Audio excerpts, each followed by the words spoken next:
Chapter 1. The Dark Moon. Upon returning home after a long day at work, Lin Miaoyue was nearly suffocated by the overwhelming stench of smoke that permeated the entire house. She could hardly fathom how someone could endure such an environment for an entire day. In a hurried attempt to dispel the oppressive atmosphere, she rushed to the window, drawing back the curtains and flinging open the panes. Light flooded in, revealing her husband, Zhang Wenyuan, sprawled on the sofa, deep in slumber. A wave of helplessness surged within her. She couldn't help but ponder the age-old question that many married women grappled with. What on earth did I see in him that led me to marry him? You're back? Zhang Wenyuan mumbled, barely turning before drifting back to sleep. The sight of takeout containers on the coffee table, cigarette butts strewn across the floor, and her husband's languid repose ignited a fire of repressed anger within her. Zhang Wenyuan, is this how we intend to live? The man on the couch stirred slightly at the sound of her voice, but remained silent, seemingly dismissive of her concerns. Unable to bear the sight any longer, Lin Miaoyue grabbed her bag and stormed out. Remaining in that suffocating home was unbearable. Upon stepping outside, she immediately drove to her mother's house. Upon seeing her daughter's troubled expression, Lin's mother instinctively knew that yet another argument had erupted between the young couple. Lin Miaoyue's marriage to Zhang Wenyuan had never met her mother's approval, whether during their university days or in the aftermath. Yet, despite her mother's reservations, Lin Miaoyue had been resolute, determined to marry him, leaving her mother powerless to intervene. She reminded herself that this was the path she had chosen, and regret was futile. However, witnessing her daughter's gradual decline over the years felt like watching a once vibrant rose wither away, and it was impossible for Lin's mother not to feel a pang of sorrow and anger. Unable to contain herself, she asked Miao Miao, "What happened today?" Initially holding back her emotions, Lin Miaoyue finally broke down, collapsing onto the sofa in tears. Even during the most heated arguments with Zhang Wenyuan, she had never cried like this. Startled, Lin's mother rushed to her side, exclaiming, "Miao Miao, what's going on? Please don't scare me." She held her daughter close, lamenting the loss of the little girl she had cherished since childhood, now dimmed by the burdens of marriage. After her tears subsided, Lin Miaoyue recounted the recent events to her mother, her tone laced with frustration and disappointment. Lin's mother listened, her expression reflecting the helplessness of someone who feels unable to communicate with a fool. For them, becoming a civil servant was not the only avenue for Zhang Wenyuan, yet he clung to this singular pursuit. Reflecting on their university days, Lin Miaoyue remembered how they had vowed to return to Sea City together and had diligently prepared for various exams.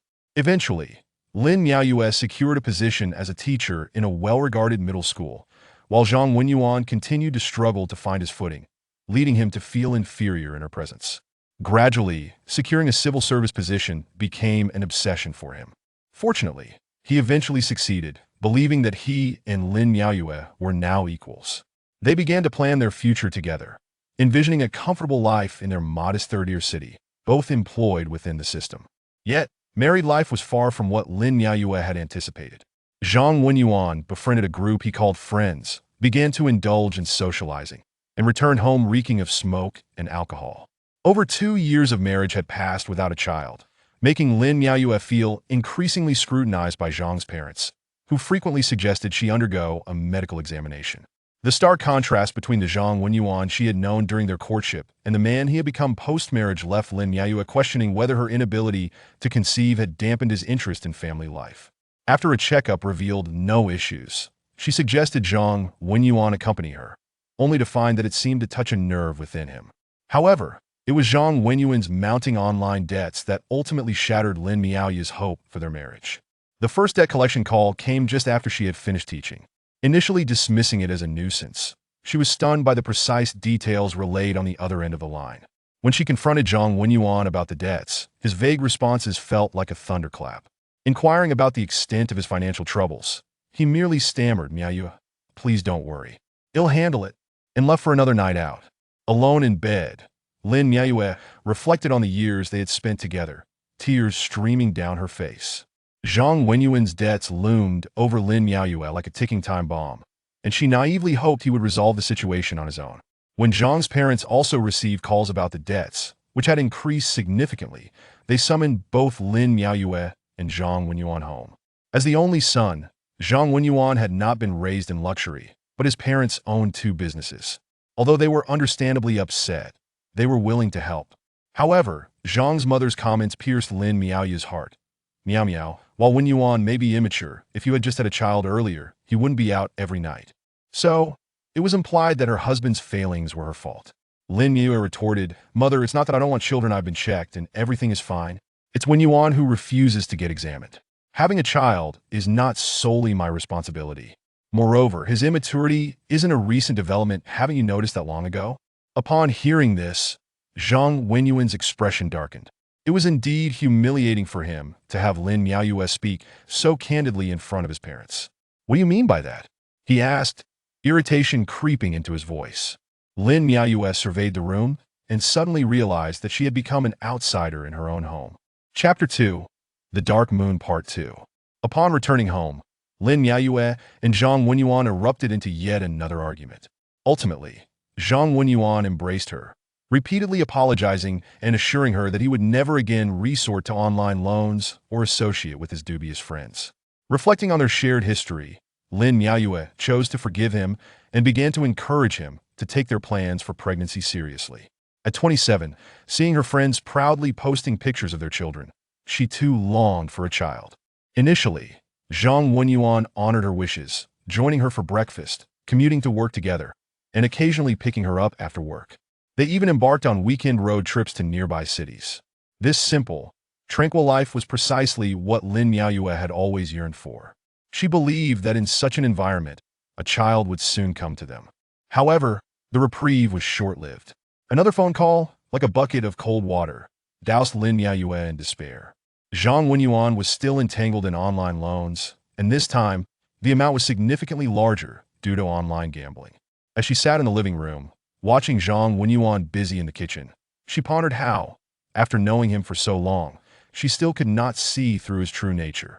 They had met in their sophomore year at university in a city, their shared background fostering an immediate bond. Thus, it felt natural when he pursued her, and their university romance was refreshingly pure. He treated her well, even choosing to return to C-City with her after graduation, despite his own ambitions. For several years, he failed to pass the civil service exam, yet she never complained.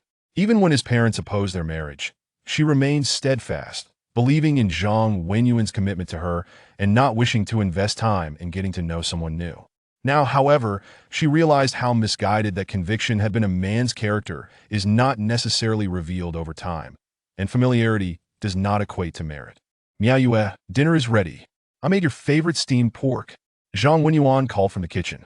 Seeing Lin Miaoyu motionless, he removed his apron and approached her, puzzled. What's wrong? The loan company called me again today. Wenyuan, how long do you intend to deceive me? Lin Miaoyu endeavored to maintain her composure as she spoke. Miaoyu, don't worry. I can handle this. I have some money left, and I've heard from a friend about a stock to buy. In a few days, when it rises, he'll pay it off. Trust me, he replied, holding her close. Lin Miaoyu felt her heart grow cold. How could someone be so foolish yet oblivious? How much do you owe? I told you we'll sort it out. Then why are they calling me? Do you even consider me your wife? Zhang Wenyuan, do you have any regard for my feelings? No regard? Lin Miaoyu, what more do you want from me? I gave up a big city life to come back to C-City for you. I studied for the civil service exam so you wouldn't lose face in front of your colleagues. Now I just want to earn more for your benefit. Is that wrong? I told you we'll handle it. What do I want?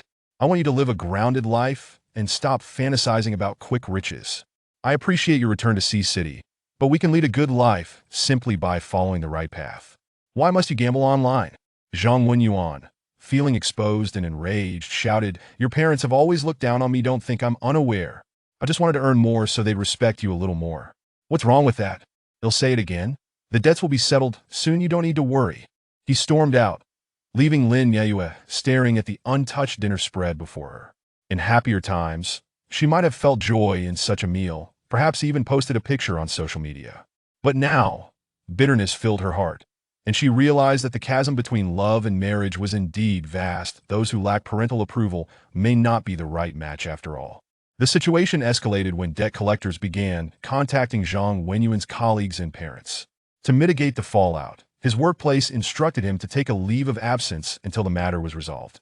Zhang's father, fearing that his son might lose the hard-won job, scrambled to gather funds to help repay the loans. Meanwhile, Zhang Wenyuan, feeling utterly humiliated, withdrew into seclusion, shutting himself away in his room. Observing his behavior, Lin Yayue felt nothing but exasperation. His cowardice was an eye-opener for her. Upon witnessing Zhang Wenyuan's reclusive demeanor, Zhang Mu's initial ire over his online borrowing swiftly morphed into profound concern. She feared he might succumb to despair within. As she paced anxiously in the living room, Lin Yayue remained seated, seemingly unfazed, instantly redirecting Zhang Mu's frustration towards her. Reflecting on the early days of their marriage, Zhang Mu had felt quite content with her. She was beautiful, held a respectable job, and came from a well-off family. Yet in the present moment, what value did that hold? Their relationship had blossomed during their university years, and they had been married for several years now, yet there were no signs of a child. Had they been blessed with offspring, Wenyuan would surely have refrained from such reckless behavior. Now, in the midst of turmoil, Lin Yayue appeared nonchalant, revealing the truth that one can know a person's face but not their heart. Chapter 1. The Dark Moon. Upon returning home after a long day at work, Lin Yayue was almost suffocated by the overwhelming stench of smoke that permeated the entire house. She found it incomprehensible how anyone could endure such an environment for an entire day. In a hurry, she rushed to the window, drawing back the curtains and flinging it open, allowing the light to flood in. It was then she noticed her husband, Zhang Wenyuan, sprawled on the sofa, sound asleep. A wave of helplessness washed over her. She could not suppress the question that many married women often pondered. What was it about him that made me marry him in the first place? Back already? Zhang Wenyuan mumbled, turning over to continue his slumber. The sight of the takeout boxes on the coffee table, the cigarette butts scattered on the floor, and her husband's continued indifference ignited a simmering rage within her.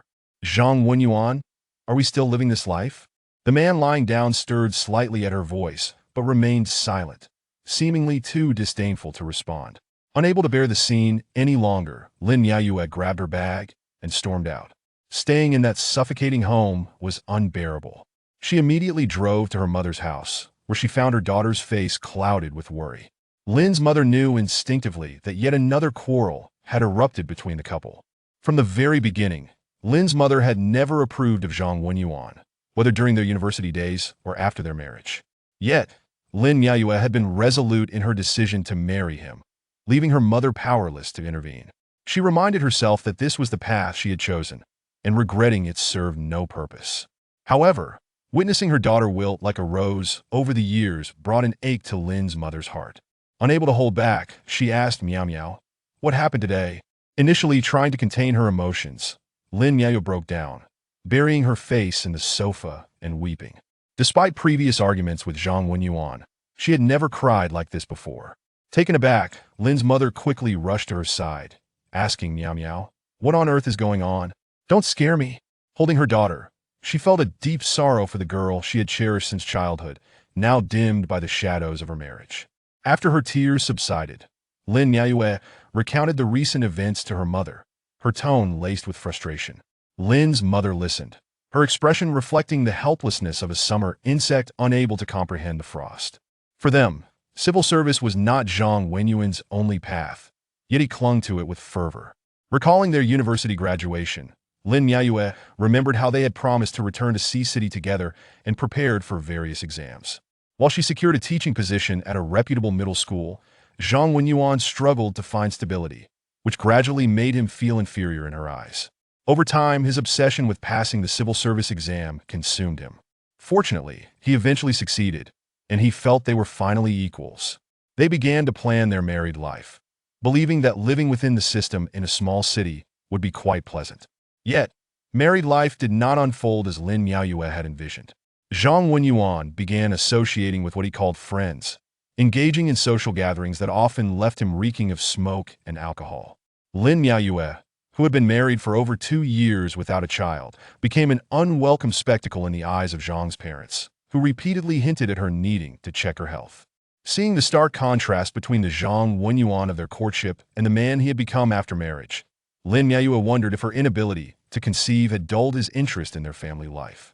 After undergoing tests that revealed nothing amiss, She attempted to invite Zhang Wenyuan to join her for a checkup, but it seemed to touch a nerve within him. Ultimately, it was Zhang Wenyuan's mounting online debts that shattered her hopes for their marriage. The first time she received a debt collection call was just after she finished a class. Initially thinking it was a mere nuisance call, she was taken aback by the accuracy of the information relayed. When she called Zhang Wenyuan for clarification, his stammering response felt like a thunderclap above her head. Upon returning home and confronting him about the extent of his debts, he remained tight-lipped, only mumbling, "Yeah, don't worry about it. He'll handle it," before leaving for yet another night out. Lying in bed, Lin Mue reflected on the years that had passed, tears streaming down her face uncontrollably. Zhang Wenyuan's online loans felt like a ticking time bomb in Lin Miaoyu's heart. She foolishly hoped he would resolve the issue himself. However, when Zhang's parents eventually received calls demanding repayment, and the amounts had escalated significantly, they summoned both Lin Miaoyue and Zhang Wenyuan back home. As the only son, Zhang Wenyuan's parents, though not wealthy, owned 2 businesses. Despite their anger at their son's predicament, they were willing to assist him. Yet, Zhang's mother's words pierced Lin Miaoyu's heart. "Miaoyue, Wenyuan truly lacks maturity, but if you had a child sooner, perhaps he wouldn't be running around all the time." So, it was implied that her son's failures were her fault. Lin Miaoyue retorted, "Mom, it's not that I don't want children. I've had tests done, and everything is normal. It's Zhang who refuses to get checked, and having a child is not solely my responsibility. Moreover, his immaturity is not a recent development. Haven't you noticed it long ago?" Zhang Wenyuan's face darkened at her words. It was indeed humiliating for him to hear Lin Miaoyue speak so bluntly in front of his parents. And he snapped, "What do you mean by that?" Lin Miaoyue surveyed the room filled with her husband's family, and suddenly realized she was merely an outsider. Chapter 2. The Dark Moon Part 2. Upon returning home, another fierce argument erupted between Zhang Wenyuan and Lin Miaoyue. Ultimately, he embraced her, repeatedly apologizing and promising never to touch online loans again, while vowing to cut ties with his dubious friends. Reflecting on their shared history, Lin Miaoyue chose to forgive him and began to encourage him to take their attempts at starting a family seriously. At 27, with friends around her posting pictures of their children, she genuinely yearned for a child of her own. Initially, Zhang Wenyuan adhered to Lin Miaoyue's hopes, sharing breakfast with her each morning, commuting to work together, and even picking her up after work occasionally. On weekends, they would embark on road trips to nearby cities. This simple, tranquil life was precisely what Lin Miaoyue had always desired. She thought that in such an environment, a child would soon find their way to them. However, the pleasantness was short-lived. Another phone call came, dousing Lin Miaoyue with cold water from head to toe. Zhang Wenyuan was still entangled in online loans, this time due to online gambling, and the amount owed had significantly increased. Sitting in the living room, watching Zhang Wenyuan bustling in the kitchen, she pondered how she had known him for so long, yet still failed to see through him. They had met during their sophomore year at university in a city, sharing a sense of familiarity due to their common background. Consequently, his pursuit of her felt natural. Their college romance was pure. He treated her well, even choosing to return to C-City with her after graduation, despite her insistence. He had failed to pass the civil service exam for several consecutive years without a single complaint. Even when his parents disapproved of their marriage, she remained steadfast, believing he would treat her well, not wanting to invest time in getting to know someone else. Yet in hindsight, it was a grave mistake. Men are not necessarily transparent just because time has passed, nor does knowing someone for a long time guarantee their goodness. "Miaoyue, dinner is ready. I made your favorite steamed pork with rice flour. Come try it." Zhang Wenyuan called from the kitchen. When Lin Miaoyue remained motionless, Zhang Wenyuan removed his apron and walked over, puzzled. "Today, the loan company called me again. Wenyuan, how long do you intend to deceive me?" Lin Miaoyue attempted to maintain her composure as she spoke. "Miaoyue, don't worry. This time, I can really handle it myself. I have some money left, and I've already asked a friend to buy some stocks. In a few days, when the stock price rises, he'll repay it. Trust me," Zhang Wenyuan said, embracing her. Lin Miaoyue felt a chill in her heart. How could someone be so foolish and oblivious? "How much do you owe?" "I've already told you we'll take care of it." "Then why do they keep calling me? Have you ever considered me your wife?" Zhang Wenyuan, "Do you even care?" "Care?" Lin Miaoyue, "What more do you want from me? I gave up the chance of a big city to return to C-City for you. I'm trying to make more money to ensure you have a better life. Is that wrong? I've said it repeatedly, It'll resolve this. What do I want? I want you to live a steady life, not chase after dreams of overnight wealth. I appreciate your return to Sea City, but we simply need to live our lives steadily. We could still do well. Why must you gamble online? Zhang Wenyuan, upon hearing this, felt as though a wound had been reopened. He furiously retorted, "Your parents have always looked down on me. Do you think I'm unaware? I just want to earn more to earn their respect. What's wrong with that? He'll say it again. I can repay the debts in a few days without you worrying," he declared, storming out. Left alone with a table full of food, Lin Miaoyue felt bitter. In the past, she might have found happiness in such a meal and perhaps shared it on social media. But now, her heart was heavy with sorrow. It became apparent that the chasm between marriage and romance was profound, and that those who lacked their parents' approval were often not the right partners. The situation escalated further when debt collectors began contacting Zhang Wenyuan's colleagues and parents. To mitigate the negative impact, his workplace at the Industrial and Commercial Bureau advised him to stay home for a while to resolve the matter. Zhang's father, fearing his son would lose the hard-earned job, scrambled to gather money to help pay off the debts. In contrast, Zhang Wenyuan felt utterly humiliated, isolating himself in his room, refusing to see anyone.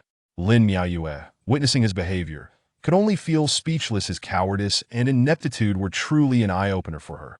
Zhang Mu observed Zhang Wenyuan's reclusive demeanor, and her initial anger towards his online borrowing swiftly transformed into deep concern. She feared he might be contemplating something dire within.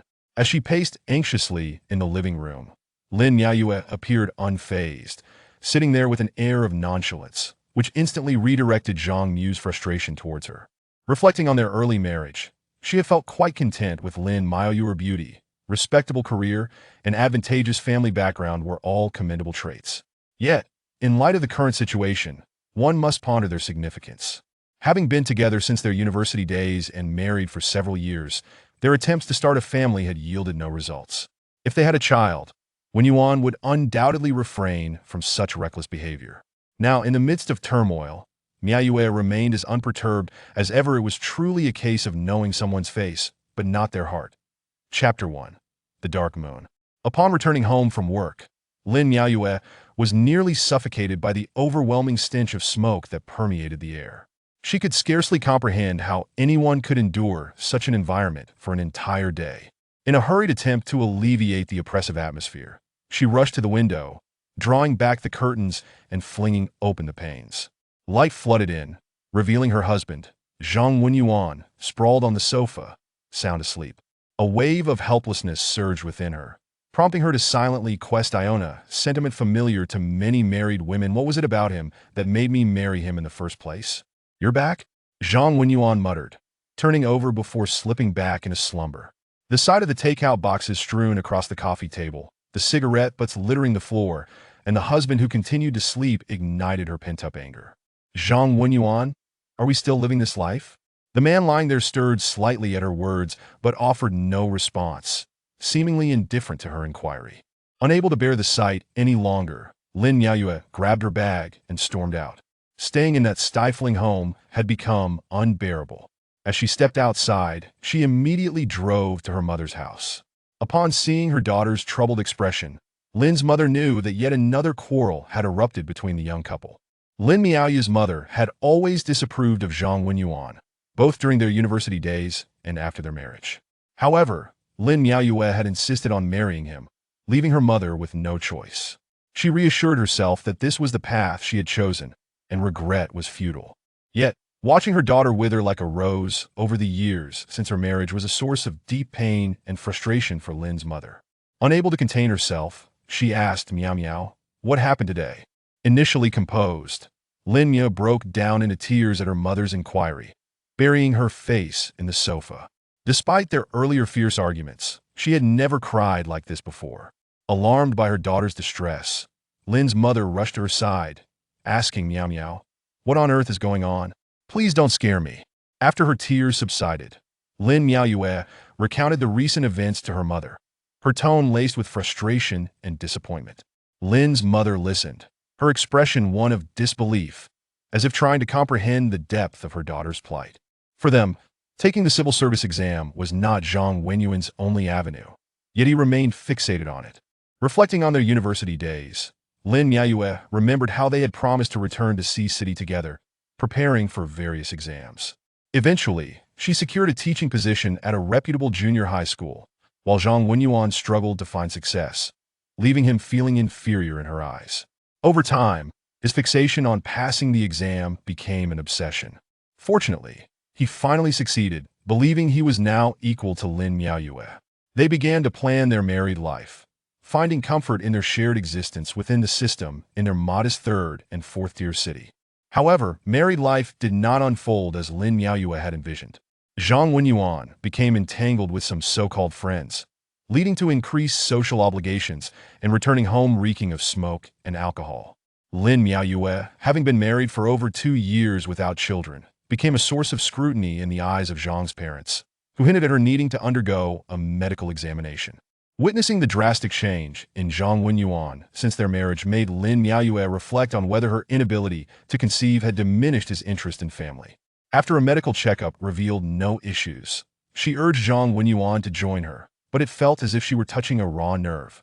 The real blow to Lin Miaoyue's hopes came when she discovered Zhang Wenyuan's debts from online loans. The first time she received a call demanding repayment, Lin Miaoyue had just finished teaching. Initially thinking it was a prank, she was taken aback by the accuracy of the information provided on the other end of the line. When she confronted Zhang Wenyuan for details, his hesitant responses felt like a thunderclap to her. Upon returning home and questioning him about the extent of his debts, he merely stammered, "Meow meow, don't worry about this. He'll handle it," and left the house, disappearing for another night. Alone in bed, Lin Miaoyue reflected on the past few years, tears streaming down her face. Zhang Wenyuan's online debts loomed over her like a ticking time bomb, and she naively hoped he would resolve the matter on his own. However, when Zhang's parents received calls about the debts, which had escalated, they summoned Lin Miaoyue and Zhang Wenyuan back home. As the only son, Zhang Wenyuan had not been born into wealth, but his parents managed 2 businesses. While they felt anger at their son's predicament, they were still willing to help. Yet, Zhang's mother's words pierced Lin Miaoyue's heart. "Meow meow, Wenyuan is indeed thoughtless, but if you had a child sooner, he wouldn't be running around all the time." So, it was her fault that her husband was irresponsible? Lin Miaoyue retorted, "Mom, it's not that I don't want children. I have been checked and found no issues. It's Wenyuan who refuses to get tested. Having a child is not solely my responsibility. Moreover, his thoughtlessness has been evident for quite some time. Didn't you notice that sooner?" Hearing this, Zhang Wenyuan's face darkened. Lin Miaoyue's words in front of his parents embarrassed him, and he snapped, "What do you mean by that?" As Lin Miao looked around at the assembled family, a stark realization dawned upon her. She was merely an outsider in this scenario. Chapter 2. The Dark Moon Part 2. Upon returning home, another heated argument erupted between Zhang Wenyuan and Lin Miaoyue. Ultimately, he embraced her, repeatedly apologizing and promising never to resort to online loans again, vowing to distance himself from his dubious friends. Reflecting on their past, Lin Miaoyue chose to forgive him and began encouraging Zhang Wenyuan to take their efforts to conceive seriously. At 27, she saw her friends reveling in parenthood and genuinely desired a child of her own. Initially, Zhang Wenyuan did indeed adhere to Lin Miaoyue's hopes, sharing breakfast with her daily, commuting to work together, and occasionally picking her up after work. They even embarked on weekend road trips to nearby cities, a simple yet fulfilling life that Lin Miaoyue had longed for. She thought to herself that in such a harmonious setting, a child would soon come to her. However, the good times were fleeting. Another phone call arrived, dousing Lin Miaoyue with a frigid reality. Zhang Wenyuan was still entangled in online loans, this time with gambling involved, and the sum was significantly larger than before. Sitting in the living room, watching Zhang Wenyuan bustle about in the kitchen, she pondered why, after all this time, she still couldn't see through him. They had met during their sophomore year, both attending university in a city, and their shared background fostered a sense of intimacy. His pursuit of her felt natural, and their college romance remained uncomplicated. He treated her well, even agreeing without hesitation to return to Sea City when she insisted. Despite Zhang Wenyuan's repeated failures to pass the civil service exam, she never uttered a word of complaint. Even when his parents disapproved of their marriage, she remained steadfast, believing wholeheartedly that he would treat her well and not wanting to invest time in getting to know someone new. Yet now, looking back, she realized how utterly misguided she had been. A man could not be understood merely through the passage of time, nor did longevity equate to goodness. Meow meow, dinner is ready. I've made your favorite steamed pork. Zhang Wenyuan called from the kitchen. When Lin Miaoyue remained motionless, Zhang Wenyuan, puzzled, removed his apron and approached her. What's wrong? The loan company called me again today. Wenyuan, how long do you intend to deceive me? Lin Miaoyue tried to maintain her composure, speaking as calmly as she could. Meow meow, don't worry. I can handle this. I have some money saved, and I've already talked to a friend who bought some stocks for me. In a few days when the stocks rise, he'll pay them back. Trust me.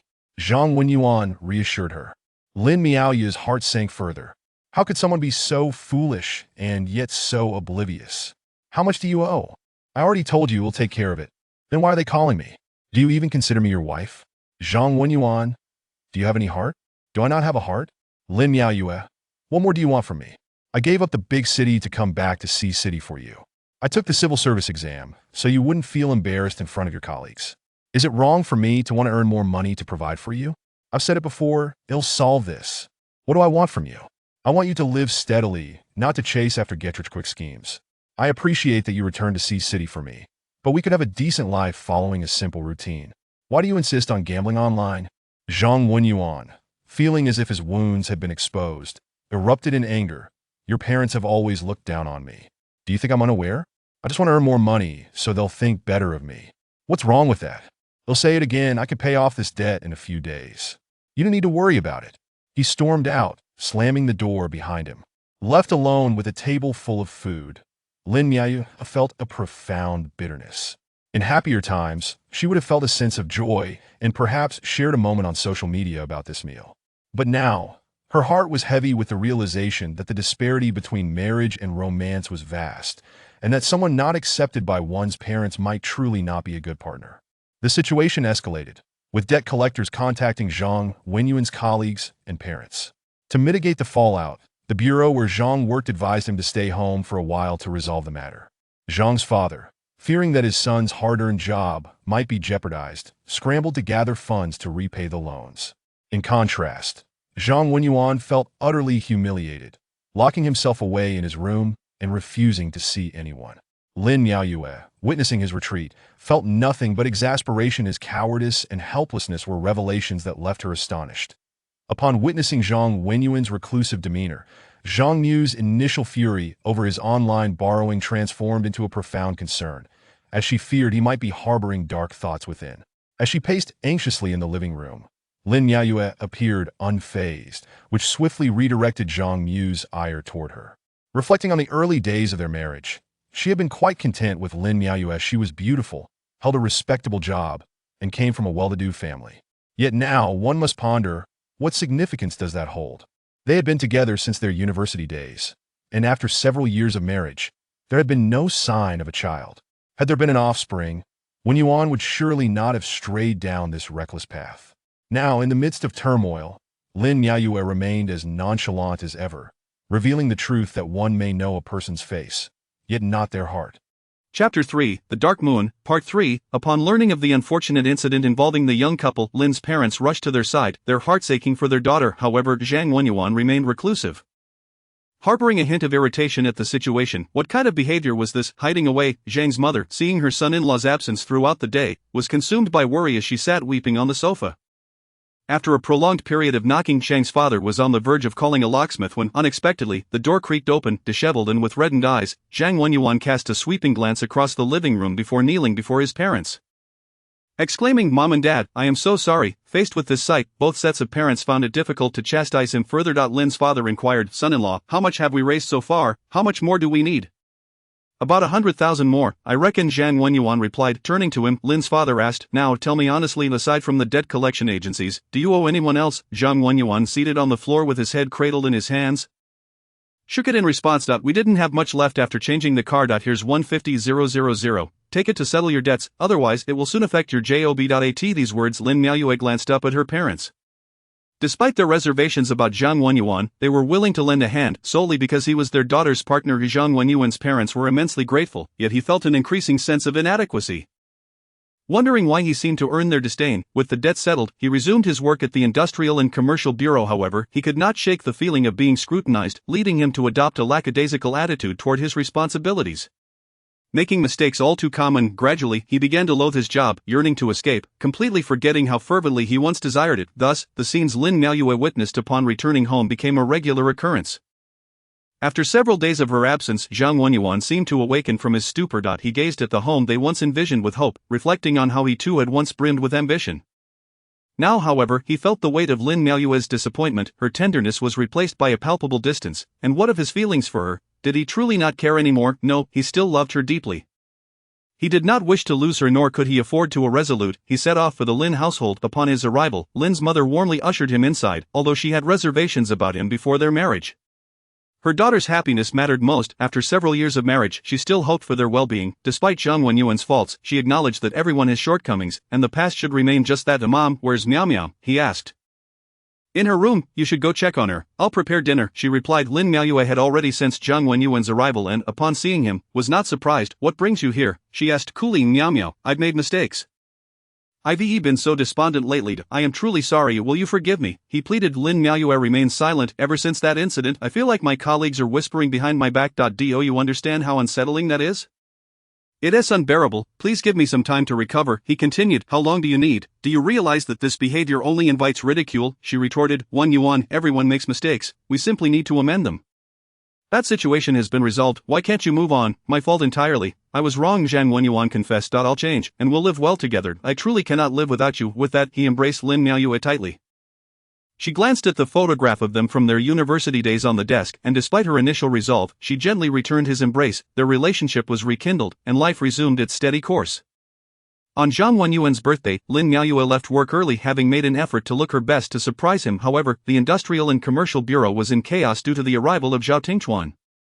The city's youngest deputy director. At 36 years old, Zhao Tingchuan's reputation resonated across H province. Not only was he young and capable, but his marital life was also a topic of much intrigue. His wife had tragically passed away in a car accident 5 years prior, leaving him to raise their daughter alone. Surrounded by a throng of media and officials, Zhao stood tall, commanding attention. After conducting inspections, the routine concluded with a summary meeting followed by a banquet. Seizing a moment alone, Zhao returned to his vehicle to take a private call from his daughter Ijebo, who sweetly called out, "Daddy, when will you come visit me? I miss you." "Papa, I'm sick, but I didn't cry during my shots," she continued. "I love you." Flipping through an album, he saw pictures from when she was a newborn, memories of a family now lost in time. Meanwhile, Lin Miaoyue, who had parked her car and was waiting for Zhang Wenyuan, took a leisurely stroll in the parking lot. To an observer, she resembled a graceful painting, captivatingly beautiful. As the autumn breeze tousled her hair, she nonchalantly applied lipstick against a nearby vehicle, her smile radiant with anticipation.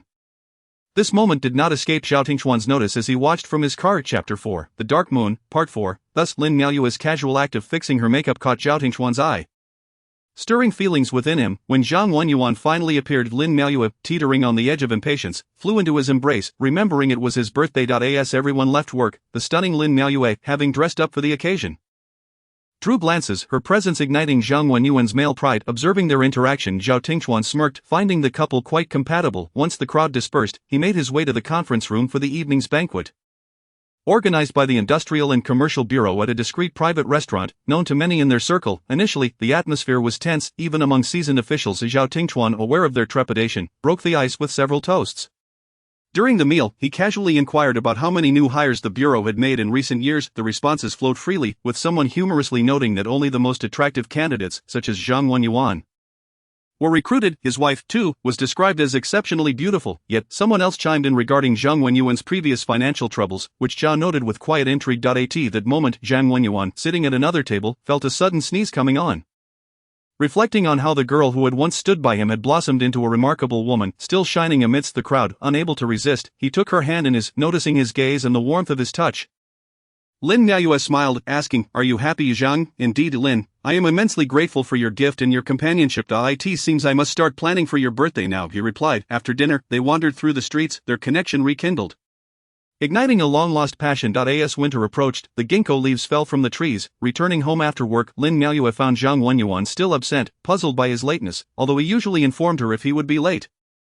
She dismissed her concerns, sinking into the sofa to scroll through her phone. Suddenly, she recalled that her period was overdue, and a wave of anxiety washed over her. Could she be pregnant? Just as she was about to message Zhang Wenyuan to ask him to pick up a pregnancy test, he called her. "Hey, I'm starving. Why are you still out? She whined playfully. Sorry, meow meow. I have to work late tonight. I've ordered takeout for you, he said. What time will you be home? I'm not sure yet.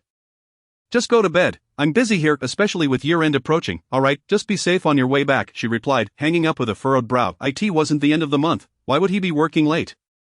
Shaking her head, she decided not to dwell on it, waiting for her takeout while planning to buy a pregnancy test. Excited by the thought, she felt an unprecedented rush of anticipation. Meanwhile, Zhang Wenyuan was engaged in lively banter at the card table with his good friends who had returned from out of town for a welcoming dinner. He chose not to inform Lin Miaoyue, knowing she disapproved of his socializing with this crowd. He figured it was just one night and nothing to worry about. That night, Zhang Wenyuan's luck at cards was extraordinary, making it difficult for him to leave the table. Eventually, he treated his friends to a lavish night out before heading home. Lin Miaoyue, elated upon seeing 2 lines on the pregnancy test, felt like jumping for joy. She was finally going to be a mother. She wanted to share the news with Zhang Wenyuan immediately but decided to wait and let him discover it himself. All night long, she awaited the return of Zhang Wenyuan, and when he stealthily arrived, he discovered that Lin Miaoyue had already fallen asleep, prompting a sigh of relief to escape his lips. In a hurry, he rushed to the bathroom to freshen up, for he undoubtedly reeked of smoke and alcohol from the night. It was only after Zhang Wenyuan settled onto the bed that Lin Miaoyue softly called out to him, "Husband." The unexpected sound startled Zhang Wenyuan, yet upon seeing such a delicate figure lying there, his heart melted like sugar, and he couldn't resist embracing her, showering Lin Miaoyue with kisses as his hands began to wander restlessly. Lin Miaoyue gently grasped Zhang Wenyuan's hand and pressed a kiss upon it, whispering, "Close your eyes, I have a surprise for you." With that, she retrieved a pregnancy test from beneath the pillow. The moment Zhang Wenyuan opened his eyes and beheld the test, his heart raced with anticipation. Eager for the revelation it promised, upon seeing the double lines, a glimmer of joy sparkled in his eyes. He was going to be a father. Meow meow, we are finally going to have our own child. I am going to be a dad, thank you, meow meow. After speaking, he couldn't help but kiss Lin Miaoyue again. In that instant, Lin Miaoyue felt an unprecedented sweetness and happiness envelop her heart. Chapter 5, Dark of the Moon and V. When the blood test results were revealed at the hospital, Lin Miaoyue, who had initially harbored a tinge of worry, felt a wave of relief wash over her. 6 weeks pregnant, with a heartbeat and embryo already present, she couldn't help but touch her abdomen, softly murmuring, "Baby, grow up healthy." Ever since learning of Lin Miaoyue's pregnancy, Zhang's mother had insisted on caring for her, but recalling some past grievances, Lin Miaoyue politely declined. After all, she still needed to work. Zhang Wenyuan would prepare breakfast and dinner, while lunch would be taken care of at school. Currently, she experienced no pregnancy symptoms, so she thought it best to take precautions. That day, upon returning home from work, Lin Miaoyue found herself anxiously awaiting Zhang Wenyuan's arrival, as he had yet to return and was unresponsive to both calls and messages. Meanwhile, her parents Lin Fu and Lin Mu were in a state of frantic worry, for their son-in-law had been apprehended by the police for participating in illegal gambling. Lin Fu, a police officer himself, had foreseen a crackdown on gambling in the city, yet he could hardly fathom that his own son-in-law would be among those arrested. He informed Lin Mu immediately but withheld the news from Lin Miaoyue, fearing it would distress her. When Lin Mu arrived at the couple's residence, she feigned ignorance and simply expressed a desire to visit her daughter. Lin Fu reached out to Zhang's parents, hoping to leverage connections to secure Zhang Wenyuan's release. However, those who had been caught alongside him insisted that Zhang Wenyuan was the ringleader of the gambling operation, and he had indeed been found at the card table during the raid. At that moment, Zhang Wenyuan sat in a corner of the detention center, feeling utterly dejected and remorseful, casting fearful glances around, particularly dreading the sight of his father-in-law, Lin Feng, knowing he would never hold his head high in their presence again. This thought made him grip his hair in frustration. As Lin Miaoyue grew increasingly anxious, Lin Mu attempted to console her, suggesting that Zhang Wenyuan was merely working overtime, unable to contain her worry. Lin Miaoyue called a colleague of Zhang Wenyuan's, only to learn that he had taken leave that afternoon, claiming a family issue, and that he had done so several times in recent days. A sudden, unfamiliar call interrupted her thoughts. "Hello, Teacher Lin, this is Li Fei's wife. We met last time." Lin Miaoyue vaguely remembered Li Fei, one of Zhang Wenyuan's dubious associates. "Hello, is there something you need? Li Fei and Zhang Wenyuan have been arrested. I heard your father works at the police station. Could you possibly help pull some strings to get Li Fei released as well?" "What do you mean arrested? They were caught at the police station this afternoon." "You didn't know that scoundrel Li Fei? I've told him countless times to stop gambling, but he never listens. With the year-end approaching, I have so much work at the store, how am I supposed to manage?" Her voice cracked with emotion. "Teacher Lin, I beg you, please help. Your family must have connections to get Wenyuan out, and I implore you to help get Li Fei released as well." Lin Miaoyue felt as though she could not hear the words coming through the phone. Her mind echoed with the key phrases: gambling, arrested, police station. A warm rush surged between her legs, and she fainted. Seeing Lin Miaoyue collapse, Lin Mu, who had been busy in the kitchen, rushed over to hold her. Noticing the blood on her dress, she immediately called for an ambulance, tears streaming down her face as she looked at her daughter, filled with concern. After paying the bail, Zhang Wenyuan and his companions were released the same day. As a public servant, he would typically have a criminal record, but Lin Fu had to plead with several officials to bury the matter. Upon exiting the police station, Zhang Wenyuan was met by his parents, who rushed to him. Zhang's father, unable to contain his anger, slapped him. Zhang's mother, upon witnessing this, burst into tears, stroking Zhang Wenyuan's face. "Why did you hit him when he just got out, Qin Fengmei? His current state is entirely your doing." Observing this family drama, Lin Fu couldn't help but sigh. He realized that, no matter the circumstances, he should have kept them apart, otherwise Miao Miao's life would not have turned out this way.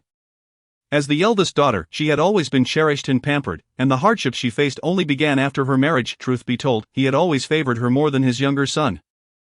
"Let us not dwell on this, let us go to the hospital to see Miao Miao," Lin Fu interjected as Zhang Wenyuan was taken aback. "Hospital? Dad, what happened to Miao Miao?" Lin Fu's face darkened as he silently drove away. He didn't want to say too much to his son-in-law, fearing he might lose control and strike him again. Zhang Wenyuan, "Miao Miao knows about what happened today, she fainted and is currently at the hospital." Zhang's father said. As they drove to the hospital, Zhang Wenyuan felt an unprecedented fear. He was unsure how to face Lin Miaoyue or how to explain himself. After a prolonged journey, they arrived at the hospital late at night. Seeing Lin Miaoyue lying pale on the hospital bed broke Zhang Wenyuan's heart. "Mom, how is Miao Miao? Is she still unconscious?" "Zhang Wenyuan, do you have any sense of responsibility at all? Why do you continue to make the same mistakes?"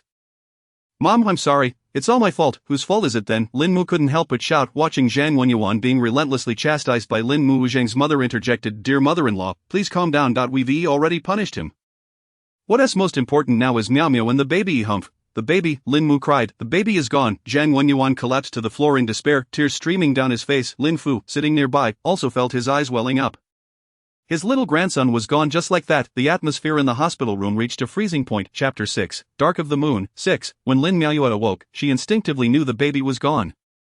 Yesterday, in her haze, she had felt something leaving her body. Ultimately, she had failed to protect that fragile life. Tears streamed down her cheeks as she realized her loss. Upon seeing her expression, Zhang Wenyuan tightly grasped her hand, repeatedly murmuring apologies. Yet, at that moment, Lin Miaoyue felt a wave of nausea wash over her, compounded by the weakness that followed her miscarriage, causing her to lean over the bed and vomit. Lin Mu gently comforted her daughter, rubbing her back. However, Zhang's mother seized the moment to remark, "Miao Miao, you really should exercise more. Your health was too fragile, or this wouldn't have happened. Back when I was pregnant with Wenyuan, I was still running around gathering supplies." "Mom, please stop," Zhang Wenyuan interrupted. At that moment, Lin Miaoyue felt a profound sense of hopelessness towards this family and her husband. Without sparing them a glance, she softly addressed Lin Mu. "Mom, I want to go home." Lin Mu nodded vigorously, signaling Lin Fu to speak. "Let us have Miaoyue stay with us for a few days. It will be easier for her mother to take care of her, and you all are busy with the business. Wenyuan, you still have to work today." "Mom and Dad, I need to talk with Miaoyue privately." Is that all right? Zhang Wenyuan sensed Lin Miaoyue's disappointment in him, and his anxiety grew. "There is nothing for us to discuss. Once I recover, I'll file for divorce." Lin Miaoyue's words left everyone in stunned silence. Lin Mu hastily tugged at her sleeve, fearing her angry words might become a reality, though she held some resentment towards her son-in-law. She understood the impact of divorce on her daughter. Zhang Wenyuan, hearing this, urgently grasped Lin Miaoyue's hand. "Miao Miao, I was wrong. I truly was. I know you won't believe anything I say right now, but in front of our parents, I promise there will never be a next time." Lin Miaoyue let out a soft, bitter laugh, seeming to mock both Zhang Wenyuan and herself. Pulling her hand away, she replied coldly, "I will never trust you again. I don't want to see you for the rest of my life." With that, she rose from the bed and exited the room, with Zhang Wenyuan in desperate pursuit. The parents on both sides exchanged glances in the hospital room, realizing the gravity of the situation. Zhang's father, acknowledging their son's shortcomings, thought to himself that it would have been better to separate them. After all, their journey together had not been easy, having been together since college. "Dear in-laws, please persuade Miaoyue. Wenyuan may be foolish, but he genuinely cares for her," Lin Fu suggested. Lin Feng frowned, recognizing that both young people had acted impulsively. "Let her stay with us for a while. They both need time to cool off." Wenyuan has indeed gone too far this time. Zhang Wenyuan pulled Lin Miaoyue into a stairwell, desperately seeking her forgiveness. "Miao Miao, please, I beg you to calm down and listen to me." Overwhelmed with pent-up emotions, Lin Miaoyue could no longer hold back her tears. She gazed at the man before her, lamenting how her repeated forgiveness had resulted in the loss of their child. Heaven knew how she had longed for that baby's arrival, yet now it was gone forever, and the culprit was none other than Zhang Wenyuan. How could she not harbor resentment? "Zhang Wenyuan, what have I gained from forgiving you time and again? You often claim that you will change, But what have you truly altered? Meow meow. It is all my fault. When Li Fei and the others invited me, I initially hesitated, yet I was tempted by the prospect of winning some money at the card table to provide a better life for the baby and you. This was my first time in several months. Truly, meow meow, please believe me. Gazing at Zhang Wenyuan, who spoke with a mouthful of lies under the pretense of caring for himself and the baby, Lin Miaoyue felt utterly blind for repeatedly trusting him, ultimately leading to her own demise and the loss of an innocent life. Can we cease this conversation? You are well aware of whether this is indeed the first time. I genuinely do not understand why you continually shift the blame onto others. All in the name of our well-being. And what then? Wiping her tears, Lin Miaoyue declared, enough. I truly do not wish to see you, not even a little. With that, she forcefully pushed Zhang Wenyuan aside in an attempt to leave, only to be tightly embraced by him in silence. Their exchange, word for word, was overheard by Zhao Tingchuan, who happened to be descending the stairs to retrieve medicine. Observing Lin Miaoyue's loss of her former vivacity, replaced now by palpable weakness and sorrow, he felt an inexplicable pang of compassion. Coughing softly while masked, he descended the stairs, and upon witnessing another person pass, Zhang Wenyuan released his hold. Lin Miaoyue seized the opportunity to rush back to her hospital room, resolutely instructing her parents to take her home. After taking a week off, Lin Miaoyue lay in bed, staring at the ceiling. Her mind replayed every moment spent with Zhang Wenyuan. She felt like a fool for not realizing sooner that he had always been fond of such pursuits. Initially, she dismissed it as mere frivolity, never considering the consequences that led to this outcome. It was solely her fault for misjudging his character, but alas, it was too late for regrets. No, it is not too late to divorce. Even if cutting losses is the wisest choice, it is better to let go of sand that cannot be grasped. The pain of the present is temporary, yet if this continues, she would forever struggle in anxiety and despair. Haunted by the memory of the loss of her child, she could not endure such a fate. Chapter 7. The silent moon. Lin's mother knocked gently before entering, eyes landing on her daughter. Lin Miaoyue as a woman herself, how could she not understand her daughter's sorrow, especially as her own child? This anguish doubled within her. Meow meow, darling, please do not see your wide eye. It is not good for your eyes to weep during confinement. Let us focus on regaining your health. There will be other children in the future. Be obedient. Her mother's words pierced Lin Miaoyue's heart once more, reminding her of the joy her mother had expressed upon learning of her pregnancy. During this time, she had been reading books on postpartum care, eagerly anticipating the role of a good grandmother. Unable to resist, she gently touched her abdomen, now devoid of the life she had nurtured. Mother, I want a divorce. Truly, meow meow, have you thought this through? This is not a trivial matter, and you are no longer a child. When you married, your father and I were not particularly in favor, yet you insisted on proceeding. Now you wish to part ways. Marriage is not child's play. I am not speaking out of anger. I genuinely feel incapable of facing him. When I see him, I am reminded of the child I lost, and I fear I will break down. Lin Miaoyue's voice trembled with emotion. But do you still love him? Upon hearing this question, Lin Miaoyue glanced at the photograph on the table. Memories flooded back to her sophomore year when he pursued her. Sharing the same city fostered a sense of closeness, and his handsome appearance coupled with his consideration made their relationship seem natural. Like any ordinary couple, they argued but reconciled. She recalled one particularly fierce argument when Zhang Wenyuan forgot their date due to playing cards with friends.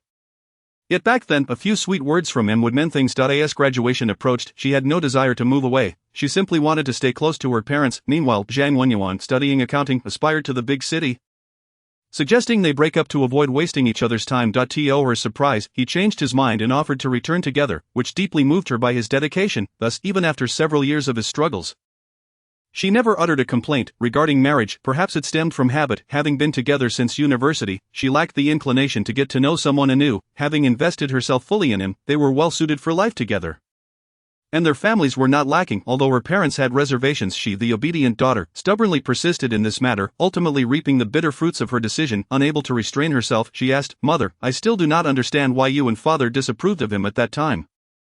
Lin's mother sighed. We have experienced these matters ourselves. When you were dating in university, your father investigated his family background, his mother indulged him, and we felt he lacked direction. At that time, you had secured a job, while he had not, leading us to believe he was unstable. To be honest, we were pleased when he eventually found a job, alleviating our concerns about a long-distance marriage, but who could have foreseen his gambling habit?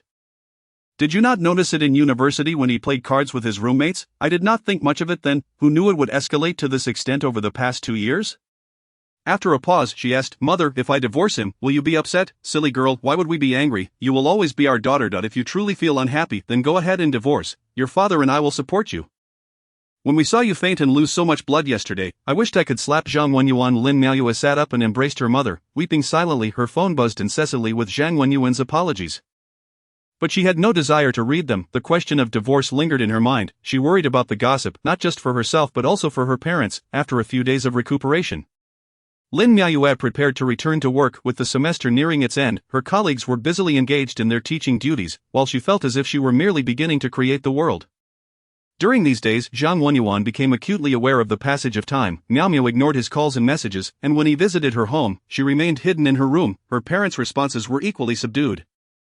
Additionally, news of the police station incident reached their superiors, but thankfully, it only required him to reflect on his actions. The pressing concern now was Miao Miao. He realized he had truly hurt her, and he did not want to lose her.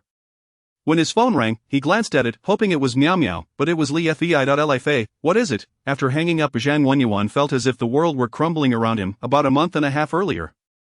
While Lin Miaoyue stayed at her mother's house, he had gone to play cards with Li Fei and the others, subsequently drinking excessively and ending up in a hotel room with a girl. He was taken aback the next morning, but the girl remained unfazed, stating that their night of passion need not be remembered. To his shock, she was now pregnant and had approached Li Fei for assistance. Li Fei asked him what to do. If only there were a way to reverse his actions, he would willingly trade a kidney for a remedy, but there was none. He needed to resolve this matter immediately. If Miao Miao found out, divorce would be inevitable. After contemplating, he decided to ask Li Fei to transfer 20,000 yuan to her to facilitate an abortion. Despite having applied makeup, Lin Miaoyue's pallor remained evident. Her friend Lu Su, aware of her situation, expressed concern and insisted on attending her classes in her stead. Lin Miaoyue managed a faint smile, realizing that her weariness stemmed not only from lack of rest but also from the profound emotional toll she endured. Chapter 8, The Silent Moon, Part 2. Zhang Wenyuan had grossly underestimated the situation. The girl Yi Qing, aware of Zhang Wenyuan's financial background and his status as a public servant, refused the 20,000 yuan settlement and demanded 100,000 instead. However, she had no contact information for him, so she relentlessly pursued Li Fei, even causing a scene in his store. Li Fei, overwhelmed, reluctantly provided Zhang Wenyuan's contact details. But to his dismay, Zhang Wenyuan ignored her calls. Li Fei's wife, suspicious of his involvement with Yi Qing, promptly informed Lin Miaoyue, urging her and Zhang Wenyuan to resolve the matter at the store. Lin Miaoyue felt as though her world had crumbled once more. Her child was gone, and Zhang Wenyuan had fathered a child with another woman. Shaking with rage, she felt her legs give way and fainted again. Lu Su hurriedly took Lin Miaoyue to the hospital and notified her mother. In less than a month, Lin Miaoyue had visited the hospital twice, each time in a state of utter disarray.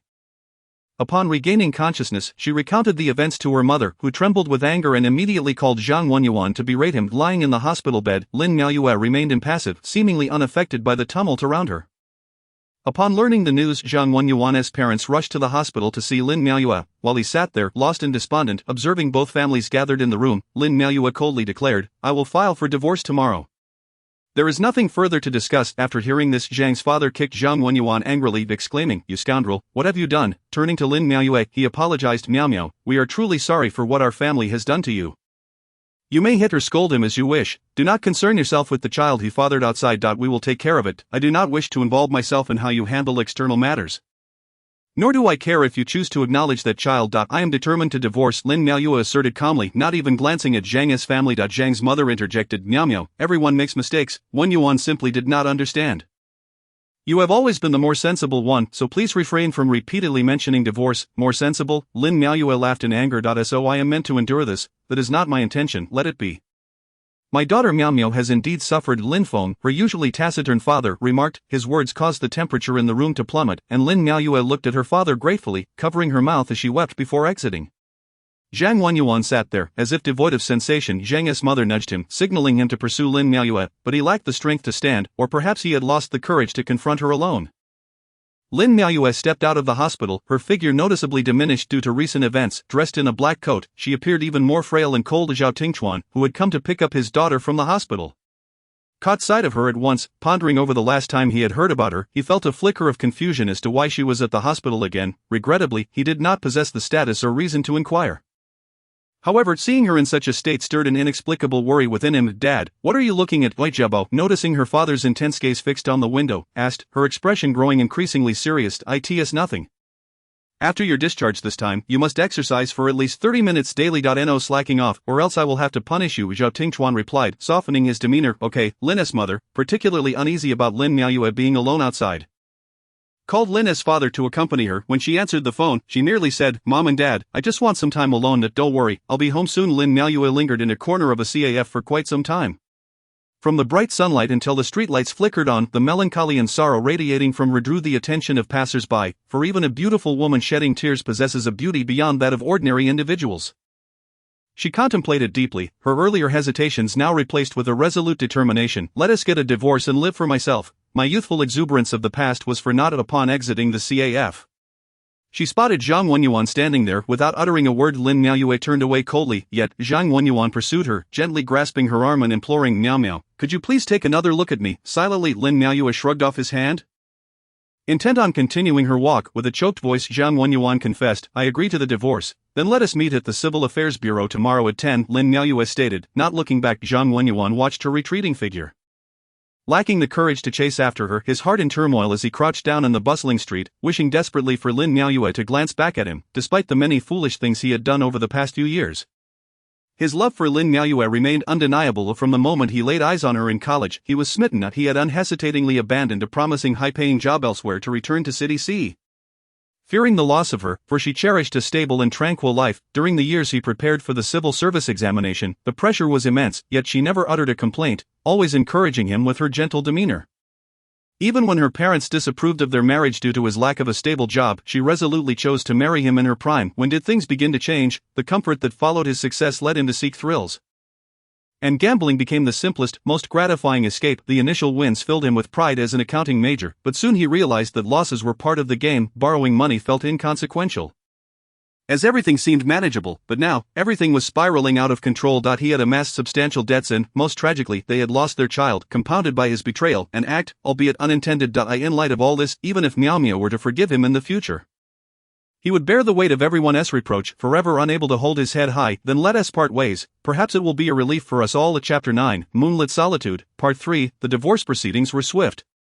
As there were no child custody issues to consider, each party took one vehicle, and the house was awarded to Zhang Wenyuan, who was required to pay Lin Miaoyue 500,000 yuan for her contribution to the renovations. The process unfolded more smoothly than Lin Miaoyue had anticipated, though the staff handling the paperwork seemed slightly taken aback by the attractive couple, handsome man and beautiful woman, especially the latter, who, even in the most ordinary attire, stood out in a crowd. As Lin Miaoyue exited the Civil Affairs Bureau, she couldn't help but glance at the sky, marveling at the beautiful weather. Miao Miao, I'm sorry, I couldn't provide you with the life you desired.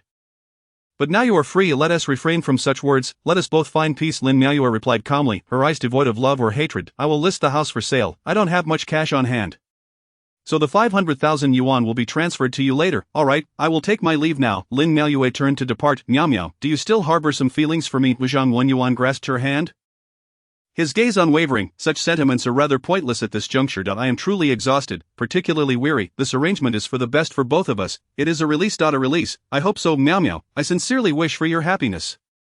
I owe you this life, and I owe it to our child. Upon hearing the mention of their child, Lin Miaoyue's eyes glistened with unshed tears. Looking up at the sky, she fought to hold back her emotions.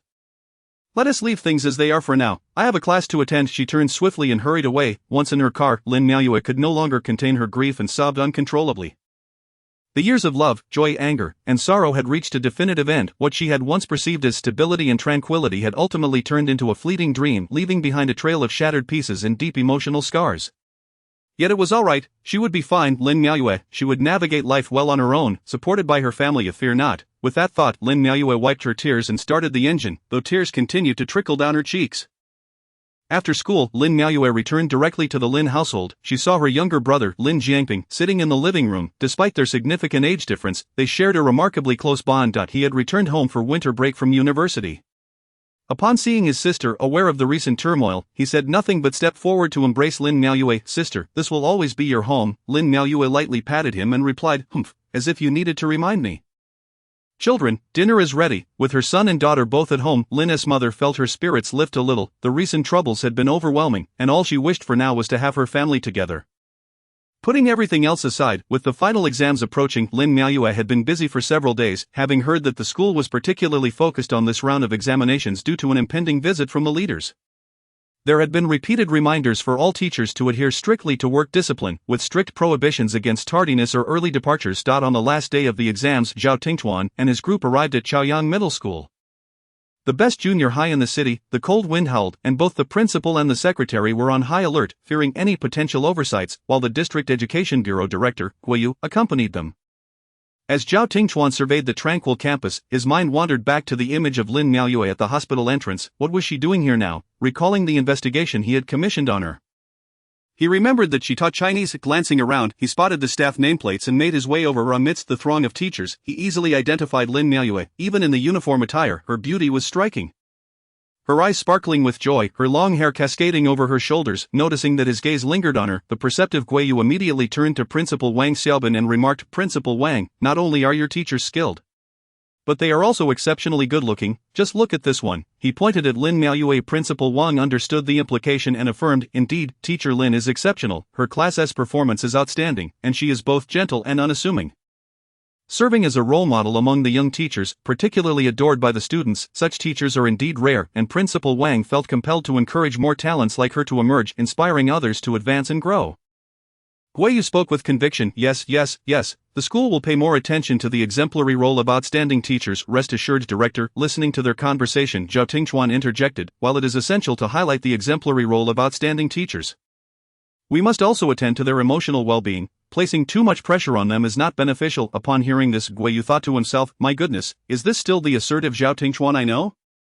Who doesn't he feel apprehensive when reporting to him? Finally concluding the last exam, Lin Miaoyue thought she could finally relax, but as soon as she sat down, she received a call from the principal, who informed her that the city leaders would be dining that evening and requested her and several young teachers to accompany them. Previously, she had always found reasons to refuse such invitations, and the leaders had never pressed the issue. Yet today, Principal Wang systematically countered her excuses, his tone laced with pleading, leaving Lin Miaoyue with little choice but to agree. Chapter 10. The winds rise. The dinner was set in a private room on the 5th floor of the school cafeteria.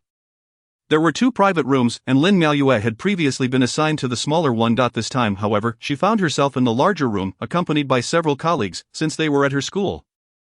Lin Miaoyue adopted the role of a quiet observer, merely there to partake in the meal. The entry of Zhao Tingchuan and his group caused a stir, and as he took his seat at the head of the table, he immediately spotted Lin Miaoyue, clad in a light purple coat and sporting a low ponytail, presenting a polished and capable appearance, her lowered gaze radiating a different kind of grace. When Principal Wang called for Lin Miaoyue to sit beside Zhao Tingchuan, she was taken aback, uncertainly asking me. Principal Wang smiled and said, Teacher Lin, as a distinguished representative of our young teachers, please pour a drink for Director Zhao. At this proclamation, all eyes turned to Lin Miaoyue, and for the first time, her gaze met Zhao Tingchuan's. This young director of the finance bureau. Lin Miaoyue forced a smile and made her way over. Once everyone was seated, Principal Wang gestured for Lin Miaoyue to pour wine for Zhao Tingchuan, which she did, and then he asked her to fill his glass as well. Lin Miaoyue promptly replied that she had just undergone a minor procedure and could not drink. Just as Principal Wang was about to interject, Zhao Tingchuan spoke up, if you can't drink, then don't feel pressured, your health is paramount. Teacher Lin, please do as you see fit. Grateful for these words, Lin Miaoyue cast a thankful glance at Zhao Tingchuan. He was nothing like the leader she had previously encountered, lacking the usual pomp and circumstance, and she offered him an appreciative smile, softly saying, thank you. The atmosphere of the dinner lightened considerably due to Zhao Tingchuan's approachable demeanor. With guests frequently coming over to toast, Lin Miaoyue adeptly poured drinks from the sidelines, occasionally indulging in her meal. While Zhao Tingchuan was engaged in conversation with the person beside him, Principal Wang approached and gestured to Lin Miaoyue, suggesting a toast to express respect with a drink. Lin Miaoyue furrowed her brow in silence, but Director Gui interjected, assuring her that it was perfectly fine and that she could be at ease. Meanwhile, he was preoccupied with other thoughts. As the drinks flowed, Zhao Tingchuan's breath grew heavier with the scent of alcohol. He glanced at Lin Miaoyue, who was diligently savoring her meal. Her focused demeanor was indeed captivating. Noticing her fondness for fish, he casually inquired, are you from City C, Teacher Lin? Startled by Zhao Tingchuan's sudden question, Lin Miaoyue choked slightly. Zhao Tingchuan chuckled and poured her a glass of beverage after regaining her composure. Lin Miaoyue hurriedly replied, thank you, I am a native of City C. City C is a wonderful place to have nurtured such an outstanding and beautiful teacher as you. Director Zhao, you flatter me, she added, raising her glass in a toast as Zhao Tingchuan's gaze remained fixed on Lin Miaoyue as he lightly clinked his glass and downed the drink in one go, observing his empty glass. Lin Miaoyue thought to herself, goodness, that's Baijiu. Silently she finished her beverage as well. Director Guo, who had been watching the two, quickly urged, Teacher Lin, you should refill Director Zhao's glass. Oh, certainly, Lin Miaoyue replied obediently as she poured more liquor. Afterward, when Zhao Tingchuan stepped out for a moment, Lin Miaoyue felt a sense of relief wash over her. She glanced around the table and felt inexplicably fatigued. She had never enjoyed such occasions, where toasting and exchanging pleasantries felt like everyone wore a mask. As the dinner progressed, Zhao Tingchuan noticed Lin Miaoyue's weariness and cleared his throat. Tonight, I would like to thank Principal Wang for his warm hospitality. It appears everyone is having a splendid time, but in this cold weather, let us all return home early. Chaoyang Middle School truly deserves its reputation as the best junior high in our city. And I believe it will only continue to flourish. Now let us raise our glasses. Director Zhao, our school's progress is greatly dependent on the support and care from leaders like you, Principal Wang chimed in. Fawningly, Lin Miaoyue felt a touch uncomfortable with his sycophantic demeanor. As they exited the private room, Zhao Tingchuan's secretary whispered something into Director Guo's ear, prompting an immediate response. Teacher Lin, he called. Director Zhao's driver had to leave due to an urgent matter. Given that we have all indulged in drinks, could you please give Director Zhao a ride home? What, leader? Before she could refuse, Principal Wang stepped forward, saying, Teacher Lin, please don't decline. Director Zhao has expressed great satisfaction with our school today. We will need the City Finance Bureau to allocate funds for a new building in the future, so please don't let us down at the last moment. Internally, Lin Miaoyue felt a surge of frustration. Director Guo turned to Zhao Tingchuan with a smile, saying, the car is arranged, so please let Teacher Lin drive you home. Hearing this, Zhao Tingchuan smiled in agreement. Thus, the group watched as Zhao Tingchuan took his seat in the passenger side of Lin Miaoyue's car. All of them sharing knowing smiles. This was undoubtedly the most nerve-wracking driving experience for Lin Miaoyue. With a man capable of commanding the city's affairs seated beside her, time seemed to stretch. And she wondered why he lived so far away. The car carried a faint, pleasant fragrance that was inexplicably soothing. She glanced at Lin Miaoyue, who seemed a bit anxious, and he lightly chuckled. Drive slowly. Don't be nervous. I won't bite. No, I'm not nervous. My driving skills are just not that great, she replied, and silence enveloped the car once more, interrupted only by the occasional navigation prompt. I heard your father works at the municipal police department. Yes, he has for many years. How did you know? For me, it's quite simple to take an interest in someone, he replied smoothly. Wouldn't you agree? Yes, Lin Miaoyue responded, filled with bewilderment at his words. Upon reaching the destination, she let out a sigh of relief, but it seemed Zhao Tingchuan had no intention of exiting the vehicle. Director Zhao, she gently reminded him. We've arrived at your home, thank you. Teacher Lin, would you like to come in for a while? Lin Miaoyue immediately shook her head vigorously. No, it's quite late, and I must return quickly, otherwise, my husband will worry. To avoid any misunderstandings, she invoked Zhang Wenyuan as a shield. Aren't you divorced? Lin Miaoyue turned sharply to Zhao Tingchuan, who was regarding her with a bemused expression. Chapter 11, The Winds Rise, Part 2, seeing Lin Miaoyue's stunned expression. Zhao Tingchuan was reminded of a plush toy frog that his daughter adored, but he found this particular frog far more intriguing. He felt an impulse to pinch her cheek playfully. Director Zhao. You might be a bit tipsy. I'm quite clear-headed and aware of what I've said. Teacher Lin. We have plenty of time ahead of us, until we meet again, Zhao Tingchuan said with a smile as he opened the car door and stepped out. Drive safely and take care on your way back, he instructed before closing the door. Lin Miaoyue felt her cheeks flush inexplicably. What did until we meet again imply? She hastily departed, thanking him for his concern and pressing the accelerator with a quickened heart. By the time she returned home, it was already 10:30 p.m. Although she had informed her mother earlier that she would be home late, she found her still waiting in the living room. In this world, only parents would love you unconditionally forever. They chatted briefly about the evening, and Lin Miaoyue skillfully sidestepped mentioning the dinner or her drive with Zhao Tingchuan, seeing her daughter gradually emerging from her gloom. Her mother felt a wave of happiness. After their conversation, she brought out the 5 red soup she had prepared earlier that afternoon, which was particularly nourishing for Lin Miaoyue after her recent loss. Once in her room, Lin Miaoyue let out a sigh of relief. Feeling utterly exhausted from the day, she took out her phone and noticed a new friend request. It was none other than Zhao Tingchuan. His WeChat name was simply his own, accompanied by a note that read, Teacher Lin, have you arrived home? Lin Miaoyue stared at the message, lost in thought. This influential director of the City Finance Bureau would have remained entirely unrelated to her life had it not been for today's school inspection.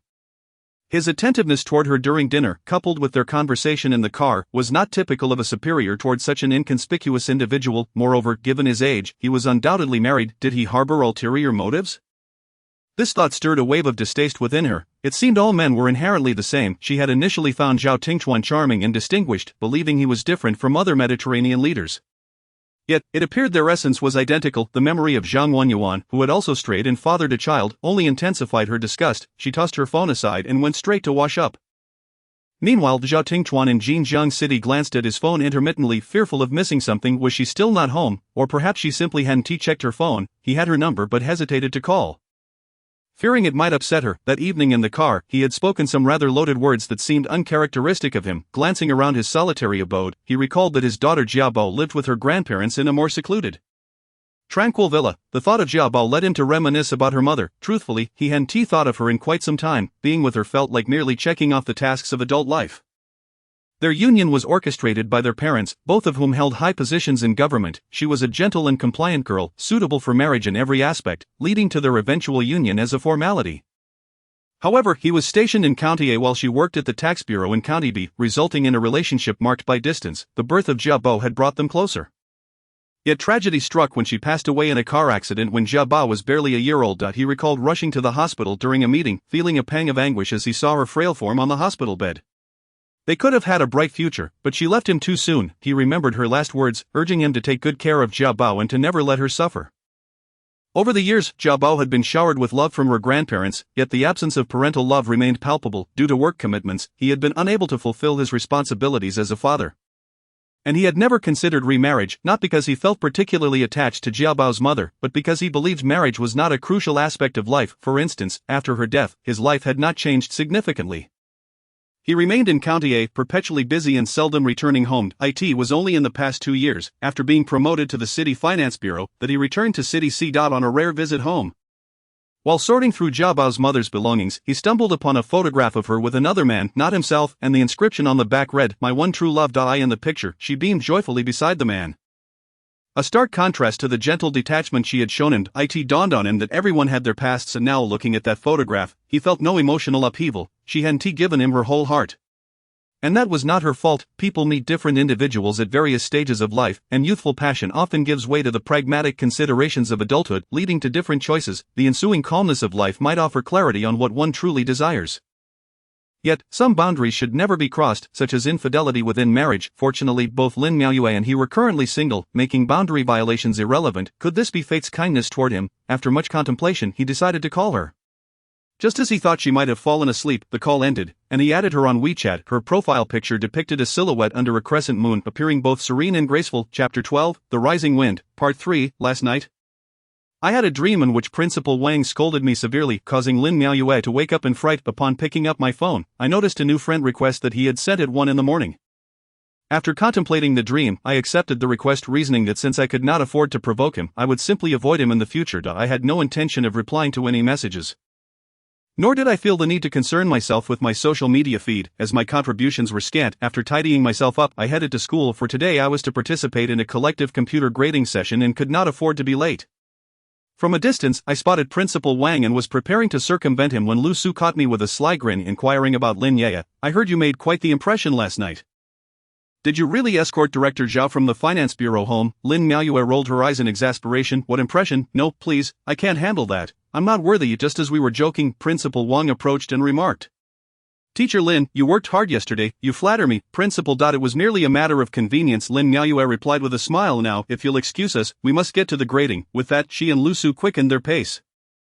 By the way, where does Director Zhao live? Over in Jinjiang City. You have no idea how awkward it was for me yesterday. I wished I could have launched a rocket to send him home.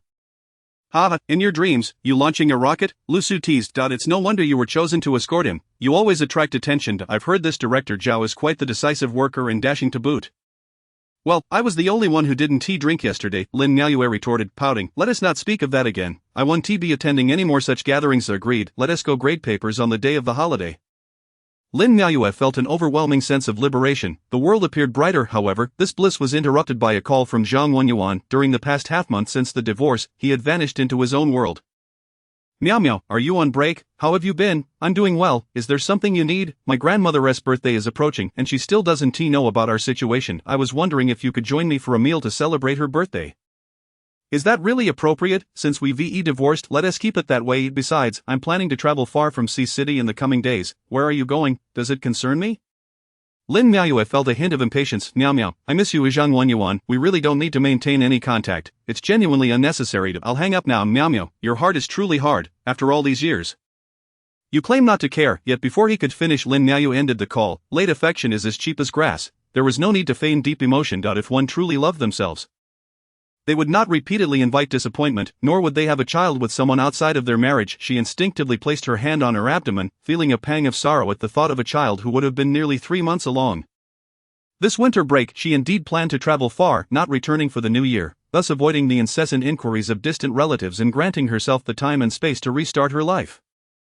While packing, her mother chattered on about the dangers of a girl traveling alone, highlighting the unfortunate incidents that befall many beautiful young women. Mom, I'm not a girl, I'm a divorced woman now. Lin Miaoyue feigned melancholy. Even if you're divorced, you're still beautiful. Divorce is common these days. After a pause, her mother relented. Fine, I'll have your brother accompany you. Mom, that's really unnecessary. I just want some time alone to sort out my feelings. Please don't worry, I'm not a child. Lin's mother sighed, resigned. Just remember to call me daily and send messages to the family. When the plane landed in Yunqing, Lin Miaoyue was struck by the vastness and richness of China. The weather here was entirely different from Sea City, truly deserving its title as the Spring City, with its perpetual spring-like climate. After settling into the pre-booked guesthouse, she assured her family of her safety and shared some photos and videos with them.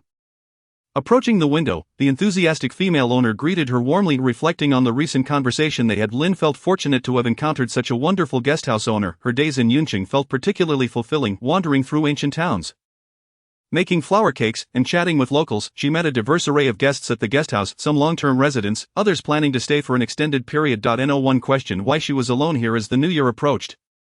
During this time, she also enjoyed restful days, maintaining a regular routine, reading, writing, and occasionally playing the pipa, living in what she envisioned as her ideal state of life, though regretfully, she could only stay for a month. On New Year's Eve, the guesthouse owner, Hong Jie, organized a dumpling-making event for those spending the holiday there. There were only 6 or 7 outsiders, and with Hong Jie's family, the atmosphere was lively. Lin Miaoyue recorded several videos to send to her mother, who felt genuine satisfaction upon seeing her daughter's happiness. When relatives inquired about Miao Miao, she candidly stated that she had divorced and was there to unwind. As a fellow woman, Lin's mother understood that an unhappy marriage was not worth holding on to. If one could not find contentment, it was better to move on gracefully. Once the dumplings were cooked and served, Hong Jie had intentionally placed some auspicious items within a few of them. Lin Miaoyue bit into one that contained a coin, prompting Hong Jie to cheer her on to perform a few pipa pieces for everyone's entertainment. Lin Miaoyue graciously accepted the challenge, taking the opportunity to fetch her pipa from her room while changing into a pale pink qipao. Elegantly styling her hair, seated in the already artistic and refined courtyard of the guesthouse, she resembled a painting, captivating everyone's attention. Once settled, she effortlessly played a rendition of Pipa Xing, leaving everyone in the courtyard spellbound by this dual visual and auditory delight. Even the well-experienced Hong Jie momentarily stood in awe before breaking into applause. Following that, she collaborated with De Qiu, who claimed to traverse the world with his guitar, performing several popular songs that garnered enthusiastic cheers from the crowd, even attracting guests from the neighboring guesthouse. The courtyard was enveloped in a warm and romantic ambience, with Lin Miaoyue undoubtedly being the most enchanting presence among them. Thus, a group of individuals from various corners of the world gathered together. And later on, they set off fireworks. Photographer Maizi captured a series of photos of Lin Miaoyue, describing them as a collection that required no editing, suitable for direct sharing on social media. Every smile and expression of Lin Miaoyue was exquisite, especially against the backdrop of the fireworks, which added a breathtaking allure to her beauty. Chapter 13, The Rising Wind, Part 4. As it was a gathering of young people, the revelry continued late into the night, and Lin Miaoyue endured her first night in Yunqing. By the time she returned to her room, it was already 2 or 3 in the morning. She recalled the words of Yazunari Kawabata, at 3 in the morning. Listening to the begonia flowers that have not yet slept. Grabbing her phone, she noticed a flurry of New Year's greetings flooding her messages, along with several missed calls from unfamiliar numbers, which she chose to ignore. She carefully saved the photos taken by Maizi that night. They indeed possessed a unique charm. Unable to resist, she posted one on her social media, captioning it, "Forever in love with the sky full of fireworks and the fading sparks. May the new year surpass the last, and may all wishes be fulfilled." After sharing her post, she proceeded to wash up. Looking into the mirror, she wished herself a happy new year, reminding herself to live joyfully and radiantly, just as she did today. Having finished her preparations and lying in bed ready to turn off the lights and sleep, her phone rang again, this time from the same unfamiliar number. Feeling puzzled, she answered. "Hello, Teacher Lin, Happy New Year." It was Zhao Tingchuan, his voice somewhat subdued. The tone was slightly unfamiliar, prompting her to respond, "Happy New Year. May I ask who this is?" The first New Year's greeting on the first day of the new year made her smile involuntarily. "This is Zhao Tingchuan. Do you still remember me?" "Oh yes, Zhao Director, Happy New Year. Are you still awake?" "Indeed, I've been waiting for your response, and then I saw your social media post. You sent me a message?" Lin Miaoyue was taken aback, scrolling through her messages to find that he indeed had sent several. "I'm sorry, Director Zhao. I thought they were just group messages, so I didn't pay much attention." "Thank you for your concern. Where are you? I saw from your post that you're not in Sea City. Oh, I'm in Yunqing." Lin Miaoyue felt her fatigue creeping in, her voice growing faint. "Alone? Yes, Zhao Director. Is there something else you need?" "I'm rather tired," Lin Miaoyue admitted, stifling a big yawn. Sensing her yawn, Zhao Tingchuan couldn't help but smile. "Then you should get some rest. Good night." "Yes, good night, Zhao Director."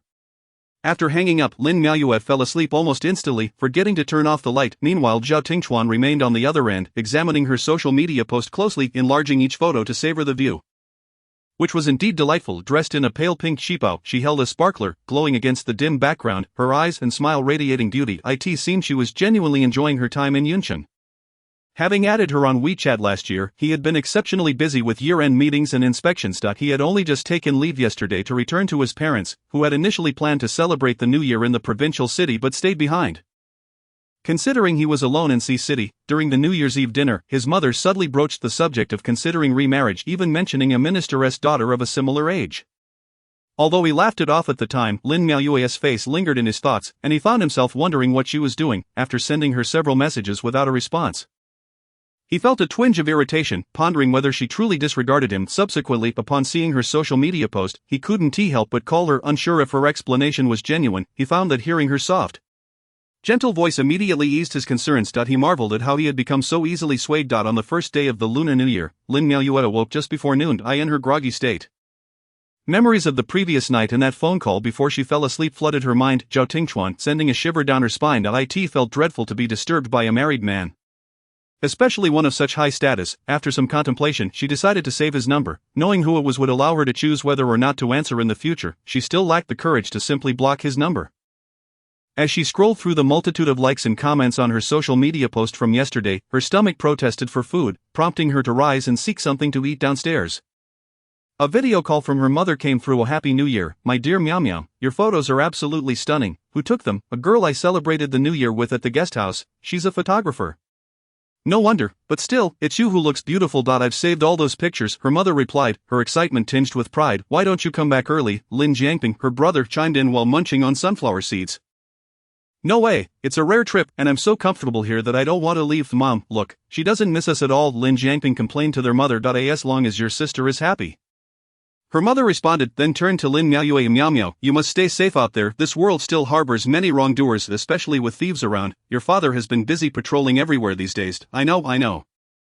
I haven't had lunch yet, and my stomach is protesting. I'm off to find something to eat." After hanging up, Lin Miaoyue sent a message to Lin Foam. "Dear Officer Lin, Happy New Year. May the new year bring you joy at work and safety in your return home."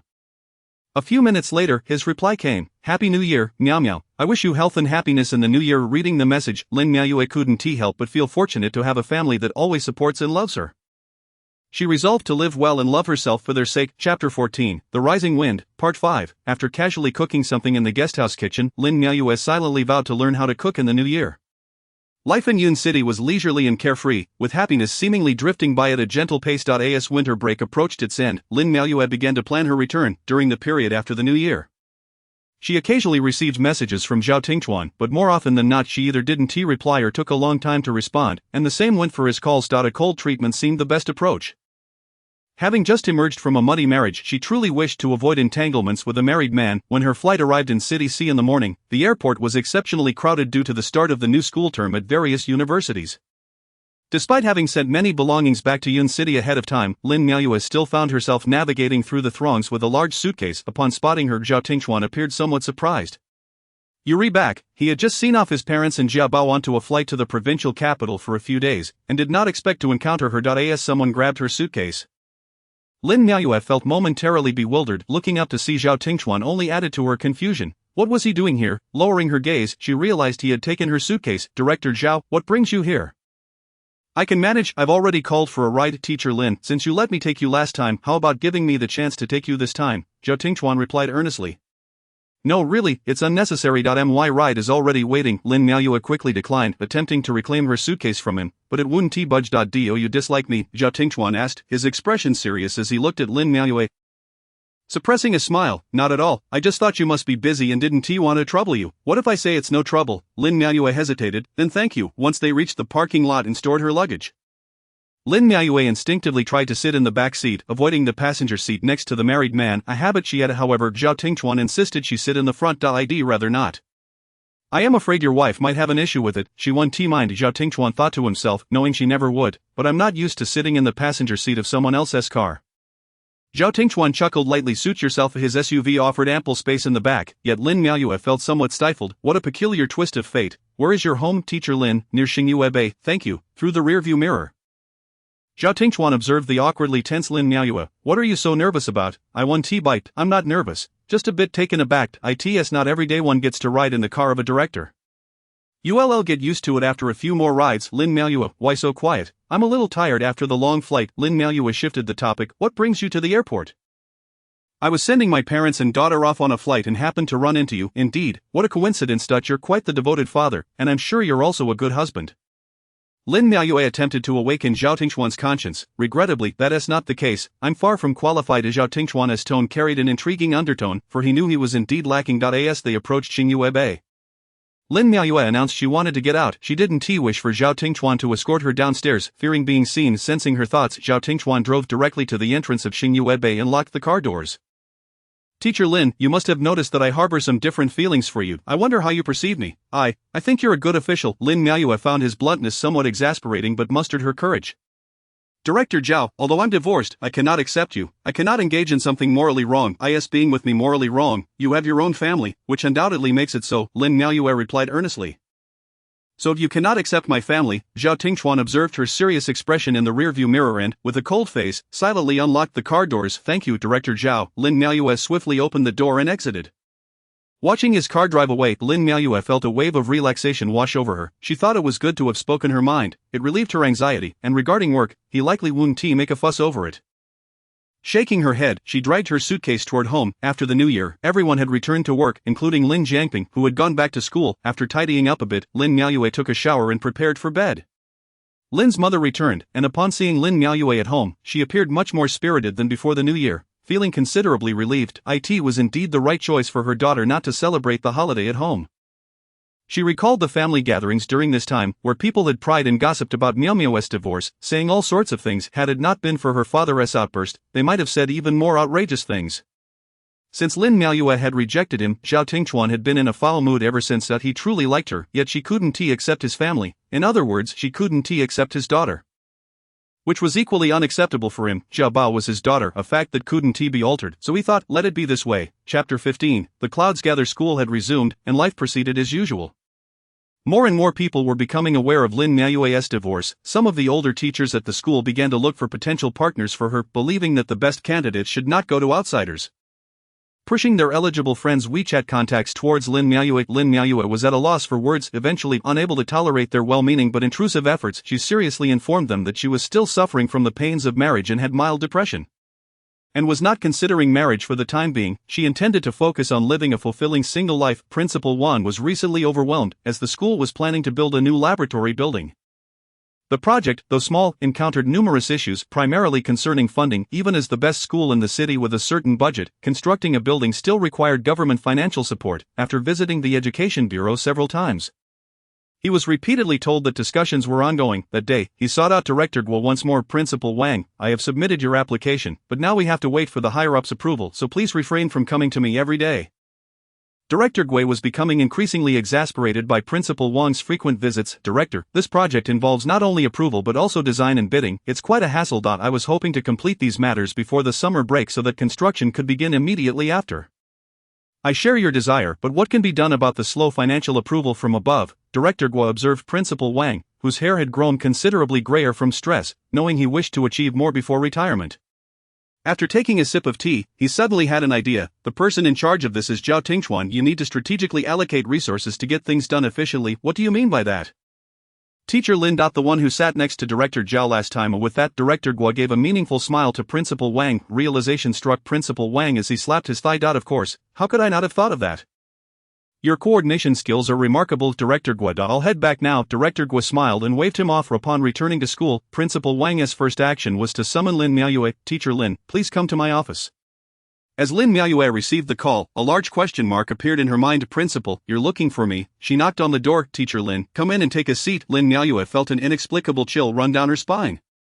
Principal Wang cleared his throat and said, Teacher Lin, you must be aware that our school has a significant task this semester regarding infrastructure development, specifically the construction of a new experimental building.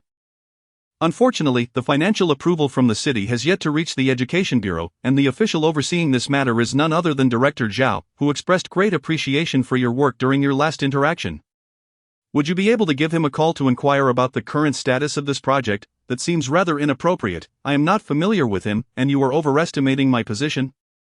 Principal Lin Miaoyue replied, her internal alarms ringing loud and clear as she outright rejected the request. Why are you so apprehensive about simply checking on the progress, as a member of Chaoyang Middle School?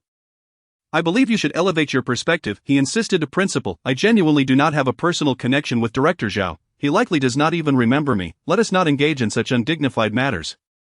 She retorted a nonsense. How can you consider yourself a mere nobody when you have been such a remarkable influence? You even accompanied Director Zhao home the other day, and he was quite pleased with the school's inspection. Much of which is attributable to your efforts, he countered, taking a moment before continuing. Teacher Lin, please do not evade this responsibility. A simple phone call could make a significant difference for your current class in the upcoming semester regarding their experimental work. You ought to consider the students' needs. Lin Miaoyue remains silent, her expression devoid of emotion, deciding against further discussion. Observing her demeanor, Principal Wang added, Miao Miao, I know your parents well. To be frank, I have taken considerable care of you during your time here. Your father mentioned your health issues and the pressures of being a homeroom teacher, which is why I ensured you were never assigned such a role. Now, I am merely asking you to make a phone call. And yet, with a hint of desperation, Lin Miaoyue replied, Principal, it is not that I am unwilling. I simply do not possess Director Zhao's personal phone number. Should I really call the mayor's hotline to ask for it?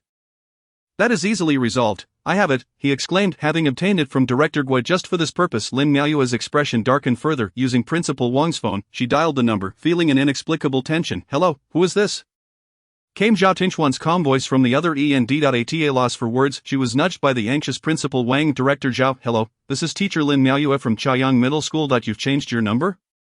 Zhao inquired, and Principal Wang shot Lin a meaningful glance, implying the irony of claiming to have no number when her contact was already saved in his phone. Lin Miaoyue lowered her head. Avoiding Wang's gaze, this is Principal Wang's phone. Director Zhao, I am calling to inquire about the arrangements for the reconstruction of the experimental building at Chaoyang Middle School, she stated. Zhao Tingchuan immediately grasped the reason for her call. We haven't yet convened to discuss this. Several schools' infrastructure plans are pending review. Lin Miaoyue glanced at Principal Wang, who shrugged, as the call was on speaker, and he could hear the conversation. Oh, understood. I apologize for the interruption, she said, preparing to end the call at Director Zhao. Hello, this is Principal Wang Xiaobing from Chaoyang Middle School. When might you have time for us to discuss the plans for our experimental building? Wang interjected eagerly. Perhaps we should let Teacher Lin follow up on this matter, he suggested. Lin Miaoyue rolled her eyes in frustration, feeling aggrieved. What do you take me for? No need for that. I have a business trip coming up. And the City Finance Bureau will be coordinating this matter. It should be resolved soon. Zhao replied curtly. Alright, thank you. I appreciate your time, Wang said. As Zhao hung up, he noted Lin's eagerness to end the call. Indicating her reluctance to engage in this conversation, Principal Wang, please do not involve me in such major school projects in the future. I truly lack the capability for this, and I simply wish to be an ordinary teacher. I genuinely appreciate your care, but should my parents learn of your efforts in nurturing my career, it would put you in a difficult position, Lin Miaoyue asserted, emphasizing the word nurturing. Principal Wang awkwardly chuckled. Very well, Miao Miao, I assure you there will be no such instances in the future. Focus on your teaching. This time, I was indeed too hasty. I shall take my leave now, she replied, exiting the office. Principal Wang observed her retreating figure. Reflecting on how he had underestimated her temperament, she had shown more strength than he had anticipated. The matter of the experimental building loomed heavily on his mind once more.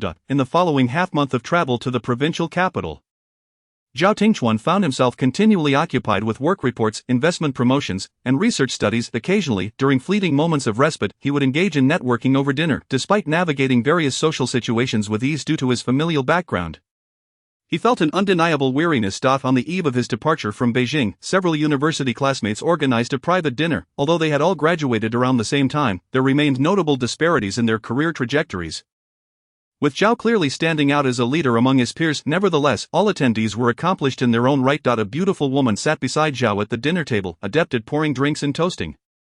She was a director from a provincial department named Wang. As laughter ensued, she leaned closer to Zhao, and by the meal's conclusion, she had taken his hand. As the gathering dispersed and they returned to the hotel, the woman suggested visiting Zhao's room. Though Zhao felt the effects of alcohol, he maintained his composure, replying, My room is quite ordinary and small, not suitable for someone of your elegance. Then let us find a larger room, she suggested, her gaze flirtatious as she playfully poked his waist. Zhao, noticing her charm, gently adjusted her posture, though he found her perfume somewhat overpowering. With a smile, he declined, I appreciate your enthusiasm, Director Wang, but I have an early flight tomorrow, and I fear it may cause delays. Her realization of his seriousness led her to respond, Director Zhao, you are indeed as reputable as they say, exuding an aura that commands respect. Upon your laughter, I feel a sense of embarrassment for my own shortcomings. Should you find yourself in Sea City in the future, I would be honored to host you, Zhao offered. With a whimsical smile, she replied. Let us ensure there are no forgotten debts then. Before gracefully departing, upon returning to the hotel, his secretary had made all necessary arrangements for his 9 a.m. flight the next day, arriving in Sea City by 11. Zhao rubbed his temples, feeling the weight of exhaustion. Suddenly recalling something, he instructed, could you please check if there are any vendors nearby selling candied hawthorn skewers or toy stores? I would like to bring something back for my daughter. At this hour, there likely aren't any candied hawthorn vendors, but I will search for a toy store. What does your daughter enjoy? Perhaps a stuffed animal. She particularly likes rabbits and frogs. Please choose something suitable. I am feeling a bit of a headache from the wine, he replied. Of course, please rest well, the secretary said before leaving. Leaning back on the sofa, Zhao closed his eyes, wishing for a moment of peace. Upon returning to Sea City, Zhao continued his relentless pace, receiving promising news regarding investment opportunities from his provincial visit. Meanwhile, Lin Miaoyue enjoyed a leisurely existence, feeling liberated from the constraints of marriage and reveling in her newfound freedom. She diligently fulfilled her professional responsibilities and enjoyed social outings with friends and colleagues, embodying the philosophy that one must eat well to ensure the family thrives. Lu Su playfully remarked that she seemed to have regained her youthful spirit.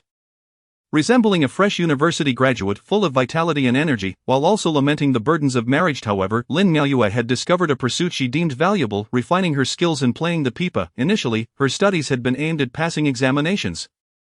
But following her divorce last year, she resumed her passion. Since that New Year's Eve, she found immense joy in playing the pipa, and with further improvement, she could potentially teach her students, providing a lucrative side income.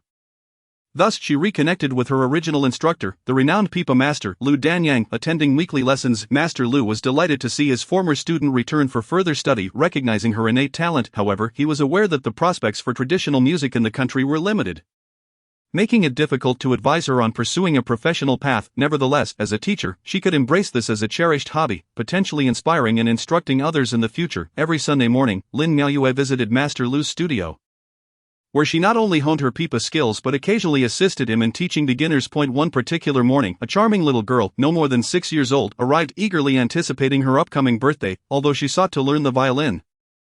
She was a student of Master Lu's partner. Lin Miaoyue found her utterly adorable and approached her to play and chat. The little girl adored this beautiful sister and, captivated by Lin's pipa playing, insisted on learning it instead of the violin. Gabeo, that is not possible. The pipa is too large for you. You will have to wait a few years, Lin Miaoyue gently explained. How about this? I will play the pipa while you play the violin. That would make a wonderful combination. Would you like to perform with me someday? Lin encouraged. Alright then, Gabeo reluctantly agreed. April in Sea City is the most pleasant time of the year, and Lin Miaoyue, taking advantage of the delightful weather and her good spirits, indulged in purchasing several new dresses. She was somewhat surprised to receive a call from Zhang Wenyuan. Miao Miao, the house has been sold. They mentioned needing to clear out the belongings. When will you have time for us to go together? No need, I will find the time to go with my mother. How much did you sell the house for? 2.15 million, paid in full. I will transfer 500,000 to you later, and I will also return the 150,000 your parents lent me for the loan. Alright, by the way, where will you be staying? Lin Miaoyue was somewhat surprised that he would think to repay that 150,000. So she inquired further. I will stay with my parents or perhaps at their 2-bedroom apartment in Shinju Garden, which is also close to the Industrial and Commercial Bureau. Sounds good. Lin Miaoyue had nothing more to say. Miao Miao, how have you been lately? Quite well, thank you. That's great to hear. Miao Miao, I regret how things were in the past, and I apologize for our baby. Let bygones be bygones. I do not wish to dwell on it any longer. What about your other child? Lin Miaoyue asked with a hint of sarcasm. I had to pay 100,000 to terminate that pregnancy. The child was truly an accident, and even if born, happiness would have eluded them. Zhang Wenyuan, even if it was an accident, you are the one who created this misfortune. Lin Miaoyue could not help but scold him. Yes, it is my fault. If there's nothing else, I will hang up now. Miao Miao, can we still be friends? No, from now on we shall go our separate ways and live our own lives. After saying this, she hung up the phone and sent her bank account details. She did not want to have any disputes over money. After an afternoon, Lin Miaoyue drove with her mother to the house to collect their things. It was a residence they had lived in for merely 2 or 3 years, and to claim that she was not saddened would be disingenuous. Many expectations had been harbored here, and much had been lost. The mother and daughter were both silent. The items they needed to take were not many, just a few clothes and some jewelry. Lin Miaoyue discarded a number of items outright, but taking her belongings made the house appear significantly emptier. Upon leaving, she placed the keys at the entrance, thinking that she would not return, and thus had no need to keep the keys. In the car, Lin Miaoyue spoke with her mother about Zhang Wenyuan's repayment of the 150,000. Lin's mother pondered for a moment and remarked that Zhang Wenyuan was indeed unreliable and lacked responsibility. Yet she hadn't anticipated he would voluntarily return that sum. Indeed, he has learned a bit since his divorce, however, that has nothing to do with me anymore. Meow meow, you have matured, I am truly happy for you. Thank you, Mom, Lin Miaoyue said sincerely. That evening, Lin Miaoyue invited Lu Su to dinner to celebrate reclaiming a significant sum of money. The two enjoyed their drinks together, reveling in the moment. The sight of two beautiful women sharing drinks attracted the gaze of many men nearby. When Lin Miaoyue approached the counter to settle the bill, two men approached with ill intentions, smirking. Beautiful lady, allow me to cover your bill. Come join us for a drink. Thank you, but that's not necessary. Lin Miaoyue could smell the alcohol on him from a distance and wished to leave quickly. Hey, why are you being so rude? One of them said as he reached to grab Lin Miaoyue. Lu Su stepped forward and firmly stated, what are you tugging at? Oh, is this beauty joining us as well? Seeing the lewd smile on the man's face and noticing the group behind him looking their way, Lu Su recognized the potential for conflict and said with a smile, Big brother, our husbands are already on their way, so feel free to enjoy. After saying this, she pulled Lin Miaoyue to leave. But the man was persistent, appearing quite drunk. Realizing the situation was turning sour, several gentlemen approached, speaking in a northeastern dialect. The lady has clearly stated she doesn't wish to drink. Have you never seen a woman before? Upon hearing this, the lewd man displayed a menacing demeanor, and his tablemates joined him. It seemed a fight was imminent, prompting the manager to intervene and signal for Lin Miaoyue and her friend to leave quickly. Unfortunately, the group did not relent, and a confrontation seemed inevitable. At that moment, a few police officers rushed in shouting, what's all this commotion about? The manager hurried to explain that everyone had had a bit too much to drink. The drunken man, realizing the situation, retreated, and the northeastern gentlemen returned to their seats, allowing Lin Miaoyue and her friend to escape. Upon exiting, they encountered Zhao Tingchuan and his entourage at the door. He had brought investors to survey the nightlife in City C. Their eyes met, and immediately Lin Miaoyue turned away, linking arms with Lu Su as they walked past him. Feeling that the evening had indeed been fraught with misfortune, Zhao Tingchuan noticed Lin Miaoyue's flushed face and caught a whiff of alcohol on her. Frowning slightly observing the police exiting, he instructed his secretary to inquire about what had transpired while continuing to guide the investment team through the late-night food street. Once home, Lin Miaoyue lay on her bed, still shaken, reflecting on how perilous the evening had been. If it weren't for those northeastern gentlemen, or the police's timely arrival, the consequences could have been dire. Ding dong, a message from Lu Su inquired if she had arrived home. She quickly replied and asked about Lu Su's well-being. Both expressed their lingering unease and vowed never to drink in public again. Returning to the office, Zhao Tingchuan's demeanor darkened as he listened to his secretary's report. The secretary, feeling anxious, quickly assured him that they would properly educate the drunken individual and coordinate with the police to enhance patrols in the area. Thankfully, no incidents had occurred that night, otherwise it would have left a poor impression on the investors. After discussing with the police, it was decided that not only would this street see increased patrols, but any area with a high occurrence of public drunkenness would be monitored more closely. Furthermore, any disturbances caused by intoxicated individuals would be dealt with severely to prevent a single rotten apple from spoiling the barrel. Understood. I will communicate with the police tomorrow, the secretary replied. Have the investors been settled? Zhao Tingchuan inquired, rubbing his temples. Yes, they have been accommodated, and the Development and Investment Promotion Department is currently hosting them for dinner. Good. If there is nothing else, you may leave for the day. Tell the driver not to wait for me. I will drive home myself. Once the secretary had exited, Zhao Tingchuan exhaled deeply, scrolling through saved photos of her, pondering how she dared to venture out drinking with just two women. Did she truly believe that being divorced meant nothing mattered anymore?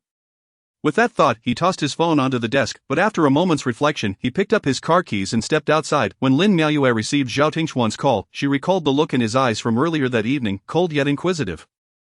After contemplating for a moment, she answered, Hello, Lin, come down. I'm at the south gate of your community, Director Zhao. I have already gone to bed, Lin Miaoyue responded, confused by his call but resolutely declining. I said come down, or I'll come up to find you. With that, Zhao Tingchuan hung up. Lin Miaoyue hesitated but eventually decided to go downstairs. Upon reaching the entrance, she indeed spotted Zhao Tingchuan's vehicle, a black SUV appearing even more somber in the night.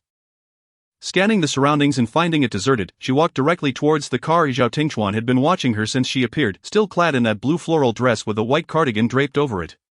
He turned off the engine, exited the vehicle, and awaited her approach. Director Zhao, is there something you need? The moment she spoke, the scent of alcohol wafted from her, raising his curiosity about how much she had consumed.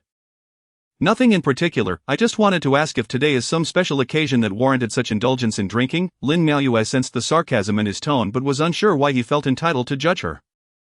Was it because she nearly disrupted public order? But weren't the police the ones who resolved the situation? Besides, many others were drinking. What business was it of his? Why so silent? Noticing her reticence, Zhao Tingchuan felt a surge of inexplicable anger.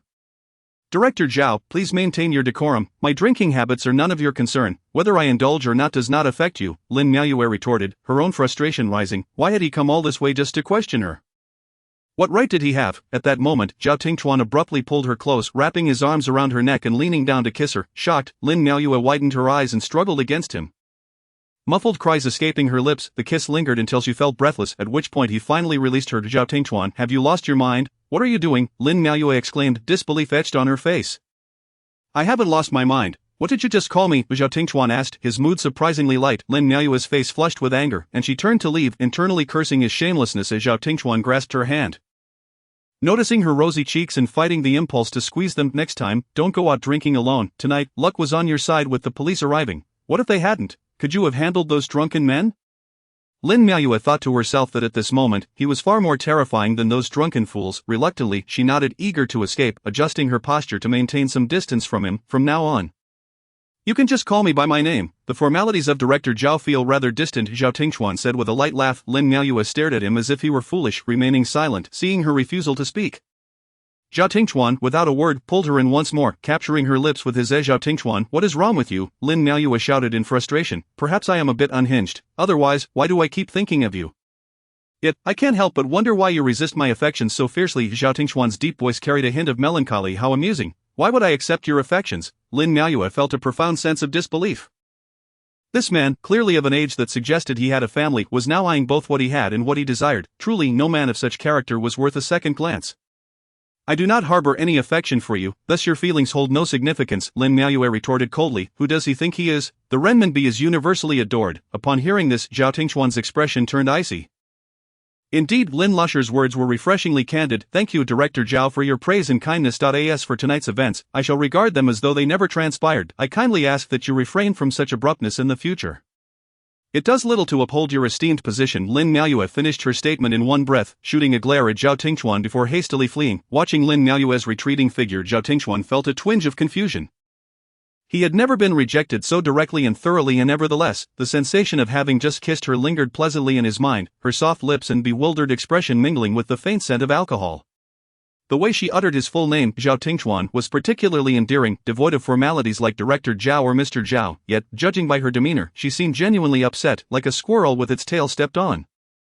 Eager to flee but unable to do so, when would he next step on her tail? Pondering the recently mentioned school construction approval meeting, he surmised it would be soon. Lin Miaoyue dashed home, closed the door, and instinctively wiped her mouth, unable to suppress her inner tirade against Zhao Tingchuan. Once in her room, she furiously pounded her pillow, imagining it was Zhao Tingchuan, releasing her pent-up frustration. After a moment of reflection, she concluded that her troubles stemmed from the evening's drinking escapade. Vowing never to repeat such folly, however, she fretted over whether Zhao Tingchuan might retaliate for her blunt words. Whatever may come, she reassured herself, she had a secure position. He could not possibly dismiss her. Today had truly been fraught with misfortune, calamity lurking at every turn. Principal Wang's heart raced when he received a call from Secretary Li, who was close to Zhao Tingchuan, mentioning issues with the application for the laboratory building's reconstruction. Specifically, the new building's area exceeded the stipulated standards. In a hurry, Principal Wang opened the original document on his computer, only to find that it indeed contained errors. He mentally cursed the General Affairs Office for their carelessness and quickly assured Secretary Li that he would promptly resubmit a corrected application to the municipal government.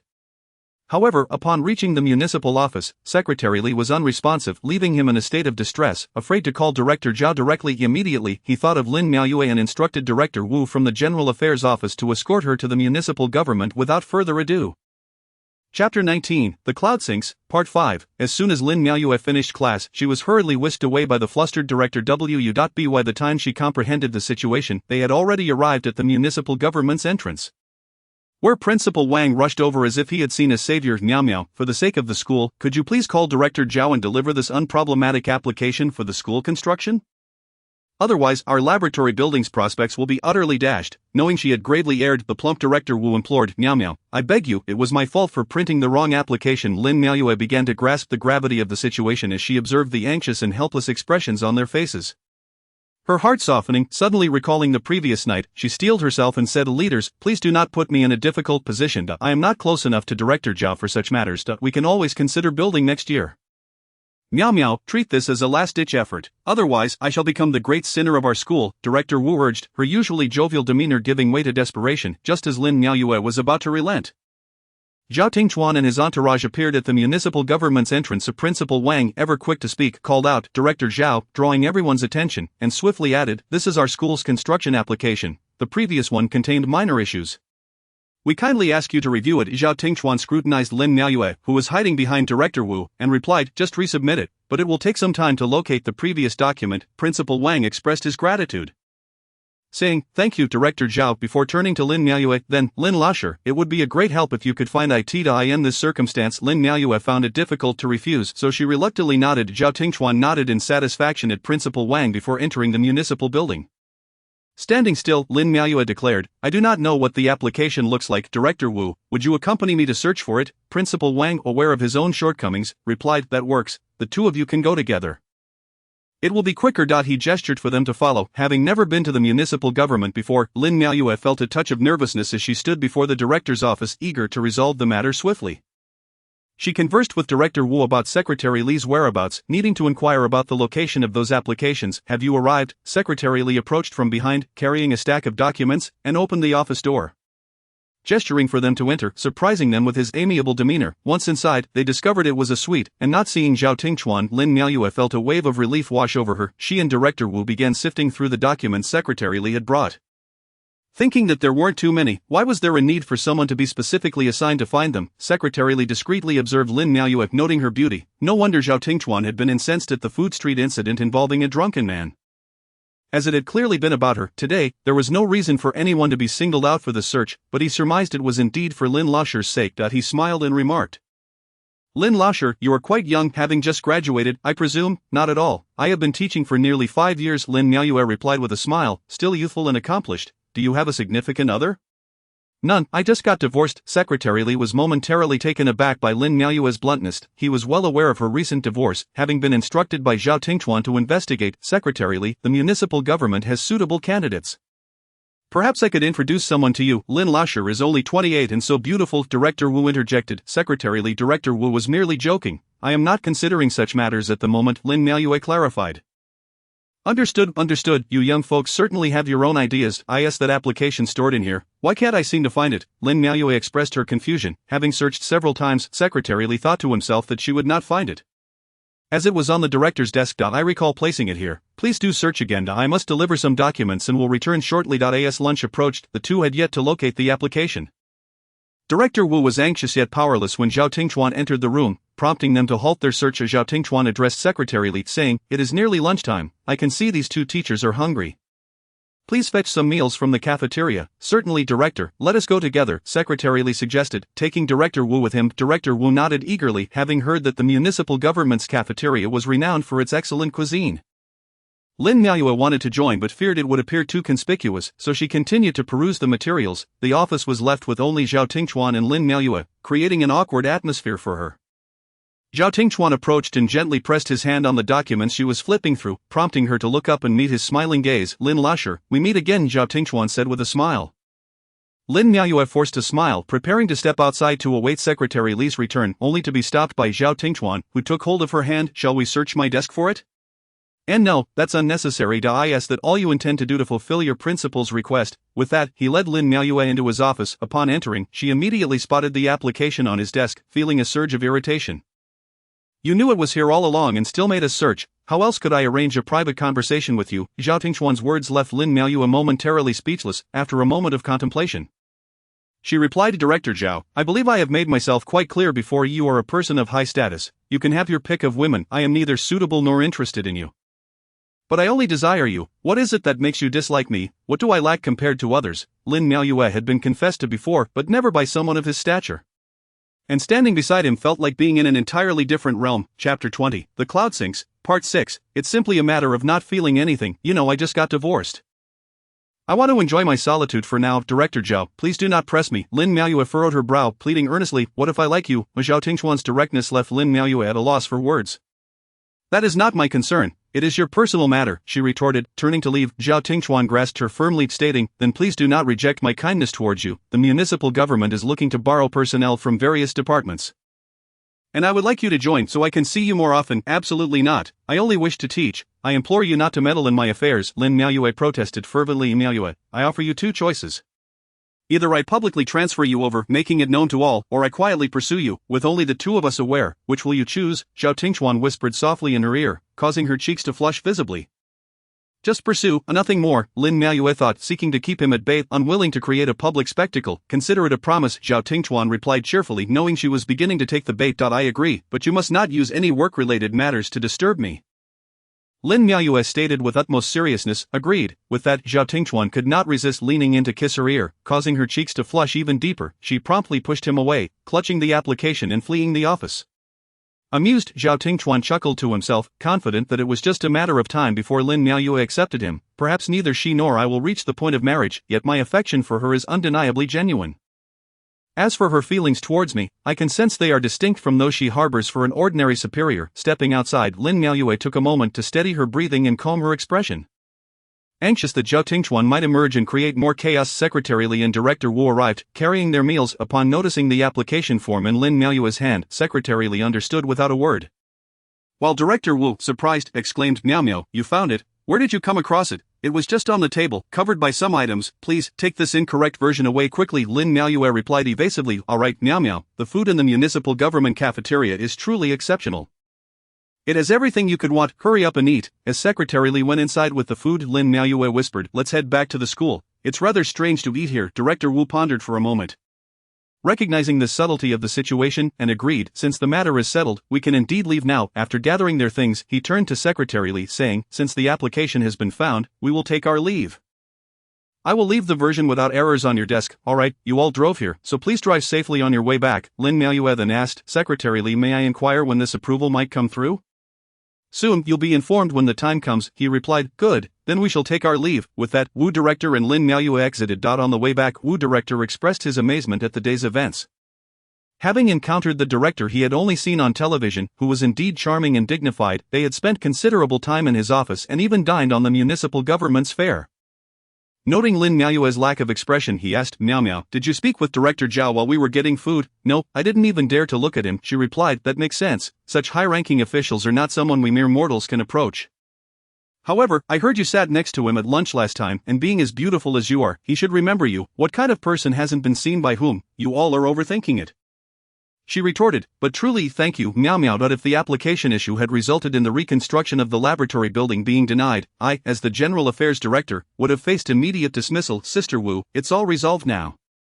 Don't dwell on it," Lin Miaoyue thought to herself, feeling particularly fatigued and drowsy as she sat in the passenger seat. A few days later, during the faculty meeting, Principal Wang joyfully announced that the approval for the reconstruction of the laboratory building had come through, and the next steps would involve issuing the bidding announcement and other processes. He also commended several teachers, including Lin Miaoyue, for their efforts in this matter. Lin Miaoyue, called out by name, felt immensely embarrassed.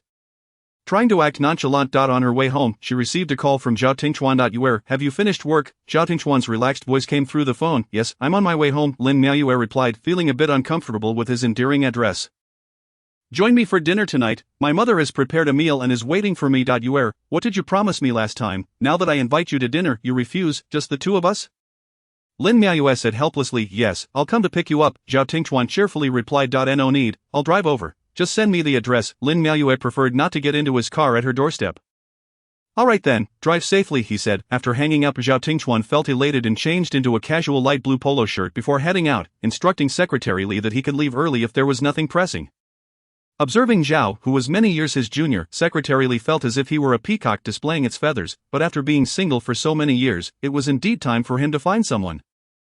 Chapter 21, Clouds Rising, Part 1. After Zhao Tingchuan had his driver drop him off at Tingyun Pavilion, he sent him away, eager to wait for someone he hadn't anticipated waiting for in a long time.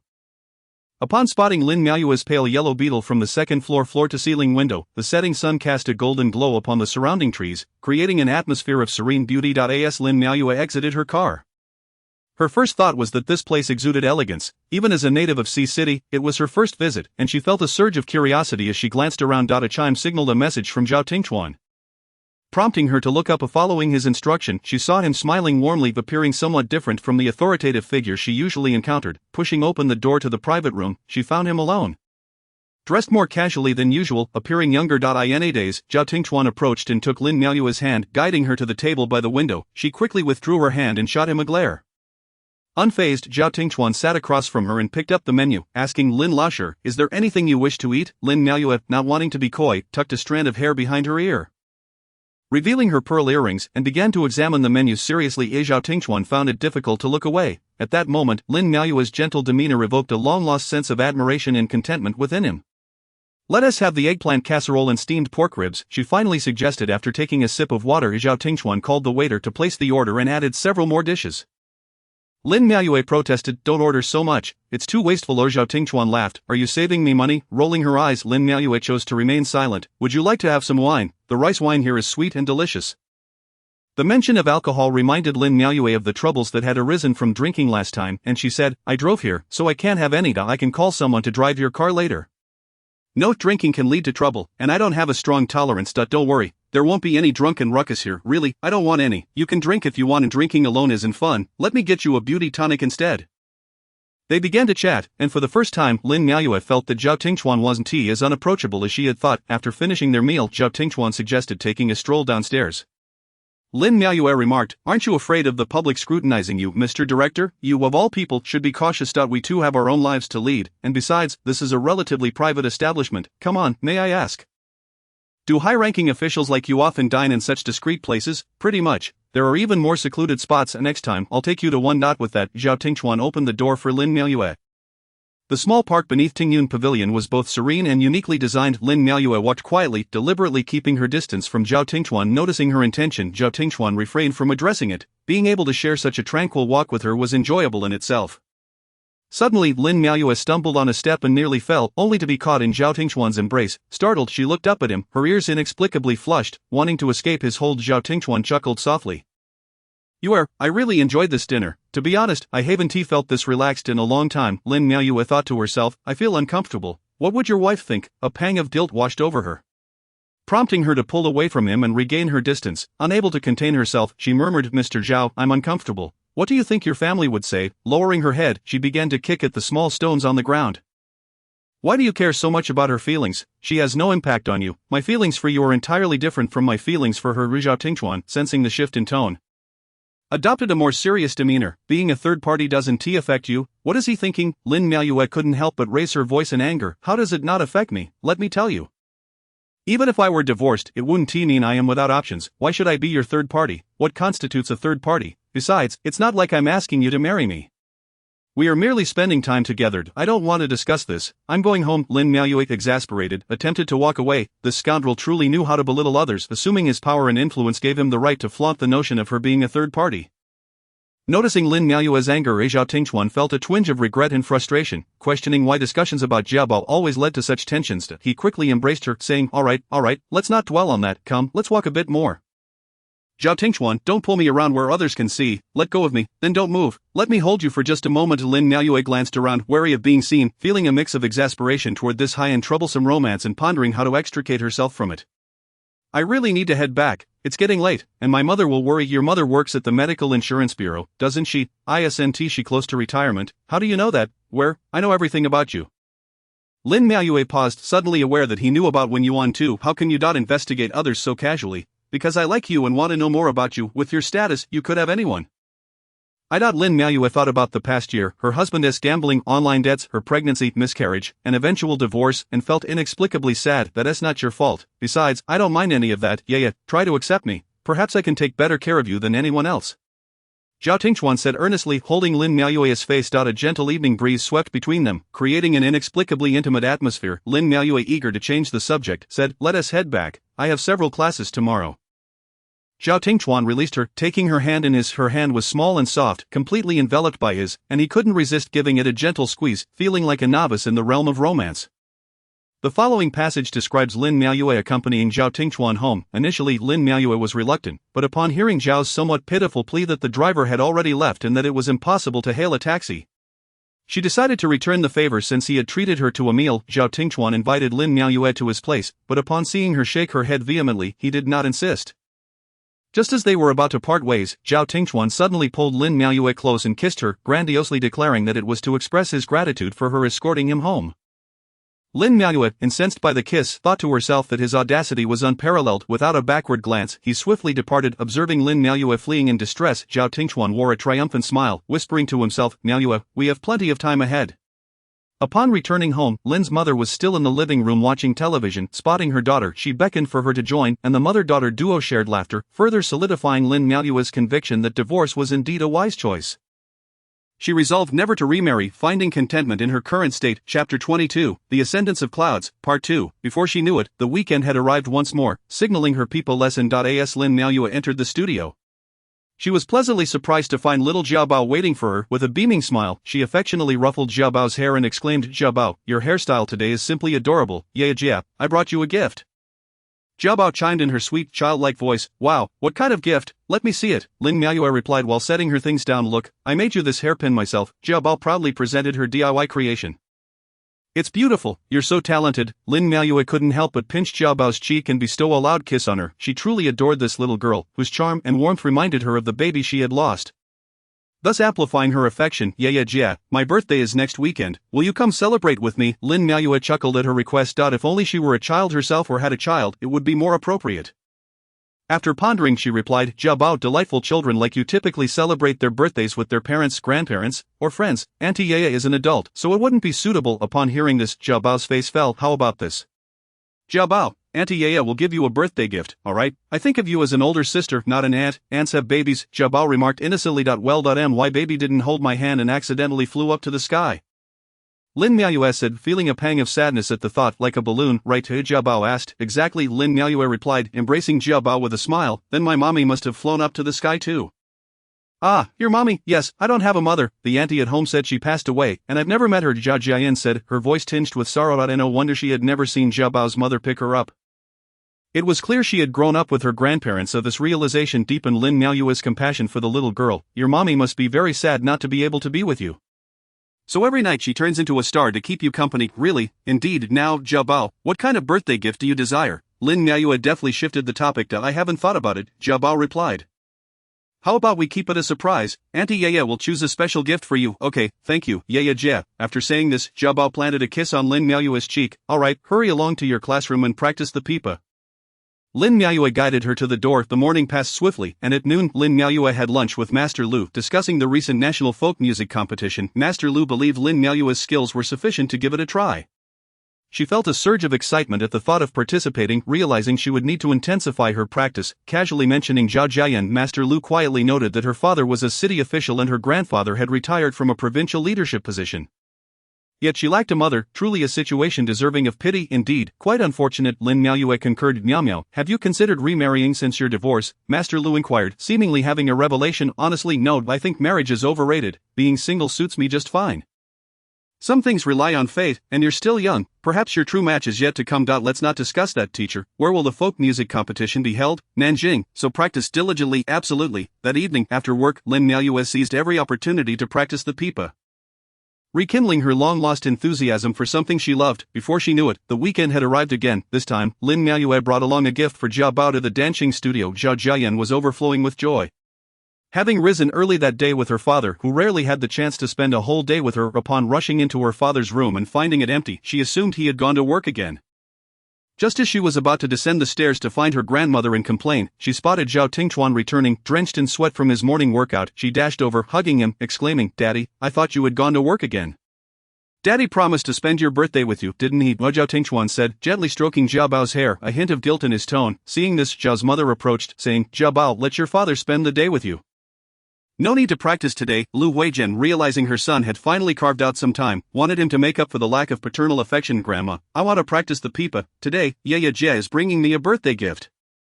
"Who is Yaya Jie?" Zhao's mother inquired. "She's an older sister from my pipa class, so beautiful and talented." "Go ahead then, whatever Jiabao wants to do today, Daddy will accompany you." "Alright," Zhao Tingchuan said, playfully pinching his daughter's cheek. "Great, Daddy, I love you so much." The little girl spun in delight before running off to share her joy with her grandfather. Jiabao was growing up so quickly and becoming more sensible. "The other day, she asked me if her mommy was up in the sky thinking of her. It nearly broke my heart." Zhao Tingchuan reflected, looking at him. Zhao's mother added, "Tingchuan, it's not your mother pressuring you. We all believe you should consider starting anew with the right person. Jiabao needs a complete family. She'll be in first grade soon." "Mom, I understand. I need to wash up first," Zhao Tingchuan interrupted. Preparing to head upstairs. Do you remember Lufalua, my colleague's daughter? She used to say she didn't want to get married, but now that she's 30, she's reconsidering. She doesn't mind Xiao Bao. Perhaps you should meet her. Zhao's mother quickly suggested, sensing her son's defenses were lowering. Mom, I have it under control. Don't meddle. Go call Xiao Bao for breakfast. I'll take her out shortly, he replied, hastily ascending the stairs, seeing her son behave this way.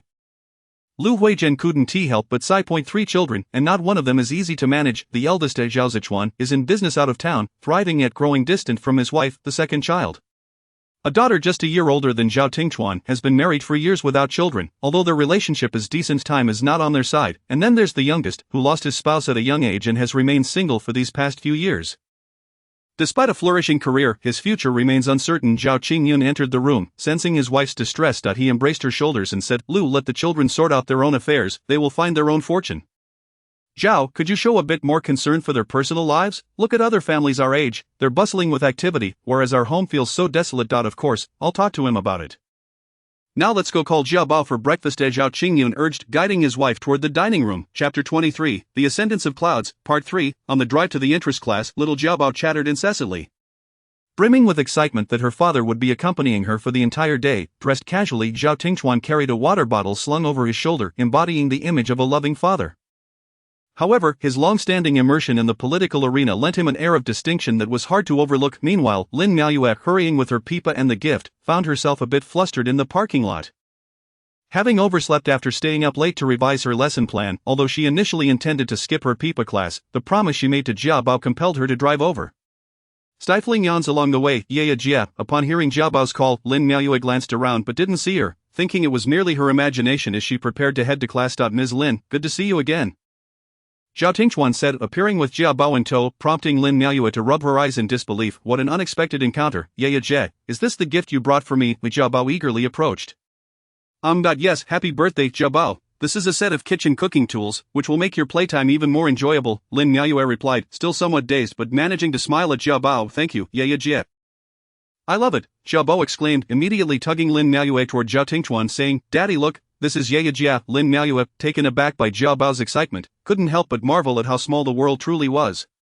Zhao Tingchuan, equally astonished, had not anticipated that the Yaya Jia his daughter had been so fond of was indeed Lin Miaoyue. Judging by her expression, she was just as surprised. If she had known all along that Xiao Bao was her own daughter, would she still have been so friendly towards her? Hey Xiao Bao, we must head to class now. Can you ask your father to place the gifts in the car? Lin Miaoyue glanced at the time. Alright, Dad, please help me put the gifts in the car. Let's go to class with Sister Yaya first. As Zhao Tingchuan looked at Lin Miaoyue and gently said, Alright, Daddy will come to find you later. What floor are you on? Lin Miaoyue, slightly embarrassed, replied, the second floor. Xiao Bao was in room 206. After finishing, she took Xiao Bao's hand and went upstairs. Watching the two of them walk away, Zhao Tingchuan felt an immense sense of relief that he had come to drop Xiao Bao off at class today. And a rare warmth flowed through his heart. After delivering Xiao Bao to the classroom, Lin Miaoyue proceeded to her piano room, intending to practice for 2 hours before leaving, as she still needed to prepare for the open class. Zhao Tingchuan, who came up later, caught a glimpse of Xiao Bao in the classroom, skillfully playing the violin, and couldn't help but smile, taking several photos with his phone. Moving forward, he approached what seemed to be Lin Miaoyue's classroom and indeed, there she was, dressed in a simple white t-shirt and denim skirt, her long hair tied up. She was earnestly playing the pipa by the window, occasionally exchanging a few words with the female teacher beside her. The scene was so serene that it resembled a painting, making it hard for anyone to look away. Feeling a gaze upon her, Lin Miaoyue turned to see Zhao Tingchuan outside with her hands behind her back and little expression on her face. She stared directly at him, and this scrutiny made her uneasy, causing her to play several wrong notes. Lu Danyang also sensed something amiss, glancing outside and recognizing Zhao Tingchuan but unable to recall his name. So he continued guiding Lin Miaoyue through the changes in her fingering. During a break, Lin Miaoyue noticed Zhao Tingchuan still outside and walked over, asking, Aren't you going to watch Xiao Bao play? What are you doing standing here? You're more captivating. Zhao Tingchuan raised an eyebrow. I can't be bothered with you. Lin Miaoyue shot him a glare, preparing to go inside, but seeing that there were few people around, Zhao Tingchuan pulled her into a room at the stairwell corner. Isn't Xiao Bao adorable? Yes, quite adorable. Can you accept her now? Zhao Tingchuan asked, a hint of anticipation in his voice. Is your definition of accepting your family synonymous with accepting her? What else would you think? Zhao Tingchuan replied somewhat helplessly. Lin Miaoyue couldn't help but chuckle. She had always assumed he openly wanted her to be a mistress. Regaining her composure, she said, Let go. I have to go to class, suddenly realizing something. Zhao Tingchuan said, Did you think I wanted to keep you as a secret lover? Lin Miaoyue looked up seriously and replied to Director Zhao, No matter what you think, I have no intentions right now. Please allow me some tranquility. How do you wish to find tranquility? He said, and before she knew it, he cupped Lin Miaoyue's face and kissed her. She struggled to push him away, but it seemed to only encourage Zhao Tingchuan. Leading to a deeper kiss. After the kiss, Lin Miaoyue was slightly breathless, irritatedly exclaiming, "Can you not act like this? Being a director, that only shows your charm is too great for me to resist." He attempted to lean in for another kiss, but in a moment of panic, Lin Miaoyue pressed her hand against his smiling face, just as Lu Danyang pushed open the door to retrieve something. He was greeted with the sight of the two closely entwined, with the woman seemingly caressing the man's face while he smiled down at her calmly. Lin Miaoyue's face flushed instantly. She forcefully pushed Zhao Tingchuan away. About to say something when Lu Danyang awkwardly interjected, "I'm sorry," hastily retreating. Left alone, Lin Miaoyue saw Zhao Tingchuan looking at her with an unbothered demeanor, smiling as if nothing had happened, which only fueled her annoyance. She kicked Zhao Tingchuan in frustration and bolted out. Zhao Tingchuan, caught off guard by the sudden kick, let out a muffled grunt, watching Lin Miaoyue's retreating figure, realizing that even a rabbit would kick when cornered. Reflecting on her misunderstanding of him, he felt regret for not being straightforward, as it could have spared them both some unnecessary complications. It was also his fault for being overly confident, thinking that after expressing his feelings, she would inquire about his circumstances. The fact that the finance bureau director was a widower was no secret in the municipal government, which often led to people introducing various women to him, both overtly and subtly. Once Lin Miaoyue returned to the classroom, her ears still flushed, Lu Danyang teasingly remarked, "Miao Miao, there's no need to feel embarrassed. A graceful lady, a gentleman seeks her. The teacher understands." He then flashed a knowing smile. For the first time, Lin Miaoyue felt how powerless words could be. Because of Zhao Tingchuan, she was somewhat distracted during her pipa practice that morning, eventually deciding to abandon it altogether, claiming she wanted to go home early. Lu Danyang, understanding her state, said, "Well, then practice more at home. I've already signed you up." "Thank you, teacher. I'll head back now." After packing her sheet music and pipa, she stepped outside only to see Zhao Tingchuan like a guardian at the door. Sitting there, she shot him an annoyed glance, attempting to walk past, but he caught her arm, asking, "Why are you going back?" Lin Miaoyue impatiently shrugged off his hand and walked away. Lu Danyang stepped forward to greet him, saying, "Hello, I'm her teacher. She seems a bit out of sorts today." Upon hearing this, Zhao Tingchuan extended his hand, saying, "Hello, I'm Zhao Tingchuan, Jiabao's father, and also a friend of teacher Lin." He emphasized the word friend. Lu Danyang's eyes widened in realization, recognizing him as Jiabao's father. "What a coincidence that you two know each other. Jiabao really likes Miao Miao." Indeed. Seeing Lin Miaoyue leave, Zhao Tingchuan said, "You carry on, I'll go check on her."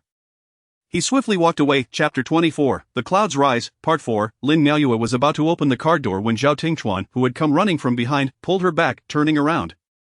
Lin Miaoyue glared at him, shouting, "Zhao Tingchuan, get away from me." Sensing the fury emanating from her, Zhao Tingchuan inwardly cursed, I'm sorry, I acted impulsively, please don't be angry. Be good. Can't you understand? Let go," she said, slapping Zhao Tingchuan's hand away.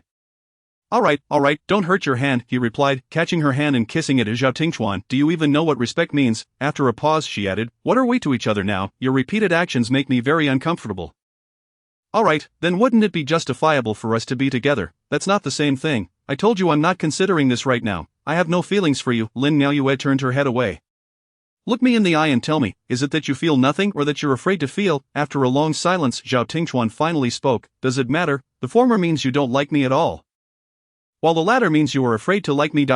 I can sense it's the latter. What are you afraid of?" Caught off guard by his question, Lin Miaoyue thought for a moment before coldly responding, "Director Zhao, you might be overestimating yourself. Sorry, but I'm the former and now please respect yourself. I'm going home." Hearing this, Zhao Tingchuan slowly let go of her hand, a cold aura radiating from him as he asked softly, "Why not? Why should I like you? Just because you're a high-ranking official, you like me, so I should like you. Besides, we are so different." The last part of her sentence trailed off in a whisper. "Are you implying that I'm old?" "Perhaps," Lin Miaoyue replied seriously. "Director Zhao, we really aren't suited for each other, but I like you." Zhao Tingchuan raised his voice. Lin Miaoyue couldn't help but look at him. Noticing the slight anger in his expression, he continued, My wife passed away several years ago. I have been single all this time, and it's only recently that I have met someone I truly like.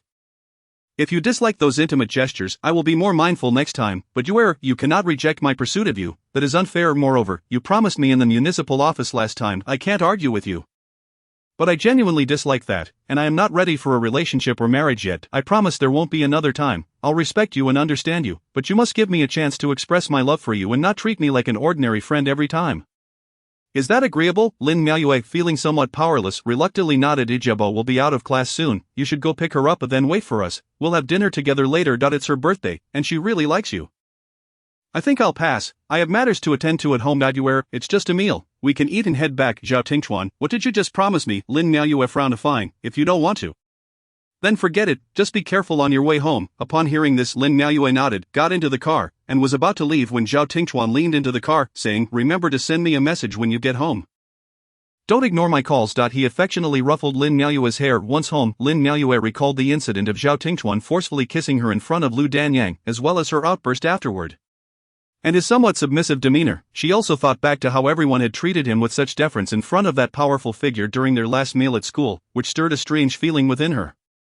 Shaking her head, she admonished herself not to overthink it and sat down at her computer to continue preparing for the open class. A notification pinged on her phone, revealing a new voice message from Zhao Tingchuan. When she opened it, she heard Jiabao's sweet voice asking, Sister Yeye, have you reached home? Yes, Jiabao, I'm home. Lin Miaoyue replied in a voice message, Sister Yeye, Daddy is taking me to eat KFC, do you want to join us? Thank you, Jiabao, I still have matters to attend to. Alright, yes sister, goodbye, love you, Emma bye bye. Moi. Lin Miaoyue recalled Jiabao's amusing manner of speaking under Zhao Tingchuan's guidance, and found it inexplicably funny. She set her phone aside and began her own tasks. Zhao Tingchuan repeatedly listened to Lin Miaoyue's voice message, a smile gradually curving at the corners of his mouth. Jiabao, with her little greasy hands, gnawed on a chicken leg and, seeing her father in such a peculiar state, asked, why do you keep listening? Father thinks your sister Yeye's voice is delightful. What do you think? Yes, she is very pretty too. Upon hearing this, Zhao Tingchuan's smile widened, and he gently patted Jiabao's head, telling her to eat up. Afterward, he snapped a picture of her enjoying the chicken leg and sent it to Lin Miaoyue. However, Lin Lasher took quite a while to respond, causing director Zhao to feel restless, eager to keep an eye on his phone. In the afternoon, Jiabao spent her time at the amusement park, and Zhao Tingchuan couldn't help but marvel at the boundless energy of children, who could jump and bounce all afternoon without tiring. Once home, Jiabao eagerly shared her new gift with everyone. After unwrapping it, she immediately began to play, while Zhao Tingchuan slumped on the sofa, noticing Lin Miaoyue had yet to reply, inwardly cursing her for being ungrateful. After a moment's thought, he sent her another photo, this time of Jiabao fiddling with the toy she gifted her. Soon enough, a reply arrived. So cute. Zhao Tingchuan's heart soared with delight, and he began chatting with Lin Miaoyue. Observing her son grinning foolishly at his phone, Lu Huijin couldn't help but wonder. Normally, he was either expressionless or as cold as ice when glued to his device. Never had she seen him so animated. She nudged her husband, signaling for him to take a look at Zhao Tingchuan, and both wore puzzled expressions. Lin Miaoyue, having completed her public lecture, felt a sense of relief. Preparing lessons, refining them, grading, and teaching was an immense strain. And she felt she had lost quite a bit of weight over the past few days. When Zhao Tingchuan called, she was tidying up her things, preparing to head home early. His cheerful voice came through. Are you done? Yes, I just finished teaching. Lin Miaoyue replied wearily. Are you feeling unwell? You sound exhausted. I've just been too tired these days. I want to go home and sleep early. I haven't rested well in days. If you're this worn out, should I come pick you up after work? Zhao Tingchuan inquired tentatively. Instantly Lin Miaoyue perked up. No, that would be too much trouble. I can manage myself. She was reluctant to let the esteemed director pick her up. Do you have to refuse me so directly? Glancing around to ensure no one was listening, Lin Miaoyue lowered her voice. How could I let a director like you pick me up? Just take care of your own matters. I've finished my work for today. I'll come pick you up now in my own car. With that, he hung up. Over the past few days, Zhao Tingchuan and Lin Miaoyue's communication had become much more frequent. Knowing she had just finished her public lecture, he deliberately postponed all his social engagements for the evening, wishing to take her out for a meal to unwind. As he grabbed the car keys, Zhao Tingchuan was ready to leave when Secretary Li entered with the schedule for the following day. He interrupted. Just send it to my phone. I have something to attend to. Understood, Secretary Li replied respectfully. After taking a few steps, Zhao Tingchuan turned back to ask, do you think I look old? Secretary Li was taken aback. I mean, when I stand with someone in their late 20s, do I seem too old? Not at all, Director Zhao. You're in your early 30s, and you exercise regularly. You look like you're in your late 20s. I think you exude even more charm than those in their 20s, Secretary Li said with a grin. Having an inkling of whom Zhao Tingchuan was about to meet, satisfied with the response, Zhao Tingchuan left. He couldn't shake off Lin Miaoyue's previous remark about their age difference. After all, an 8-year gap was neither insignificant nor trivial. The car pulled up to the side entrance of Chaoyang Middle School, where the traffic was light, making the way for Lin Miaoyue feel both prolonged and filled with anticipation. As he spotted her strolling leisurely towards him with her bag. Dressed in a professional attire, a white v-neck blouse and a light blue mermaid skirt that accentuated her slender figure, her hair elegantly pinned back and adorned with pearl earrings, he thought that she was undoubtedly the most exquisite person he had ever seen wearing pearl accessories. Once she entered the car, she headed straight for the back seat. Zhao Tingchuan, displeased, remarked, come sit in the front. Reluctantly, Lin Miaoyue settled into the passenger seat. From now on, you are not allowed to sit in the back of my car. Lin Miaoyue didn't argue. She figured that Zhao Tingchuan's car was simply too comfortable, making her want to doze off as soon as she sat down. Before she realized it, she was fast asleep. Noticing the dark circles under Lin Miaoyue's eyes, Zhao Tingchuan frowned, wondering if the teaching pressure for educators had become this intense. He retrieved a blanket from the back and draped it over her. Driving slowly to avoid waking the sleeping beauty, even the slowest of cars eventually reached their destinations, and today, Zhao Tingchuan had chosen a home-style restaurant that appeared unremarkable from the outside but boasted exquisite decoring dishes within. Turning to glance at Lin Miaoyue, he noticed her hair had become slightly disheveled, framing her delicate features. Her small nose twitched as she slept, her lips slightly parted, and the V-neck shirt revealed her collarbone, accentuated by a slender necklace that made her neck appear even longer. With someone he adored sitting beside him, it would be strange not to have any thoughts. With this in mind, Zhao Tingchuan couldn't resist planting a gentle kiss on Lin Miaoyue's lips. Careful not to disturb her, however, a honking car nearby startled her awake. Rubbing her eyes, she mumbled, "Where are we? At a restaurant. Would you like to sleep a bit longer?" After yawning, Lin Miaoyue replied, "I'm a bit hungry now." "Let us eat, then let's get out." Once inside and taking in the unique ambience, Lin Miaoyue realized this place was extraordinary, and after tasting the dishes she felt even more convinced of its uniqueness. Observing Zhao Tingchuan's cheerful demeanor, she couldn't help but ask, "Why aren't you eating?" "I'm not hungry. I came here mainly to treat the esteemed teacher Lin, who just finished her public lecture. I truly appreciate Director Zhao's thoughtfulness towards the common folk." Lin Miaoyue said, sipping on sesame paste, "You are not an ordinary citizen, you are the one who holds my heart," he replied, wiping the sesame paste from Lin Miaoyue's lips, his eyes brimming with affection. Lin Miaoyue felt her heartstrings tugged by Zhao Tingchuan's gesture, though she pretended not to notice and shifted the topic. "Did Xiaobo like the gift I sent her?" "She adored it. I heard she insists on cooking a grand meal for her parents every day after school." Lin Miaoyue chuckled at Zhao Tingchuan's teasing tone, realizing this was the first time she had seen her smile so freely and comfortably. After their meal, Zhao Tingchuan drove Lin Miaoyue home. The relationship seemed to have grown closer. Yet Lin Miaoyue mostly brushed aside Zhao Tingchuan's straightforward affection with a smile. She lacked the confidence to believe she held such significance in his heart, and probing further would seem overly juvenile. Given her situation, she thought it best to observe quietly and see how things unfolded. Moreover, who knew how many others had received such words? Being overly concerned could lead to self-inflicted harm, which was unnecessary. Upon arriving at Lin Miaoyue's building, just as she was about to exit the car, Zhao Tingchuan suddenly grasped her wrist, saying, "Yue, this is a gift from a friend for you. I believe it suits you perfectly." Curious, she opened the exquisitely packaged box to find a pearl bracelet and a pair of pearl earrings, each pearl identical in size, lustrous and smooth, clearly of significant value. "Thank you, but this is too extravagant. I can't accept it," Lin Miaoyue said, closing the box and attempting to return it. "They're just pearls. What makes them extravagant? I simply believe they would look lovely on you. Yue, regardless of the item, it only holds value if you cherish it." Zhao Tingchuan said, gazing intently at Lin Miaoyue. Having noticed the astonishment in her eyes, their eyes locked, and upon hearing those words Lin Miaoyue felt her heartbeat quicken. Yet she replied, "Director Zhao, this is indeed exquisite. But not all beautiful things are meant to be possessed. I think Xiaobao deserves it more than I do. Yue, please don't call me Director Zhao. It makes me feel distant from you.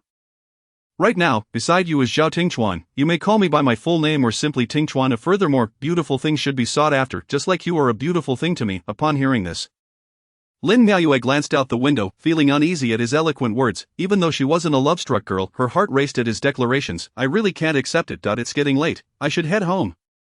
The atmosphere grew somewhat ambiguous, leaving Lin Miaoyue uncertain about how to navigate it, prompting thoughts of escape. "How about we make a trade? You can keep it if you accept it," Zhao Tingchuan suggested with a mischievous glint in his eyes. "I don't have anything of equal value to offer you in return," she replied, ready to exit the car. Zhao Tingchuan chuckled softly, swiftly grasping the back of Lin Miaoyue's head and kissing her. Even turning off the car lights in the process, Lin Miaoyue was taken aback, and before she could react, Zhao Tingchuan boldly explored her mouth, and when she tried to push him away, she found her strength insufficient. Only able to whimper, "Zhao Tingchuan, you're doing it again." With a soft laugh, Zhao Tingchuan withdrew from her lips, caressing her cheek as he said, "Be good, we are merely exchanging gifts." Lin Miaoyue felt enchanted by his flirtatious gestures and the magnetic quality of his voice. Leaving her at a loss for how to respond, Zhao Tingchuan, illuminated by the light outside, gazed at Lin Miaoyue's dazed expression and thought to himself that she truly was a silly girl. A sudden impulse stirred within me, prompting me to steal another kiss from her. Lin Miaoyue, still taken aback from the kiss, quickly regained her composure and effortlessly pushed me away, her expression brimming with indignation as she attempted to leave. "You accept it graciously, be good, or I won't hesitate to exchange another kiss for it," Zhao Tingchuan declared, shoving the item into Lin Miaoyue's bag. Lin Miaoyue, truly, this person's audacity knows no bounds. Chapter 26, Yun Shang, 6. As May approached its midpoint, Lin Miaoyue had meticulously arranged her class schedule in preparation for the upcoming competition, since it was to be held out of town. She requested 2 days off, coinciding perfectly with the weekend to grant her a total of 4 days. Lu Su had initially intended to accompany her, hoping to enjoy a brief getaway, but had to forego the trip due to his child's mild illness. Zhao Tingchuan, occupied with relentless work, found himself in the midst of a whirlwind. The success of the investment conference had catalyzed the growth of City C.As. The head of this initiative, he enjoyed much acclaim. Yet it also brought about numerous challenges. When he called Lin Miaoyue, it was the most relaxing moment of his day, yet she rarely initiated contact, leaving him to ponder whether her busyness was genuine or simply a lack of interest. The investment sector brought forth by the investors had already matured significantly in Nanjing, and the city was preparing to dispatch a delegation to Jiangsu, set to depart in a few days. Nonetheless, Zhao Tingchuan called Lin Miaoyue to inform her of his impending absence. Lin Miaoyue chuckled. "Do you know where I am right now? Where are you?" "I'm in Nanjing," she replied, glancing at the bowl of duck blood vermicelli soup before her.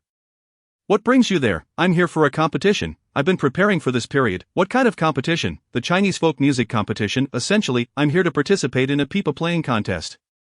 "Oh, you are? How impressive," Zhao Tingchuan remarked with a light chuckle. "I'm just going with the flow, and it's a good way to unwind. Take care of yourself out there." After hanging up, Zhao Tingchuan promptly instructed Secretary Li to inform the delegation that they would be departing a day earlier than planned. Although Secretary Li was puzzled by the sudden change, he quickly complied upon witnessing the unmistakable joy and excitement on Zhao Tingchuan's face. As a subordinate, his duty was merely to execute orders. When their group arrived in Nanjing, it was just afternoon. After settling into their accommodations, they attended a welcome banquet hosted by the local government, with Zhao Tingchuan's old friend and senior Zhang Duan overseeing the reception. Zhang Duan, a few years senior to Zhao Tingchuan and a fellow graduate of the University of Political Science and Law, had worked under Zhao Tingchuan's father. Being friends with Zhao Tingchuan, he had always looked out for him in the past. Observing the influential figure Zhao Tingchuan had become in City C, Zhang Duan couldn't help but feel a mix of admiration and nostalgia for his own position as deputy director of the Economic Development Zone, which he had held for several years. Seeing Zhao Tingchuan's promising future, he indulged in a few extra drinks and engaged in deeper conversation. In this social setting, Zhao Tingchuan often maintained a low profile, effortlessly navigating between drinking and restraint. However, as he was on a mission and had encountered an old friend, he allowed himself to indulge a bit more, though he remained far from intoxicated. After the dinner, Zhang Duan suggested that their driver take them for a stroll along the picturesque Qinhuai River, known for its breathtaking night views. Despite the recent Dragon Boat Festival holiday, the area was still bustling with visitors. As they admired the enchanting scenery, they found a cozy spot to enjoy the view, both savoring the moment and sobering up. During their casual conversation, Zhang Duan couldn't resist teasing Zhao Tingchuan. "You must be holding back from marrying because you can't bear to part with this vibrant world. Once you're married, life outside won't be as thrilling." "Actually, it's not that. I would like someone to care for me, but she is reluctant." "Oh, so you have a target in mind?" "Sort of. She recently divorced and is still grappling with it." Zhao Tingchuan replied with a light chuckle. "That's rather unethical, isn't it? You're breaking up someone's marriage." Zhang Duan nearly choked on his tea upon hearing this. "Speak properly. I pursued her after her divorce. She just hasn't fully moved on yet." Zhao Tingchuan took a sip of tea and continued to gaze aimlessly out the window. "That's a relief. Otherwise your father would surely intervene." "How old is she? What does she look like?" Men's curiosity about gossip is no less than that of women. Zhao Tingchuan seemed to ignore the question, abruptly standing up and declaring, "I'll show you the chance to meet her.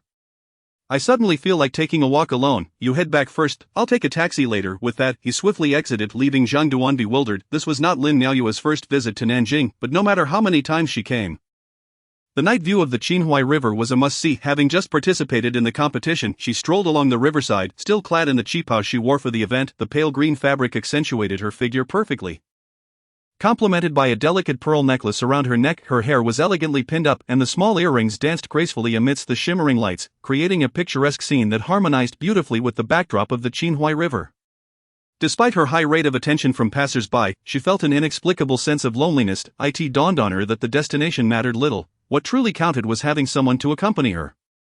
At that moment, she unavoidably thought of Zhao Tingchuan. Surely he hadn't arrived in Nanjing yet. The sounds of vendors nearby caught her attention, leading her to a stall selling various candied hawthorns. As Zhao Tingchuan spotted Lin Miaoyue from a distance within a tea house, she was undeniably stunning that day, drawing the gaze of onlookers, some even capturing her likeness on their phones. He rushed downstairs, weaving through the crowd in pursuit of her direction, only to find her standing before a vendor selling candied hawthorn, a satisfied smile gracing her face as she deliberated over her selection. It turned out the vendor had complimented her beauty and offered her a skewer on the house, inquiring about her origins.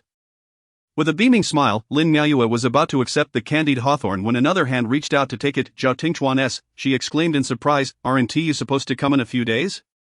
Zhao Tingchuan, noticing the sparkle in her eyes, felt a surge of happiness at her delight upon seeing him. Upon hearing you were in town, I decided to adjust my itinerary to come early. I wanted to find you, yet here we are, serendipitously meeting, and you, did you think of me at all? Lin Miaoyue felt unexpectedly touched by Zhao Tingchuan's words, yet she maintained her playful facade.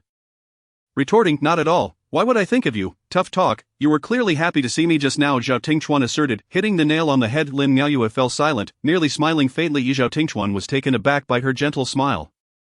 Did this signify that she was beginning to harbor feelings for him? With this thought, he couldn't help but embrace her. Lin Miaoyue found herself enveloped by Zhao Tingchuan's tall frame, and this time, she did not push him away. She caught a whiff of the faint scent of alcohol emanating from him and couldn't help but ask, have you been drinking? Just a little, not drunk.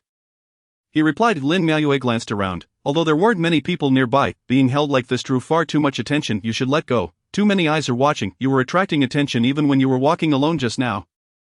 Zhao Tingchuan retorted, refusing to release her. That's different. Hurry up, otherwise I'll get angry, Lin Miaoyue playfully warned. Finally, Zhao Tingchuan slowly let go, seamlessly taking her hand and walking forward like an ordinary couple. Yet this time, Lin Miaoyue did not pull her hand away. Chapter 27, Yundong 1. As night deepened, the streets grew quieter. Checking his watch, Zhao Tingchuan remarked, it's getting late. We should head back. Where are you staying? I'm just nearby. I can take a taxi back myself. I can't let such a beautiful lady travel alone in a taxi. That makes me uneasy, Zhao Tingchuan replied with a smile. The two locations were indeed quite close. Lin Miaoyue alighted at her hotel, only to be taken aback when Zhao Tingchuan also exited the vehicle, suggesting, let me walk you to your room. Lin Miaoyue, no naive girl fresh in the workforce, immediately sensed the implications and hurriedly declined. Oh no, that is unnecessary. I can manage on my own. Are you so afraid of me? Not at all. It's just, what if I told you I'm staying at this hotel too? Would you believe me? Zhao Tingchuan pulled out his room key and placed it in Lin Miaoyue's hand. Now it was Lin Miaoyue's turn to feel awkward. She hadn't anticipated that they would be staying at the same hotel, albeit on different floors, and his room was evidently more luxurious. They entered the elevator together, both lost in thought as they caught their reflections in the mirrored walls. I'm here. You should return and rest early, Lin Miaoyue said at her room door, glancing at Zhao Tingchuan. You invite me in for a moment? Let us not. My room is quite ordinary, while yours seems to be a luxurious suite. Lin Miaoyue declined. Then how about you come to my room for a visit? No, it's too late. The scent of alcohol wafting from Zhao Tingchuan made Lin Miaoyue uneasy, causing her to turn her head. The delicate earrings swayed gently, and her exquisite face appeared even more alluring under the hallway lights. Zhao Tingchuan chuckled softly, taking the room key from Lin Miaoyue's hand, pulling her inside, and closing the door in one fluid motion. Caught off guard, Lin Miaoyue had yet to regain her composure when Zhao Tingchuan pressed his lips against hers. In the darkness, her attempts to push him away seemed futile, and she soon found herself unable to maintain her balance. Having experienced intimacy before, Lin Miaoyue felt the shift in his demeanor and tried to extricate herself from his embrace. You are utterly enchanting, Zhao Tingchuan whispered in her ear. It is unacceptable. Our progress is far too rapid. Lin Miaoyue endeavored to maintain her composure, yet under Zhao Tingchuan's assertive demeanor, she found herself at a loss. What is this rapidity? We have scarcely had the opportunity to truly cultivate our romance. How could it possibly advance in such a manner? Lin Miaoyue continued to push against him, fearful of the uncontrollable and inescapable sensation enveloping her. Romance should be savored slowly. My profound affection for you is not in conflict with that. Who decreed that a certain duration of courtship must precede further intimacy? Yet I feel. Before Lin Miaoyue could finish her thought, Zhao Tingchuan pressed his lips against hers once more, and ultimately she succumbed under his overwhelming presence. This night inevitably culminated in a tempest of passion. In the aftermath, Zhao Tingchuan held Lin Miaoyue closely, relishing the tranquility of the moment.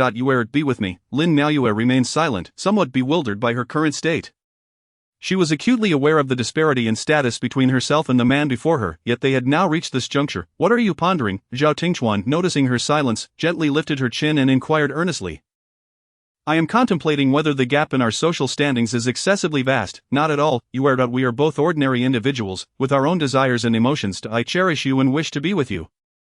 If you do not harbor disdain for me, we can attempt to embark on this journey together. That is all that matters. Lin Miaoyue gazed at Zhao Tingchuan's sincere expression, momentarily at a loss for words. Resolving to take each step as it comes, observing her perplexed demeanor, Zhao Tingchuan felt a surge of tenderness and kissed her again. The night stretched on interminably. Chapter 28, The Clouds Shift, Part 2. That evening, Lin Miaoyue gained a profound understanding of what it meant to be with a man of both power and allure. The typically solemn and stoic director Zhao appeared transformed into an entirely different person. The details of how she ended up in bed became hazy, though she vaguely recalled him leaving momentarily before returning. Upon awakening the next day, she found herself alone in the room, discovering a note on the bedside. I have a field trip today, rest well, and I will return in the evening to keep you company and ensure you have your meals. Zhao Tingchuan, the strong, vigorous handwriting revealed his true character, dominant and commanding. Reflecting on the previous night, Lin Miaoyue felt a pang of regret as she ran her fingers through her hair, attempting to rise from bed and freshen up, only to realize her body was sore all over. Suddenly recalling that he had seemingly neglected to take precautions the night before, she inwardly cursed his selfishness and hurriedly ordered contraceptive pills for delivery. The doorbell rang, presumably signaling the arrival of her order. Gritting her teeth against her discomfort, she dressed and descended to the door, where a server presented a lavish breakfast spread. After a while, Zhao Tingchuan's message arrived. Are you awake, seated by the window? Lin Miaoyue ate breakfast while glancing at her phone, intentionally ignoring his message. Following the events of the previous night, she felt uncertain about how to face him, having just emerged from a tumultuous marriage. She had painstakingly tidied her emotional state, only to find herself stepping into another quagmire, one whose depths remained unknown. Was being single not preferable? As Lin Miaoyue regained her composure, she chastised herself for the internal conflict and resolved to regard the previous night as merely a fleeting encounter. Albeit with a rather distinguished partner, adult needs were entirely understandable. With this thought, she found renewed vigor during breakfast. After her meal, Lin Miaoyue browsed her phone, contemplating a leisurely day of rest in the morning and perhaps a stroll in the afternoon. Allowing him to occupy himself with his work, during the field trip, Zhang Duan observed Director Zhao intermittently checking his phone, seemingly awaiting a message, and teasingly remarked, "Are you waiting for a response from some lady? Why not just call and inquire?" Zhao Tingchuan merely smiled in response, offering no further comment. Later, during lunch, he asked Zhang Duan for recommendations on pleasant spots in Nanjing suitable for couples with keen insight. Director Zhang promptly shared a link to the top 10 romantic destinations in the city, only to find Zhao Tingchuan engrossed in meticulous study of each suggestion. The afternoon seminar proceeded efficiently.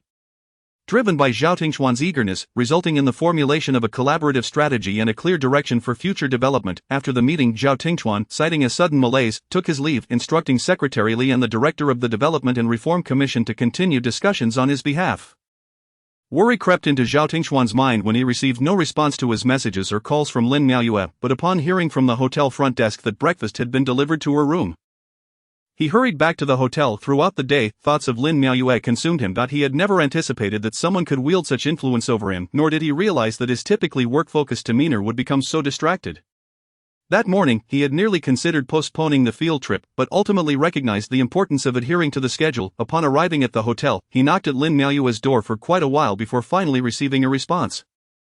Indicating she might still be asleep, his heart settled at the sound. After a brief wait, Lin Miaoyue sluggishly opened the door and asked Zhao Tingchuan, "Were you just sleeping? What is it?" Noticing her demeanor, so detached and indifferent, Zhao Tingchuan's face broke into a knowing smile.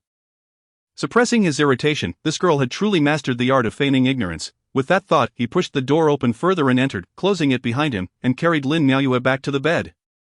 "Zhao Tingchuan, put me down." Upon setting her down, he pressed himself against her. "Why do you suddenly act so indifferent? When have I ever acknowledged you?" Lin Miaoyue muttered, refusing to meet his gaze. "Last night, shall I help you jog your memory?" he teased, rubbing his face against hers. "Don't." Embarrassed, Lin Miaoyue buried her head under the covers, attempting to hide like an ostrich. Noticing her shy demeanor, Zhao Tingchuan embraced her and kissed her forehead, saying, "Do you know when I first met you?" Lin Miaoyue thought to herself, "Wasn't it that time you came to inspect the school?" Seeing her silent, Zhao Tingchuan continued, "I first saw you in the parking lot of the Industrial and Commercial Bureau. I had gone there for an inspection. While seated in my car, I noticed you wandering about in the parking area, and later, you even came to my window to touch up your makeup and apply lipstick. You couldn't see me inside, but your face became etched in my memory. I recall you wore a red dress that day, fluttering in the wind like a beautiful butterfly that danced into my heart. When I saw you with Zhang Wenyuan, knowing you were married, I dismissed any further thoughts. However, later I heard rumors of his gambling addiction and, by chance, witnessed a quarrel between you two in the hospital stairwell, where you were crying inconsolably. That prompted me to investigate further into your situation, and upon learning of your divorce, I found myself rekindling my interest in you. As for my visit to your school, I originally had no obligation to attend, but since you were there, I thought it a perfect opportunity to meet you under legitimate pretenses. Guiyu and the others, with their keen perception, recognized my feelings for you and arranged for you to sit beside me. The rest, as you know, is history. My affection for you is not a mere whim. It has been a long time in the making." With that, he pulled her even closer. Lin Miaoyue felt deeply touched by Zhao Tingchuan's words, and it would be disingenuous to claim otherwise. She looked up at him, allowing her defenses to lower, and confessed, "I just think it's all happening too quickly. We have not known each other long. Nor have we spent much time together. It feels as though I have only just emerged from the turbulent waters of love and marriage, and now I find myself ensnared once more. We are both adults, each with our own histories, our pasts are not our faults, so there is no need for remorse or atonement. As for the swiftness of this relationship, time does not dictate the essence of love. Does it? Lin Miaoyue sighed, reflecting on her years with Zhang Wenyuan, realizing that even after so many years, she had never truly understood him. Noticing her silence, Zhao Tingchuan gently turned her face to meet his gaze and said, "Yue, do not fear or doubt my feelings for you, embrace it, and you will discover that you are worthy of all that is beautiful." With that, he kissed Lin Miaoyue once more. The depth of his assertion, "You are worthy," nearly brought her to tears as she realized how long she had doubted her own worth. Now, this man, an esteemed director, was affirming her value. Lin Miaoyue's response unleashed a flood of emotions within Zhao Tingchuan, raising the temperature in the room as the sunset outside painted the sky in hues of crimson. Chapter 29, The Clouds Shift, Part 3, the curtains in the room were drawn, and a single wall lamp cast a warm glow throughout the bedroom, illuminating the entwined figures within. Time passed unmarked, and Lin Miaoyue found herself utterly devoid of strength, while Zhao Tingchuan appeared invigorated. As she instinctively moved, contemplating tidying herself up, Zhao Tingchuan kissed her forehead and inquired, "Do you wish to go out this evening? I do not feel like moving. What about tomorrow? Will you accompany me?" Lin Miaoyue thought, "Aren't you here for work?" Zhao Tingchuan pondered before responding, "Tomorrow may not be feasible, but the day after, I will join you, anywhere you wish to go." Lin Miaoyue nodded, murmuring that she felt a bit hungry. "I have arranged 3 meals for you, they will be delivered shortly." Director Zhao, "Your room is upstairs, is it appropriate for you to be here now?" Lin Miaoyue teased, "Then how about you stay in my room?" Zhao Tingchuan leaned closer, inhaling her comforting scent. "Please, behave yourself." Zhao Tingchuan chuckled softly in her ear, savoring the tranquility of the moment. After dinner, Zhao Tingchuan attended to his official duties, finalizing arrangements for the following day before taking Lin Miaoyue on a boat ride along the Qinhuai River. Amidst the shimmering lights flanking the river, Lin Miaoyue's features appeared more exquisite, exuding an enchanting allure. Zhao Tingchuan held her close, whispering sweetly, "How did your competition go yesterday?" "I think it went well. The results will take some time to be released." "How come I never knew you could play the pipa?" "Humph, I have many talents, play it for me when we return to the hotel." "That would not be appropriate. I might very well be a master by now, and I cannot simply perform for you," Lin Miaoyue said with a proud and naive smile as Zhao Tingchuan, intrigued, tightened his grip around her slender waist and remarked, "How about I take good care of you tonight? And then you grant me that favor." Upon hearing this, Lin Miaoyue recalled the previous night, swatted his hand away, and blushed, exclaiming, "How indecent, indecent." "The Zhao bureau chief is quite concerned about that term," he replied, "think about it." The two returned to the hotel, where they coincidentally encountered the inspection team returning. Lin Miaoyue immediately distanced herself from Zhao Tingchuan, as the others did not recognize her, only noting that Nanjing seemed to be a treasure trove of feng shui. With stunning beauties everywhere, Secretary Li quickly spotted Lin Miaoyue walking past Zhao Tingchuan, and as she hurried by, he understood the rationale behind Zhao bureau chief's recent actions during the inspection, choosing to feign ignorance of Lin Miaoyue. After confirming the tight work schedule for the next day with his subordinates, Zhao Tingchuan knocked on Lin Miaoyue's door again, even bringing a change of clothes, hoping she would join him in his room that night. However, she steadfastly refused. When Zhao Tingchuan arrived, Lin Miaoyue was munching on fruit and applying a face mask, planning for the next day's itinerary. Seeing him again, she inwardly criticized his lack of concern for others' perceptions. After a moment's thought, she removed her mask and voiced her thoughts. "Miaoyue, are you worried about me or about yourself?" Zhao Tingchuan replied lazily, neither confirming nor denying. "I worry about both. Of course, my insignificant self matters little, but it would not reflect well on you, Zhao bureau chief. If you cannot manage even this minor impact, how can you be a director?" After saying this, she stepped forward and embraced Lin Miaoyue. "It seems you are accustomed to handling such matters," she noted. "I have not dealt with anyone like you before, but do not fret, I will manage it well." With that, he began to kiss her neck tenderly. "Could you refrain from dwelling on this?" Lin Miaoyue said, pushing him away intermittently. "What do you mean by this during the day? I seem to have forgotten. Please refresh my memory." Teacher Lin. Zhao Tingchuan chuckled. The atmosphere in the room once again burgeoned with springtime romance. The next morning, Zhao Tingchuan awoke early, gazing at the tranquil visage of the woman beside him, reminiscent of the sleeping beauty from the fairy tales often read by Jiabao. Unable to resist, he kissed her forehead.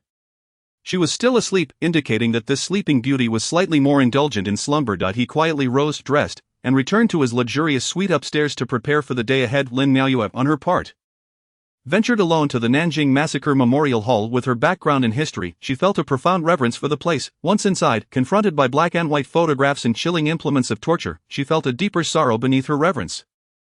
Realizing that the peace enjoyed today was purchased with the blood of countless martyrs, Lin Miaoyue could not help but feel grateful for not having been born in turbulent times, despite her current struggles.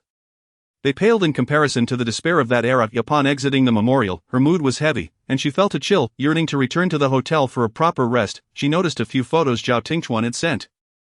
seemingly taken in an industrial park, and replied, "Zhao Bureau Chief, focus on your work." That evening Zhao Tingchuan had no reason to decline an invitation to dinner. Inspections and social engagements were never mutually exclusive. Naturally, he messaged Lin Miaoyue to inform her he would be returning late. He found it curious how he felt so anxious in her presence, eager to know what she was up to at all times. At the dining table, Zhao Bureau Chief was still flanked by a beautiful companion, yet her attempts to engage him were met with his indifference, creating an awkward atmosphere. Known for her beauty, drinking prowess, and eloquence, she usually charmed everyone around her, but tonight, Zhao Tingchuan's demeanor clearly conveyed, "Women, keep your distance." Zhang Duan, noticing the subtle change in his old friend's behavior, smiled silently, aware that Zhao Tingchuan had not been resting in his lavish suite, but was instead staying in the room of a beautiful woman from City C. After dinner, other entertainment activities were arranged in Nanjing, but Zhao Tingchuan excused himself, claiming to feel unwell from drinking too much. Secretary Li knew this was merely a pretext, as Zhao's drinking capacity was never so minimal. "Secretary Li, thank you for your hard work these past few days. The schedule has been tight, so everyone can arrange their own plans for the next couple of days. With our return scheduled for the afternoon of the day after tomorrow, we will hold a summary meeting in City C on Monday morning." "Understood. I will notify everyone immediately. Please remind them to maintain discipline and not to stay out too late. As we are here for an inspection, I will return to the hotel now." "Very well. Do you need me to escort you back?" "No need, you should attend to your duties." With that, Zhao Tingchuan approached Zhang Duan, chatted with him briefly, and then took a car back to the hotel. Once back at the hotel, it was already past 10 o'clock. Zhao Tingchuan entered Lin Miaoyue's room with familiar ease, finding her fast asleep. He returned to his own room to wash up before sneaking back downstairs. After quietly climbing into bed beside the fragrant and soft Lin Miaoyue, he kissed her gently and drifted off to sleep. The following morning, Lin Miaoyue woke up feeling overheated, as if she were beside a furnace. Wanting to distance herself from it, she discovered that the furnace seemed to follow her. Turning, she saw Zhao Tingchuan lying next to her, his arm draped over her, gently pushing his hand away. She intended to get out of bed for some water, inadvertently waking him. "Miaoyue, where are you going?" he asked, groggy. "I'm so thirsty. I want some water." "Stay put. I'll get it for you." With that, he rose to pour her a glass of water, finishing the remainder after she had barely sipped. Their familiarity resembled that of an old married couple. "What time did you come in last night?" "Why was I unaware?" Lin Miaoyue inquired, puzzled. "Around 10, I believe. You were already asleep, so I didn't want to wake you." "Where would you like to go today? I have the day free to accompany you."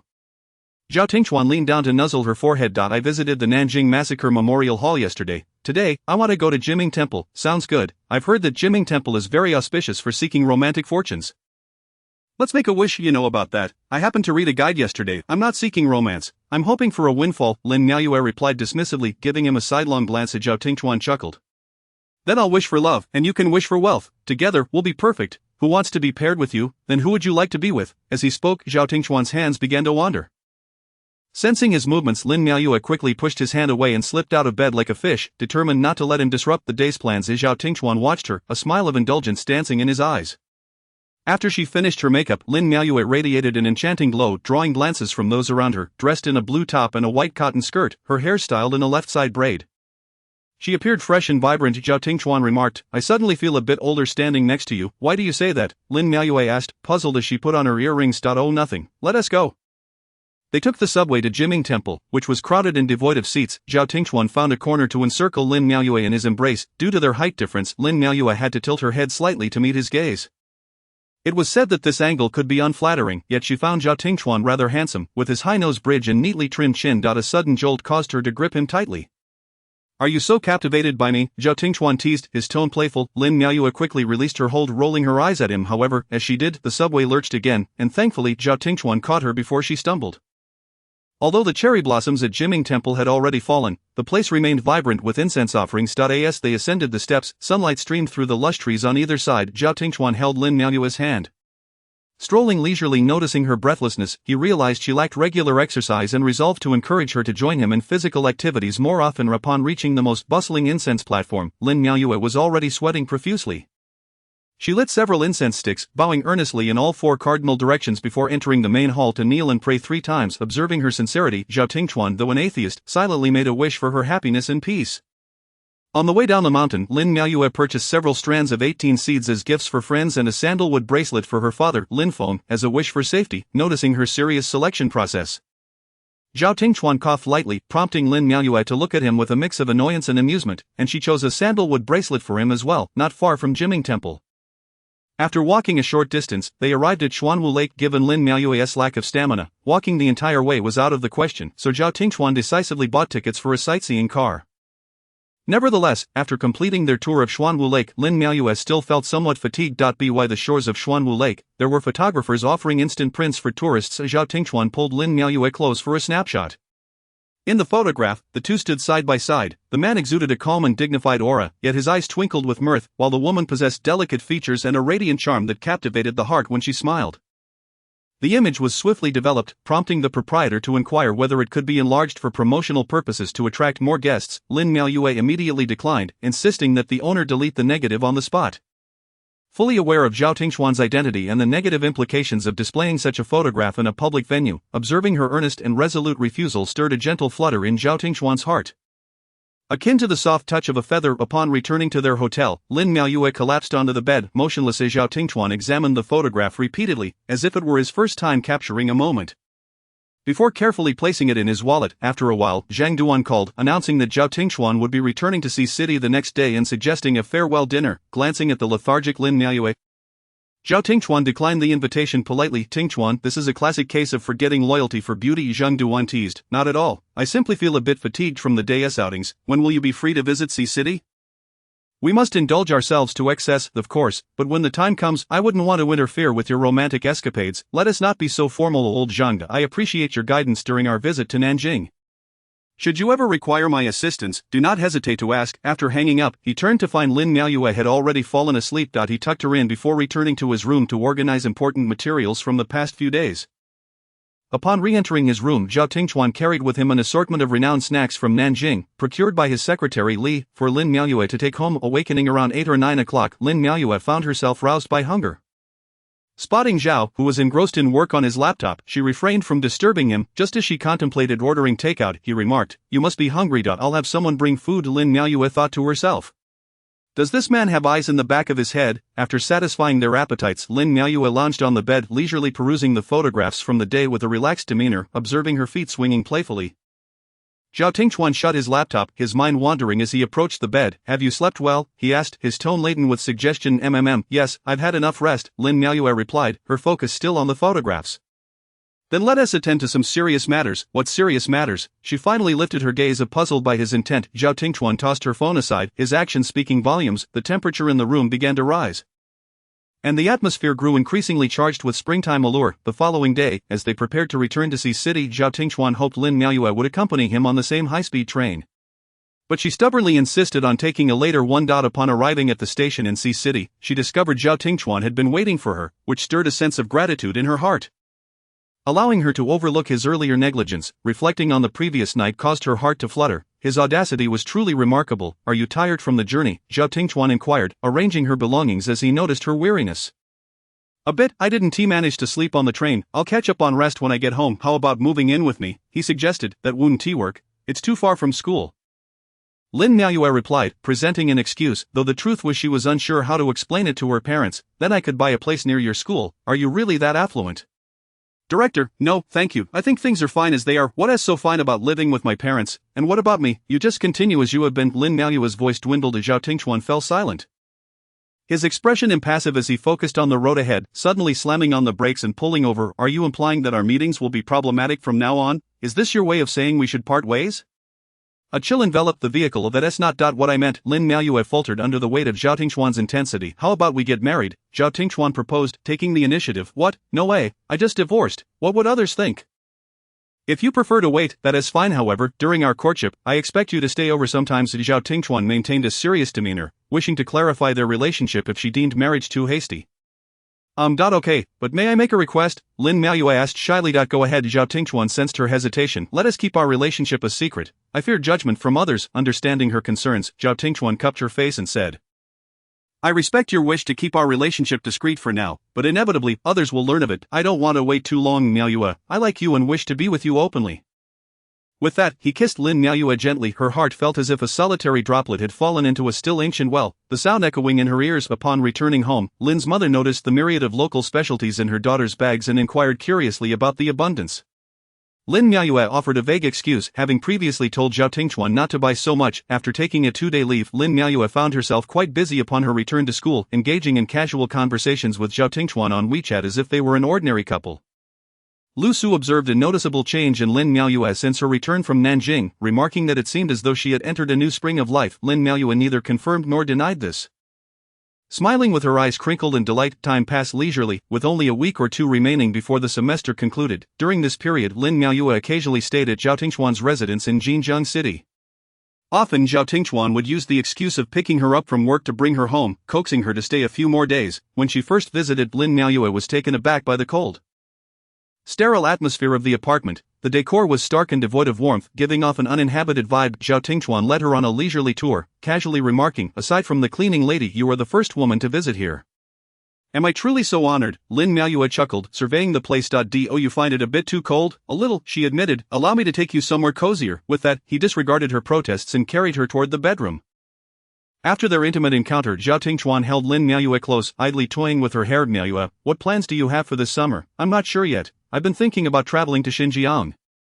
"So far away? Please don't go. Stay here with me. I'm hungry and want to eat something." Lin Miaoyue attempted to shift the topic. "Miaoyue, don't change the subject, but I really want to go to Xinjiang. I've been dreaming of it for years," she pouted. "Then aside from Xinjiang, you must stay here for the rest of the summer." "That is too long. How will I explain it to my parents?" "Just tell them you're spending the summer in Xinjiang. You spent last winter in Yunnan, so it's not unusual," Zhao Tingchuan replied, kissing her forehead. "That is not the same. Let us talk about it later." Lin Miaoyue said, not wanting to continue the discussion. Taking the initiative, she kissed Zhao Tingchuan, and he, unable to resist her rare assertiveness, engaged in a passionate embrace. As summer vacation began, Lin Miaoyue found herself free. While Zhao Tingchuan departed City for S City to undergo a 2-week leadership training program. On the eve of his departure, Lin Miaoyue felt as if he were a werewolf from a television drama, keeping her awake until the early hours. During Zhao Tingchuan's absence, Lin Miaoyue leisurely planned her trip to Xinjiang, although Zhao Tingchuan was busy with training and had less time to reach out. He would call whenever he had a moment to spare. Lin's mother could clearly sense the shift in her daughter's life. Knowing Lin Miaoyue's various attributes, she recognized that remarriage would not pose a challenge. However, this time she was determined to be vigilant, refusing to let her daughter repeat past mistakes. Subtly inquiring about her relationship, she was met with Lin Miaoyue's evasions, observing the expensive local delicacies occasionally brought home.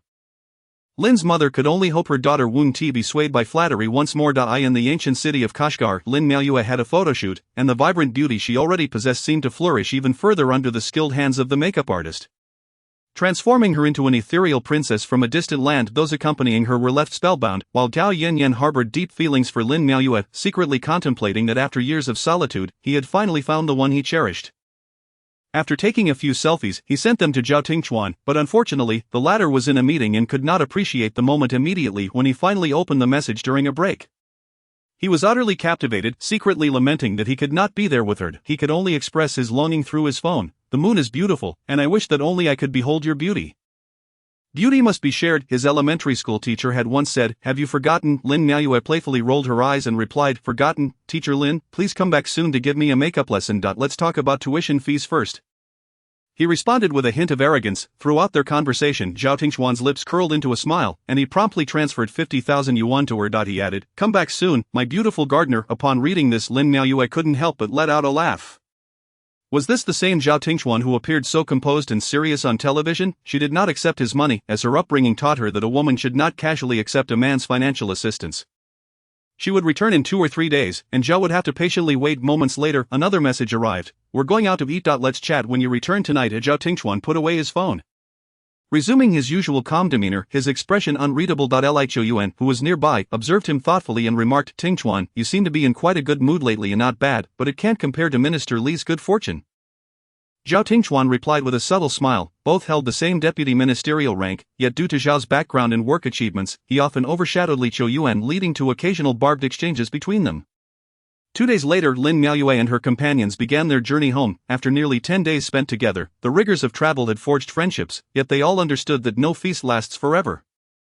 After sharing a meal near the airport, they went their separate ways to their respective boarding gates. Lin Miaoyue and Chen Yayao, both hailing from City C, were on the same flight. At the airport, Gao Yanyan called Lin Miaoyue aside to express his feelings. Lin Miaoyue candidly informed him that she currently had a boyfriend, expressing gratitude for his care and affection throughout their journey. Gao Yanyan's disappointment was palpable.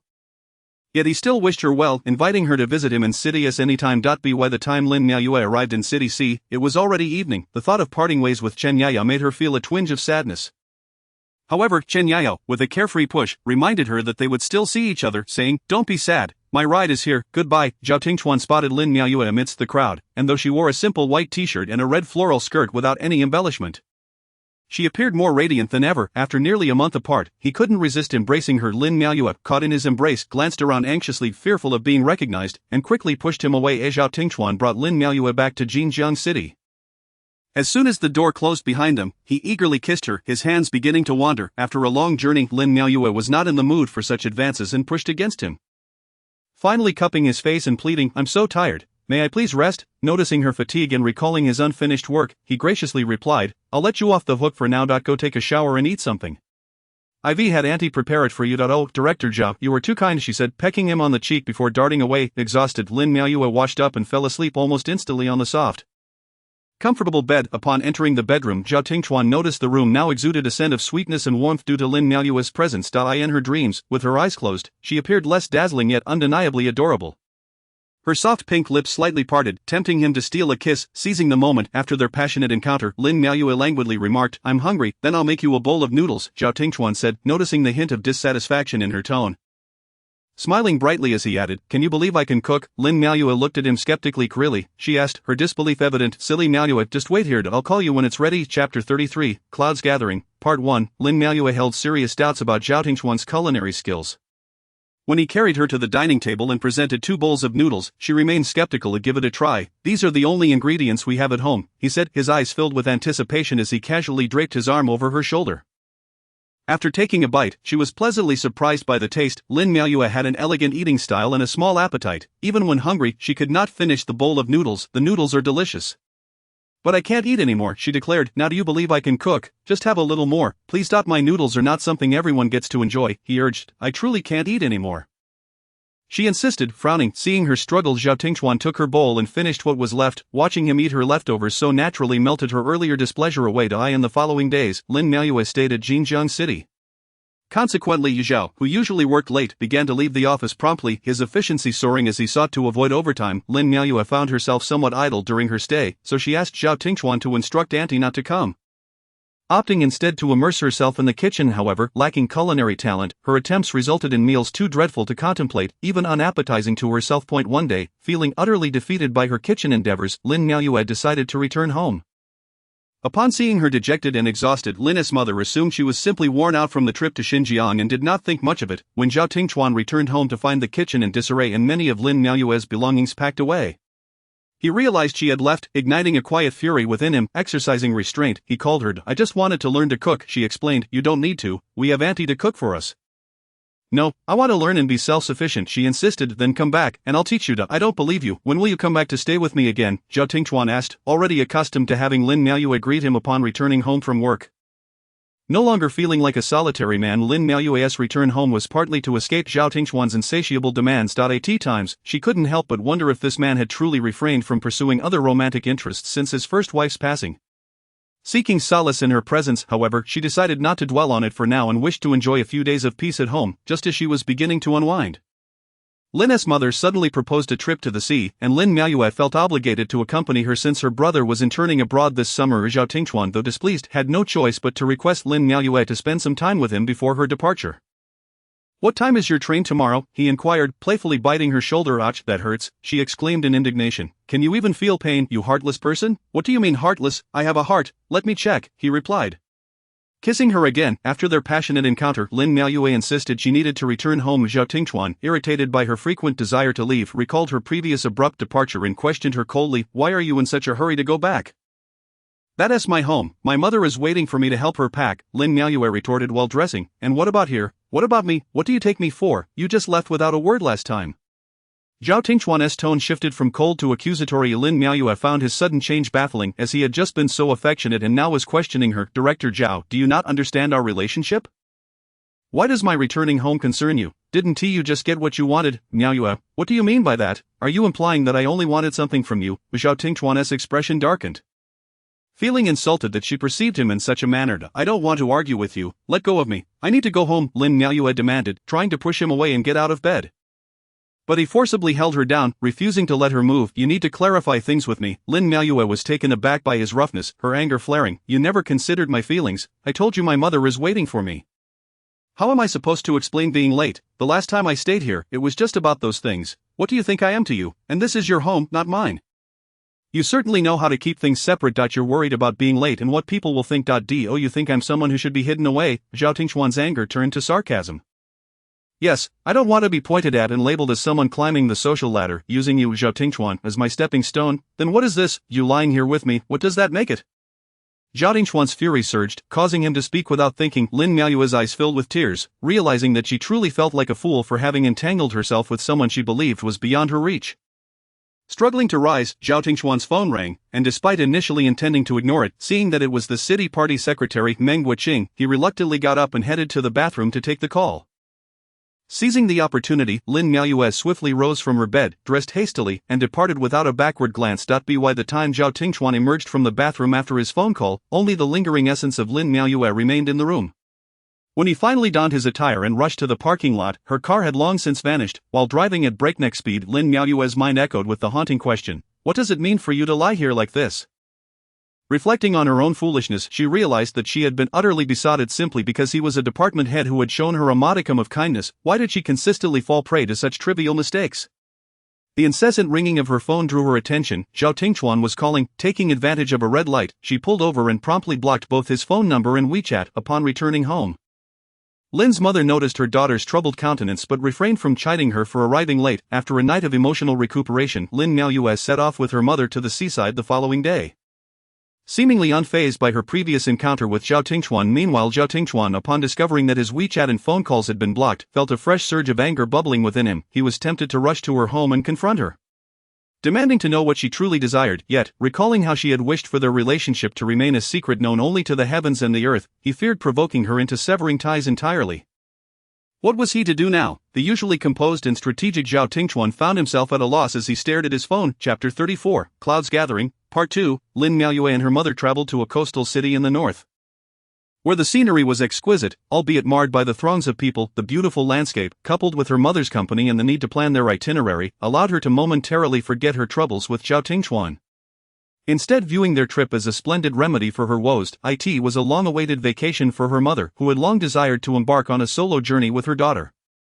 Finally, that dream was realized. As they traveled, the mother and daughter shared laughter, took countless photographs, and Lin's mother posted pictures on social media, garnering waves of praise and comments about Lin Miaoyue's beauty and their resemblance as sisters, which filled her with pride. That day, upon returning from their outing, the two women felt somewhat fatigued from the sun, with Lin Miaoyue noting that her complexion had darkened several shades. As soon as they reached the hotel, they began applying face masks together. A video call from Lin Feng brought a smile to their faces as they discussed the recent visit of city leaders to the police station, during which the director of the finance bureau, Zhao Tingxuan, had shaken hands with Lin Feng. When Lin's mother mentioned Zhao Tingxuan, Lin Miaoyue couldn't help but perk up, listening intently to her parents' conversation. "I heard our finance bureau director is quite young. What is he like in person?" Lin's mother asked after taking a sip of water. "He is indeed young, probably in his mid-30s. They say he is the youngest deputy director at his level. Impressive prospects ahead." "Absolutely, he seemed quite approachable and inquired about our family," Lin Feng added casually. Lin Miaoyue's heart raced. What was Zhao Tingxuan playing at? Was it true he had shown concern for them? Lin's mother grew increasingly animated. "I was taken aback as well. I mentioned that you work at the Medical Insurance Bureau, and that Miaoyue is at Chaoyang Middle School, while Jiangping is nearing graduation.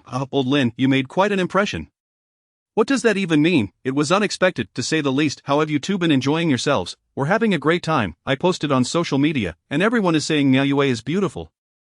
Calling us sisters, Lin Miaoyue listened to her parents' banter, noting her usually reserved father was particularly cheerful today, all because he had exchanged a handshake with Zhao Tingxuan and received a few inquiries. If he knew she had been secretly seeing Zhao Tingxuan for the past 2 months, how would he react? Upon reflection, Lin Miaoyue concluded that a future with Zhao Tingxuan was unlikely. Despite his youth and status as a department head, she was merely an inconspicuous teacher among many.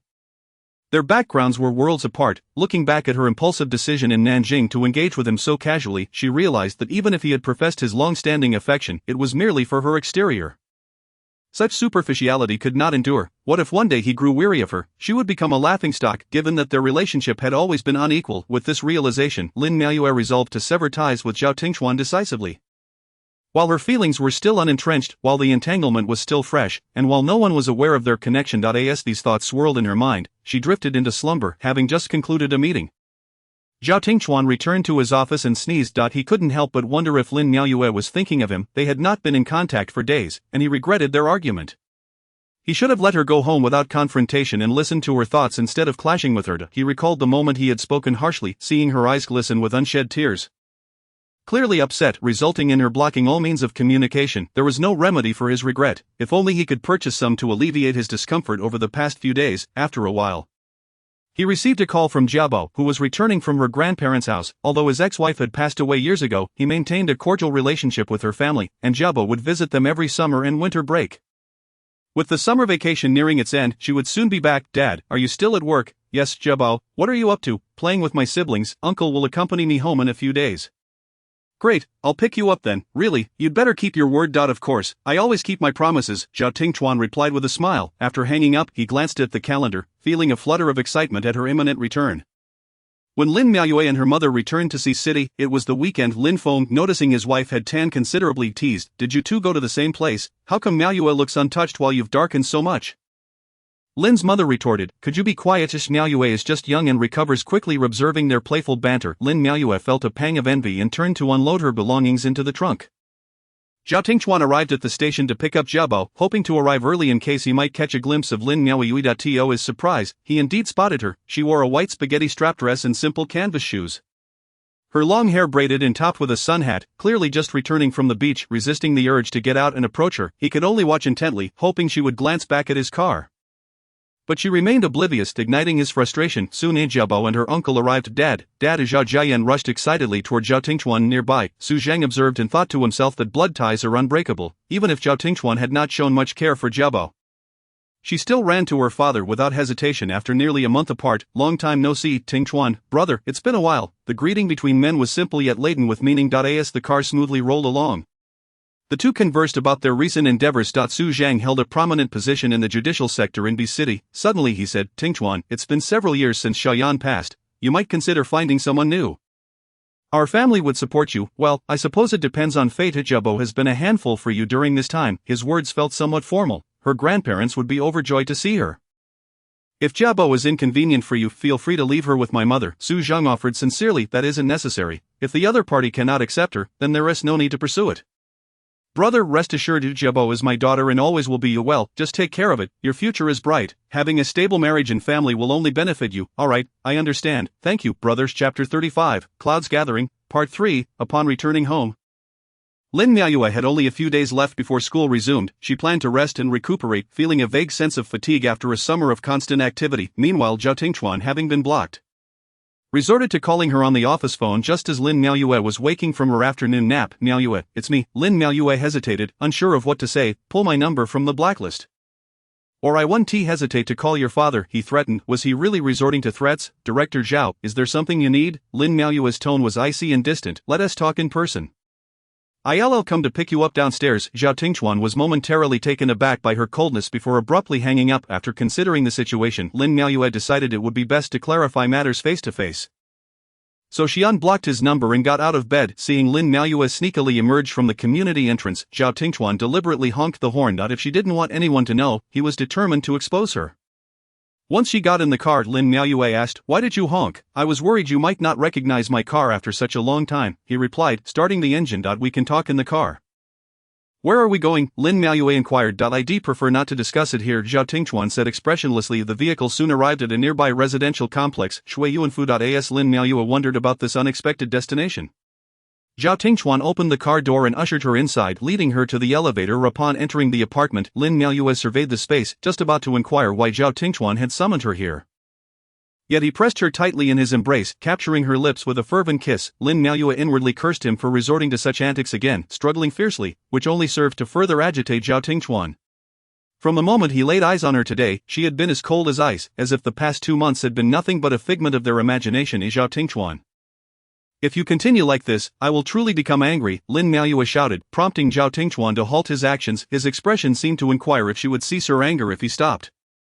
That's a different matter altogether. Let me go, Lin Miaoyue retorted, her cheeks flushed with indignation. I apologize. My previous attitude was uncalled for, and I failed to consider your feelings. Please do not be angry, alright, Zhao Tingchuan said.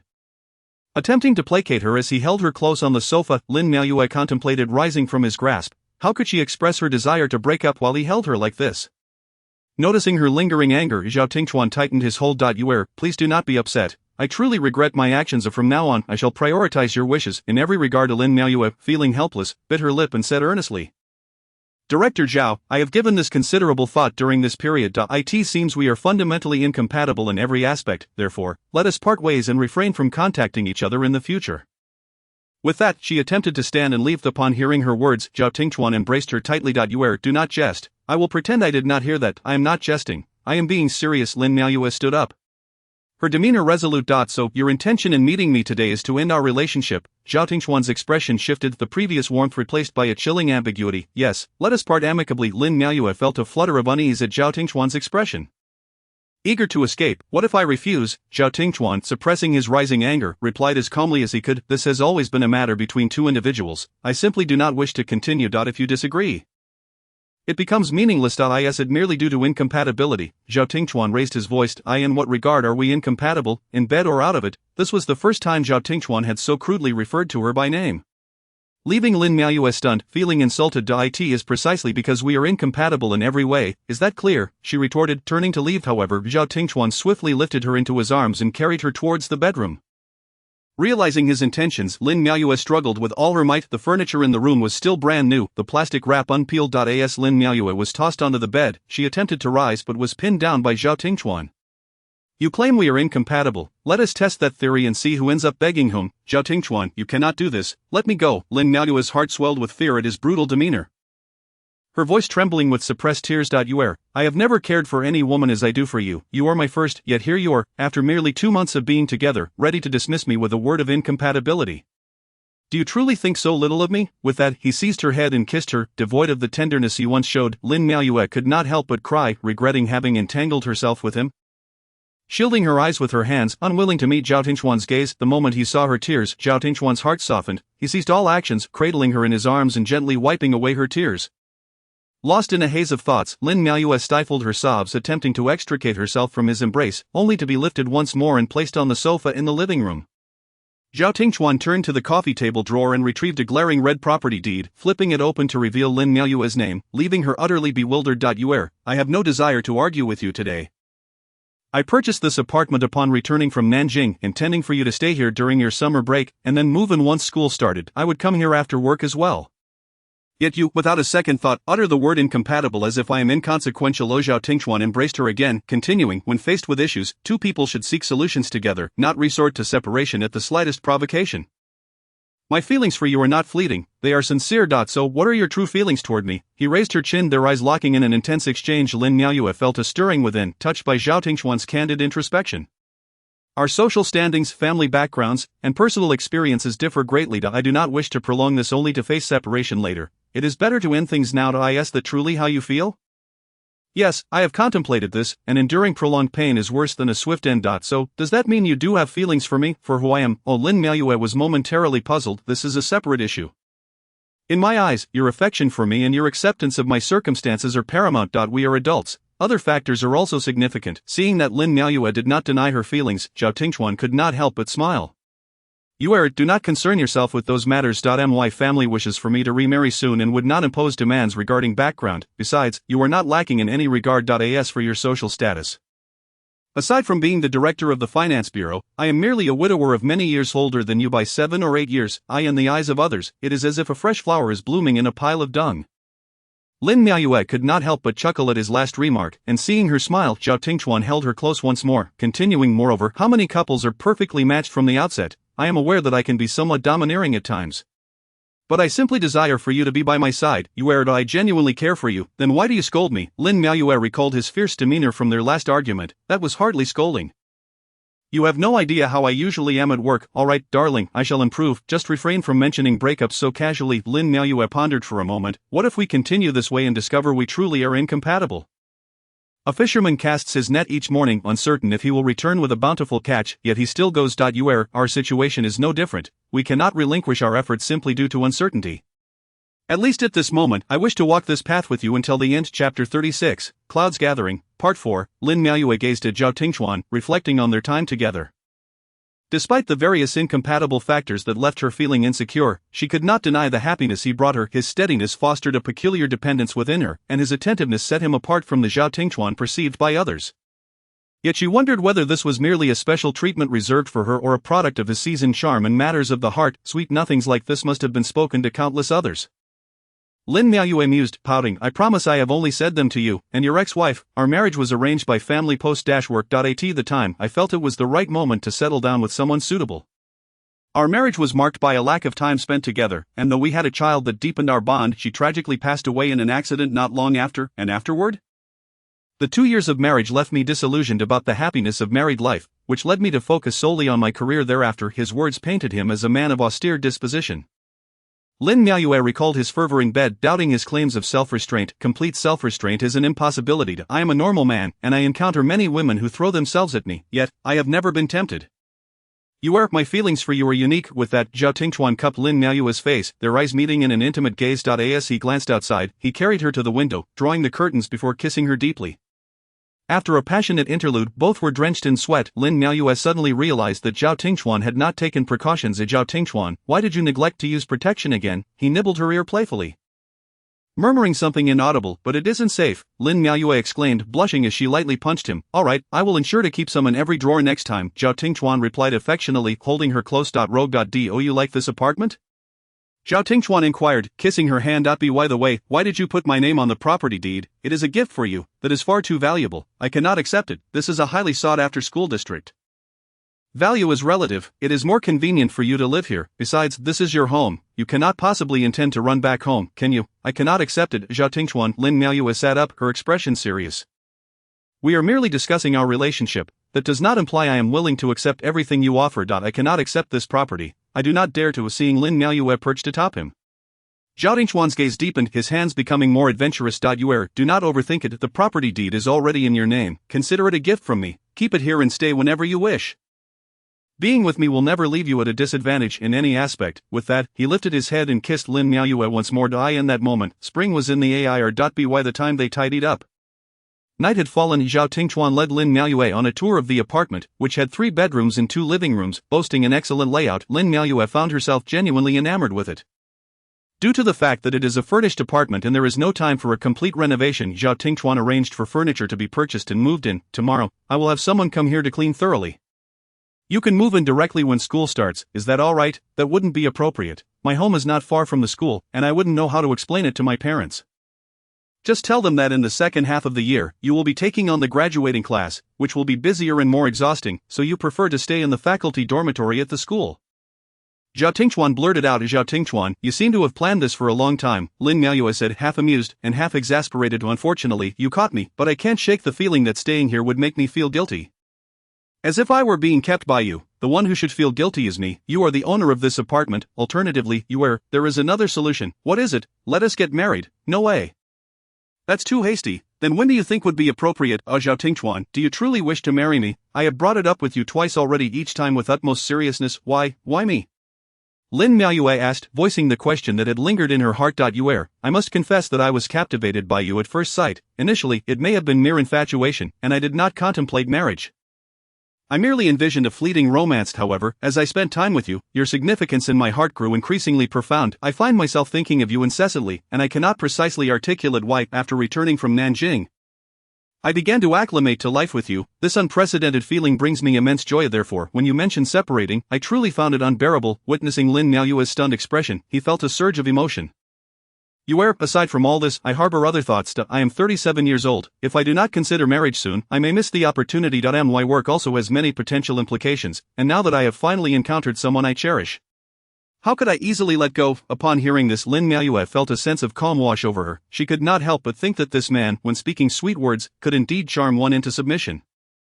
Anyway, marriage is not feasible right now. It is simply too soon. Let us continue to be together for the time being. Perhaps before long, you will grow tired of me. After saying this, Lin Miaoyue frowned slightly. I will follow your lead. Let us cherish our time together. With that, he kissed Lin Miaoyue gently. But you mustn't casually mention breaking up. We may argue, but it is only natural for lips to collide. Besides, we are individuals with differing opinions. Understood. I suddenly realize how verbose you are. I have only ever been this loquacious with you. Come, let us go. I will treat you to a meal. Chapter 37, The Clouds Gather, Part 5. As the school year commenced, life seemed to return to its regular rhythm. Although Lin Miaoyue did not take the graduating class, she often stayed in the apartment at Sifuyuan, citing the desire to spend more time alone to her family. Zhao Tingchuan, on the other hand, spent most of his time there. Lin Miaoyue arranged the space to resemble a cozy home, although it was smaller and simpler than the residence in Jinjiang City. It bestowed upon him a sense of belonging. On weekends, Zhao Tingchuan would visit his parents, and before long, the Mid-Autumn Festival arrived, prompting both to return to their respective family homes. Lin Miaoyue's relatives were mostly aware of her divorce and began to express concern for her personal life, which soon became tiresome. Fortunately, her mother intervened, asserting that she could support her for a lifetime if need be. Meanwhile, Zhao Tingchuan's siblings returned home as well, and the atmosphere was cheerful. Observing her still single younger brother, his sister Zhao Yun could not help but inquire, "Are you truly not considering finding someone?" "No, I am currently looking," Zhao Tingchuan replied with a knowing smile. "Are you in talks with someone now?" "Let me see." Zhao Yun was direct. Her brother had always been reticent in such matters, unlike today, when he wore a cheerful expression. "We can discuss it later. If I were to settle down, would you still need to call me second sister?" Just then, Lin Miaoyue called, and Zhao Tingchuan turned to answer. What are you up to?" "I just finished a family gathering." "How about you?" "I just had a meal and was chatting with my sister." "What are your plans for the afternoon?" "I plan to take a nap." "That sounds dull. Let us find a place to stroll and stay the night." "Where to?" "A large resort has opened in Qinghe County.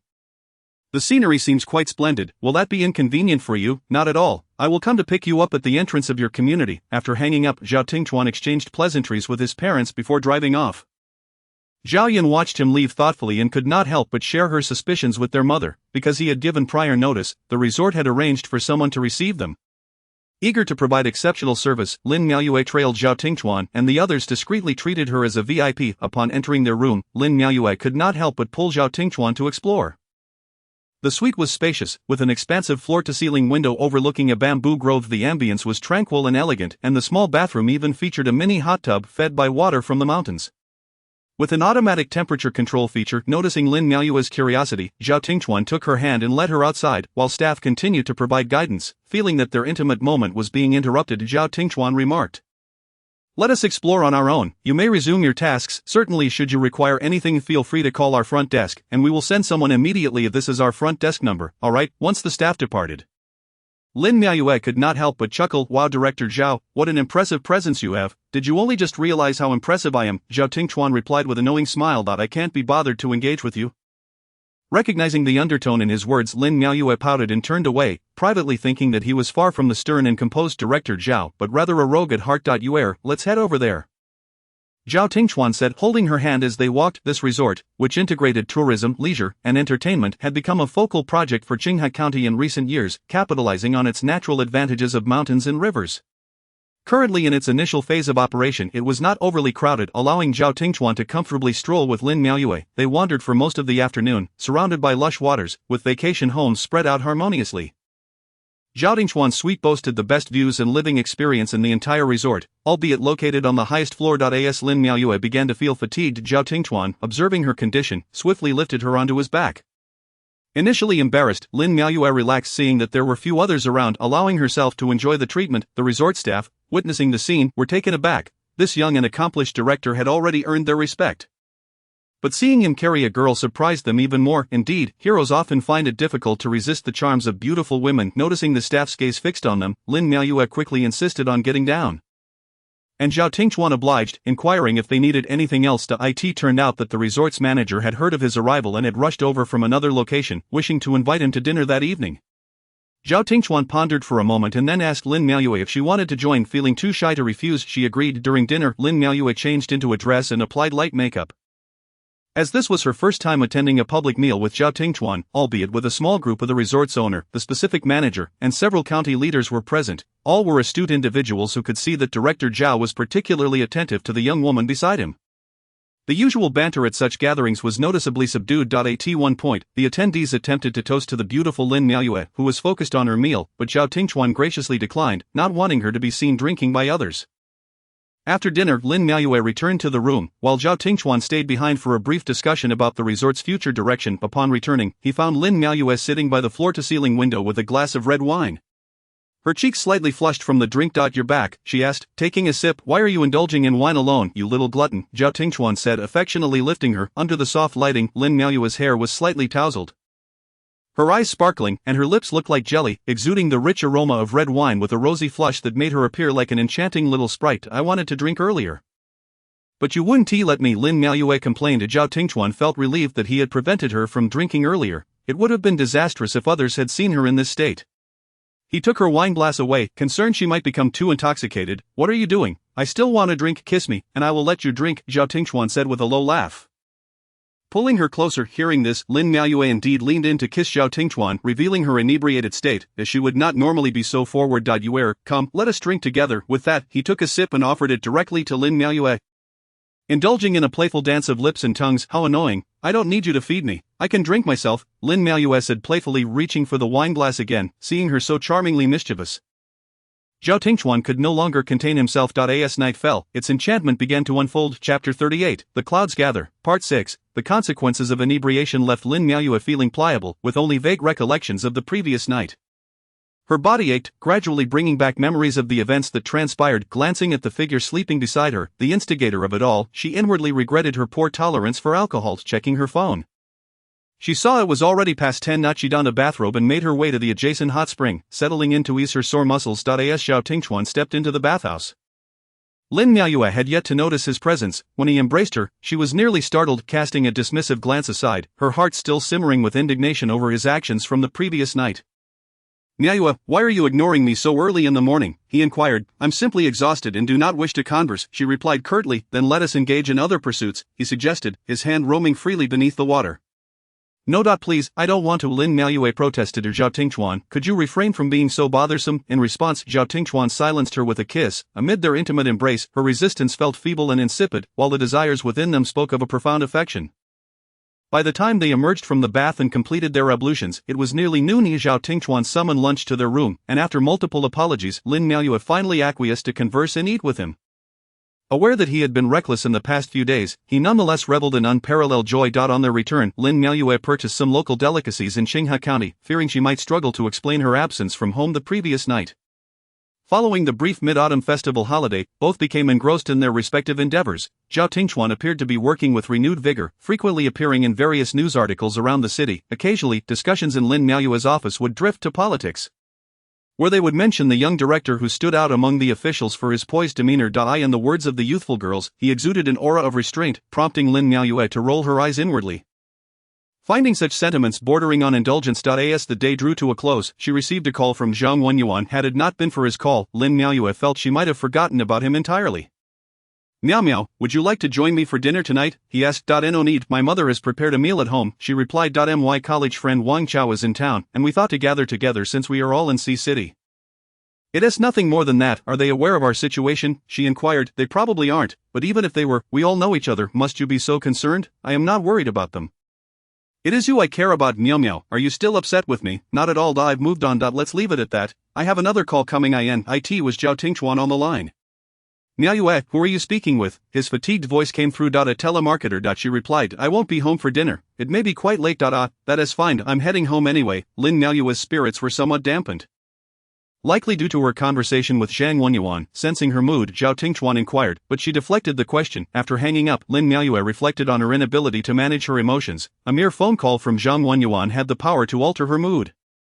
It wasn't that she couldn't let him go, rather, the painful memories associated with him resurfaced at the thought of him. Unbeknownst to Zhao Tingchuan, he would encounter Zhang Wenyuan at the dinner that evening. Aware that Zhang Wenyuan was Lin Miaoyue's ex-husband, he had never interacted with him and held a certain disdain for him in his heart. The dinner was organized by General Zhang, a prominent figure in the city, and Zhang Wenyuan had come along with his friend Wang Chao, who happened to be General Zhang's nephew. Zhao Tingchuan maintained a facade of indifference while conversing with others, hardly giving Zhang Wenyuan a second thought.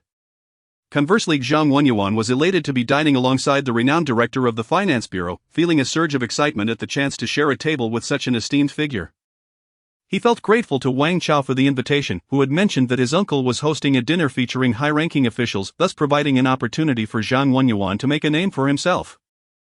When it was time to toast Zhao Tingchuan, General Zheng enthusiastically introduced Zhang Wenyuan as a young man from the Municipal Bureau of Industry and Commerce, a college classmate of his nephew. Zhao Tingchuan responded with a polite smile, casually inquiring about his alma mater. I graduated from a university, Zhang Wenyuan replied. Wang Chao interjected, mentioning that his wife was also a university alumna, and they were known as a couple of legendary romance.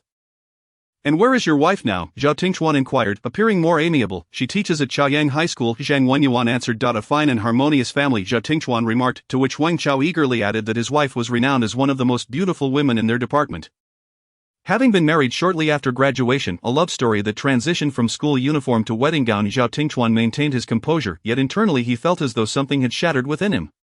He had never discussed such matters with Lin Miaoyue, nor had she ever broached the subject. It seemed there had indeed been a genuine affection once, but what of now? He simply remarked, it is indeed enviable. And chose not to pursue the topic further. Then he overheard Wang Chao asking Zhang Wenyuan why Lin Miaoyue had not joined them for dinner after he had called her that afternoon. She had to return to her mother's house for something, Zhang Wenyuan casually replied. Invite her to join us tomorrow night, we'd love to have her, Wang Chao suggested. Zhao Tingchuan's expression visibly darkened. No wonder Lin Miaoyue's mood had been off earlier. After all, they were once young lovers, and forgetting such a bond was no simple feat. The dinner concluded early due to Zhao Tingchuan's sudden obligations. Yet instead of returning to Zifuyuan, he went directly to Jinjiang City. Zhang Wenyuan, noting that it was still relatively early, accompanied Wang Chao for a late-night snack, during which they discussed his divorce from Lin Miaoyue. Wang Chao was taken aback. The legendary couple has split. Zhang Wenyuan took a sip of his drink and explained, I felt uncomfortable discussing it at dinner, and there was no need to, as aside from you. Who else knows Miaoyue? That is true. What transpired between you two, the fault lies with me. I made many mistakes, and she has refused to forgive me. Zhang Wenyuan's expression was one of utter despondency. Have you considered reconciling with her? Of course, but it seems impossible now. She appears gentle, yet once she sets her mind to something, not even a herd of oxen can sway her. I will call her tomorrow and invite her to dinner. Perhaps we can mend things between you, Wang Chao offered. Thank you. I genuinely regret divorcing her and the mistakes I made. Alas, there is no remedy for regret in this world. What exactly did you do? I committed every mistake a man could make. Then you deserve it, Wang Chao bluntly stated. Let us not dwell on this. I must admit, seeing her fills me with guilt. Perhaps that is why I so readily agreed to the divorce. Then let us drink. Wang Chao clapped Zhang Wenyuan on the shoulder, and the two resumed drinking. The next day, Wang Chao indeed called Lin Miaoyue, who stated outright that she was unable to attend due to prior commitments. Nevertheless, Wang Chao was determined to bring her and Zhang Wenyuan together, and Lin Miaoyue ultimately had no choice but to agree. Meanwhile, Zhao Tingchuan could not shake the thoughts of the love story that transitioned from campus to wedding, as it seemed to plant a thorn in his heart, causing him pain with every touch. In the afternoon, Zhao Tingchuan called Lin Miaoyue, inviting her to dinner that evening. Lin Miaoyue thought to herself, why does this keep happening tonight? But recalling her promise to Wang Chao, she hesitated, pondering her prior commitment to a college classmate. Which college classmate? Zhao Tingchuan's expression darkened, though his tone remained unchanged. A university graduate. 1 year ahead of me, just one person, he pressed, twirling a pen between his fingers, still feigning nonchalance. No, there are other classmates, Lin Miaoyue replied, omitting any mention of Zhang Wenyuan. Uncertain if he would attend, just remember not to drink. I have matters to attend to, Zhao Tingchuan said before abruptly ending the call. Tossing the pen aside in frustration, Lin Miaoyue found his abruptness puzzling but concluded he must be busy and did not dwell on it. That evening, Lin Miaoyue invited Chen Yaya to accompany her for dinner. Seeking some company, Chen Yaya was well aware of the situation between Lin Miaoyue and Zhang Wenyuan and harbored an equal disdain for him. At the dinner table, Wang Chao feigned ignorance, praising the legendary couple that Lin Miaoyue and Zhang Wenyuan had once been. Just as Lin Miaoyue prepared to clarify, Chen Yaya, unable to contain herself, interjected, stating bluntly that they were divorced. The atmosphere momentarily froze, and Lin Miaoyue was grateful for her friend's intervention. Lowering her head to pick at her food, Zhang Wenyuan offered an awkward smile, acknowledging Chen Yaya's candidness. Yes, well, it's better than those who are duplicitous and deceitful. Wang Chao glanced at Chen Yaya, thinking her words were rather unrefined, then turned to Lin Miaoyue with sincerity. No one is infallible, Miaoyue. I've watched you two navigate this journey, and it hasn't been easy. Would you consider giving Wenyuan another chance? Chen Yaya was incredulous at Wang Chao's naivete, as he seemed oblivious to the complexities of the situation. Lin Miaoyue set down her chopsticks, responding firmly, some matters are not to be trifled with. I have endured my share of suffering, Wenyuan, and I have no future together. If it were not for your prior kindness, I would not have agreed to this dinner. Wang Chao glanced at Zhang Wenyuan. Realizing further persuasion was futile, Zhang Wenyuan, well aware of the impossibility of reconciliation, suggested, Miao Miao, let us toast to a complete farewell. Let us skip the drinking. I have a poor tolerance, Lin Miaoyue retorted, unwilling to grant him even a glance. Meow meow, do you truly despise me so? Lin Miaoyue's irritation flickered briefly before she turned away, exiting the private room, followed closely by Zhang Wenyuan. Chen Yaya attempted to pursue but was restrained by Wang Chao, who signaled her to refrain from meddling. In the courtyard of the restaurant, Zhang Wenyuan confronted her. What are you doing, acting so foolish? Why must you insist on drinking? Haven't you embarrassed yourself enough? Embarrassed? Meow meow, you weren't like this before. You said before. We are divorced now, do you remember? There is no need to dwell on the past. Meow meow, do you truly feel no lingering affection for me? After speaking, he stepped forward and embraced Lin Miaoyue. Startled by his sudden action, Lin Miaoyue immediately attempted to break free. However, Zhang Wenyuan, having indulged in some alcohol, was fueled by a surge of bravado and lingering feelings for Lin Miaoyue, making her deeply regret attending this dinner. Zhao Tingchuan, caught off guard by such a coincidence, never anticipated encountering Lin Miaoyue in the same restaurant amidst the multitude of dining establishments in City C. He had merely intended to get some fresh air and casually inquire whether Lin Miaoyue was heading home, only to find her right in front of him, entangled in an embrace with her ex-husband. His expression darkened instantaneously, as if a storm cloud had gathered. He feigned a cough, causing the two entangled individuals to turn and look, both momentarily stunned, as Zhang Wenyuan had not expected to run into Zhao Tingchuan, nor did Lin Miaoyue anticipate seeing him. Uncertain of how long he had been watching, her heart sank with regret. Director Zhao. Hello, what a coincidence to meet you here. Zhang Wenyuan approached. Indeed, quite a coincidence. Is this your spouse? Zhao Tingchuan inquired, his tone laden with a sardonic edge as he emphasized the word spouse. Yes, my spouse, Lin Miaoyue, he replied, then turned to Lin Miaoyue and said, Meow meow, this is Director Zhao. Lin Miaoyue shot Zhang Wenyuan a glare, silently entering the private room. Embarrassed, Zhang Wenyuan remarked, I apologize for the awkwardness. She was just having a disagreement with me. Then you should quickly make amends, Zhao Tingchuan replied with a forced smile. I shall take my leave. Zhang Wenyuan followed him into the room. Upon seeing the two enter with grim expressions, Wang Chao and Chen Yaya set down their glasses. Unable to contain himself, Zhang Wenyuan said, Meow meow, you were a bit harsh just now. That was Director Zhao. What's going on? Wang Chao asked. After Zhang Wenyuan explained the situation, Lin Miaoyue prepared to support Chen Yaya as they left, only to discover that the latter had gotten drunk. Wang Chao expressed his helplessness, and Zhang Wenyuan, noticing Lin Miaoyue's countenance, swallowed his words. Lin Miaoyue then firmly stated, Zhang Wenyuan, we are already divorced, and we have no relationship now. There is no need for me to maintain anything for you in public. I hope you can be straightforward with others about our divorce in the future to avoid unnecessary trouble. Having said that, she assisted Chen Yaya and departed. After ensuring Chen Yaya was home, Lin Miaoyue went to Zafuyuan. Upon entering, she was greeted by the scent of smoke and, upon changing her shoes, was surprised to find Zhao Tingchuan smoking. Realizing he might be upset about the events of the evening, she set her belongings down and approached him, wrapping her arms around his neck. Chuan, are you angry? Lin Miaoyue gently inquired. Am I allowed to be angry? What right do I have to be angry? Zhao Tingchuan replied, his face expressionless as he exhaled smoke. Lin Miaoyue extinguished his cigarette and playfully clung to his neck, saying, alright, I was wrong. I shouldn't have gone out to dinner tonight, and I promise I won't dine with him again. Is that acceptable? Did you used to act this way with Zhang? Zhao Tingchuan's expression darkened, gripping Lin Miaoyue's chin. She rarely behaved this way with him, and today's situation was particularly challenging due to Zhang Wenyuan. Why do you bring him up? Am I not allowed to mention him? Does it tarnish the love you had from campus to wedding? Can you refrain from being so sarcastic? It was my fault last night for dining with him without informing you beforehand. But it wasn't him who invited me, and I wasn't sure if he would even show up. That's why I didn't tell you. Lin Miaoyue frowned, sarcastic. Is this sarcasm, Teacher Lin? Your heart is far too sensitive. Perhaps seeing an old acquaintance stirred up emotions. Zhao Tingchuan emphasized the phrase old acquaintance. Are you done? I've explained everything. What more do you want from me? Lin Miaoyue observed Zhao Tingchuan's demeanor and, having already been in a foul mood, lost her patience to console him. What can I do? Lin Miaoyue, how do you perceive me? Zhao Tingchuan, a boyfriend, right? Haven't we always interacted as a couple? Then between a current boyfriend and an ex-husband, which do you think holds more weight? Zhao Tingchuan stared intently at Lin Miaoyue. Chapter 40, The Cloud Rolls, Part 2. Does Mayor Zhao mind my previous marriage? I sincerely apologize. I spent years in a relationship that led to marriage and subsequently divorce. Did you only discover this today? Hearing the term ex-husband, Lin Miaoyue felt as if she had touched a nerve. Coldly articulating each word she loathed, observing Lin Miaoyue's defiant demeanor, Zhao Tingchuan scoffed. How deeply you cherish it, still upholding the love you shared for so many years. What do I uphold? That was merely my past. Can I deny my life? If you care about my past, then we needn't entangle ourselves here. Moreover, given your status, you could easily find someone pure and unblemished. Whatever I say, you respond as if I stepped on your tail. What do you mean by not needing to entangle ourselves? How did a single dinner reignite your old feelings? Now preparing to cast me aside, Zhao Tingchuan nearly ground his teeth as he spoke. Rekindled feelings? Yes, I thank you for your blessings. This fleeting relationship of ours ends here. With that, she turned to leave, no longer caring for his thoughts. Lin Miaoyue, after spending half a year together, you dismiss it as a mere fleeting relationship. Am I truly so unworthy? Zhao Tingchuan forcefully grasped Lin Miaoyue's arm, his anger boiling over. What as truly unworthy is me, Lin Miaoyue, for hindering you, Director Zhao, from finding a pure love, while also disrupting my own peace?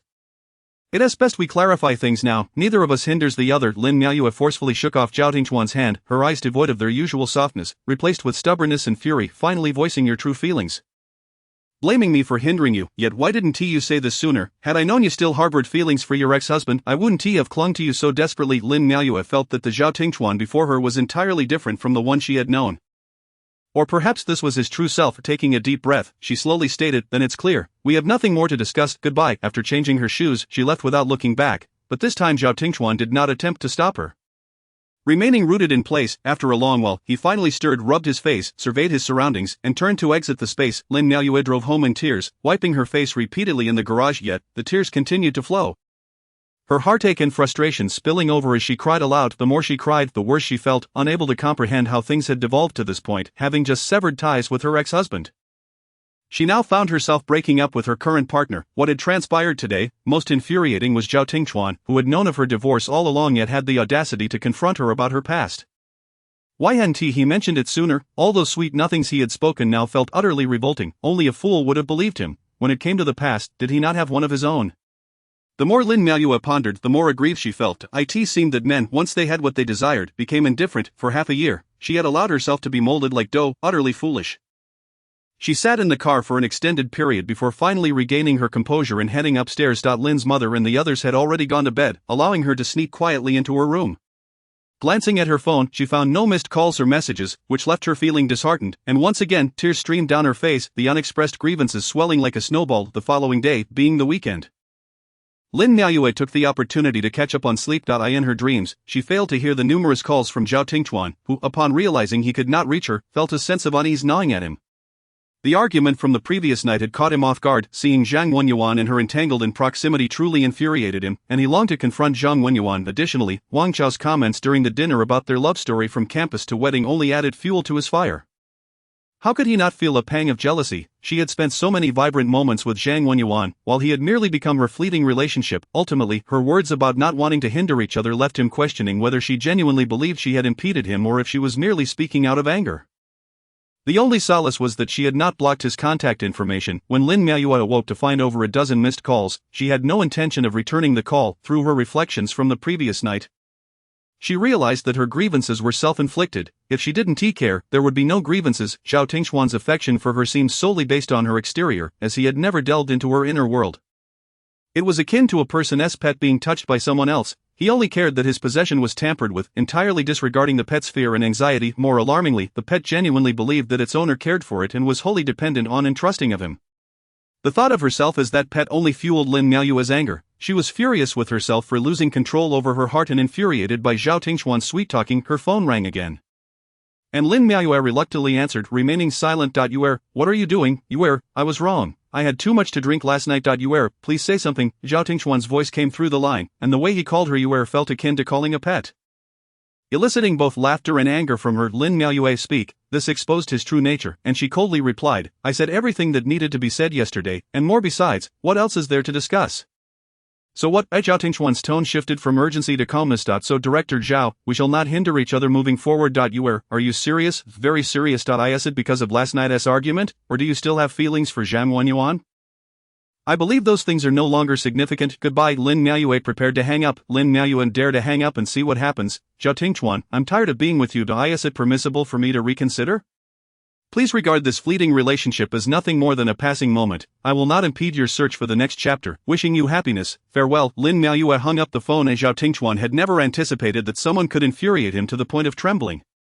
Lin Miaoyue was the first. How could that mouth, which he often kissed, utter such heart-wrenching words? Consumed by rage with no outlet, Zhao Tingchuan paced the room like an enraged lion, even smashing several items in his wake. Internally cursing Lin Miaoyue, he thought to himself, you truly have some nerve. After hanging up, Lin Miaoyue felt a considerable relief in her heart. Without glancing at her phone again, she dashed to the living room to chat with her mother. Chapter 41, The Clouds Gather, Part 3. Thus Zhao Tingchuan and Lin Miaoyue seemed to drift apart from each other's lives. Lin Miaoyue never returned to the apartment in Zifuyuan, despite a lingering desire to retrieve her belongings. Yet, it felt as though she was holding her breath, adamantly telling herself not to go. Shortly after their quarrel, Zhao Tingchuan embarked on a business trip for nearly 2 weeks. During this time, he longed to contact Lin Miaoyue, but the memory of her resolute words in the phone call felt like his heart was being scorched over an open flame, causing him great discomfort. Consequently, he channeled all his energy into work. However, upon returning to Sea City, he found his longing for Lin Miaoyue surging uncontrollably like a flood, impossible to restrain. When he arrived back at the apartment in Zifuyuan, harboring a glimmer of hope that he might encounter Lin Miaoyue, he was met with disappointment. It appeared she had not visited since. The space, though not large, felt exceedingly empty with just him there. One weekend, Chen Yaya called Lin Miaoyue, urgently insisting that she hurry to get ready and dress beautifully to accompany her for a meal. Arriving in a state of confusion, Lin Miaoyue soon realized Chen Yaya's intentions. Pressured by her parents to go on blind dates, she did not want to be favored by the suitor, thus dragging Lin Miaoyue along as a decoy. Chen Yaya spotted Lin Miaoyue from afar. After all, such a stunning beauty stood out in a crowd, and she quickly beckoned her over to the owner of the dental clinic seated across from them, clearly brightened at the sight of Lin Miaoyue. Appearing somewhat flustered, Chen Yaya introduced Lin Miaoyue with lavish praise, while Lin Miaoyue silently observed her performance without exposing the ruse. Throughout the meal, they simply ate in silence, exchanging only a few words. Afterward, the dental clinic owner delicately informed Chen Yaya that he felt no attraction toward her but was quite interested in Lin Miaoyue. Believing they were well suited, Chen Yaya expressed her understanding and cleverly concocted an excuse to step away. "Lin, may I add you on WeChat?" "I'm sorry, that's not very convenient. I deactivated my WeChat due to constant harassment from my ex-husband," Lin Miaoyue replied with a subtle smile. "You don't have been divorced?" The other party looked utterly astonished. "Yes, I have. I find you exceptionally outstanding. May I inquire about the reason for your divorce?" "I am infertile," Lin Miaoyue stated, taking a sip of juice. The other party, caught off guard, nearly choked on their drink. Subsequently, Lin Miaoyue messaged Chen Yaya, urging her to return quickly. After a polite farewell, the dental clinic owner parted ways with Chen Yaya and the others. Upon hearing Lin Miaoyue's conversation, Chen Yaya laughed uncontrollably. Unable to fathom how Lin Miaoyue could smile while delivering such forthright remarks, yet she could easily envision the expression on the owner's face. Indeed, she had not misjudged today. "Meow meow, to express my gratitude. I resolve to bring you along next time something like this arises. I truly appreciate it, but such opportunities should be afforded to others. Oh dear, I see you're feeling aggrieved. Let me treat you to a spa day." As Lin Miaoyue drove home alone, having just parked in the lot and preparing to exit her car, she spotted a vehicle across from her. Not just any vehicle, but Zhao Tingchuan stood. As she pondered this, she saw Zhao Tingchuan emerge from his car, striding purposefully toward her, and tapping on her window with an air of nonchalance. Lin Miaoyue ignored him, remaining seated in her car, uncertain of his intentions after his nearly half-month absence. Zhao Tingchuan, observing Lin Miaoyue's deliberate disregard, felt his expression darken as he retrieved his phone and opened the car door. "If you don't let me in, I might just go upstairs to your place, Building 26. Apartment 1601." With that, he hung up the phone. Upon hearing his threatening words, Lin Miaoyue understood the likelihood of him following through. Fearing that a genuine breakup might stir her parents' involvement, she silently opened the car door and stepped out. As she emerged, Zhao Tingchuan wasted no time in pulling her toward his vehicle. Lin Miaoyue struggled, but his deepening expression only intensified as he effortlessly lifted her and tossed her into the car. Locking the doors before driving away, Lin Miaoyue seethed with anger at Zhao Tingchuan's actions, exclaiming, "Zhao Tingchuan, what on earth are you doing? On what grounds do you treat me this way? Zhao Tingchuan, let me go." Observing that Lin Miaoyue was finally animated and not as placid as before, Zhao Tingchuan's fury began to dissipate. The car arrived at Jinjiang City, where Zhao Tingchuan carried Lin Miaoyue into his home. Once the door closed, he pinned her against it and kissed her. This kiss bore the weight of punishment alongside his yearning, releasing her only when she was on the verge of gasping for breath. Looking at the tearful woman before him, Zhao Tingchuan's heart softened involuntarily. "I'm sorry, I was too impulsive last time," he spoke softly. Lin Miaoyue turned her head away, unwilling to engage with him. "That night, I was petty. I was jealous of Zhang Wenyuan, envious of the memories you two shared. Seeing him embrace you that day made me want to confront him, yet I also loathed myself for not recognizing you sooner. I do not care about your past marriage. What I care about is whether you still hold a place for me in your heart. That day, you casually remarked that our connection was merely a fleeting encounter. An inconvenience for each other. Do you know how much that hurt me?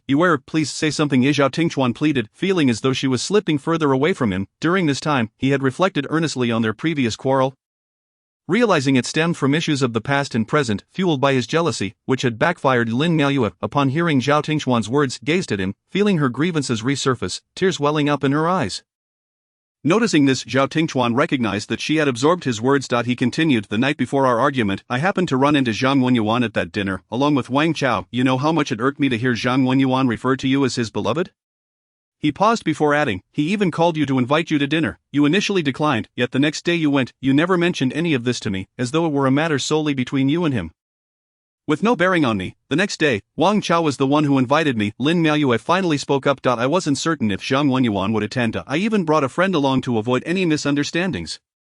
But what I witnessed that day was Zhang Wenyuan embracing you, pulling you close. Zhao Tingchuan lamented. That was because Wang Chao was trying to reconcile us. I insisted it was impossible. Afterward, I stepped outside for fresh air. And Zhang Wenyuan stubbornly followed, hugging me. He was drunk, and I couldn't push him away. Lin Miaoyue's voice rose in protest. After speaking, she pushed Zhao Tingchuan forcefully, discovering that he remained unyielding, tears streaming down her face. It was my fault. I shouldn't have overthought things. I'm sorry. Hearing this, Zhao Tingchuan felt an overwhelming sense of relief wash over him. Lowering his head to kiss Lin Miaoyue, however, she pushed his face away.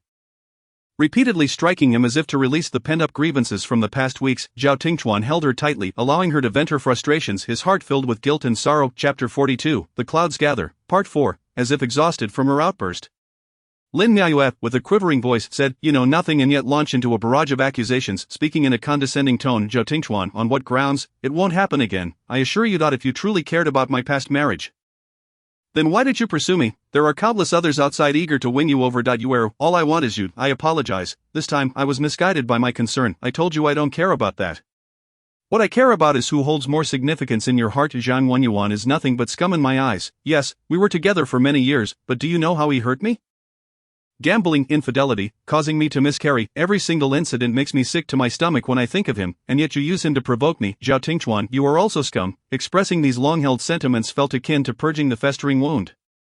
And Lin Miaoyue could not suppress her tears, finding herself too weak to stand. Seeing her in such distress, Zhao Tingchuan lifted her and seated her on the sofa, feeling immense regret. He had only been aware of Zhang Wenyuan's debts and gambling but was oblivious to the deeper scars he had inflicted upon her. Holding her tightly, he allowed her to release her emotions in his embrace. I truly erred. I had no idea he had caused you so much pain. I once thought you divorced him merely out of spite.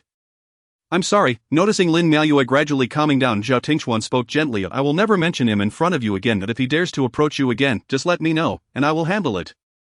Alright, it was my fault. I failed to consider your feelings, focusing solely on what I could see. It will not happen again. Gently, Zhao Tingchuan wiped away Lin Miaoyue's tears and slowly leaned in to place a tender kiss on her lips. Apologies are of little use. Why bother with the police? Lin Miaoyue shot him a glare, her voice hoarse. So, what would you have me do? Should I allow you to hit me? I can't be bothered to hit you. That would only hurt my hand. Then grant me an opportunity to make amends for this mistake. It had been over half a month since their argument. Why had he not sought to make amends sooner? I have been on a business trip to City A for nearly 2 weeks and just returned yesterday. During this time, I have come to a deeper understanding of my feelings for you. I miss you dearly. I even made a special trip to a university to stroll through the campus where you once studied, imagining how lovely you must have looked back then. Lin Miaoyue pouted and replied, I was nowhere near as beautiful as I am now. My dear you have always been beautiful in my eyes. It is a pity that I could not witness your charm during that time. Flattery is the world's greatest art, Lin Miaoyue murmured. Since our argument, have you not returned to the academy? What would I go back there for? I went to City C yesterday and thought I might see you there. Have you missed me during this time? I certainly do not miss you. You were so cruel and inconsiderate. Do you realize that calling a public servant cruel could entail legal consequences? Now let me see if your heart is as stubborn as your words.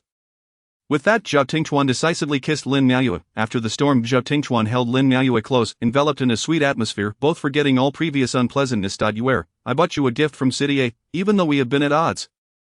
You have still been on my mind. Zhao Tingchuan instinctively caressed Lin Miaoyue's hand. In my eyes, after that night, we broke up. Why are you so petty, so quick to end things? Am I so inconsequential in your eyes? Zhao Tingchuan playfully nipped at Lin Miaoyue's hand. You're the one who speaks in such a sarcastic tone and treats me harshly, Lin Miaoyue retorted, not backing down. If I ever become harsh with you again, will you just cry? When I see you cry, I forget everything, only feeling heartache for you, like just now. Seeing you in tears made my heart ache immensely. A sweet talker, Lin Miaoyue said softly, leaning into Zhao Tingchuan's embrace. Savoring the moment's tranquility, the next day, they went to the academy together, where Zhao Tingchuan presented Lin Miaoyue with a gift. A platinum bracelet adorned with sparkling diamonds, exuding an air of luxury. Lin Miaoyue initially intended to refuse it, but Zhao Tingchuan took it out and fastened it onto her wrist, kissing her gently. It looks beautiful on you. It suits you perfectly. Please do not decline my gift if you still consider me your boyfriend. Isn't this rather expensive? Lin Miaoyue couldn't help but inquire. Do you like it? Yes, I quite like it. Then it is not expensive. Your happiness is what matters most, Zhao Tingchuan said earnestly, but I have never given you anything. You are a gift, a uniquely beautiful gift. Zhao Tingchuan kissed Lin Miaoyue again. Just as Zhao Tingchuan began to lose himself in thoughts, Lin Miaoyue seized his wandering hand. I'm hungry, let us go eat. I shall call for food to be brought to us. For now, I will just fill my stomach, Zhao Tingchuan said seriously, yet the flirtation in his eyes was unmistakable. Observing this, Lin Miaoyue gently pushed him away. While Zhao Tingchuan wrapped his arm around her and called to have food delivered, instructing them to leave it at the door, after hanging up, he took Lin Miaoyue to the room. On the pink silk sheets, Lin Miaoyue wore a blue blouse and a white skirt, her long black hair cascading around her face, enhancing her exquisite features. As Zhao Tingchuan gazed at Lin Miaoyue, who radiated a pure yet alluring charm. Leaning in to kiss her, the room soon echoed with the sounds of tender affection. Dinner was rather late, and Lin Miaoyue felt exhausted, her body aching from the day's activities, thinking of Zhao Tingchuan. She couldn't help but touch the sparkling bracelet on her wrist. Chapter 43, Yunshu, Part 1. Days flowed by in a tranquil monotony, and Zhao Tingchuan felt that this lifestyle bore no difference from marriage. During busy times, Lin Miaoyue would return home. During quieter moments, they would enjoy each other's company in their shared residence at the academy, and on weekends, they would take Jiabao out to hike. Zhao's mother learned about the beautiful Yuer from Jiabao and was quite thrilled. Believing her son Zhao Tingchuan had found a second chance at love, yet, when she inquired about it, she was met with vague replies. In truth, Zhao Tingchuan had long wished to take Lin Miaoyue to meet his family. But she was reluctant, insisting they should savor the present. As October drew to a close, Lin Miaoyue's birthday approached, and Zhao Tingchuan decided to surprise her. He sought advice from some younger female colleagues, who were astonished to see the usually stoic and composed director Zhao so invested in planning a surprise. They were all curious about the extraordinary woman who had inspired such effort.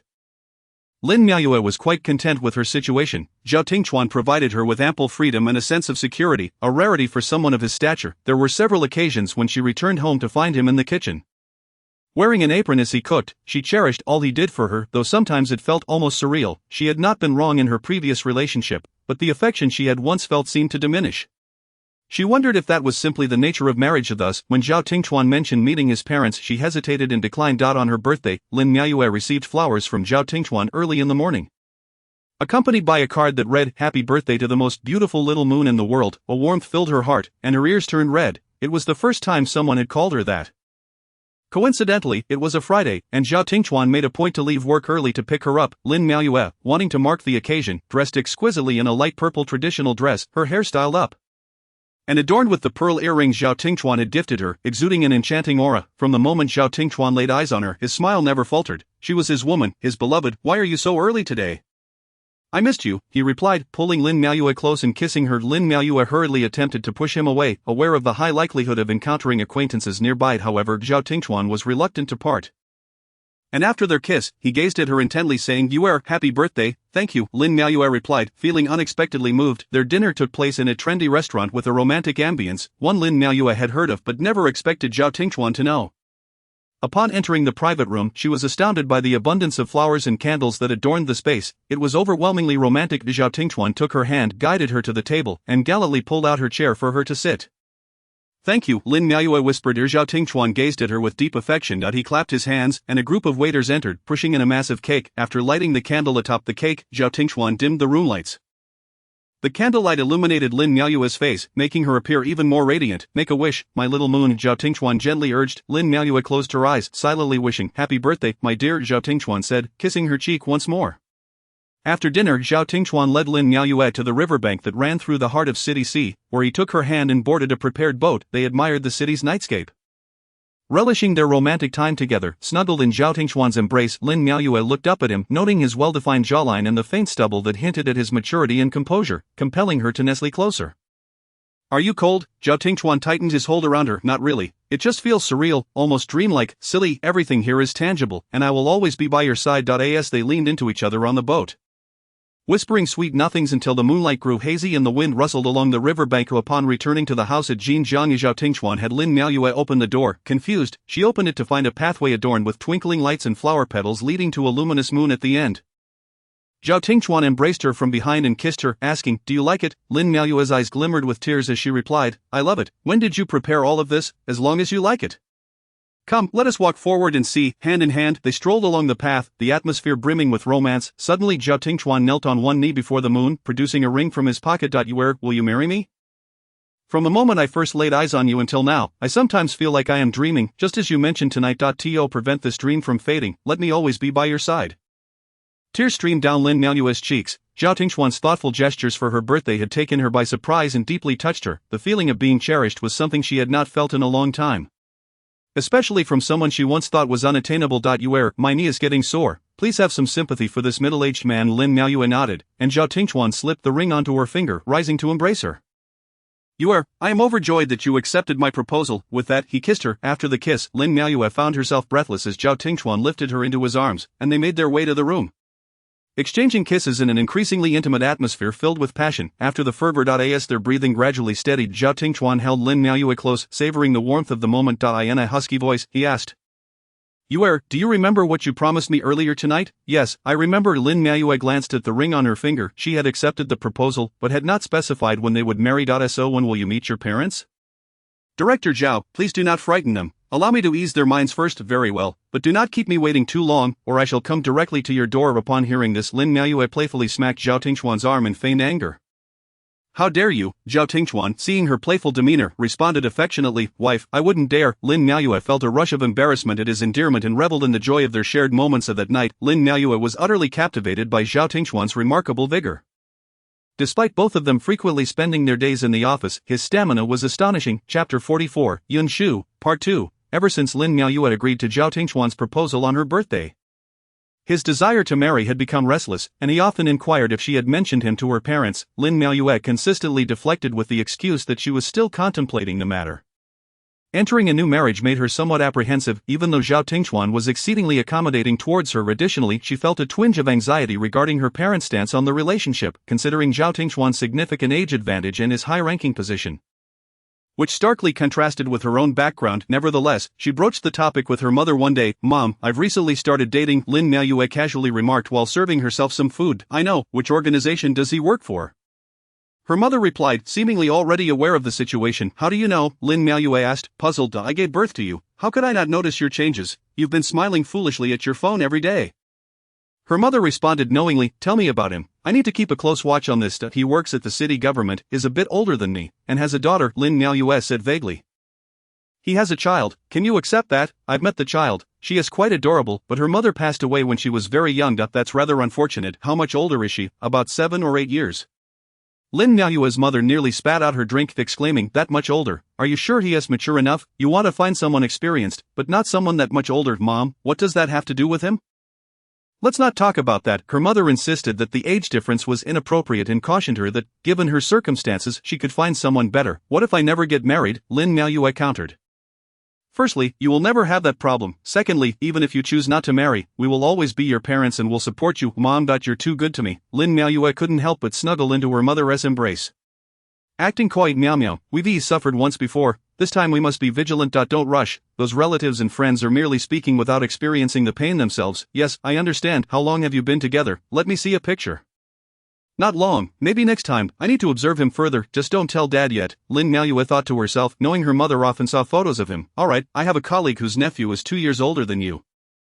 He mentioned wanting to be introduced to you. Mom, please don't meddle. I'm currently dating someone. She feared Zhao Tingxuan would be furious if he found out she was looking elsewhere. Fine, date who you wish, but be cautious. Don't let anyone take advantage of you, especially don't get pregnant. Do you understand? I know. Lin Miaoyue sighed at her mother's directness. As the year drew to a close, various organizations were exceedingly busy, and Zhao Tingxuan was often swamped with work, frequently staying late. By the time he returned, Lin Miaoyue was already deep in slumber. One night, after working late, he returned home past 10 o'clock and couldn't help but admire Lin Miaoyue's sleeping face, feeling a wave of longing as it had been many days since they had shared a tender moment. On the following day, before Lin Miaoyue had awoken, Zhao Tingxuan had already left, having prepared breakfast for her beforehand. Recently, amidst her busy schedule at school, Lin Miaoyue was also preparing for a citywide cultural performance. Ever since the school learned she could play the pipa, she had been expected to showcase her talent at every cultural event, causing her some distress. On the day of the performance, Zhao Tingxuan intentionally postponed other work commitments, aware that Lin Miaoyue would be performing. While he had occasionally seen her practice, it was merely a way to pass the time. Since she had mentioned her participation in the event, which was to be attended by various leaders, he had no reason not to attend. Lin Miaoyue's program represented the city's education and sports system, Collaborating with several teachers from other schools to perform Blue and White Porcelain. As the curtain rose on stage, Zhao Tingchuan's gaze immediately fell upon Lin Miaoyue, who was seated in the center. Adorned in an exquisite red traditional hanfu, her stage makeup accentuated her beauty, and her hair was styled elegantly with floral adornments on her forehead, making her appear as if she had stepped out of an ancient painting. Her fingers danced gracefully over the strings of the pipa, producing a melody as fluid and captivating as flowing water, enchanting all who listened. Zhao Tingchuan was entranced. He had never realized Lin Miaoyue's pipa skills were so exceptional. And he felt an increasing admiration and affection for her, alongside a sense of indescribable pride. As the performance concluded, thunderous applause erupted from the audience. Lin Miaoyue rose, smiling as she bowed in gratitude. Her gaze swept across the crowd until it met Zhao Tingchuan's, and a subtle blush flickered in her eyes. During her performance, Zhao Tingchuan couldn't resist taking out his phone to record her, which puzzled the leaders nearby, as he had seemed so composed and expressionless during previous performances, merely clapping along. Only Director Guo from the Education and Sports Bureau understood the significance, as it was Lin Miaoyue who was performing at the center of the stage. After the show, Lin Miaoyue felt a whirlwind of emotions in the dressing room, especially surprised to see Zhao Tingchuan there. Although she had mentioned the event to him, she knew he had been busy and hadn't expected him to come. Yet seeing him there filled her heart with uncontainable joy. I didn't realize my wife was such a brilliant pipa player, Zhao Tingchuan messaged her, attaching several photos. Lin Miaoyue smiled, just as she was about to respond when one of her fellow performers nudged her. It turned out that Director Guo and several other leaders had come backstage to congratulate the performers. Director Guo remarked, "Teacher Lin, you truly play the pipa beautifully." Lin Miaoyue quickly responded with humility. "Thank you, Director, you flatter me." However, Director Guo's expression conveyed genuine admiration as he insisted that for future large events, the Education and Sports Bureau should send Lin Miaoyue to perform. His eyes then fell upon the ring on her finger, and memories of the performance replayed in his mind. After Zhao Tingchuan watched Lin Miaoyue's performance, he lost interest in staying and mentioned he had another meeting to attend, bidding farewell to several city leaders. However, he overheard the director of the District Development and Reform Commission inquiring about which school the pipa-playing teacher belonged to. "Director Chen, this is Teacher Lin from Zhaoyang School," he replied, unable to resist glancing at Zhao Tingchuan beside him. "I wonder if she is married. My nephew is about her age," the director mused. Director Guo was aware of her situation but did not wish to disclose too much, only affirming that she was indeed an excellent teacher. "Director Guo, could you find out for me?" Before Director Guo could respond, Zhao Tingchuan interjected, "Director Chen, didn't you notice she is wearing a ring?" Director Chen looked bewildered. "Is that so? But it's quite common for young people to buy rings for themselves nowadays." Zhao Tingchuan chuckled softly. "That ring was a gift from me, and she wears it because of me. I have another meeting to host. I must take my leave," he added, leaving Director Chen in a daze. Only to later realize Lin Miaoyue was Zhao Tingchuan's. "Have I just dug my own grave?" Chapter 45, Yun Shu, Part 3. Following the cultural performance, Lin Miaoyue and her fellow performers were awarded the city's first prize. They agreed to celebrate together over a meal, and Lin Miaoyue wholeheartedly agreed, as the feeling of reward after hard work was truly delightful. Upon returning to the academy, she discovered Zhao Tingchuan had not yet arrived, which left her feeling a bit disheartened. Coincidentally, her hunger was growing unbearable, so she decided to prepare a cup of instant noodles she had secretly bought and hidden away, as Zhao Tingchuan typically forbade her from consuming such junk food, always lecturing her when he saw it. Just as she was about to enjoy her meal, the door swung open, revealing Zhao Tingchuan. Their eyes met. Lin Miaoyue, still in her performance attire and looking innocent, was caught in the act of preparing to eat instant noodles. As Zhao Tingchuan frowned and strode over to her, snatching the noodles from her hands without a word. "How many times must I tell you? This is junk food." His tone carried a hint of reproach. Lin Miaoyue blinked, her voice laced with feigned innocence. "But I was hungry, and we won an award today, so I wanted to treat myself." Zhao Tingchuan sighed in exasperation, placing the noodles back on the table. "Come, let us get you something better to eat to celebrate." "But I haven't changed yet." Lin Miaoyue glanced down at her hanfu. "You look lovely in your hanfu," Zhao Tingchuan replied with a smile. "Let us go have something clean and delicious." With that, he took Lin Miaoyue's hand and led her out the door, feeling the warmth of his hand. Lin Miaoyue's heart swelled with happiness. After their meal, Zhao Tingchuan insisted on taking a leisurely stroll, and by the time they returned home, Lin Miaoyue was utterly exhausted. Once back, she prepared to freshen up when Zhao Tingchuan swept her off her feet. Carrying her into the bathroom, he gently placed her on the wash basin without uttering a word, taking a towel, moistening it, and delicately wiping Lin Miaoyue's face. His movements were tender, as if he were handling a precious work of art. Lin Miaoyue felt a tinge of shyness from his actions. She attempted to turn her head away, yet Zhao Tingchuan firmly held her cheeks in place. "Don't move," Zhao Tingchuan whispered, his gaze revealing a potent possessiveness. "How delightful, Miaoyue, this appearance of yours is something only I can behold." His breath caressed Lin Miaoyue's ear, causing her body to tremble slightly. Zhao Tingchuan slowly leaned closer, his lips brushing against Lin Miaoyue's earlobe. And then, the vibrant red hanfu draped over Lin Miaoyue fell piece by piece to the ground. The somewhat intricate garments did not irk Zhao Tingchuan, instead, they excited him, akin to unwrapping layers of a cherished gift. Before him lay his own woman, so breathtakingly beautiful and radiant, yet her alluring demeanor at this moment was exclusively for his eyes. After the tempest of passion had subsided, Lin Miaoyue rested against Zhao Tingchuan. Finding solace in the rhythm of his strong heartbeat was Zhao Tingchuan, inhaling the fragrant scent that enveloped Lin Miaoyue, feigned casualness as he inquired, "Miaoyue, have you mentioned our relationship to your parents?" I briefly mentioned it to my mother." She replied softly. "What did she say?" "But she remarked that there is quite a substantial age difference between us." Lin Miaoyue murmured. "What?" Zhao Tingchuan sat up abruptly, contemplating before asking, "And what about you? What do you think?" "I think it's fine," she responded. "Then you haven't spoken well of me in front of your mother-in-law," Zhao Tingchuan pressed, resting his forehead against Lin Miaoyue's. "I did. I told her you are handsome, poised, mature, and charming." "You little imp, are you teasing me?" But Zhao Tingchuan, noticing Lin Miaoyue's triumphant expression, felt a surge of desire and kissed her once more. The room filled with warmth. Both were drenched in sweat, and observing Lin Miaoyue faint from exhaustion, Zhao Tingchuan fell into contemplation. Ever since Zhao Tingchuan publicly acknowledged Lin Miaoyue's identity during the cultural performance, rumors had begun to circulate. Initially, Lin Miaoyue paid little heed to such chatter, unaware of Zhao Tingchuan's remarks that night. It wasn't until the school recognized her as an outstanding teacher that the whispers transitioned from behind her back to the forefront. Lin Miaoyue learned the truth through Lu Su, and she couldn't help but express her grievances towards Zhao Tingchuan. Why are people spreading such nonsense? She had always believed she had concealed her relationship with him well, even from Lu Su. Lu Su, with a sly grin, remarked, "Miaoyue, that's quite impressive, keeping such a significant matter from me. I was hoping to stabilize things before telling you, considering our societal standings, he and I are worlds apart. So how long have you two been together now?" "About 8 or 9 months. "Such a long time, and how do you feel about him now? After all, he is the director of the city finance bureau, or real catch. He's just as he is, quite good. I'm just so annoyed by all the rumors." "Why worry about those? Your capabilities speak for themselves. As for your relationship with Director Zhao, both of you are unmarried, so what is there to fear? They are merely sour grapes. Su, do you think I'm that kind of person?" Lin Miaoyue sighed. "What kind? Climbing the social ladder, seeking higher status, and scrupulous.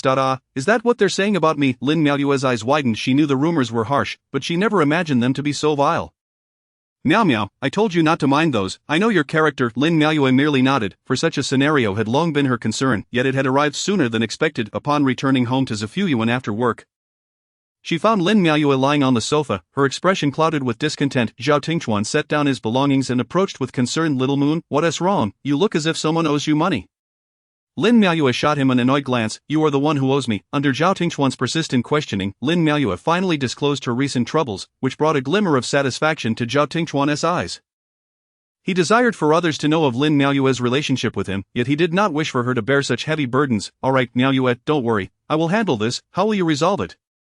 "Force them to stop discussing me. That would only draw more attention to it. It's all your fault for speaking so recklessly." "Are you blaming me?" he huffed. "If I hadn't said anything, that Director Chen would have introduced his nephew to you.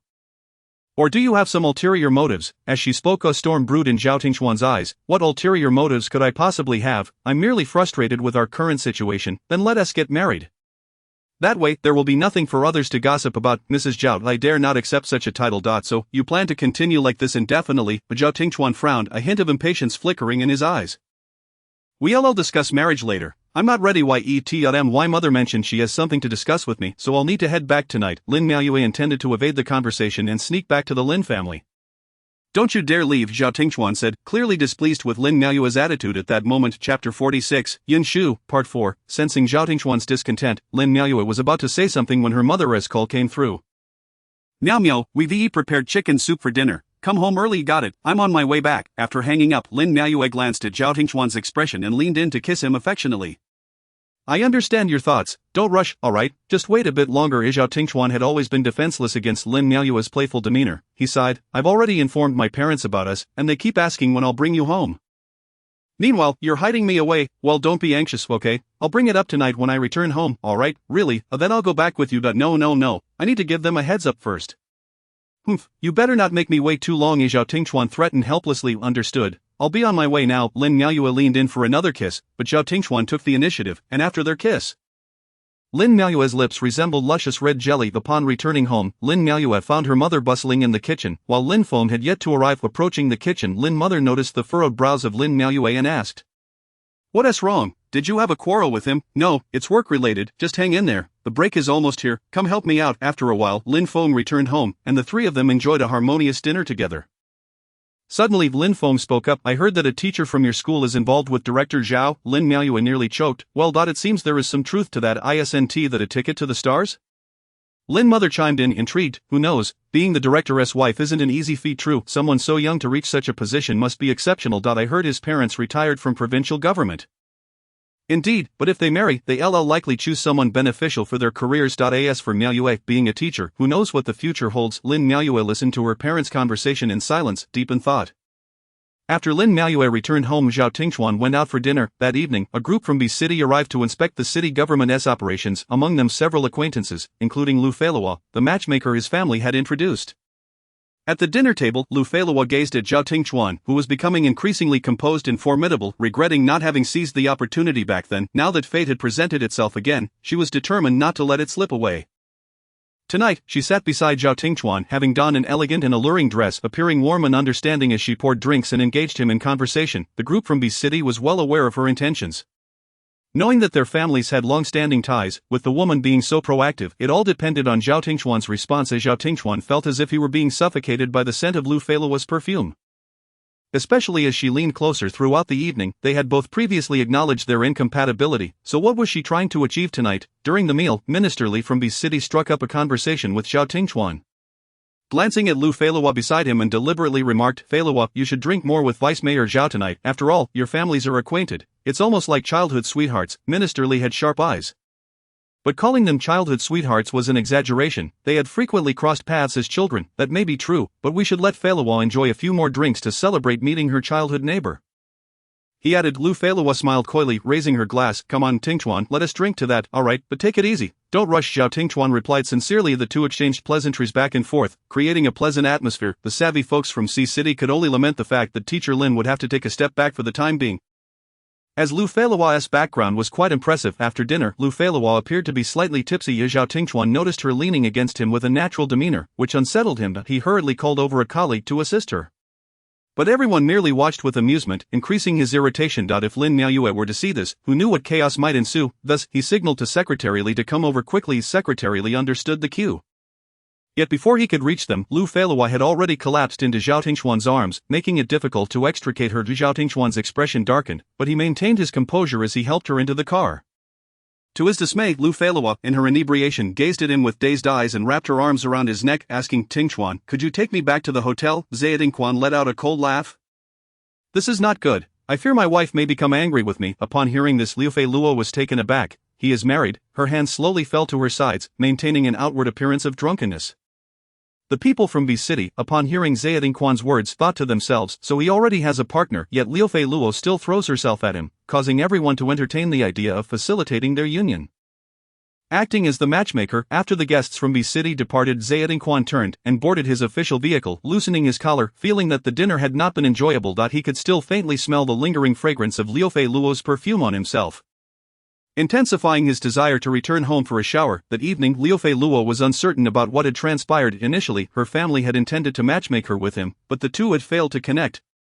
And the matter had fizzled out. Now, with her being so forward, it created an awkward atmosphere. It seemed prudent to expedite the arrangement regarding her relationship with Lin Miaoyue to avoid further complications. As Tingchuan leaned back in the rear seat, his eyes closed in contemplation, the image of Liu Feiluo leaning against him was captured by a keen observer. The inspection team had spent 2 days in City C. And Tingchuan had been busy throughout. One day, he received a call from home. It turned out that Liu Feiluo had visited his parents, prompting them to invite him home for dinner upon his return. He found Liu Feiluo eagerly engaging in casual conversation with his parents, while his daughter Jiabao happily indulged in cake beside them. Upon seeing him, she dashed over, exclaiming, Daddy, Auntie Lu bought me a teddy bear cake. Did you remember to thank Auntie Lu? Tingchuan scooped up his daughter and smiled indulgently. Yes, I did. Daddy, you should have a bite too. Thank you, Jiabao. He kissed her affectionately. Noticing Tingchuan's arrival, Liu Feiluo instinctively adjusted her clothing.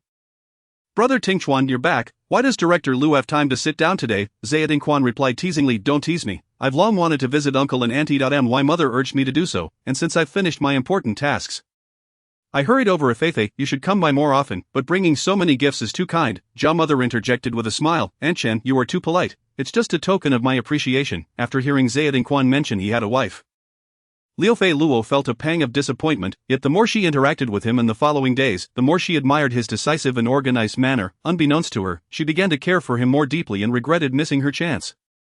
Nevertheless, she thought it wise to gauge his parents' stance. From their demeanor, it seemed Zaya Dingquan had yet to inform them of his marital status, suggesting that perhaps she still had a chance. With this thought, a brighter smile graced Liu Fei Luo's lips. Chapter 47, The Cloud's Turn, Part 1. That evening Liu Fei Luo stayed at the Zhao's for dinner. The meal brought joy to Zaya Dingquan's parents, who felt it had been ages since their home had been so lively. Zaya Dingquan observed Liu Fei Luo's efforts to please his parents with a subtle smile, while most of her attention was directed toward Jiabo. After dinner, Zaya Dingquan escorted Liu Fei Luo back, his profile illuminated by the streetlights. Exuding the charm of a mature man, unable to restrain herself, Liu Fei Luo remarked, "Brother Tingchuan, were you not welcoming when you saw me tonight?" "Of course, I welcomed you. My parents were thrilled to have such a lively guest." "And what about you? Are you happy to see me?" "Absolutely. What brother would not be happy to see his sister? Do you have someone you fancy?" Liu Fei Luo inquired directly. "Yes, we've been together for quite a while. Planning to settle down by the end of the year." "Congratulations. I was just wondering if I still had a chance. Did we not agree 2 years ago that we were not suited for each other?" 2 years ago, I did not realize your allure was so significant," Liu Fei Luo said candidly. "Stop joking. I am not suitable for you." "Who is suitable, then? What does she do?" "Her. Just an ordinary schoolteacher." As Zaya Dingquan recalled Lin Miaoyue. A smile crept onto his lips. Seeing his expression, Liu Fei Luo understood that her hopes were dashed and said, "When the time comes, don't forget to invite me to the wedding. I don't know when that day will come, but you must come." After dropping Liu Fei Luo at the hotel, Zaya Dingquan returned to his parents' villa. He pondered that it was time to discuss Lin Miaoyue with them. "Tingchuan, you're back. Did Fei Fei get home safely?" "Yes, I saw her to the hotel." "Did you not find a place to sit down and chat?" Zhao mother asked with a slight smile. "No, mom. Where's dad? I have something to discuss with you both." Once Zhao father and Zhao mother were present, Zaya Dingquan slowly began, "There is nothing between Liu Fei Luo and me. Rather, I have a girlfriend I've been with for over half a year, and I was thinking of introducing her to you soon." "Really? Where is she from? How old is she? Which organization does she work for?" As Ayamather's interest peaked, "She is from City C, significantly younger than me, and she is a teacher." "Teachers are great. They have plenty of time off."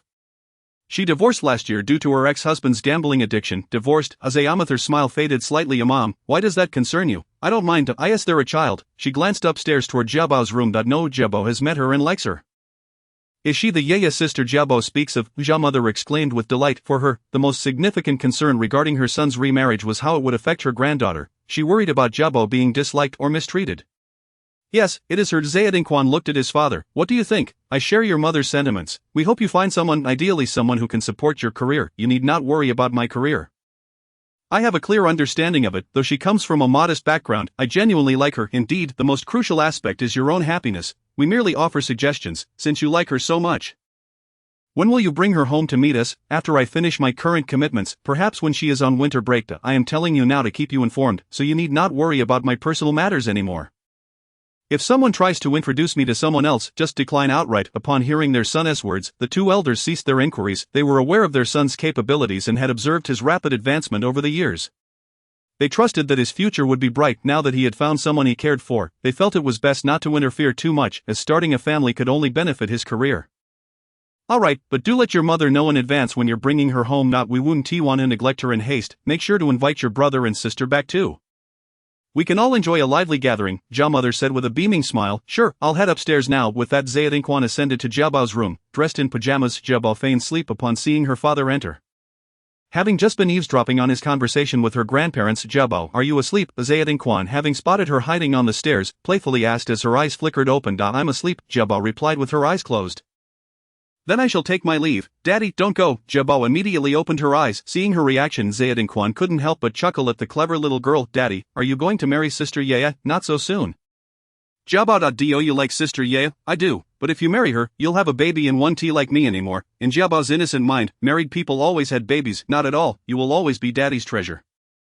Even if I marry Sister Yaya, it will only mean more people who adore you." Jiabao. "Really?" Jiabao asked, somewhat worried. "Absolutely, I promise you. Moreover, Sister Yaya likes you very much. She often tells me how obedient and adorable you are." "Really? That's wonderful," Jiabao exclaimed with delight upon hearing her father's promise. Zaya Dingquan affectionately ruffled his daughter's hair. At that moment, Jiabao suddenly looked up at Zaya Dingquan and earnestly said, "Daddy, I hope you and Sister Yaya are happy together." Zaya Dingquan felt a warmth in his heart as he embraced Jiabao, softly replying, "Thank you, darling. I hope you remain happy forever too." The father and daughter sat together, relishing this tender moment. Zaya Dingquan knew that no matter what the future held, He would protect his family and provide them with a blissful and harmonious home. At that moment, Lin Maoyue lay in bed, having just sneezed, feeling overwhelmed with the impending end of term. She had grown somewhat indifferent to the gossip surrounding her. Let them say what they wished, as it would not diminish anything for her, yet the words of her parents lingered in her mind, and she could not help but think of Zayadingquan's family. What if they truly opposed her? She knew that with her temperament, she would likely retreat, leading to a swift breakup with Zayadingquan, for a marriage not accepted by one's parents rarely ended well. Especially when it came to the male's family, however, the thought of parting from him felt unbearable. She had grown accustomed to his presence over the past 6 months, or rather, he had carved a significant place in her heart. Just as she was lost in thought, a notification chimed. It was a message from Zayadingquan's sister Yaya. "Are you asleep?" came Jiabao's innocent and sweet voice. "Not yet, Jiabao. Why are you still awake? Daddy just finished telling me a story." "I am going to sleep soon. Good night, Jiabao." "Good night, sister Yaya." As Zayadingquan exited Jiabao's room, he promptly called Lin Maoyue at Yuer. "What are you doing?" "Getting ready for bed." "I miss you," Zayadingquan said, gazing at the moon outside the window wistfully.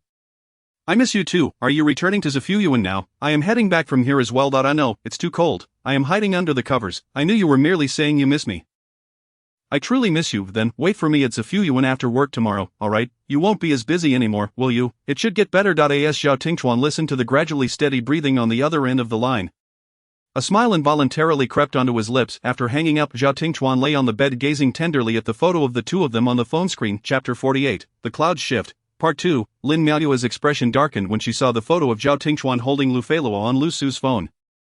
Although it was quite blurry, she immediately recognized Zhao Tingchuan. "When was this taken?" "A few days ago. My husband and I were dining with someone and happened to see it. I didn't intend to send it to you, but I feared you might suffer later." "Who is that woman?" "Do you know?" "How would I know? But it seems that last night everyone there was a high-ranking official. She must have some background." Seeing Lin Maoyue's troubled expression, Lu Su added, "Don't overthink it. Just ask him what happened. Perhaps that woman was making advances. If she was, would he accept them? People in their positions, quite frankly, we can hardly fathom their thoughts. If it weren't for your relationship with him, I wouldn't dare believe that someone close to me would know him, let alone be his girlfriend. However, I still think you should protect yourself." Lin Maoyue nodded, her mind recalling what they had done together in the past few nights.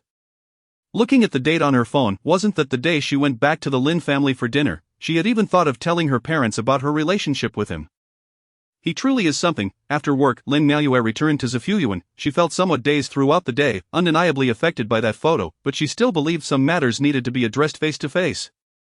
When Zhao Tingchuan returned and saw Lin Maoyue sitting on the sofa, engrossed in her phone, he sensed something was off about her mood. He walked over and embraced her. "Yuer, what's wrong?" "Nothing," Lin Maoyue replied coldly. "Lying, however, comes with consequences." Zhao Tingchuan teasingly pinched her slender waist. As Zhao Tingchuan let go, Lin Maoyue couldn't help but push him away, her eyes red as she glared at him. "Yuer, what is the matter? Speak." Seeing her like this made Zhao Tingchuan anxious. "Is there someone else outside? If there is, I will leave without a word. I will not entangle you." "Yuer, what nonsense are you talking? The only person beside me is you. Have I been neglecting you due to work?" "I am sorry. I've been busy, but it will get better, I promise." Watching Zhao Tingchuan explain earnestly, Lin Maoyue hesitated whether to ask about the photo, turning her head away in silence. "Alright, I just sent off a team of inspectors. I can take a breather and spend quality time with you." Zhao Tingchuan kissed her ear. "Stop trying to fool me. You're out there attracting all sorts of attention. Yuer, it's you who attracts attention. You don't know how many people inquired about your contact information after the New Year's performance. That was merely inquiries for contact information, unlike certain individuals who embrace and cuddle outside without a care."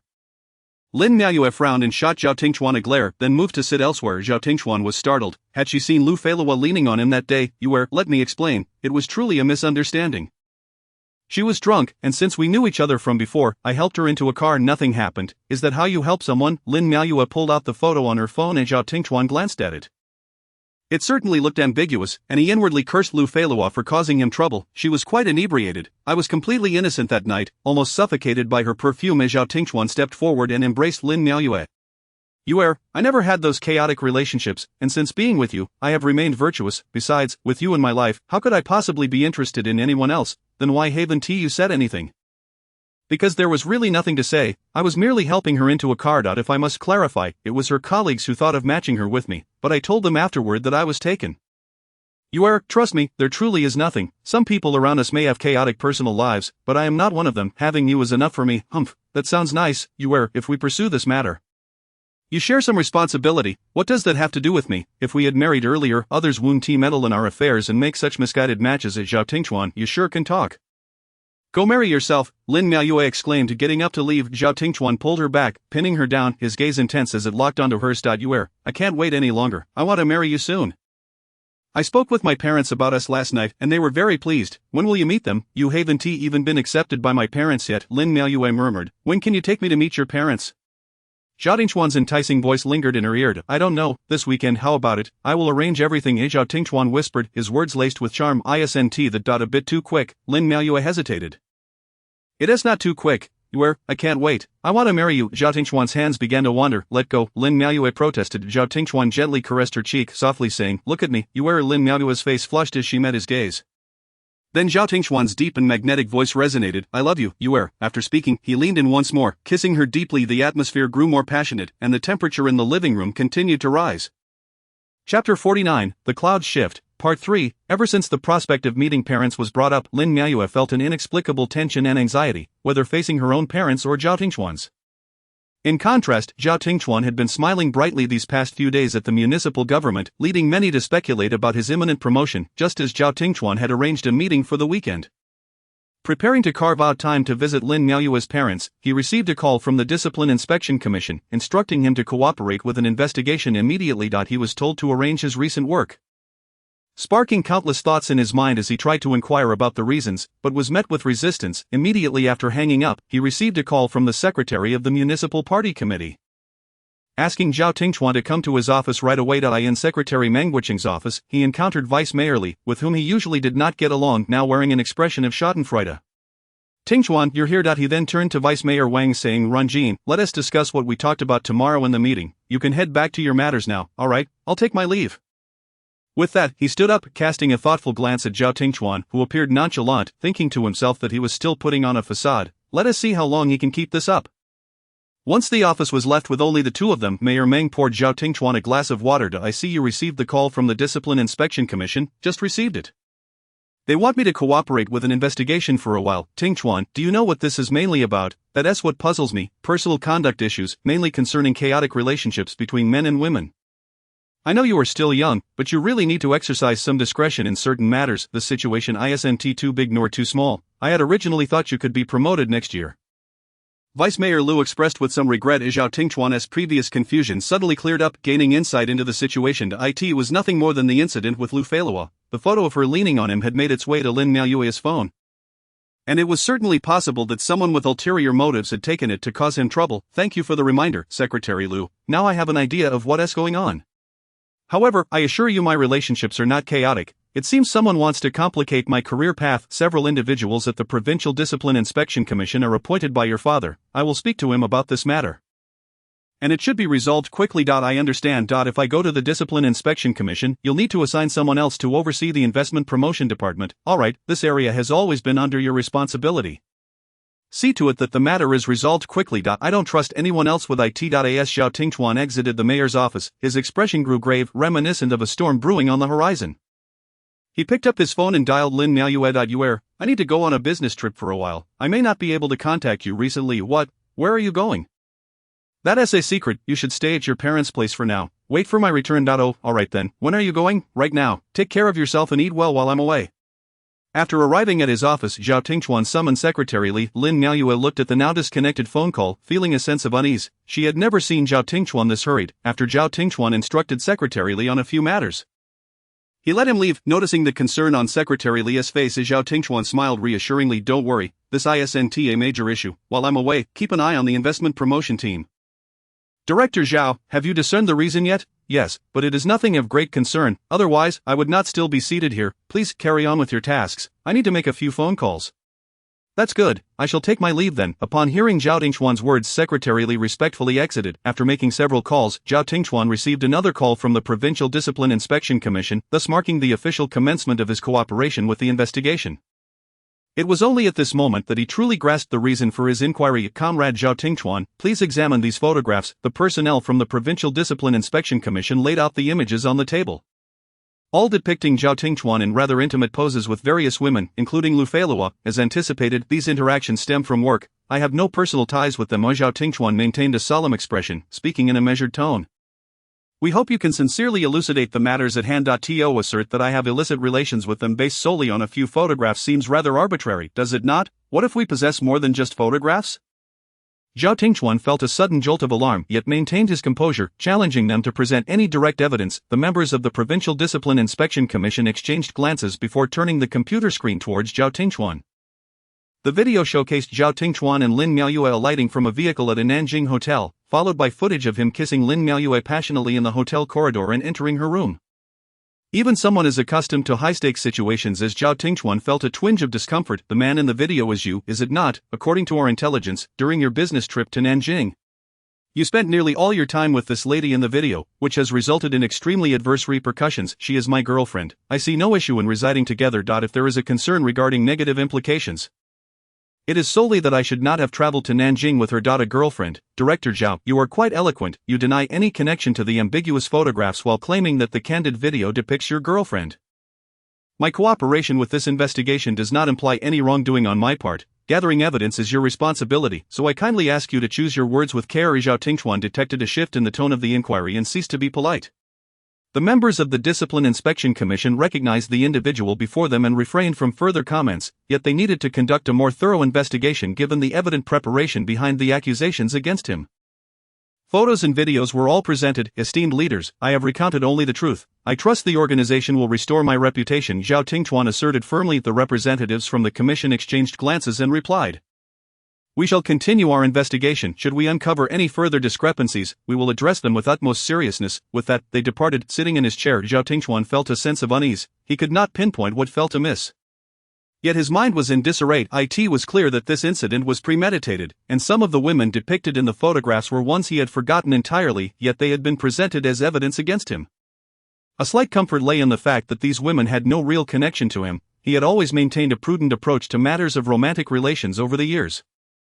Chapter 50, Clouds Rolling In, Part 4. In recent days, Lin Miaoyue had been plagued by an unsettling preoccupation, primarily concerning Zhao Tingchuan. The more she contemplated, the more illogical it seemed. What sort of business required him to surrender his phone for several days? Especially considering he was a deputy mayor. While arranging the classroom for the final examinations, she received a call from the Discipline Inspection Commission. Without hesitation, she hung up, for she had no inclination to engage with what she assumed was a scam. The caller persisted, attempting to reach her 2 or 3 more times. It was only upon receiving a call from Principal Wang that she realized the previous call was not a fraud but rather from the office of the Discipline Inspection Commission. Due to her continual disconnection, they had redirected the call to the principal's office. Principal Wang, intrigued by the commission's inquiry into Lin Miaoyue, began to wonder if something had happened to her parents.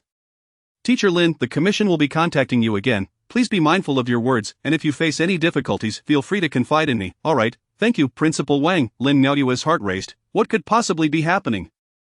Why would the commission be reaching out to her? Was it related to Zhao Tingchuan? As she was lost in her thoughts, the phone rang again. "Lin Miaoyue, this is the office of the Discipline Inspection Commission.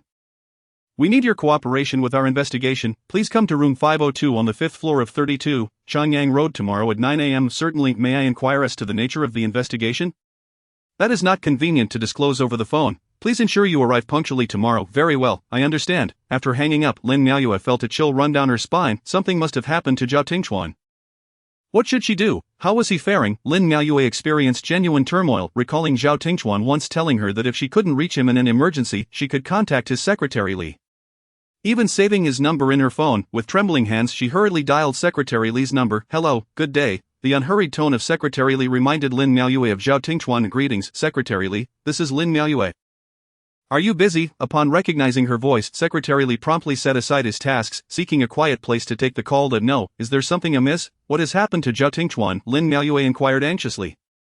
"Teacher Lin, please remain calm. He has gone on a business trip, which involves multiple aspects, hence the lack of communication with you." Secretary Li, aware that this matter pertained to Zhao Tingchuan's personal affairs, hesitated to divulge too much. "Do not conceal the truth from me. The commission has contacted me." Lin Miaoyue detected Secretary Li's attempt to withhold information. "What did they convey to you?" Secretary Li frowned. "They requested my presence at the commission's office tomorrow. They did not elaborate further." "Teacher Lin, do not worry. Many of us are aware of your relationship with Director Zhao. It is somewhat public knowledge. Simply speak the truth, and for any other inquiries, you should profess ignorance. This is for both your benefit and that of Mayor Zhao." "All right, I genuinely do not know anything else." Lin Miaoyue's mind remained in disarray, wondering about Zhao Tingchuan's situation. Surely he couldn't be in any trouble? It had been several days since she had managed to contact him. You need not fret over Director Zhao, he has made the necessary arrangements, and worrying will not alter the situation, thank you. Secretary Li, Teacher Lin, you are too kind. I must also ask that you refrain from discussing this matter with anyone else, the fewer who know the better, understood, I will keep this to myself, please attend to your duties. After hanging up, Lin Miaoyue felt slightly reassured but still troubled. She recalled the hurried manner in which Zhao Tingchuan had spoken to her during their last call, regretting not asking him more questions at that moment. That evening, Lin Miaoyue visited Shuefu Garden. Upon seeing the house, she felt a profound emptiness and a deep yearning for Zhao Tingchuan. Was he well? Where was he? Had he been isolated? As these thoughts crossed her mind, tears welled in her eyes. Memories of their shared moments flooded her mind. Given his status and position, he had always treated her with utmost respect, fulfilling her every need in life and offering guidance in her professional dilemmas. She recalled the time when the school conducted a surprise inspection of the teacher's lesson plans. She had not completed her 2 required submissions, yet he willingly sat beside her, assisting her in finishing the work late into the night. The image of him in that moment was both humorous and endearing. What could he possibly be doing now? As her thoughts turned to the impending visit to the commission's office, a wave of anxiety washed over her. The very nature of such proceedings made her uneasy, and she feared that any misstep on her part could implicate Zhao Tingchuan. Unfortunately, she had no confidants to turn to. Her parents were not to be informed, as they remained unaware of her relationship with Zhao Tingchuan. Should they learn that she was being summoned for questioning by the commission due to him, it could jeopardize any future they might have together. That night, Lin Miaoyue's mind was a whirlwind of thoughts, and she found herself unable to sleep until the early hours. The next morning, she arose to find her reflection in the mirror startling. She hastily applied a light touch of makeup before rushing out. Upon arriving at the commission's office, Lin Miaoyue's anxiety was palpable. The staff of the commission, upon seeing her for the first time, were taken aback by her beauty and youth. It was little wonder that Director Zhao found it difficult to resist her allure. Despite her slightly haggard appearance, Lin Miaoyue, Teacher Lin, is it not? Greetings, I am. Please, do not be anxious. We are merely required to ask you a few questions in accordance with protocol. Very well, please proceed. Do you know Director Zhao Tingchuan from the Municipal Finance Bureau? I refer to your personal acquaintance. Yes, I do. What is the nature of your relationship? We are in a romantic relationship. We were actually planning to introduce each other to our parents soon, Lin Miaoyue responded candidly. Her straightforwardness caught the commission's representatives off guard. Typically, those summoned for inquiries about romantic relationships sought to distance themselves entirely, yet this young woman appeared refreshingly genuine. When did you first become acquainted? At the end of last year. In May of this year, Director Zhao traveled to Nanjing on official business, and you accompanied him, did you not? Upon hearing the mention of Nanjing, Lin Miaoyue's cheeks flushed with a hint of embarrassment. For that trip indeed deepened their bond. I traveled to Nanjing for a competition. He arrived later for his business trip. According to our information, he deliberately adjusted his schedule to accommodate yours. Was this the case?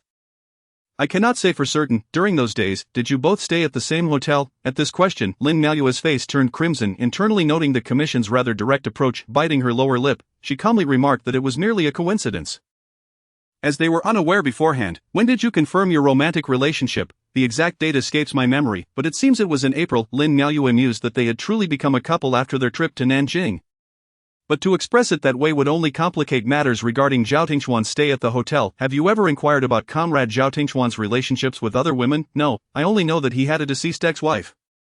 Here are some recent photographs of him with various women. Take a look. Lin Miaoyue examined the images before her, each featuring a different woman, yet all shared the common denominator of Zhao Tingchuan. A tempest of emotions surged within her. It felt as though her world had crumbled in an instant, and she found it hard to believe what lay before her. Was the man in these photographs truly the Zhao Tingchuan she loved? Her hands trembled slightly, tears welling up in her eyes. How could this be possible? Lin Miaoyue croaked. Are these photographs fabricated? Surely someone is attempting to frame him. The members of the disciplinary committee regarded her with solemn expressions, affirming that all these photographs are authentic. We have already conducted an investigation. Lin Miaoyue felt as if her heart were being torn asunder. She was at a loss for how to accept this reality. In that moment, her worries and longing from the night before felt like a cruel jest. Chapter 51, Cloud Turning, Part 5. Observing the disbelief, disappointment, and sorrow etched upon Lin Miaoyue's face, the members of the disciplinary committee exchanged glances, feeling a pang of compassion. We are currently investigating the lifestyle issues concerning Comrade Zhao Tingchuan, and it appears that you are in a normal dating relationship with him, correct? Lin Miaoyue nodded, her voice tinged with fatigue. When were these photographs taken? According to your statement that you became a couple in April, these photographs span both before and after that time. We will also locate relevant personnel for routine questioning. Thank you for your cooperation today. You may return home for now. And what about him? Lin Miaoyue could not help but express her concern for Zhao Tingchuan. We will have to wait until our investigation is complete to make any further arrangements. As this also pertains to his personal reputation. Very well, I shall take my leave. Lin Miaoyue began to rise. One moment, please. We note that you divorced last year, and as you mentioned, you met comrade Zhao Tingchuan last year as well. What was your relationship with him prior to your divorce? I did not know him before the divorce. I generally do not pay attention to such news. And what was the reason for your divorce? My ex-husband. Was unfaithful. Lin Miaoyue glossed over the most common mistake made by men, even though it was far from the only transgression. Very well, this conversation is concluded. Can you assure us of the truthfulness of the contents discussed today? I can please sign here. Lin Miaoyue let out a barely perceptible sigh and inscribed her name upon the document. As she exited the office building, a chill enveloped her, and a gust of cold wind swept by. Prompting her to tighten her coat, she glanced back at the stern-faced individuals behind her, striving to hold back her tears. She thought to herself that winter was indeed a dreadful season, always bringing forth matters that caused her distress. As she drove back to school, Lin Miaoyue's mind remained fixated on the series of ambiguous photographs, recalling the phrase that there had been such images both before and after their relationship began. If such photographs existed prior to their union, she had no justification to voice her grievances. However, the existence of such images after they became a couple raised unsettling questions. Did this imply that everything he presented to her was a fade? That the affection he bestowed upon her could just as easily be given to another? The saying that there's no smoke without fire echoed in her mind, if he were being reported for issues regarding his personal conduct. It suggested that such circumstances had not arisen overnight, and she was not the sole woman in his life. What then was her status? Merely one among many, while she foolishly dreamed of a future with him. Overwhelmed by these thoughts, Lin Miaoyue could no longer contain her tears, which cascaded forth like a flood unleashed. She pressed down hard on the accelerator, her vehicle speeding down the road. Meanwhile, the Zhao family was thrown into turmoil. As the most promising member of the Zhao family in terms of political prospects, Zhao Tingchuan's investigation by the disciplinary committee sent ripples of unease through the household upon hearing the news. Zhao's father erupted in fury, unable to fathom that his son could be under scrutiny for personal conduct issues. Such matters could be grave or trivial, yet their implications for one's reputation were profoundly damaging. This was precisely why they had been urging him to establish a family in recent years. After all, a married status could shield him from many temptations and enhance his public image. Now, just as Zhao Tingchuan seemed on the cusp of success, this scandal emerged. Zhao's mother's phone had not ceased ringing in recent days, with inquiries pouring in from various parties regarding Zhao Tingchuan's situation, including from his ex-wife's family. Zhao's mother responded vaguely, knowing that only the final report from the disciplinary committee would hold any authoritative weight. Otherwise, attempting to clarify that her son was not the person depicted would only add to the chaos. After more than 10 days of investigation, the disciplinary committee examined all individuals mentioned in the allegations against Zhao Tingchuan, collecting testimonies from relevant personnel at his workplace. They discovered that the accusations did not align with the facts. Among the women featured in the allegations, Zhao Tingchuan acknowledged having a substantial relationship only with Lin Miaoyue, confirming their status as a couple. The women appearing in the photographs denied any substantial relationship with Zhao Tingchuan, asserting that the ambiguous scenes were merely the result of candid angles, with more than two people present in each instance. Ultimately, the wave of accusations and investigations served to confirm that Zhao Tingchuan and Lin Miaoyue were indeed a couple. His personal conduct was found to be unblemished. It was merely that he had maintained a single persona, which had led to a plethora of rumors surrounding him, given his striking and handsome appearance. Emerging from isolation, Secretary Li arrived in a vehicle, observing that Zhao Tingchuan appeared somewhat haggard. After all, how many officials could enjoy a peaceful meal and sleep soundly under the watchful eyes of the disciplinary committee? As soon as Zhao Tingchuan powered on his phone, it was inundated with calls from family, friends, leaders, and colleagues. Yet, there was no call from Lin Miaoyue, leaving him feeling a twinge of disappointment. Director Zhao, where are we headed now? To my parents' residence at Qingfengjiwen. Upon saying this, he closed his eyes, leaning back to rest, as the incessant questioning from the disciplinary committee had become exceedingly tiresome, though it appeared he had not been working. The fatigue he felt was far greater than any usual workday. Seeing Zhao Tingchuan return, Zhao's mother beamed with joy, while Zhao's father wore a grave expression, instructing Zhao Tingchuan to follow him to the study. Zhao Tingchuan was well aware of his father's intentions and dutifully complied. How could such an issue arise at this critical juncture? Zhao's father, who usually appeared unruffled, rapped his fingers on the desk as he spoke. It has been resolved now. The report from the disciplinary committee should be forthcoming. A report affirming your relationship is pure and your personal conduct is upright. Zhao Tingchuan, do you believe such a report will convince anyone? Zhao Tingchuan remained silent, expressionless as he sat there. After over a decade in public service, he understood all too well the ramifications of this incident. I have warned you repeatedly to be mindful of your image and influence. Father, the event has transpired. discussing it further serves no purpose. I suspect someone has been stirring the pot from behind the scenes. The evidence and the allegations, especially the photographs, are not something the average person could obtain so thoroughly. I am well aware that someone is pulling strings behind the scenes, however, the issue is that you provided them with the opportunity to do so. Seeing Zhao Tingxuan's silence, Zhao Qingyun felt a pang of sympathy. This son had always been calm and composed, decisive in his actions, and was most like him among his children. I have contacted the provincial authorities to minimize the impact. For now, set this matter aside. As you said, it has happened, and discussing it further is pointless, yet, we must learn from this lesson. We can never again allow anyone to grasp at such weaknesses. Additionally, you ought to keep marriage in mind. I understand. Zhao Tingxuan rubbed his temples. How is it going with that Lin teacher? Does she know about the situation? Father, I can handle this matter. I am quite fatigued and wish to rest now. Zhao Tingxuan, thinking of Lin Miaoyue's indifference toward him, felt a surge of frustration and did not wish to elaborate. Zhao Qingyun, seeing his son's exhaustion, refrained from pressing further and nodded in understanding after watching him leave the room. He pondered for a moment before dialing the mayor of Sea City. Back in his room, Zhao Tingxuan glanced at his phone, dismissing all other missed calls and dialing Lin Miaoyue's number, only to be met with a busy signal. WeChat also indicated that she was refusing calls. His anxiety surged, prompting him to head downstairs, fatigue forgotten as he drove out, seeing Zhao Tingxuan rush out immediately upon returning. Zhao's mother, having not yet had the chance to inquire. Hurry to the study. What did you discuss with Tingxuan? Can you not see how difficult this is for him? Zhao's mother pressed, her tone sharp. What could I possibly say? Zhao Qingyun retorted, I will tell you this, Tingxuan is not that kind of person. If you do not understand your own son, do not stand there and act superior. He has worked tirelessly for this family over the years. I know. I truly did not speak ill of him. Please calm down, or your blood pressure will spike again. Zhao Qingyun hurriedly approached to comfort his wife. Zhao's mother shot him a glare before sitting down to wipe her tears. Chapter 52, Cloud Turning, Part 6, as Zhao Tingxuan drove. He contemplated whether winter break had begun. Prior to his visit to the disciplinary committee, he had called Lin Miaoyue to inform her of his business trip. At the entrance of Chaoyang Middle School, Zhao Tingxuan dialed Principal Wang's number. Enjoying the first day of vacation at home, Principal Wang nearly leaped from the sofa upon seeing the call from Zhao Tingxuan. Hello, good day, Director Zhao. Principal Wang, has your school commenced winter vacation? Yes, indeed, it officially began yesterday, and both students and teachers have returned home. Is there any special work arranged for teacher Lin Miaoyue during this winter break? No, not at all. I reckon teacher Lin is at home resting right now.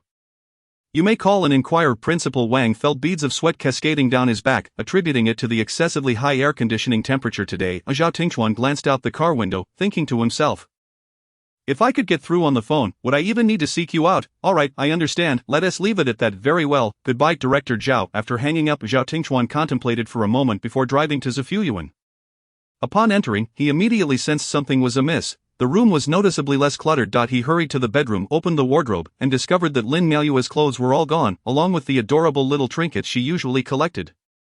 A surge of anger welled up within him. After all his thoughts of her over the past few days, he returned only to find she had vanished without a trace. With this thought, Zhao Tingxuan smashed everything within reach. This won't do. He must confront her directly and demand an explanation. He pressed the accelerator and drove straight to Lin Miaoyue's apartment, carrying 2 bottles of wine. He knocked on her door. It was mealtime, and upon seeing Zhao Tingxuan standing at the door with wine in hand, Lin Feng rubbed his eyes, struggling to believe that Zhao Tingxuan would appear at his doorstep. Hello, Uncle Lin, Zhao Tingxuan greeted proactively. Zhao Director, what brings you to my home? Lin Feng asked, incredulous, recalling that he had done nothing noteworthy recently to warrant a visit from the director of the finance bureau. Lin's mother emerged from the kitchen with dishes in hand, and upon hearing Lin Feng's words, she laughed heartily. Lin Feng, what kind of dream are you having? What director? Then, raising her head and seeing who was at the door, she exclaimed, my goodness, it's really Zhao Tingxuan. One dish of braised eggplant slipped from her grasp and fell to the floor. Hearing the commotion, Lin Miaoyue rushed out. Mom, what happened? What did you drop? As she entered the living room, she was met with the sight of Zhao Tingxuan at the door, his expression a mix of uncertainty and determination. Holding 2 bottles of Mao Tai, her father stood beside the door, while her mother stood by the dining table. Amidst the chaos on the floor. At that moment, Lin Miaoyue felt as if she had stumbled into a chaotic battlefield. Director Zhao, please come in. Lin Feng finally regained his composure, regardless of Zhao Tingxuan's purpose. It would be inappropriate not to invite him in. Lin's mother hurried to usher him inside. Lin Miaoyue, seizing the opportunity, rushed over to interject. Dad, Mom, he's made a mistake. Perhaps you should continue with your tasks.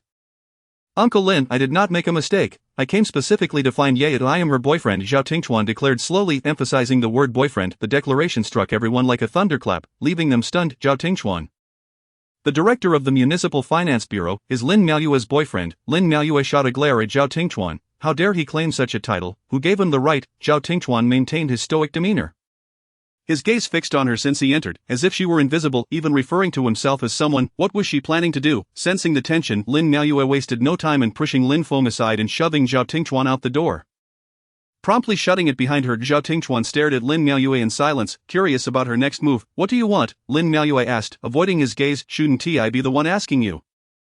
Lin Miaoyue, what are you planning? Zhao Tingchuan replied, a hint of anger lacing his voice. You know very well what I'm planning. Director Zhao, are you intending to cut all ties with me? Zhao Tingchuan's tone remained calm.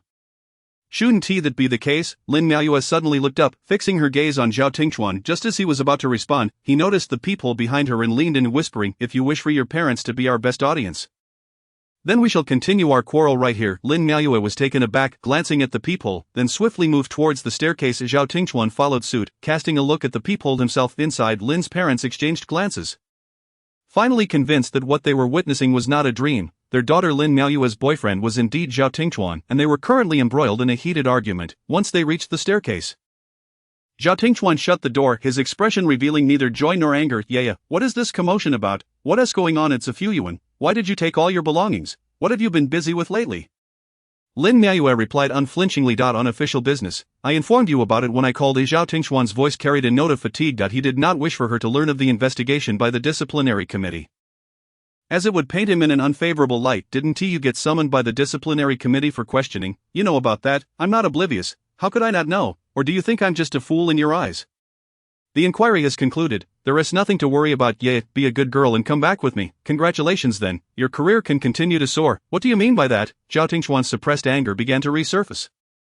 It means what it means. Our relationship has lost its meaning. Zhao Tingchuan, let us end it here. Lin Miaoyue had no desire to engage further with him. The mere sight of him reminded her of the photographs that pierced her heart like needles. Lin Miaoyue, have you had enough of this chaos? I told you this matter has been resolved. Someone was deliberately sabotaging me. I'll reiterate, whether it's resolved or not is irrelevant to me. Sabotaging? More like deceiving. Those photographs all feature you, Zhao Tingchuan. You're so eager to sever ties with me. Are you afraid of being implicated? The chill in Zhao Tingchuan's words grew heavier. Isn't that the truth? Director Zhao, I'm just an ordinary nobody. How could I possibly have any connection to you? I was foolish to think otherwise. Zhao Tingchuan could no longer contain himself. He pushed Lin Miaoyue against the wall and grasped her chin. Do you regret being with me? Absolutely, unequivocally regret it, Lin Miaoyue replied, each word laced with emphasis. Zhao Tingchuan, unable to bear hearing those aggravating words any longer, captured Lin Miaoyue's lips with his OWN.AT. That moment, Lin Miaoyue recalled the man's duplicitous nature, how he acted one way in front of her and another behind her back, mingling with others, summoning an unexpected strength. She forcefully pushed Zhao Tingchuan away and slapped him hard across the face. Chapter 53, Clouds Rolling. 7. Time seemed to freeze. Zhao Tingchuan had just received his first slap ever, turning his face to the side, motionless. After delivering the slap, Lin Miaoyue felt a twinge of regret and instinctively considered retreating, only to find the wall behind her. With nowhere to escape, gritting her teeth, she prepared to leave the staircase, but Zhao Tingchuan gently grasped her wrist. Are you certain you want to break up? Yes, we truly are incompatible. Is it because you fear I might be implicated? Lin Miaoyue remained silent, thinking to herself that what she feared had already come to pass. She was merely cutting her losses now. Zhao Tingchuan slowly released her wrist, a wave of exhaustion and helplessness washing over him. You may visit the Zafuyuan apartment whenever you wish to finalize the transfer. No need, that place was originally a gift from me to you.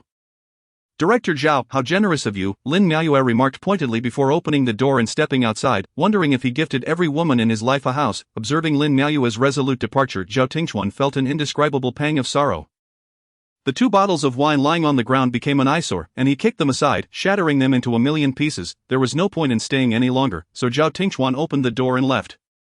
Back at home, Lin Miaoyue found her parents sitting on the sofa, hesitant to speak. After a moment's thought, she decided it was best to clarify matters. Dad, Mom, I've ended things with him. Please consider this as if it never happened, and refrain from asking me about him again. We are simply not suited for each other. With that, Lin Miaoyue retreated to her room. Lying face down on her bed, a wave of grievances washed over her.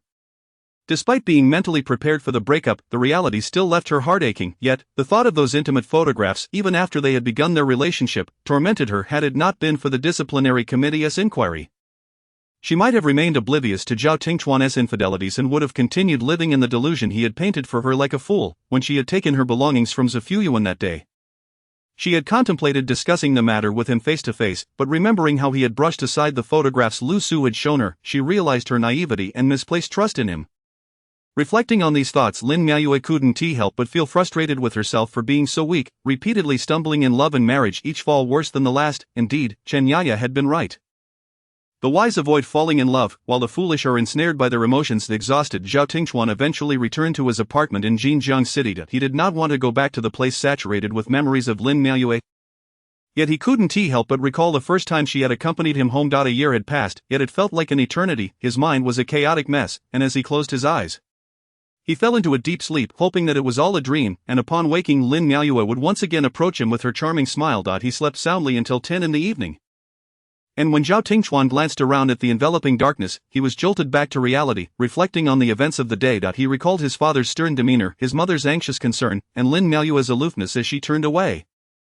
Gently touching his face, her slap, though not particularly painful, was profoundly disheartening. The root of all this turmoil lay within himself. He had failed to take the struggle to heart, allowing others to exploit his vulnerabilities, which in turn led to a cascade of troubles. As for who was behind it all, Zhao Tingchuan had a fair idea and awaited the storm that was destined to come for them.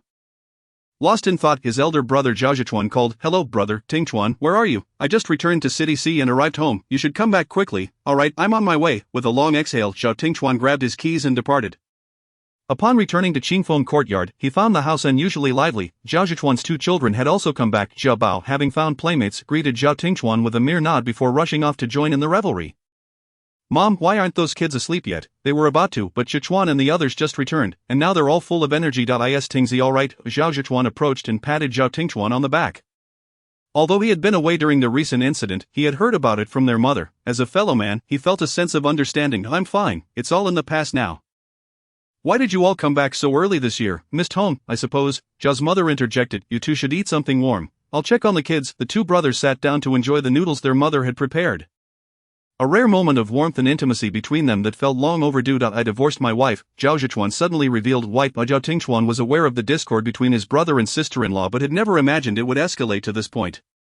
It simply couldn't work. This marriage was doomed from the start. One misstep led to another, Zhao Zhichuan remarked, laden with implication. "When did this happen?" "Do Mom and Dad know?" "About 2 months ago. I didn't tell them." But seeing her absence this year, they must have suspected something. Zhao Tingchuan refrained from offering opinions on his brother's marriage, as he was still grappling with his own recent breakup. In a way, he and Zhao Zhichuan were indeed 2 of a kind in their misfortunes. Zhao Zhichuan pulled out a cigarette and lit it. Noticing his brother's troubled expression, he tossed the pack towards him. To his surprise, Zhao Tingchuan, who rarely smoked, took one without hesitation. "You hardly look unbothered. What else with that gloomy demeanor?" Zhao Tingchuan exhaled a smoke ring, remaining silent. "Such baseless accusations and denunciations must be common for you. As for this particular reason, it's hardly significant. We're all men, we understand. Trust me, in no time, everyone will forget about it completely. Do you believe me? My frustration isn't with this matter. I've moved past it." "Then why the long face?" He paused. "I guess it because of a woman. I heard from Mom that you were seeing a teacher." "Yeah, we broke up today," Zhao Tingchuan replied, seemingly calm. Zhao Zhichuan coughed, choking on his smoke. Just then, Zhao's mother descended the stairs with several children, spotting her son smoking and quickly ushered them to another room to avoid polluting the air. Once in a side room, Zhao Zhichuan shut the door and asked, "What happened?" "Last I heard, Mom was excitedly talking about a wedding in our family by year's end. It's complicated. I was taken aback by the disciplinary investigation this time and wanted to clarify my position." Zhao Tingchuan said, lighting another cigarette. "That seems unnecessary. You shouldn't let something so trivial rattle you. She slapped me today." "What? In this day and age, someone dared to hit you?" Zhao Zhichuan laughed upon hearing this. His younger brother had always been composed and rarely got into trouble, so hearing that he was struck by a woman piqued his curiosity about this bold lady. Chapter 54, Clouds Turning, Part 8. This teacher Lin is quite fierce. Isn't she? She even laid hands on you. She must be quite strict, but I wouldn't have guessed you were drawn to that sort of temperament, Zhao Zhichuan teased, connecting the dots to Zhao Tingchuan's disheveled appearance. "Stop mocking me. We're both in the same boat now," Zhao Tingchuan replied, shifting his position. No, we are different. I've long accepted the notion of divorce. I always knew my marriage wouldn't last. To put it simply, I am not heartbroken or distressed. You, on the other hand, clearly seem to be nursing a broken heart. Isn't that obvious? Quite so. I couldn't tell you were so deeply affected. You didn't seem this forlorn when Jiabao's mother passed away." Zhao Tingchuan touched his face and admitted, "I genuinely liked her. Being with her was comfortable, and I couldn't help but want to treat her well, wishing to give her all the best in the world. But now, with this incident, she has taken a step back, which leaves me feeling a bit disheartened. Haven't I hit rock bottom yet? Is there a chance for misunderstanding between you? What misunderstanding could there be?" She stated clearly that she didn't wish to have a relationship with me. People often claim men are heartless, but I tell you, women are the same. They love whoever treats them well. But above all, they love themselves, Zhao Zhichuan said with sincerity. Brother, I didn't realize you understood women so well. Do you think I've wasted my years in the business world, if you understand so well? Why are you divorced? You're quite impressive, Zhao Tingchuan retorted with a cold smile. My marriage was a mistake from the start. I listened to our parents, thinking of some strong alliance, and wasted many precious years. So all these years, you've been fooling around behind your wife's back. Tingchuan, you need to clarify that it was not just me, it was both of us who were unfaithful. Hearing this, Zhao Tingchuan felt a twinge of disdain. A marriage like that was certainly not worth keeping. Wait a minute, why are you dragging me into this? Whether I marry or not is irrelevant, but you are different. Being a young single man in the officialdom is a recipe for attracting trouble. This is a lesson learned. In recent years, I genuinely haven't found anyone I wanted to marry, and now that I finally met someone, it fell apart. Shouldn't I be sad for a few days? Do you have a photo of this teacher? Let me see what kind of beauty could captivate you this way. What's the point? We've broken up. She doesn't want me anymore? Zhao Tingchuan sighed, observing his younger brother in such a despondent state. Zhao Zhichuan felt a pang of sympathy. Well, there are plenty of fish in the sea. With your exceptional qualities, you will surely find someone more suitable. Zhao Tingchuan merely felt a dull ache in his heart. He had once believed Lin Miaoyue was the perfect match for him in every sense. He wondered what she was doing at that moment. Was she blissfully unaware and planning her next trip? He recalled how she had traveled alone to Yunnan during last winter break, and unable to resist, he opened a photo he had saved of her. Underneath the fireworks she smiled sweetly, captivating all who beheld her. Seeing Zhao Tingchuan in such a state, Zhao Zhichuan couldn't help but shake his head in resignation as he stepped outside. As the year drew to a close, Zhao Tingchuan, who had always been busy at this time of year, found himself unexpectedly unoccupied. Yesterday, Zhao Qingyun had spoken with Secretary Meng Guoqing, suggesting Zhao Tingchuan take a few days off before the new year and return to work afterward. Secretary Meng had already received documentation indicating that this recent denunciation against Zhao Tingchuan was unfounded and had advised all levels of officials to be particularly mindful of their public image. Initially, he had hoped Zhao Tingchuan would return early to lighten the workload, but upon hearing his father's stance, he felt it unwise to press further. Zhao Tingchuan was awakened by his daughter Jiao Bao, who had come to call him. After returning home, he and Zhao Zhichuan had shared a bottle of liquor, and while he usually held his liquor well, he had found himself quite intoxicated last night. Daddy, lazy pig, wake up. Seeing his daughter, Zhao Tingchuan's gloom lifted. Jiao Bao, have you been a good girl lately? So good, Daddy, I won an award. Oh really? Show it to Daddy. Jiao Bao excitedly produced the certificate she had prepared in advance. Her face beaming with pride. Zhao Jiayan has been awarded the title of Outstanding Student for this semester. This certificate is issued to commend her. Zhao Tingchuan read each word with feigned seriousness. Watching as his daughter's joy overflowed. Jiao Bao, you're amazing. You brought home a certificate in your first semester of elementary school. Daddy, you have to tell Yeye's sister so she knows I won an award. Mentioning Lin Miaoyue, Zhao Tingchuan felt a pang of disappointment. Sister Yeye is quite busy lately. How about I tell her in a few days? Alright then. Jiao Bao's disappointment was clearly etched on her face. Jiao Bao, why don't you go play with your brother and sister? Daddy has some matters to attend to. Once Jiao Bao had left, Zhao Tingchuan took out his phone and dialed Lin Miaoyue's number, only to be met with the same cold, unyielding response. WeChat was even more disheartening. She hadn't merely rejected him, she had directly blocked him. Lin Miaoyue, you truly are heartless. At that very moment, Lin Miaoyue was indulging in a spa day with her friend Chen Yaya. Animatedly recounting her recent trip to the African savannah, Lin Miaoyue shared the essential details about her relationship with Zhao Tingchuan, and Chen Yaya casually remarked, you brought this upon yourself, you dug your own pit. No one stopped you. So what should I do now? That apartment, and all those expensive gifts he gave me, take them. A sincere investment should yield some returns. Stop pretending to be above it all while sulking over your losses. But that is an entire apartment. I feel guilty taking it, then give it to me. I won't feel guilty indeed. Cease your pretense of superiority. Why must you return the gifts Chen Pengfei bestowed upon you when you parted ways? I find them unworthy. You only wish to appear resolute. Enough of this. Let us not dwell on it. We shall revisit the matter after the new year. With the holiday approaching, I am truly weary of it. Wailing in despair, what is there to be vexed about? As a single woman of considerable age, I harbor no such grievances. The scrutiny I face surpasses yours, I assure you. Lin Miaoyue pouted. Your lack of resolve and thin skin allow the opinions of those irrelevant to our lives to affect you. Aya's words elicited laughter from everyone present, and she continued, Meow meow, whether we marry or not holds no significance for them. Their insistence on our marriage is merely a means to fill the silence. Caring about their remarks leads only to our own detriment. Aya, I envy your mindset, Lin Miaoyue said in admiration. Alright, darling, do not overthink. Accompany me for some beauty treatments. Tomorrow, let us go for a haircut, and in a few days, accompany me on a blind date. Chapter 55, Gathering of Clouds, Part 1. Upon returning from her haircut, Lin Miaoyue was met with her mother's astonished gaze, lingering as if questioning, is this truly my daughter? Gone was her usual straight black hair, replaced by lively curls and a new hue, giving her a vibrant, charming, and slightly languid appearance. "Mother, what is it? Does my new hairstyle not please you? It looks splendid."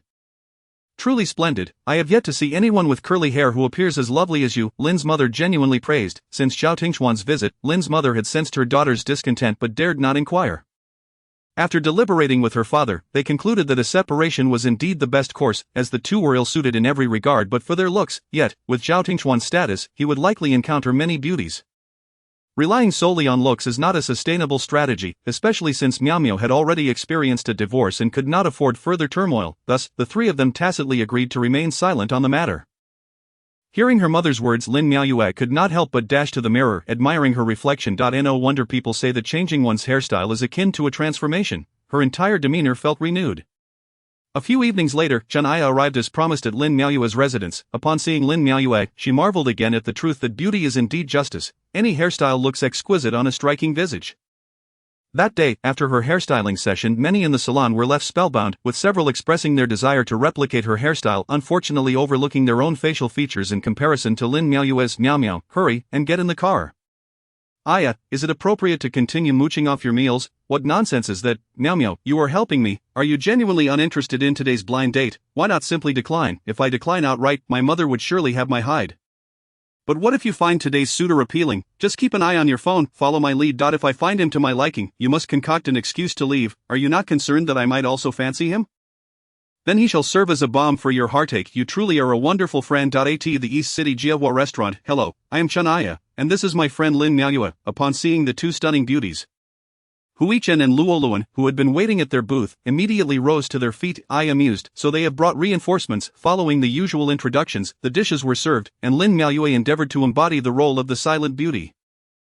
Aya found herself engaging in delightful conversation with Hui Chen, as they shared mutual interests in travel, discussing everything from Southeast Asian islands to the African savanna, and from the auroras of Mo to the northern and southern borders of the country. While Lin Miaoyue focused on her meal, she sensed a gaze upon her from across the table. Looking up and smiling subtly, she casually picked up her phone. "Can I leave now?" "Not yet. I believe the gentleman across from you might harbor some interest." "I am not interested." "Then finish your meal before making your exit." As she pondered how to excuse herself, Luo Luan inquired, "What subject does teacher Lin teach?" "My primary subject is Chinese, with history as a secondary." "Your temperament aligns quite well with that. Do I resemble a bookworm?" Lin Miaoyue blurted out. "Not at all. You exude a gentle and knowledgeable aura." "Thank you. You flatter me." After a while, Lin Miaoyue glanced at her phone and said, Everyone, I have a family matter to attend to, so I must take my leave. Please enjoy your meal." The others exchanged glances, and Luo Luan quickly offered, "Teacher Lin, allow me to escort you home. It is not safe for a young lady to travel alone."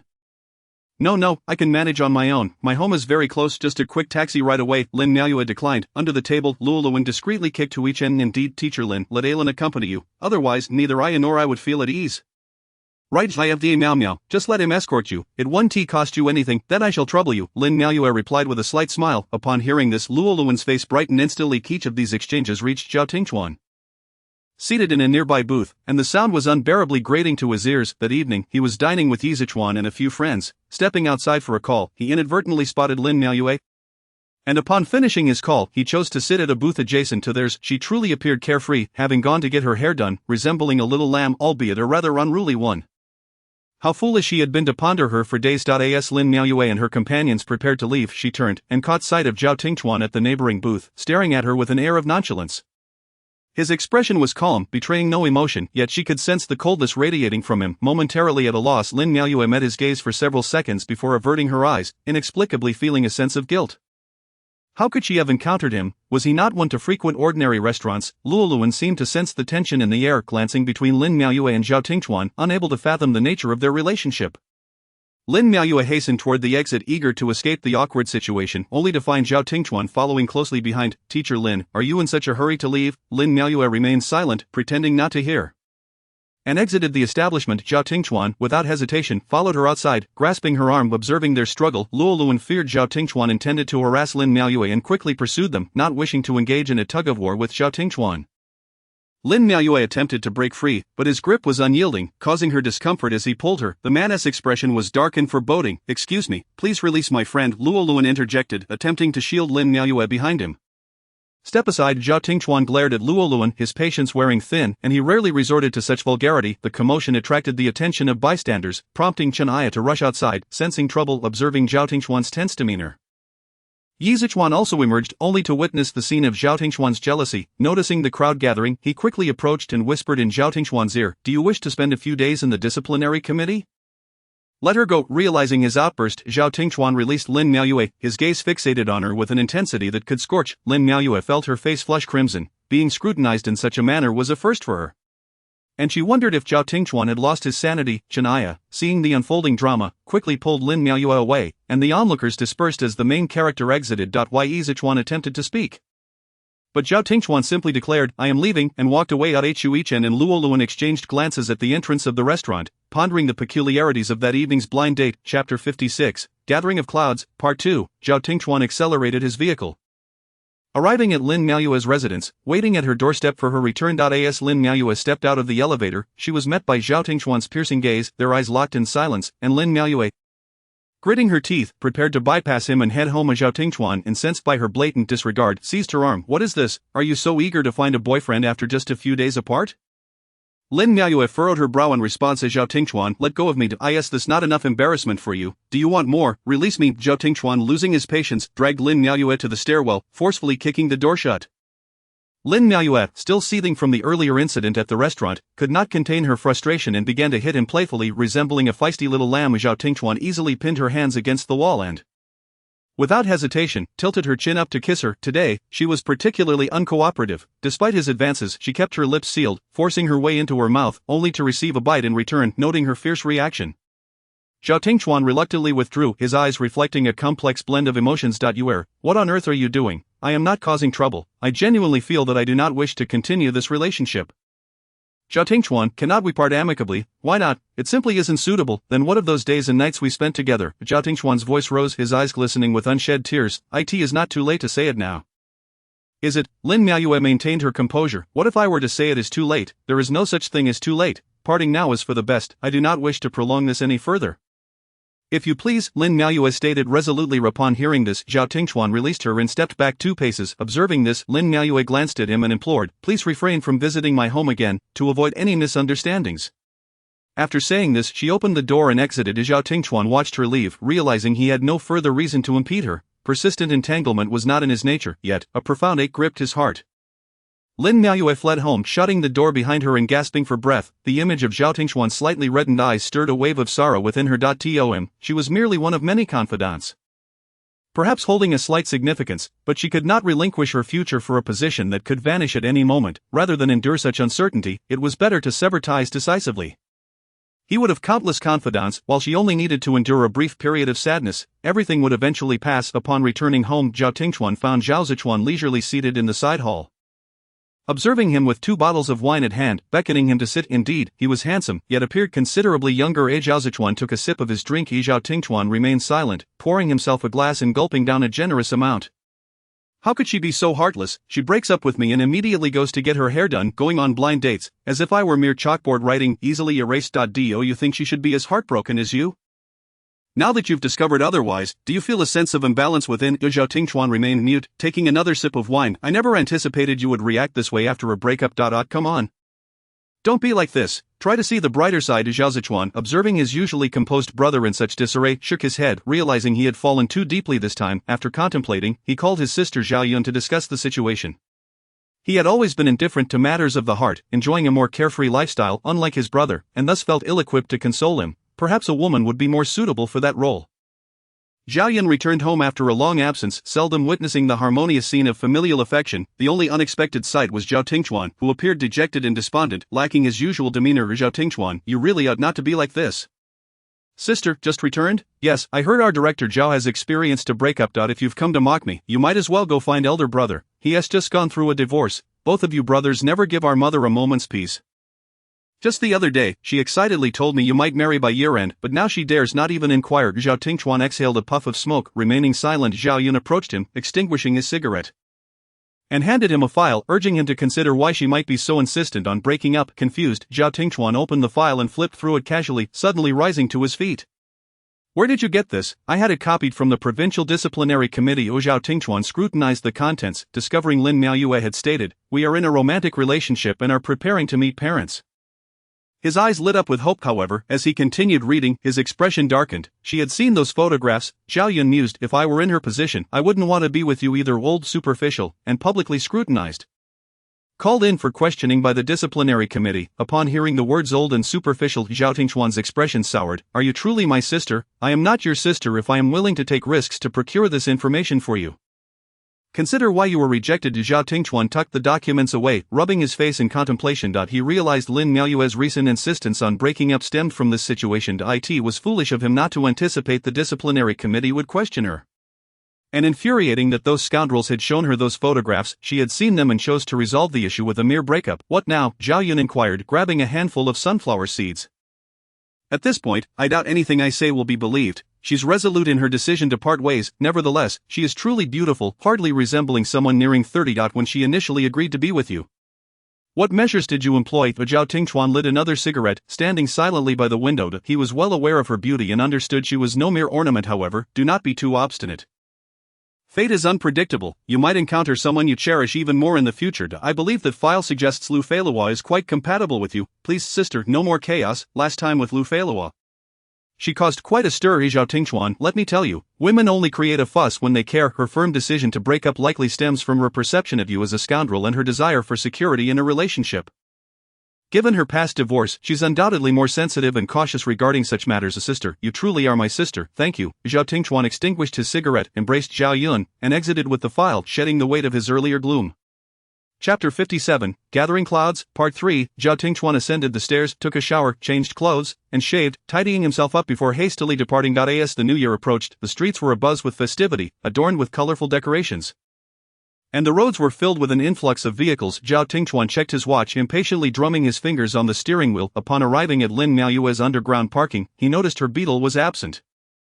Presumably out. At this moment, he felt no urgency, taking out the file to examine it closely, mentally preparing his explanation for Lin Miaoyue, feeling more anxious than when presenting a work report. He glanced outside and saw her return. Fixated on her vehicle, he noticed she was not alone. A young man was accompanying her, carrying numerous bags. Was she going on a blind date again? An impulse surged within him to confront Lin Miaoyue. It had barely been a short while since their breakup. She exited the car, clad in a lemon-yellow coat and white knee-high boots, her hair cascading casually, exuding a softness that made one want to savor her presence. The young man carrying her bags was none other than her brother, Lin Jiangping, who had returned home for the new year. "You were?" Zhao Tingchuan called out as he stepped out of his car. Upon hearing his voice, Lin Miaoyue froze, glancing at Lin Jiangping before linking her arm with his and turning around. Witnessing Lin Miaoyue's effortless closeness to another man ignited a surge of uncontainable anger within Zhao Tingchuan. He strode forward, seizing Lin Miaoyue's other hand, and questioned her, his tone somewhat brusque. "Who is he?" Lin Miaoyue struggled to free herself but found Zhao Tingchuan's grip unyielding. "Zhao Tingchuan, let go, he is my boyfriend," she replied in a hushed voice. "We need to talk." Zhao Tingchuan endeavored to maintain a calm demeanor, casting a cold glance at the young man beside her. Lin Jiangping, sensing the tension, interjected, "Who are you?" Ignoring Lin Jiangping, Zhao Tingchuan continued to focus on Lin Miaoyue, awaiting her response. Feeling overlooked, Lin Jiangping grew irritated and released Lin Miaoyue, preparing to confront Zhao Tingchuan. Initially intimidated by Zhao Tingchuan's aura, his anger surged, prompting him to disregard his reservations. Lin Miaoyue quickly pushed him away. If these two were to fight, she would be the one who suffered. Go home first, don't tell mom and dad. I'll explain later. Please, I'm begging you, she urged. What kind of person is he? Someone we cannot afford to provoke, but he won't do anything to me. Just go upstairs, quickly. Can you handle this? Yes, just go home, and I promise to buy you a new pair of shoes later. Lin Jiangping reluctantly departed, glancing back at the two, sensing their reluctance to part. Zhao Tingchuan felt his patience waning. How long have you been together? Is it so hard to let go? He demanded, his expression darkening. What does that have to do with you? Lin Miaoyue averted her gaze, refusing to acknowledge him, unable to contain himself any longer. Zhao Tingchuan scooped Lin Miaoyue into his arms and strode towards his car. Startled, Lin Miaoyue panicked, repeatedly striking him, regretting allowing Lin Jiangping to leave. Zhao Tingchuan, put me down. What madness is this? Zhao Tingchuan, his face stern, tossed her into the passenger seat, locked the doors, and swiftly drove off. Seeing him act so irrationally ignited Lin Miaoyue's fury. She wished she could overpower him but could only glare out the window, refusing to give him any attention. The car sped towards Jinjiang City, where Zhao Tingchuan, still brooding, clutched the file tightly and lifted Lin Miaoyue into the elevator. Her struggles seeming inconsequential, neither spoke as they engaged in a silent struggle. The more Lin Miaoyue thought about it, the angrier she became, biting Zhao Tingxuan's arm. Although it was winter, he typically dressed lightly. And she sank her teeth into his firm flesh as Zhao Tingxuan made no effort to stop her, merely furrowing his brow as she vented her frustration. After biting him, she noticed his lack of reaction and released her grip. Glaring at him, refusing to exit even when the elevator arrived, without a word Zhao Tingxuan seized her hand, carrying her swiftly back to his home. Once he locked the door, he set her down, but the moment her feet touched the floor, she attempted to flee. Zhao Tingxuan, you lunatic! She had no desire to converse with him. Zhao Tingxuan embraced Lin Miaoyue from behind, inhaling her scent greedily. He missed the fragrance that lingered on her. I was wrong. I only learned today that you were called in for questioning by the disciplinary committee. I had no idea, and I'm sorry for the distress you endured. Fine, I understand, and I accept your apology. Let go of me. Lin Miaoyue's words dripped with impatience. I will not release you. I comprehend your anger upon seeing those photographs. I acknowledge my mistakes, however. I assure you that nothing transpired between me and them. The photos were merely a matter of angles. Lin Miaoyue shot him a disdainful glance at Zhao Tingxuan. Do you truly take me for a fool? Let me tell you, I wouldn't even believe your words. Not even the punctuation. Then how can I make you believe me? Do you want me to summon each of them for confrontation? Zhao Tingxuan turned Lin Miaoyue around to face him. Whether I believe you at this moment is irrelevant. For we have parted ways, and you have seen I have a boyfriend now. You broke up with him. You are truly amusing. Why on earth would I break up with him? He is young, handsome, and possesses integrity. You discerned his integrity in just a few days. I know it, and right now, I do not wish to argue with you. Let go. I want to go home. Lin Miaoyue gazed at Zhao Tingxuan, unwilling to continue entangled with him. Zhao Tingxuan, observing the resolute expression on Lin Miaoyue's face, found himself momentarily at a loss for words. He could only lower his head and seal her lips.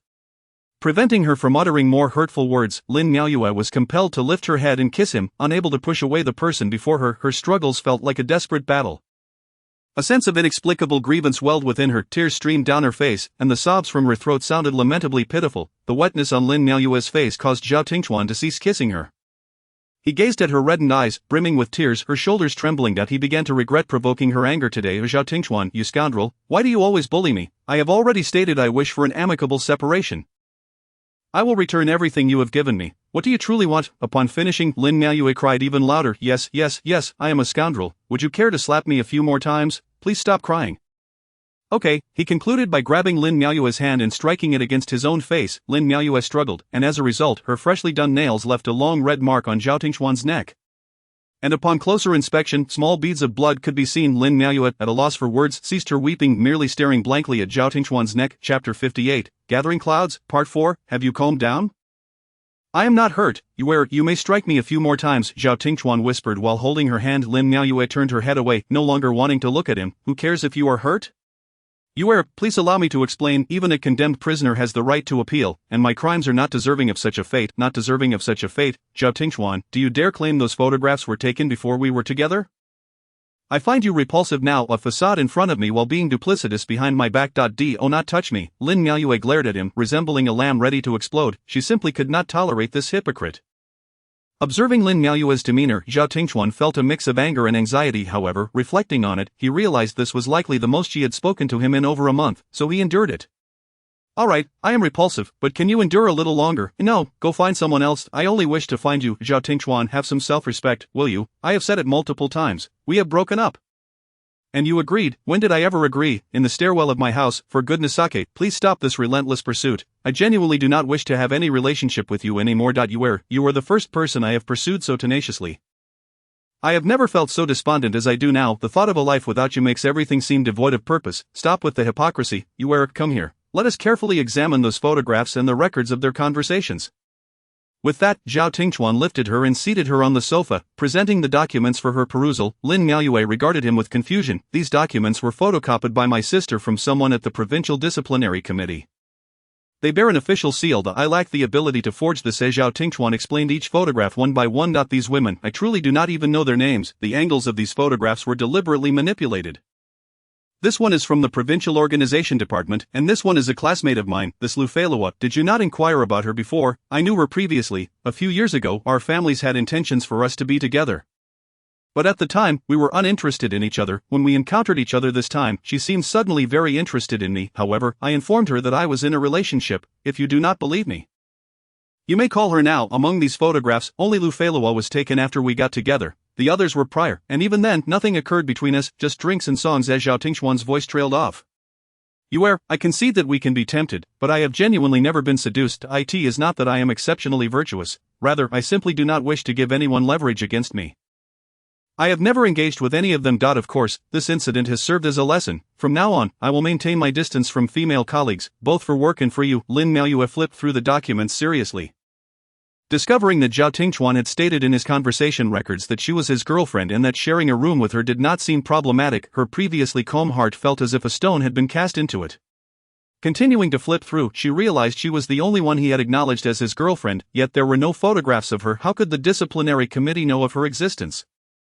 They have a video of us at the hotel in Nanjing, Zhao Tingxuan said awkwardly in a low voice. What? Lin Miaoyue's face flushed, and she stood up in shock. It was right at your room's entrance. It is not as you imagine. Zhao Tingxuan hurriedly grasped her. Zhao Tingxuan, encountering you has truly been a stroke of bad luck. Lin Miaoyue struggled to break free. Meeting you has been my greatest fortune.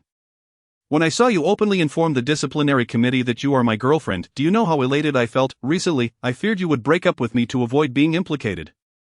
And I wondered why you could be so heartless, but today, when my sister brought me this material, I realized it was not the case. You do have me in your heart. Upon hearing this, Lin Miaoyue ceased her struggles. Yes, she did harbor feelings for Zhao Tingxuan, but ultimately it was more about herself, and now possessing the power of choice, she did not wish to opt for a love or marriage that required constant vigilance and wariness. She would rather live a good life alone. Zhao Tingxuan, do you know how shocked and saddened I was when I saw those photos? Yes, I do like you, but considering your status, such photographs will only multiply, not diminish, and that liking has almost vanished. Lin Miaoyue paused before adding, thus, what I truly prefer is myself. I do not wish to inflict pain or sadness upon myself any longer. It is perfectly fine to prefer yourself, but you cannot simply annihilate me with a single stroke. This incident has taught me a lesson, both professionally and personally. Zhao Tingxuan, will absolutely not allow it to happen again. Will you trust me?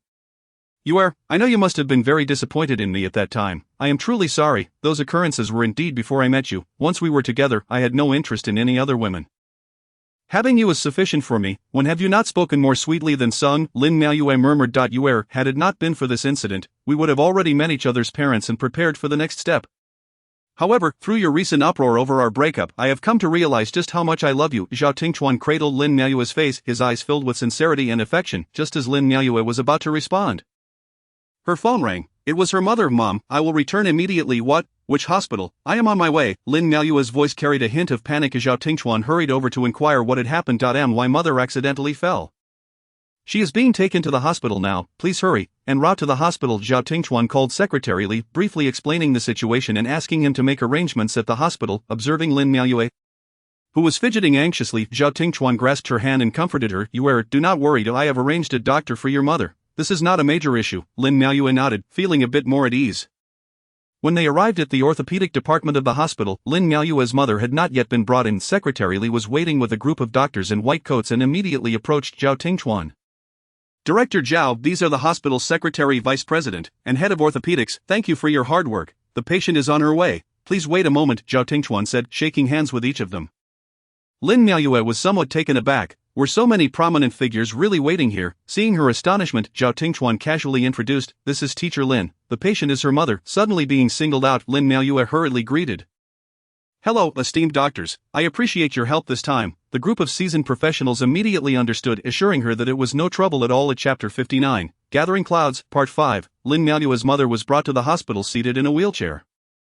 Upon their arrival, Lin Feng and Lin Jiangping noticed the large assembly waiting and felt a bit uneasy. Lin Miaoyue rushed over to her mother in the wheelchair. Mom, how are you? Are you in pain?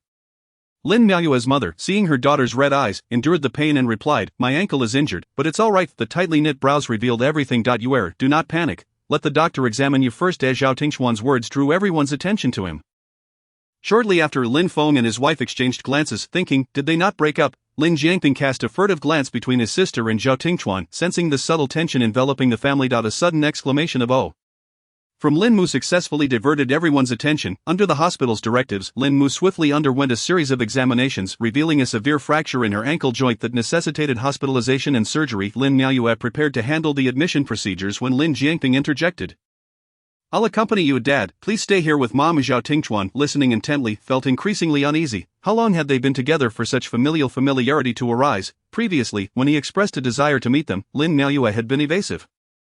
Stirring his irritation, yet he hesitated to confront her directly once the siblings stepped away. Lin Jiangping could no longer restrain his curiosity and inquired, "What's going on? Who is that man?" Lin Miaoyue felt a surge of frustration. Both due to Zhao Tingchuan and her mother's condition. As she processed the hospitalization paperwork, she replied tersely, "Just a friend, nothing to pry into. I'm quite overwhelmed. He doesn't seem like just a friend. His gaze towards you is anything but innocent." "What do you know, you child? Dear sister, I graduated from university 6 months ago. Dear brother, kindly keep your mouth shut." After completing the admission procedures, Lin Miaoyue turned to head back to the ward to Lin Jiangping. Attempting to playfully coax her, noticed Zhao Tingchuan nearby, engaged in conversation with a doctor in a white coat, his gaze sharp and unyielding. Under the weight of that stare, Lin Jiangping reluctantly lowered his arm.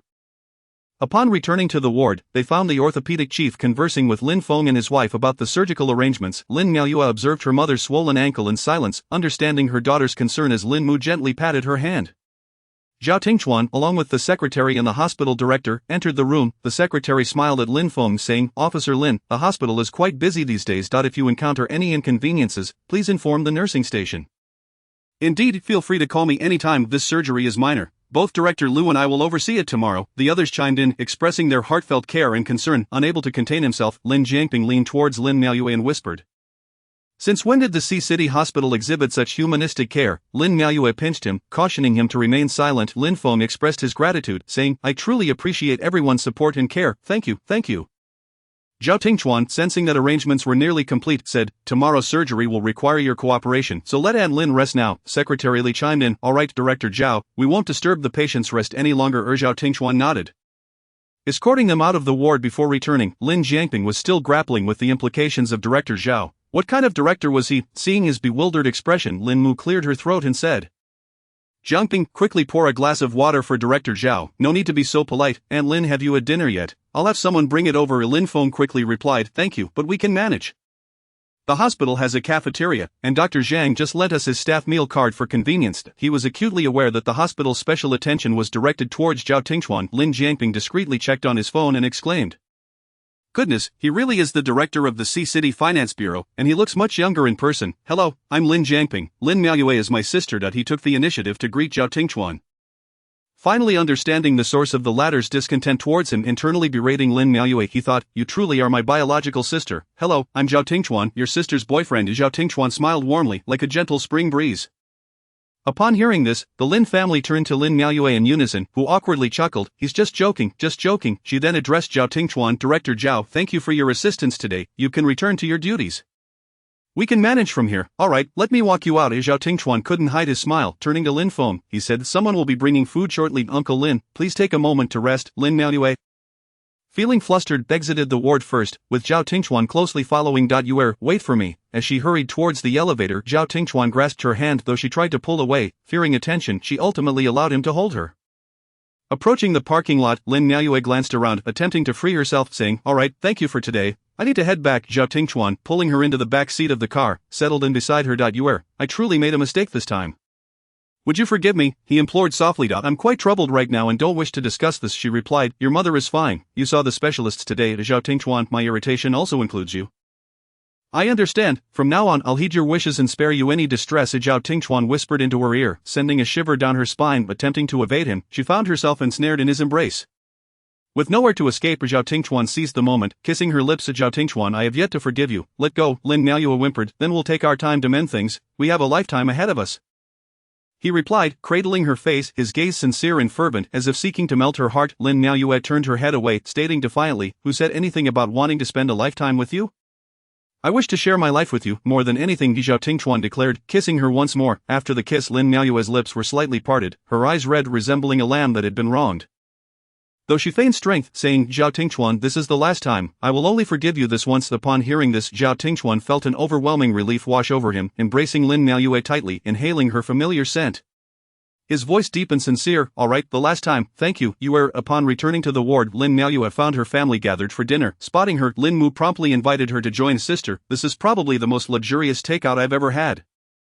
"Bar none," Lin Jiangping remarked nonchalantly. "Having food doesn't seem to silence your tongue." Lin Miaoyue chided, adding a dish to his bowl. Noticing the hesitant expressions on her parents' faces, she swallowed her food and gently urged, "Mom and Dad, if you have any questions, please feel free to ask." Lin Feng exchanged glances with Lin Mu. "Miao Miao, how did you two meet? How long have you been together? What's the situation now?" Lin Jiangping chuckled, my sister can't escape now, can't you all just take turns asking? He visited our school for an inspection and we got acquainted after a casual dinner, it's been over 6 months. Lin Miaoyue admitted, feeling a bit embarrassed, and what about now? Last time he was here, you two had an argument, we were on the verge of breaking up, but today. So, have you reconciled? Lin Jiangping probed, taking another bite of rice. Lin Miaoyue shot him a glare. Miao, you're not reconsidering because of Mom, are you? Of course not, Mom, don't overthink it. Lin Feng, listening attentively, finally spoke, Miao, you need to be sure about being with him, our family is just ordinary. His background is something we can't aspire to. I fear you might face hardships in the future. Dad, I understand all that, Lin Miaoyue replied softly, I'm not saying I want to marry him right now. It is just dating, what if you break up later, what will others say about you? Lin Feng, can you please be quiet? Lin Mu interjected, scolding him. Miao is currently single, and so is Zhao, even if they part ways in the future. Who would dare comment? What does it concern them? Moreover, Miao was much younger, if she can be with him, it's his good fortune. Old Zhang, I'm not just worried about Miao being mistreated, to be honest. I'd rather she stay home with us for life than endure hardships elsewhere. Lin Miaoyue felt a pang in her heart. To hear her typically taciturn father express such sentiments was a testament to his disapproval of her relationship with Zhao Tingchuan. Mom and Dad, it's okay, I know how to navigate this. I considered your words, let us not dwell on it now. Let us focus on getting Mama's foot healed first. Sister, I support whatever you decide. After all, you needn't worry about marriage. It's perfectly fine even if you never marry. Lin Miaoyue nodded thoughtfully, continuing her meal, while Lin Mu shot Lin Feng several disapproving glances for his unwarranted comments. When Zhao Tingchuan returned home, his family was preparing for dinner. Dad, you're back, Zhao Bao exclaimed, rushing into his father's arms. Yes, I'm back. Were you a good boy at home? Zhao Tingchuan's face radiated warmth, dispelling the gloom that had lingered in recent days. Zhao Yun and Zhao Zhichuan exchanged knowing glances, sharing a silent smile. Zhao Yun noticed the long scar on Zhao Tingchuan's neck and teased, looks like you've had a rough time. Zhao Tingchuan touched his neck.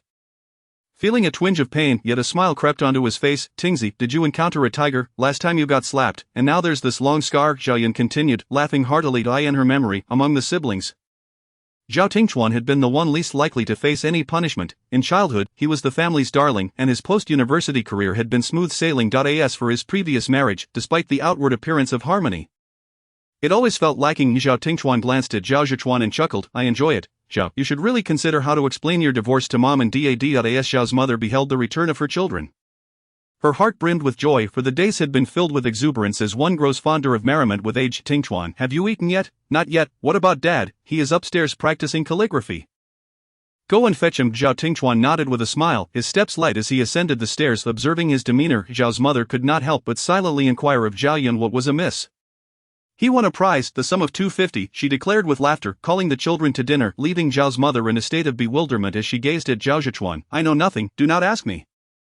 He replied, his gaze fixed on his phone, refusing to look up. Dad, dinner is ready. Zhao Tingchuan knocked on the door and entered the study. Tingchuan, come here and admire my calligraphy. The green mountains are not painted in 1,000 autumns, and the green waters are without strings for millennia. The strokes were bold and vigorous, displaying an enduring strength. Zhao Tingchuan remarked sincerely. Zhao Qingyun chuckled, you are just making things up. I have been writing for decades, yet none of you have taken to calligraphy. If only I had a companion to practice with. Suddenly, Zhao Tingchuan recalled that Lin Miaoyue seemed to have a talent for writing and was quite adept at it.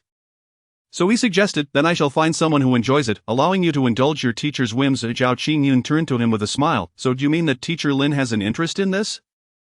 Her skills, though modest, may not meet your standards, Zhao Tingchuan replied, his eyes gleaming with pride. When will you bring her home for us to meet? It would be delightful with the whole family gathered.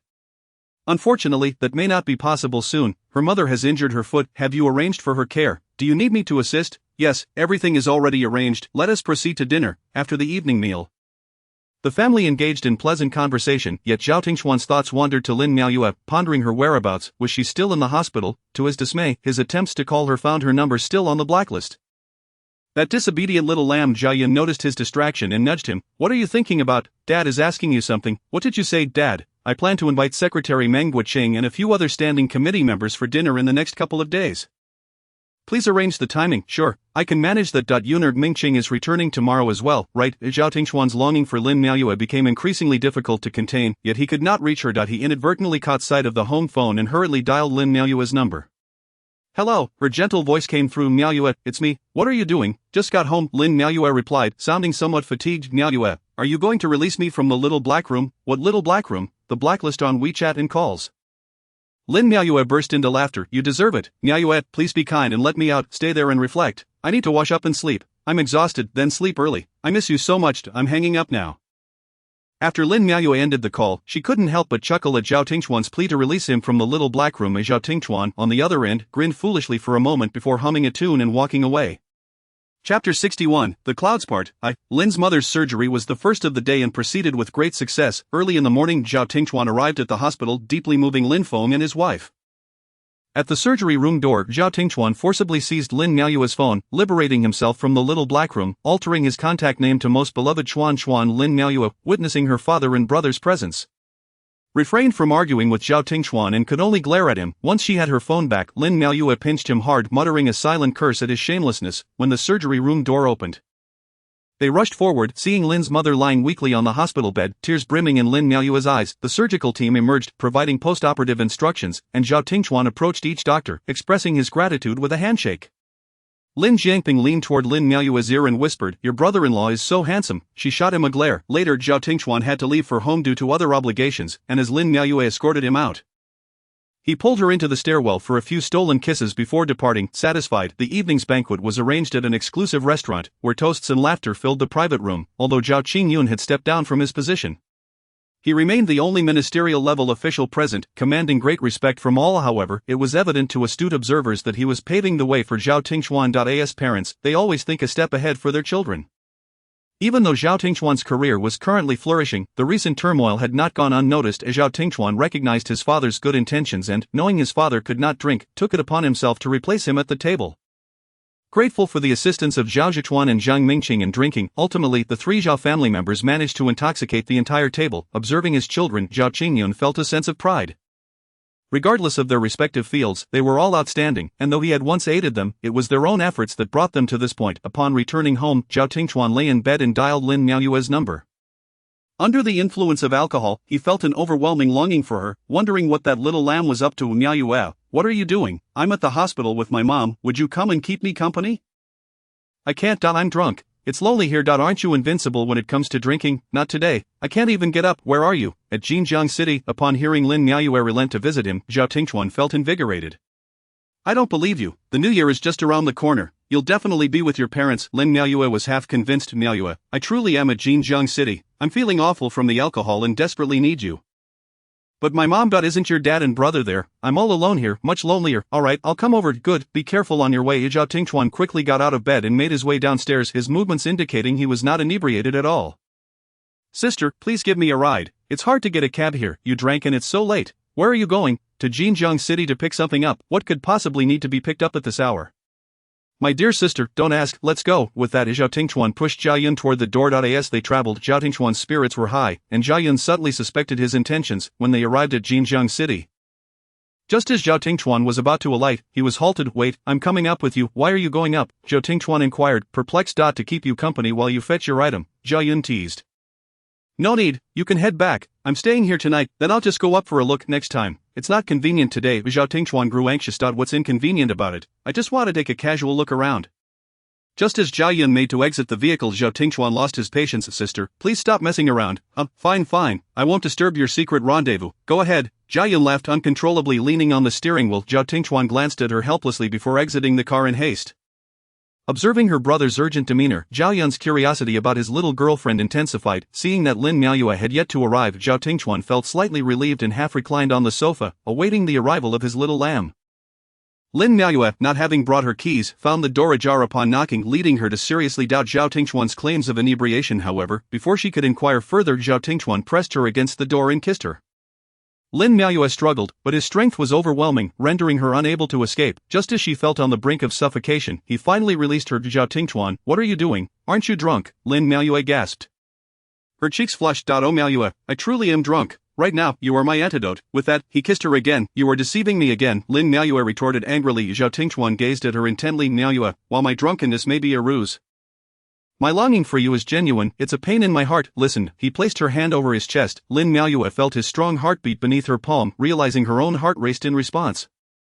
Her face burning. "Prosperity, democracy, civilization, harmony, freedom, equality, justice, rule of law, progress." This section has been omitted for brevity.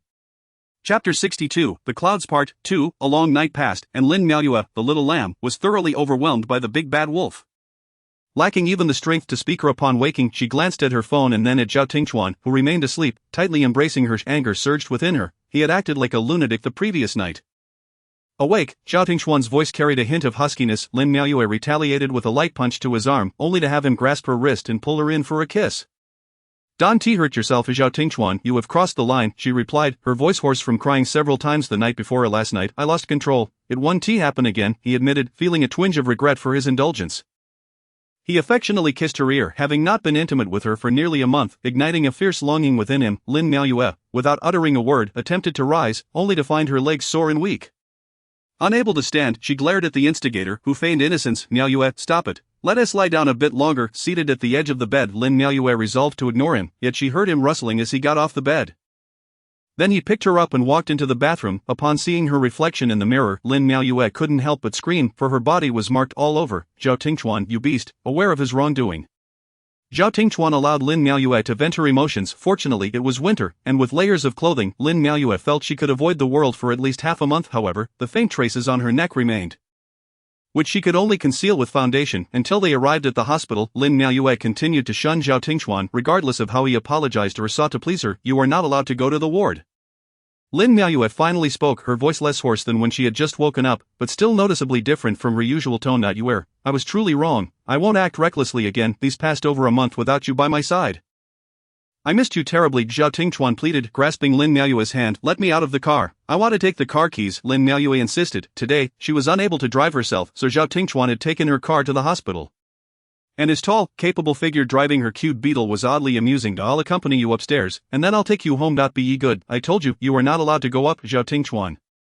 If you keep pestering me, I will truly get angry, Lin Miaoyue said sternly. What about your mother? Won't she be upset if I don't visit? Zhao Tingchuan continued to resist. She won't. I'll come to pick you up tonight? No, I need to stay at the hospital with my mother tonight. You are. Zhao Tingchuan hesitated, wanting to say more, but he stopped when he saw Lin Miaoyue's furrowed brow. He decided to acquiesce to her wishes. In the hospital room, Lin's mother was complaining about her injury being ill-timed, ruining the family's New Year celebrations. Mom, you should be grateful you didn't injure yourself elsewhere. It's just a sprained ankle, Lin Miaoyue said, handing her a sliced apple. If only there were regret medicine to buy, I would definitely get some. Mom, your injury actually has its benefits, Lin Miaoyue said with a smile. What benefits? This year you won't have to attend those family gatherings. And you can avoid hearing all the gossip from distant relatives. You child, just let the idle chatter go in one ear and out the other. Last year you went to Yunnan for the New Year. And this year you still want to have a family reunion. Our family is together every day. That's what matters, Lin Miaoyue said softly. Tomorrow night is New Year's Eve. I'll ask your father to come home and cook. And we can have a family reunion meal early at the hospital. On the first day of the new year, don't come to the hospital. It's bad luck, Lin's mother instructed Lin Miaoyue and Lin Jiangping. Mom, don't worry about us, just focus on recovering, Lin Jiangping said without looking up from his game. Seeing her son's careless demeanor, Lin's mother felt a bit helpless. Her daughter was much more considerate. Meow meow, I have something to ask you. Lin Miaoyue had an inkling of what her mother was about to say. What is it? What are you and that director Zhao planning? We're just dating. I don't know what else to say. What your father said that day, although harsh, was reasonable. That he would rather you not marry than suffer in the future. Mom, I understand your concerns. Even though I'm with him, I'm not considering marriage right now. And what about him? What does he think? He does want to get married. He has brought it up several times. That means he genuinely likes you. With his background, he could find anyone. That's why I'm afraid. I'm scared his affection might be fleeting, and I might regret it later, Lin Miaoyue confided in her mother. In my opinion, you women overthink everything, worrying about this and that. I think he is quite good, tall, handsome, wealthy, powerful, and most importantly, he likes you. He stayed outside during your mother's surgery yesterday. Lin Jiangping, can you focus on your game? Lin Miaoyue shot him a glance, then turned to her mother. Mom, don't worry about me. Just take care of your health. I know you will always be my support, and I will be fine. Lin's mother nodded in satisfaction. On the eve of the new year, the Zhao family at Qingfeng Courtyard was filled with a festive atmosphere. Zhao Tingchuan wished to invite Lin Miaoyue to celebrate the new year with them, but she coldly declined, still brooding over that night. After the family had their New Year's dumplings, following tradition, they distributed red envelopes to the children. Zhao Jiayan was as delighted as a little money grubber, and Zhao Tingchuan looked at her with affectionate amusement. After setting off fireworks, Zhao Tingchuan quietly entered the kitchen to cook dumplings, having prepared a large batch with the family. Seeing and gingerly packing the dumplings into takeout boxes, Zhao's mother and Jiayan exchanged knowing smiles. Oh, still hungry? I'm a bit hungry too. Give me some, Jiayan cheerfully asked as she walked into the kitchen. Let mom cook, there is none for you, Zhao Tingchuan replied without looking up. Then who is this for, Miss Lin? Is there a problem, Zhao Tingchuan? How come I never realized you were so considerate before? That just means your discerning eye has only now been opened. With that, he grabbed the items and headed toward the door. Mom, I'm stepping out for a bit. Lin's mother smiled, so thoughtful, and you don't even bring her back to see? Her family has been quite busy lately. I'll visit her later, Zhao Tingchuan said as he left, unable to hide the smile on his face. Chapter 63, The Clouds Part 3, Zhao Tingchuan stood at Lin Miaoyue's doorstep. Holding a takeout box. Yue opened the door. Lin Miaoyue, who was just about to sleep, looked bewildered. What door? I'm at your door. Peering through the peephole, Lin Miaoyue saw him indeed standing there. What are you doing here? Dressed in loungewear, she leaned against the door, scrutinizing Zhao Tingchuan. I brought you dumplings. With that, he lifted the takeout box in his hand, seeing him go out of his way to deliver dumplings at this late hour. Lin Miaoyue's earlier grievances vanished, and she opened the door to let him in. Are you home alone? Yes, my brother went out to play with friends. Come eat some dumplings. I made them myself. Really? Lin Miaoyue took a dumpling and tasted it. How is it? Zhao Tingchuan asked expectantly. It's delicious. Lin Miaoyue's cheeks were stuffed, looking as satisfied as a little hamster. These are all for you. I can't eat so many. You have to eat one too. With that, she fed him one. After eating a few dumplings, Lin Miaoyue felt full. She glanced at the time and tentatively asked, Director Zhao, it's getting late. Aren't you going back? I'm not in a hurry. Take me to your room. This is my first time visiting your house. Didn't you come last time? Last time, if I remember correctly, someone kicked me out. Alright, I'll take you. With that, she led him into the room. Upon entering, Zhao Tingchuan was struck by the pleasant, cozy atmosphere that resembled Lin Miaoyue herself. No wonder she always said the apartment in Jincheng lacked warmth and felt cold. Zhao Tingchuan turned and scooped Lin Miaoyue up. Sitting her on a chair, surprised by being lifted off the ground, she gasped, What are you doing? I just want to hold you. Zhao Tingchuan buried his head in her hair, inhaling her unique fragrance. And suddenly said, why are you so carefree? What do you mean? The last time you caused a rift between us, I was feeling down, and you had the leisure to go get your hair permed. Zhao Tingchuan voiced his inner discomfort. Lin Miaoyue smiled and cupped his face, saying, So you're just feeling a bit unbalanced, huh? A little. Zhao Tingchuan replied awkwardly, scratching his nose. I was feeling down too. At that time, my friend was going on a blind date, and she dragged me along to get our hair done first, so I thought I could get a free hairstyle for the new year and distract myself. So last time when we were eating, you were there to accompany her on a blind date. Yeah. Lin Miaoyue felt a twinge of guilt and leaned against Zhao Tingchuan. The guy who was supposed to take you home was interested in you. Right, I don't know. Zhao Tingchuan held her hand and bit down lightly. I could tell from his eyes that he was interested. You're not allowed to accompany anyone else on blind dates again. After a moment, he added, How many times did you go with her? Just twice. Only twice? How many more do you want? Hearing this, Lin Miaoyue nestled closer to him. Alright, I won't go again. I was just there to be a shield. I didn't even give them my WeChat, and when will you change that habit of deleting and blocking people at random? I can't help it. What about Zhang Wenyuan? I deleted him a long time ago. Alright, from now on, I won't delete or block you. You shouldn't casually mention breaking up with me. Trust me a bit more, okay? Zhao Tingchuan lifted Lin Miaoyue's chin, their eyes meeting earnestly. Lin Miaoyue nodded. And Zhao Tingchuan couldn't resist kissing her. After a long kiss, Lin Miaoyue felt her face flush and her heart race. Zhao Tingchuan glanced at the time. It was nearly 11 o'clock. That he took out a red envelope from his pocket. This is your New Year's money. Lin Miaoyue burst out laughing. I still have New Year's money. Yes, you'll have it every year. Zhao Tingchuan looked at her lovingly. Lin Miaoyue held the red envelope but felt something was off. She opened it to find a bank card, looking puzzled at Zhao Tingchuan. This is my salary card. The password is written there. Huh, this is too valuable. I can't accept it. Lin Miaoyue hurriedly tried to return it. It is not valuable. You are more precious than it. With that, he kissed her. I genuinely like you and want to marry you and have a home together. What about you? In Zhao Tingchuan's eyes, Lin Miaoyue saw herself reflected, and her heart felt like a breeze brushing over a lake in March. Zhao Tingchuan, I'm very scared. With that, she softly nestled into his embrace. What are you afraid of? Fear of injury, fear of sorrow, fear of repeating past mistakes, fear of the day you might suddenly change. Would you grant me a little more trust? I am no longer young, and you, with your youth and beauty, should be the one afraid. You flatter me with your sweet words. Are you worried about my family? Indeed, my parents also harbor concerns about my future hardships. My father may seem like an unreachable figure, but to me, he is simply a father, one who wishes for me to find someone to marry and build a life with. He has inquired about you several times. So, am I merely someone you settled for after being pressured into marriage? Upon saying this, Lin Miaoyue immediately stood up. What nonsense are you speaking? I admit that marriage has more advantages than disadvantages for me, but I also desire to find someone I truly like. Otherwise, no matter how successful my career might be, it would hold no significance. What is it that you like about me? My face. To speak frankly, my appearance is indeed the reason for my initial attraction. And I shall never forget the sight of you applying lipstick on my car window as if it were a mirror, yet I later discovered that every smile and frown of yours captivates me. As if everything you do is imbued with charm. You are. I too have experienced love in my youth, yet I never felt this way back then. Such sweet talk, where did you learn it? Because these are all heartfelt words. You are. I implore you to try and accept me wholeheartedly, to love me. I promise I shall not disappoint you. After saying this, Zhao Tingchuan kissed Lin Miaoyue again, and this time she responded with equal fervor. After their kiss, Lin Miaoyue sensed Zhao Tingchuan's physical reaction, her face flushed crimson, and she hurriedly attempted to rise, only to be pressed down again by Zhao Tingchuan. Zhao Tingchuan, it's time for you to go. May I stay here tonight? No, you have yet to officially meet my parents. If I meet them officially, then it's acceptable. Refrain from such lewd thoughts. Zhao Tingchuan chuckled. I shall win your parents over. You are. What matters most now is you and me. After saying this, he kissed her again and gently placed her back on the ground. He embraced her once more, unsure if he could restrain himself. Upon hearing the phrase win over, Lin Miaoyue couldn't help but smile. Shouldn't you be trying your utmost to please me? Then in the future, when we indulge in mischief at night, let it be your call. I shall follow your lead. Zhao Tingchuan whispered softly in her ear. Zhao Tingchuan, Lin Miaoyue's face turned a deeper shade of red. Seeing her like this, Zhao Tingchuan ceased to tease her. I must head back now. Your brother has yet to return. Should I check on him? With that, he opened the door and immediately spotted Lin Jiangping seated at the dining table, eating dumplings. Hello, brother-in-law, Lin Jiangping mumbled through a mouthful of dumplings. Zhao Tingchuan was quite pleased with this address, smiling as he asked, how do the dumplings taste? They are the best dumplings I have ever had. Good taste indeed, Zhao Tingchuan jested. Lin Miaoyue chimed in. Then you should head back quickly, be careful on your way. Noticing the two of them at the door, Lin Jiangping couldn't resist snapping a photo with his phone. Chapter 64, The Clouds Part 4, after Zhao Tingchuan departed. Lin Miaoyue shut the door and turned to find Lin Jiangping grinning mischievously. What are you laughing at? Lin Miaoyue approached him. I'm just amused by how reluctant you two are to part.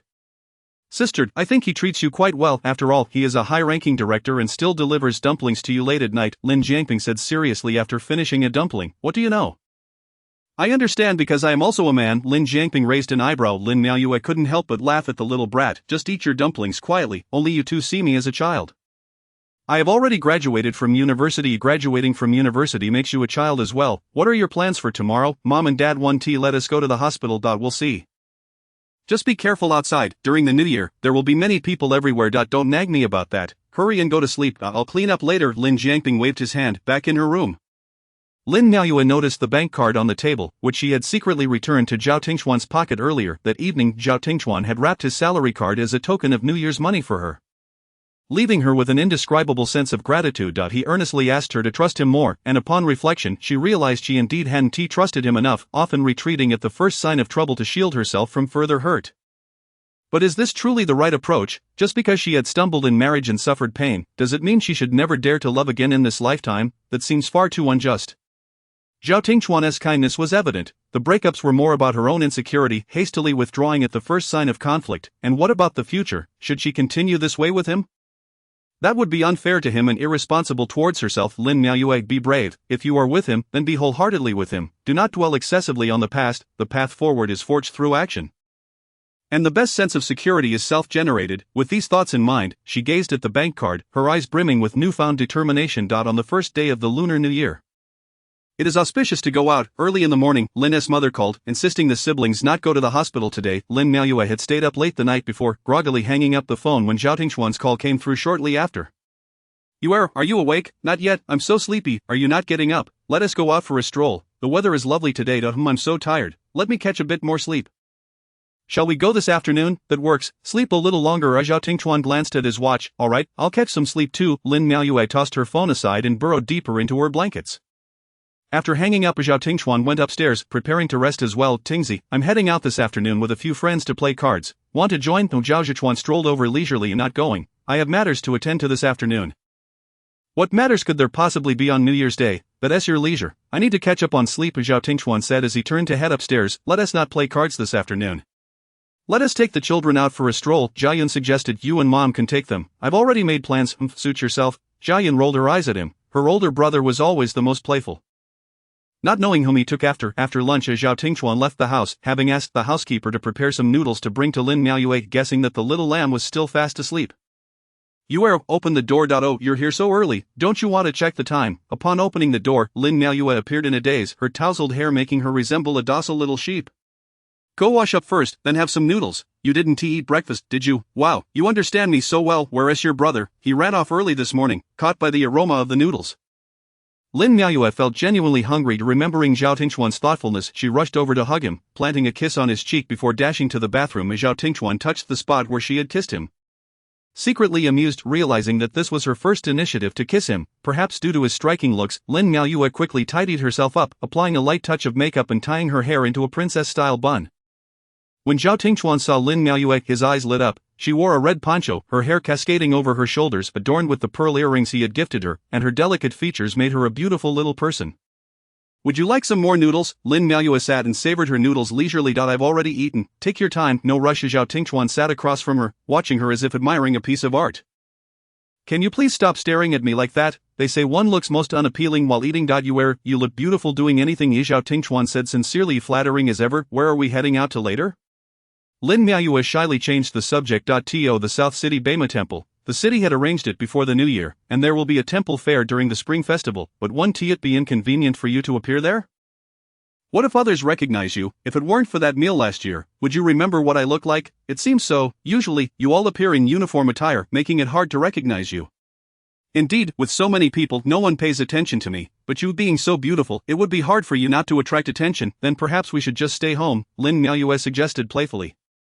It is fine, I can reluctantly play the role of a flower protector. Lin Miaoyue lowered her head, smiling slightly, ignoring his sweet talk, and continued to enjoy her noodles. When they arrived at the Bema Temple fair, Lin Miaoyue was taken aback by the sea of people before her. Zhao Tingchuan held Lin Miaoyue's hand tightly, his large hand completely enveloping hers. As they walked through the crowd, Lin Miaoyue suddenly recalled last year's scene at Nanjing's Confucius Temple, where he had held and guided her just like this. She glanced at him. Though he was 7 or 8 years her senior, he appeared to be only in his early 30s, exuding a calm demeanor that naturally drew her closer.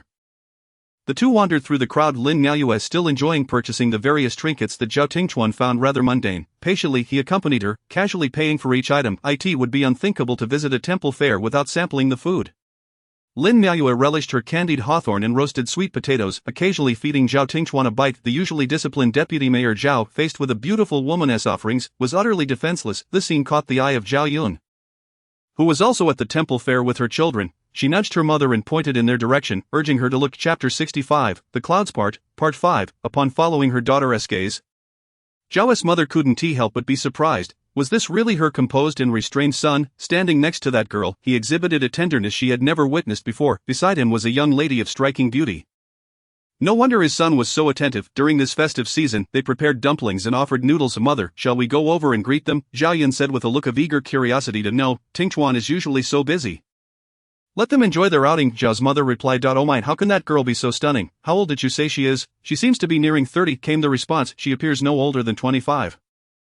That is simply due to her exquisite looks. Alright, let us take a detour and avoid an encounter, Zhao's mother said, taking Zhao Bao's hand and walking aside. Zhao Yun chuckled softly, following her mother. However, just as they turned the corner, Zhao Tingchuan found a spot to take a phone call, leading to an unexpected face-to-face meeting. Mother's sister, what brings you here? Father, Zhao Bao exclaimed, letting go of her grandmother's hand and rushing towards him. Zhao Tingchuan lifting his daughter into his arms. Where is your teacher Lin? Zhao Yun inquired, brimming with curiosity. Over there, picking out things. Zhao Tingchuan smiled, gesturing towards Lin Miaoyue. Daddy, I want to find Sister Ye, Zhao Bao said excitedly. Alright, Sister Ye, Zhao Jiayan called out with vigor. Oh my, Zhao Bao, it's been so long. Happy New Year, Lin Miaoyue exclaimed joyfully upon seeing Zhao Bao, oblivious to Zhao's mother and Zhao Yun nearby. Tingchuan, why haven't you introduced us? Zhao Yun playfully remarked, her eyes sparkling with delight. This is my mother and my sister, Tingchuan. This is Lin Miaoyue, my girlfriend. Zhao Tingchuan had long sought an opportunity to introduce Lin Miaoyue to his family, and unexpectedly, the moment had arrived. Lin Miaoyue, now realizing the situation, blushed and said, Auntie sister, Happy New Year. Zhao's mother looked at this enchanting young woman with a beaming smile and replied, Happy New Year. I have long urged Tingchuan to bring you home for a visit. He always says you have been quite busy lately. It's my fault for not being more considerate. I should have visited sooner, but my mother was injured recently. Is she doing well now? She is recovering slowly.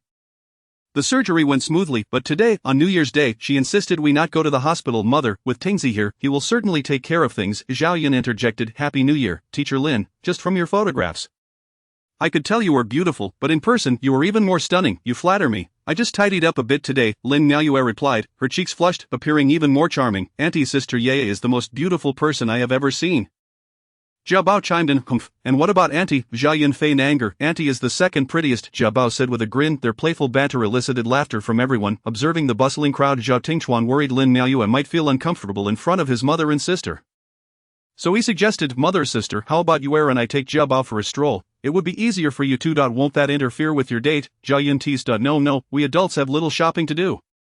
Lin Miaoyue quickly assured, affectionately ruffling Jia Bao's hair. Alright then, we shall head that way. Zhao's mother felt a sense of comfort seeing Lin Miaoyue and Jia Bao so naturally affectionate. You do come over for dinner tonight.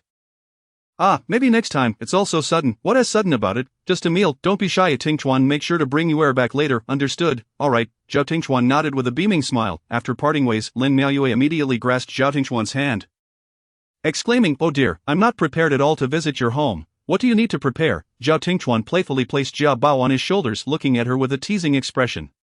I can't possibly go empty-handed, Lin Miaoyue replied, worried. Only the ugly daughter-in-law needs to bring gifts to meet her in-laws. Your beauty is more than sufficient. Lin Miaoyue chuckled at Zhao Tingchuan's words, playfully swatting him. You insufferable. Alright, enough of that. Let us continue our stroll. Daddy, please put me down. I want to hold Sister Ye's hand. Jia Bao exclaimed, feeling a bit frightened. Perched high on Zhao Tingchuan's shoulders, Jia Bao held both Sister Ye's and Daddy's hands. Marveling at the contrasting sizes, her father's hand was large, Sister Ye's hand soft, and her own small, pondering how it was so. Jia Bao, would you like to eat candied hawthorn? Yes, then let us go buy some. Zhao Tingchuan found amusement in Lin Miaoyue's delight. Noticing she too wished to indulge, the trio strolled along, with Zhao Tingchuan handling the payments and carrying the bags while Lin Miaoyue and Jia Bao enjoyed their treats and explored various trinkets. Upon returning home, Zhao's mother hurriedly ascended to the study. Old Zhao, guess who we ran into this afternoon? Is it one of your old friends? It's Tingchuan. He was with that teacher Lin, and let me tell you, she is exceptionally beautiful. I've rarely seen anyone so lovely. Zhao Qingyun's interest piqued. His wife had always held high standards, and he had never witnessed her praise anyone so earnestly. Is she truly that beautiful? Absolutely. Yun saw her too, and she seems quite pleasant. Jia Bao adores her. That's wonderful. Did you invite her to our home? Well, you see, I must quickly ask Auntie to buy more ingredients and prepare a sumptuous meal.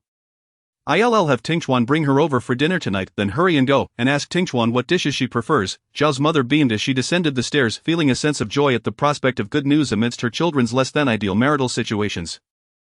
Zhao Tingchuan glanced at his watch and gathered the two enthusiastic children, saying it was time to head home. Daddy, I'm having so much fun today. I don't want to go home yet. Zhao Jiayan expressed, reluctant to leave, but Grandpa and Grandma are waiting for us to return for dinner next time. Sister Ye and I will bring you to play again, okay? Alright, but you must promise me. Sister Ye, okay, let us seal it with a pinky promise. Lin Miaoyue smiled warmly, extending her finger, her eyes filled with kindness. On the way back to Qingfeng Courtyard, Jia Bao, exhausted, lay down in the backseat, dozing off. Lin Miaoyue felt increasingly anxious. Her unexpected visit to Zhao Tingchuan's parents left her somewhat apprehensive. Noticing her unease, Zhao Tingchuan pulled the car over, intending to reassure this little lamb. What is troubling you? He asked softly. It just feels so sudden. I don't think I'm prepared. You don't need to prepare anything, just stay by my side. That is easy for you to say. I'm not only mentally unprepared, but I haven't brought anything either. If I had known, I wouldn't have agreed. Lin Miaoyue looked troubled. I've already prepared everything. You just need to help carry a bit. As for your worries about my family, there is absolutely no need. They will surely like you, for you are the one I've brought home, and besides, you are so beautiful and well-mannered. With that, he leaned in and kissed Lin Miaoyue. When did you prepare all this? I had someone get it ready. We'll pick it up shortly. It just be good, and when we arrive home, stay by my side. My parents are not as intimidating as you think. Tingchuan, you're so wonderful. Lin Miaoyue expressed her gratitude, cupping Zhao Tingchuan's face and giving him a kiss. Being beside him made everything seem manageable. Zhao Tingchuan glanced at the back seat and teasingly said to Lin Miaoyue, "You'd better reward me later tonight." As they neared Qingfeng Courtyard, Lin Miaoyue repeatedly asked Zhao Tingchuan if her makeup had smudged or if her hair was messy. Seeing her nervousness, Zhao Tingchuan felt a surge of happiness. Any anxiety stemmed from care and anticipation. You look beautiful. Don't worry too much. Okay. The residence was a villa adorned in traditional style, exuding a sense of classic elegance. Lin Miaoyue looked at Zhao Tingchuan beside her, took a deep breath, and reminded herself not to be afraid or anxious. Sensing her trepidation, Zhao Tingchuan gently held her hand, offering her 2 jars of tea, saying, "My father's favorite is tea. This is high-quality Huangshan Mao foam." Jia Bao, bouncing with excitement, clutched her treasures from the day, eager to show off to her siblings. Upon entering the house, all eyes turned to Lin Miaoyue and Zhao Tingchuan. Zhao Tingchuan led Lin Miaoyue forward, introducing her to everyone, creating a harmonious scene. Even the usually stern Zhao Qingyun wore a smile. Indeed, as the old lady had said, standing beside her son was a perfect match. At the dinner table, The family engaged in cheerful conversation, casually inquiring about Lin Miaoyue's family background. Lin Miaoyue spoke with grace, asserting that while her parents may not possess the same affluent background as Zhao Tingchuan's family, they had invested ample love and effort into her upbringing, thus she felt no need to feel inferior due to any disparity. As Zhao Qingyun listened intently, growing fond of her. She was beautiful, spoke softly yet firmly, and carried herself with dignity. Most importantly, her son was enamored with her. Observing Zhao Tingchuan's attentive gestures as he served her food, she couldn't help but smile. She had never seen him act this way before. Lin Miaoyue glanced at her plate and nudged Zhao Tingchuan with her foot, signaling him to stop serving her. She couldn't finish it. All of the others at the table exchanged knowing glances, pretending not to notice the subtle exchanges between the two. After dinner, Zhao Zhichuan enthusiastically invited Lin Miaoyue to play mahjong, but she quickly declined, stating her lack of skill. Upon hearing Zhao Zhichuan's words, he became even more enthusiastic as he exchanged a knowing glance with Zhao Yun. The two of them, in perfect harmony, lifted Lin Miaoyue onto the card table. Zhao Tingchuan, observing their actions, realized that they were intent on taking advantage of him that evening. Nevertheless, in high spirits, he took a seat behind Lin Miaoyue, reassuring her, "Don't worry, if you win, it's yours. If you lose, it's on me. I'll be here to support you." Zhao Zhichuan, upon hearing this, immediately protested, No, a true gentleman observes in silence. It's only permissible to watch, not to speak." He then turned to Lin Miaoyue and said, "Teacher Lin, feel free to play your game. After all, you won't be spending your own money." Zhao Tingchuan chuckled helplessly at this, knowing that the card game was destined to be a 3-against-1 affair. Thus Zhao Yun and Lin Miaoyue faced each other across the table, while Zhao Zhichuan and Yi Mingqing sat opposite them. The house soon resonated with the sounds of building the Great Wall and the laughter of several children playing nearby. Zhao Qingyun and his wife looked at the lively scene in their home, feeling an immense joy in their hearts. As1 ages, is there not a desire to witness such a delightful tableau? Initially, Lin Miaoyue felt a bit constrained, losing several rounds while the others reveled in their victories, thoroughly enjoying the spectacle of someone else funding her defeats. However, Lin Miaoyue remained calm and composed. After a few more rounds, Zhao Zhichuan and the others began to sense something was amiss. This lady was no novice. She held her cards with an iron grip. It soon became clear that the outcomes of the games lay entirely in her hands. By the end of the night, the scores were surprisingly even, prompting Zhao Zhichuan to exclaim, "This master is truly hiding her talents." He urged her to reveal her true skills. Zhao Tingchuan, observing Lin Miaoyue, had gained a newfound respect for her. At the mahjong table, she resembled a poised assassin, still yet lethal in action, so different from the beautiful, soft Lin Miaoyue he had always known. Zhao Yun glanced at the time, feeling a bit tired, suggesting it was nearly time to disperse. She had no desire to be a third wheel all evening. Zhao Tingchuan concurred, "Let us finish this round." He then leaned close to Lin Miaoyue and softly asked, "Are you tired?" Lin Miaoyue nodded slightly, and Zhao Tingchuan gently began to massage her lower back, their intimacy not lost on the others. Once the game concluded, Lin Miaoyue expressed her wish to return home, only to be firmly rejected by Zhao Tingchuan. "Miaoyue, it's your first time at my home to meet my parents. There is no reason for you to rush back, but this is the first time. Don't be like that. It sounds as if you're eager to leave. Be ye good, don't go, but there is no but. Just call your brother and explain." Alright. Ultimately, Lin Miaoyue could not resist Zhao Tingchuan's insistence. Upon entering the house, Zhao Tingchuan embraced Lin Miaoyue, marveling at how his Miaoyue had turned out to be a mahjong prodigy. "Where did you learn such skills?" Lin Miaoyue smiled coyly. "My grandmother used to run a mahjong parlor. I played with those tiles as toys when I was little and often got roped into games. No wonder, I had planned to lose a significant amount tonight.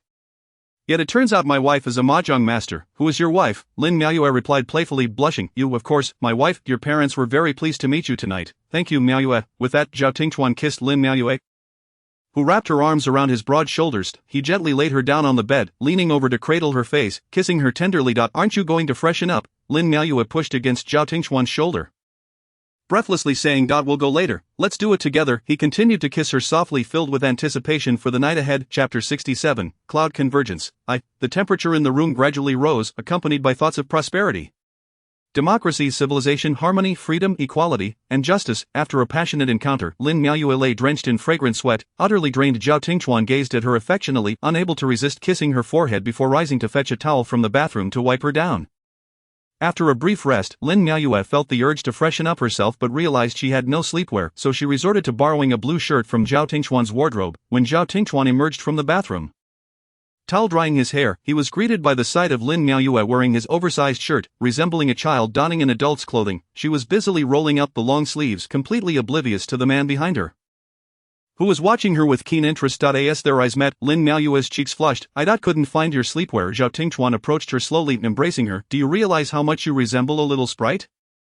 "I'm the little sprite." What about you? Lin Miaoyue teased. I'm here to guide you, my little sprite. He playfully pinched her cheek. Feeling his mischievousness, Lin Miaoyue quickly pushed him away and stepped back a few paces.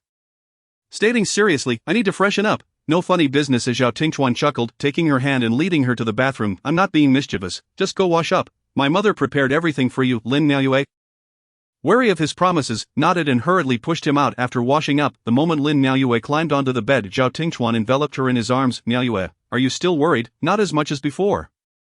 My parents are very satisfied with you. What is there to worry about? I don't know about the future, Lin Miaoyue said, twirling her hair with her fingers. The future will only bring them more satisfaction.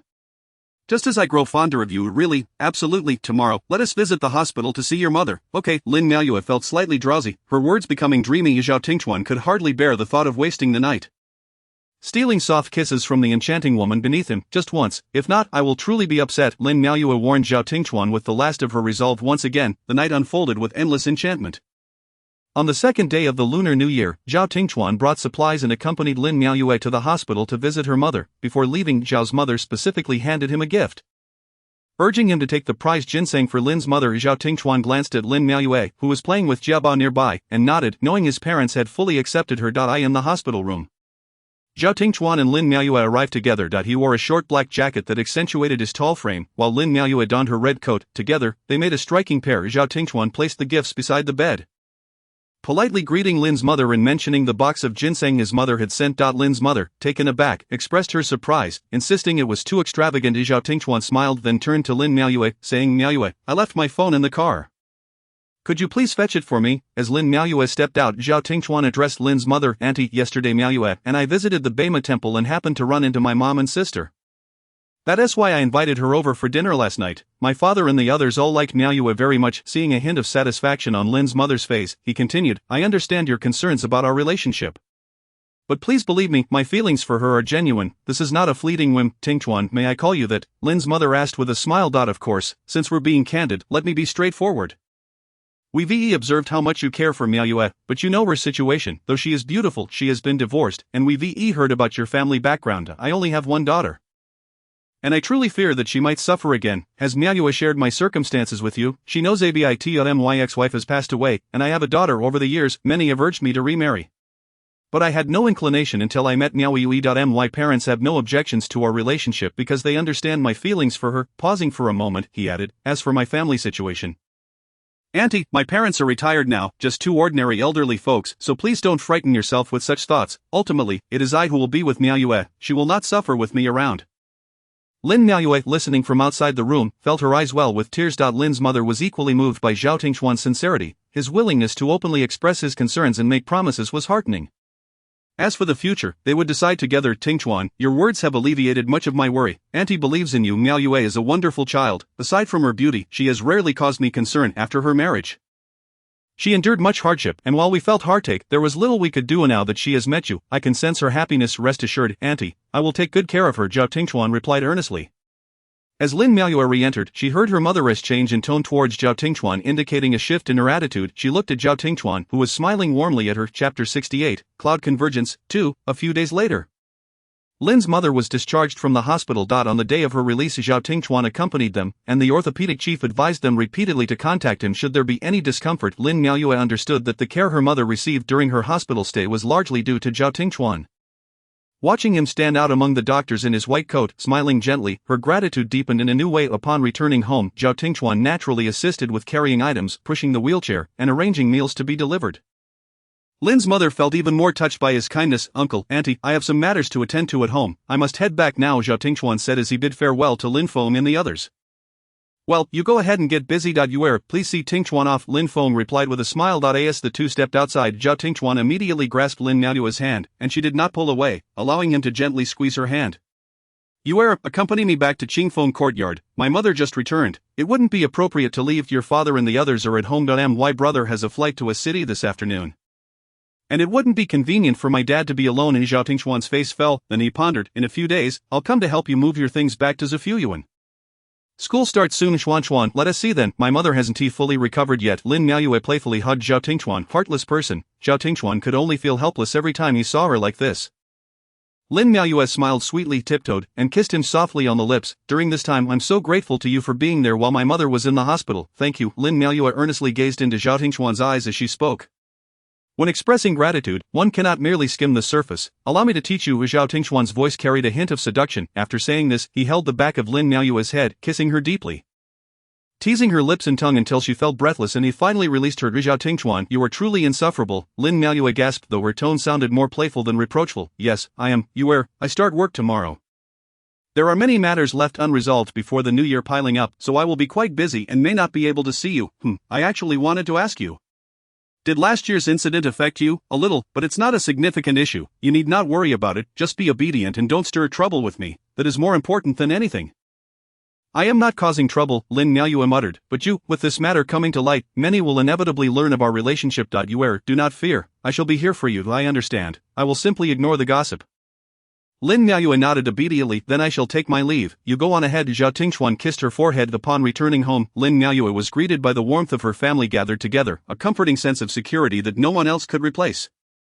In contrast, Zhao Tingchuan returned home to a different scene. Zhao Yun and her husband had left the day before, and chaos reigned at Zhao Zhichuan's place as Zhao Zhichuan's ex-wife Song Jia had come to Qingfeng courtyard, wanting to take their 2 children abroad, which the Zhao family vehemently opposed, leading to a heated argument. Upon seeing Zhao Tingchuan return, Song Jia offered a polite smile, always treating this younger brother-in-law with respect, not merely because he was the so-called director of the finance bureau, but rather due to his ability to remain unmarried for so many years after losing his spouse at such a young age, without any scandals. This alone made him far superior to his elder brother.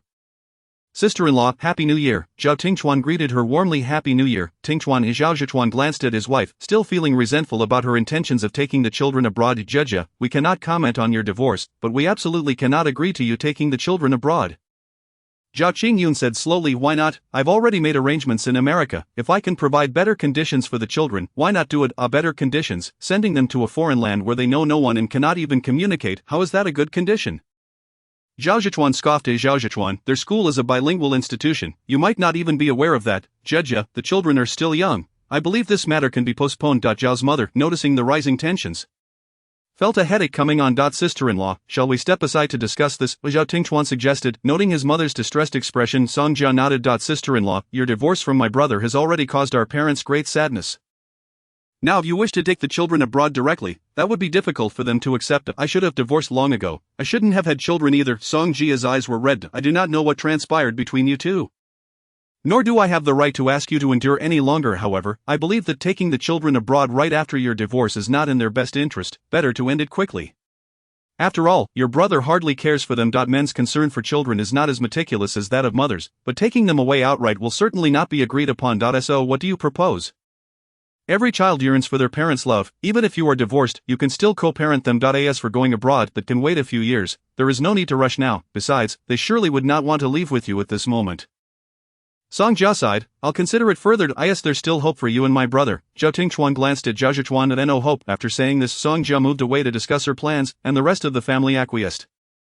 Zhao Tingchuan glanced at Zhao Zhichuan, suggesting he take Song Jia to see the children, while Zhao's mother felt relieved that the children would not be taken abroad, yet remained troubled, knowing her eldest was always the most worrisome. She turned to look at her younger son, sincerely hoping that he would find success and happiness in the future. The post-holiday work was indeed as busy as Zhao Tingchuan had predicted. Everyone treated last year's incident as if it had never happened, but he knew it would not be so easily forgotten. During a midday break, Zhao Tingchuan called Lin Miaoyue. After hanging up, a faint smile lingered on his face. Secretarially, noticing his demeanor, teasingly remarked, Director Zhao, when will you treat everyone to a celebratory feast? Just wait and see. Next time you meet her, please ask her for me. Zhao Tingchuan's smile deepened when the disciplinary committee sought out teacher Lin last year. She feared saying something wrong would affect you, so she called me for advice. You knew they sought her out. Zhao Tingchuan was somewhat taken aback, feeling a pang of regret over their argument last year.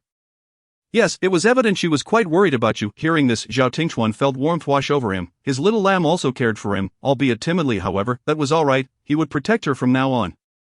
Secretarially, this incident has been a lesson for me both professionally and personally. In the future, when dining out for business, please ensure no women are seated next to me, and also decline any entertainment activities. Understood. Secretarially respectfully acknowledged, reflecting that Zhao Tingchuan would likely become increasingly distant from others. Chapter 69, Yuna, Part 3. Lin Miaoyue spent her winter vacation caring for her mother. During this time, She was quite proud of herself for being able to prepare several home-cooked dishes, even if the pots and pans in the kitchen had seen better days. Once school resumed, Lin's mother, now using a cane, was able to care for herself, while Zhao Tingchuan frequently hinted over the phone that Lin Miaoyue might consider moving to Zhifuyuan. One day, before finishing work, Zhao Tingchuan called, "Yue, are you off work yet?" "Not yet, there's still some matters at school. The beginning of the term is the busiest time for teachers. Would you accompany me for dinner after work?" Zhao Tingchuan's voice carried a hint of fatigue. Sure, it's been several days since I last saw you. So obedient, drive carefully." After ending the call, Zhao Tingchuan leaned back in his chair, savoring a moment of tranquility. The dinner was brought by Zhao Tingchuan. Always understated yet exquisite in taste, he watched Lin Miaoyue across the table, savoring her meal delicately, as if seeing someone he hadn't encountered in ages. "Why are you staring at me like that? Is there something on my face?" Lin Miaoyue instinctively touched her cheek. "It feels like it's been forever since I've seen you. I just wanted to take a good look, hoping to alleviate some of my recent fatigue." Observing Zhao Tingchuan's somewhat weary expression, Lin Miaoyue put down her chopsticks. "I've finished eating. You should head home and rest early. No rush. Take your time." As Zhao Tingchuan smiled, the two returned to Zhifuyuan together. And as soon as Lin Miaoyue set down her bag, Zhao Tingchuan swept her into his arms. Realizing his intentions, she felt both amused and exasperated. "What happened to your fatigue? Aren't you exhausted?" Lin Miaoyue teased, clinging to Zhao Tingchuan's neck. "Just let me kiss you, this little enchantress, and I won't feel tired at all." Zhao Tingchuan replied with a flirtatious grin. In a room filled with intimacy, the air was thick with warmth. After their passionate encounter, both lay in a thin sheen of sweat, with Zhao Tingchuan embracing the still-breathing Lin Miaoyue, a look of contentment on his face. "Yue, would you consider moving in here permanently? I can hire someone to take care of your mother." "Forget it. My mother would definitely not adjust well." "Then what should I do? Remain in an empty house?" Zhao Tingchuan playfully pinched Lin Miaoyue's soft waist. "Remove your hand." Lin Miaoyue pushed aside Zhao Tingchuan's wandering hand, responding, "My mother is doing much better now. She can manage on her own, but it's still inconvenient for her to work. Could you arrange for her to have a few more days off? I've already spoken with the health insurance bureau about that." Upon hearing this, Lin Miaoyue looked up in surprise. She hadn't realized he was so considerate. Chuan, you are truly wonderful." "What makes me so wonderful? Everything about you is wonderful." Lin Miaoyue kissed Zhao Tingchuan's neck affectionately. "So when are we getting married?" Zhao Tingchuan lifted Lin Miaoyue's chin, asking earnestly, "Can we wait for another couple of months? I want to fully enjoy the process of being in love." Lin Miaoyue replied playfully. "2 months, at most." After Zhao Tingchuan finished speaking, he rolled over to pin Lin Miaoyue down again, and the room echoed with sounds that made one blush and flutter. Once more, after a tempestuous encounter, Lin Miaoyue gazed at Zhao Tingchuan, who appeared to be asleep with closed eyes. It was the first time she had observed him sleeping, and she couldn't help but reach out to touch his strong jawline. Noting his masculine features and surprisingly long eyelashes, suddenly seized by Zhao Tingchuan, Lin Miaoyue turned to him, her eyes still closed yet articulating clearly, you are not permitted to leave tonight, stay here with me." Upon finishing her words, he embraced Lin Miaoyue and fell into a deep slumber. The following morning, Zhao Tingchuan awoke early, likely due to having retired to bed at an earlier hour the previous night. He glanced at Lin Miaoyue, who lay beside him, her curly hair cascading back, accentuating her delicate and exquisite features. Indeed, she was a beauty, though he had encountered others who were more striking and adept at charming. Yet only she remained etched in his heart after their meetings. Despite her frequent antics stemming from a lack of security in his presence, it seemed she had become an integral part of his life. A sanctuary. With much on his mind, he felt inexplicably at ease upon seeing her, convinced that this woman was destined for him. Rising gently, Zhao Tingchuan washed up and made his way to the kitchen. Feeling quite content when Lin Miaoyue was awakened by a delightful aroma, she looked over to see Zhao Tingchuan at the bedside, fastening an apron, and couldn't help but chuckle at the amusing sight of such a tall man in a floral apron. The contrast was striking. "I've made noodles by hand today, come taste." Zhao Tingchuan playfully tossed the apron aside and scooped Lin Miaoyue from the bed. Delicious," Lin Miaoyue exclaimed, her face a picture of disbelief as she regarded Zhao Tingchuan. "I am not particularly skilled in cooking, but I have a bit of confidence in making this." "Why?" she inquired. "I studied in the north during university, and when we didn't eat in the cafeteria, my dorm mates took turns cooking noodles. I don't know much else." Lin Miaoyue pouted. You need not worry about that, you will have me and auntie from now on," Zhao Tingchuan replied softly. After breakfast, the two ventured out together, and Lin Miaoyue felt an inexplicable sensation akin to that of an old married couple, prompting her to smile. "What are you laughing at?" he asked. "I'm just delighted to have eaten the best noodles today." "Then hurry up and move in, and I'll cook noodles for you every day." "Alright, I'll do it as soon as possible, I'll be waiting." They each departed in their cars, and Lin Miaoyue observed a black SUV trailing behind her in the rearview mirror. A unique sense of security blossoming within her. Zhao Tingchuan, noticing the sluggish movement of a yellow beetle ahead, couldn't suppress a smile. On the day Lin's mother could discard her cane and walk freely, She and Lin Feng had cooked together, specifically instructing Lin Miaoyue to invite Zhao Tingchuan over for dinner, grateful for the peace of mind he had afforded her during her recovery, after hanging up the phone. Zhao Tingchuan wore a smile that did not fade, even summoning Secretary Li to assist him in purchasing items to place in the car, appearing entirely like a son-in-law visiting his in-laws.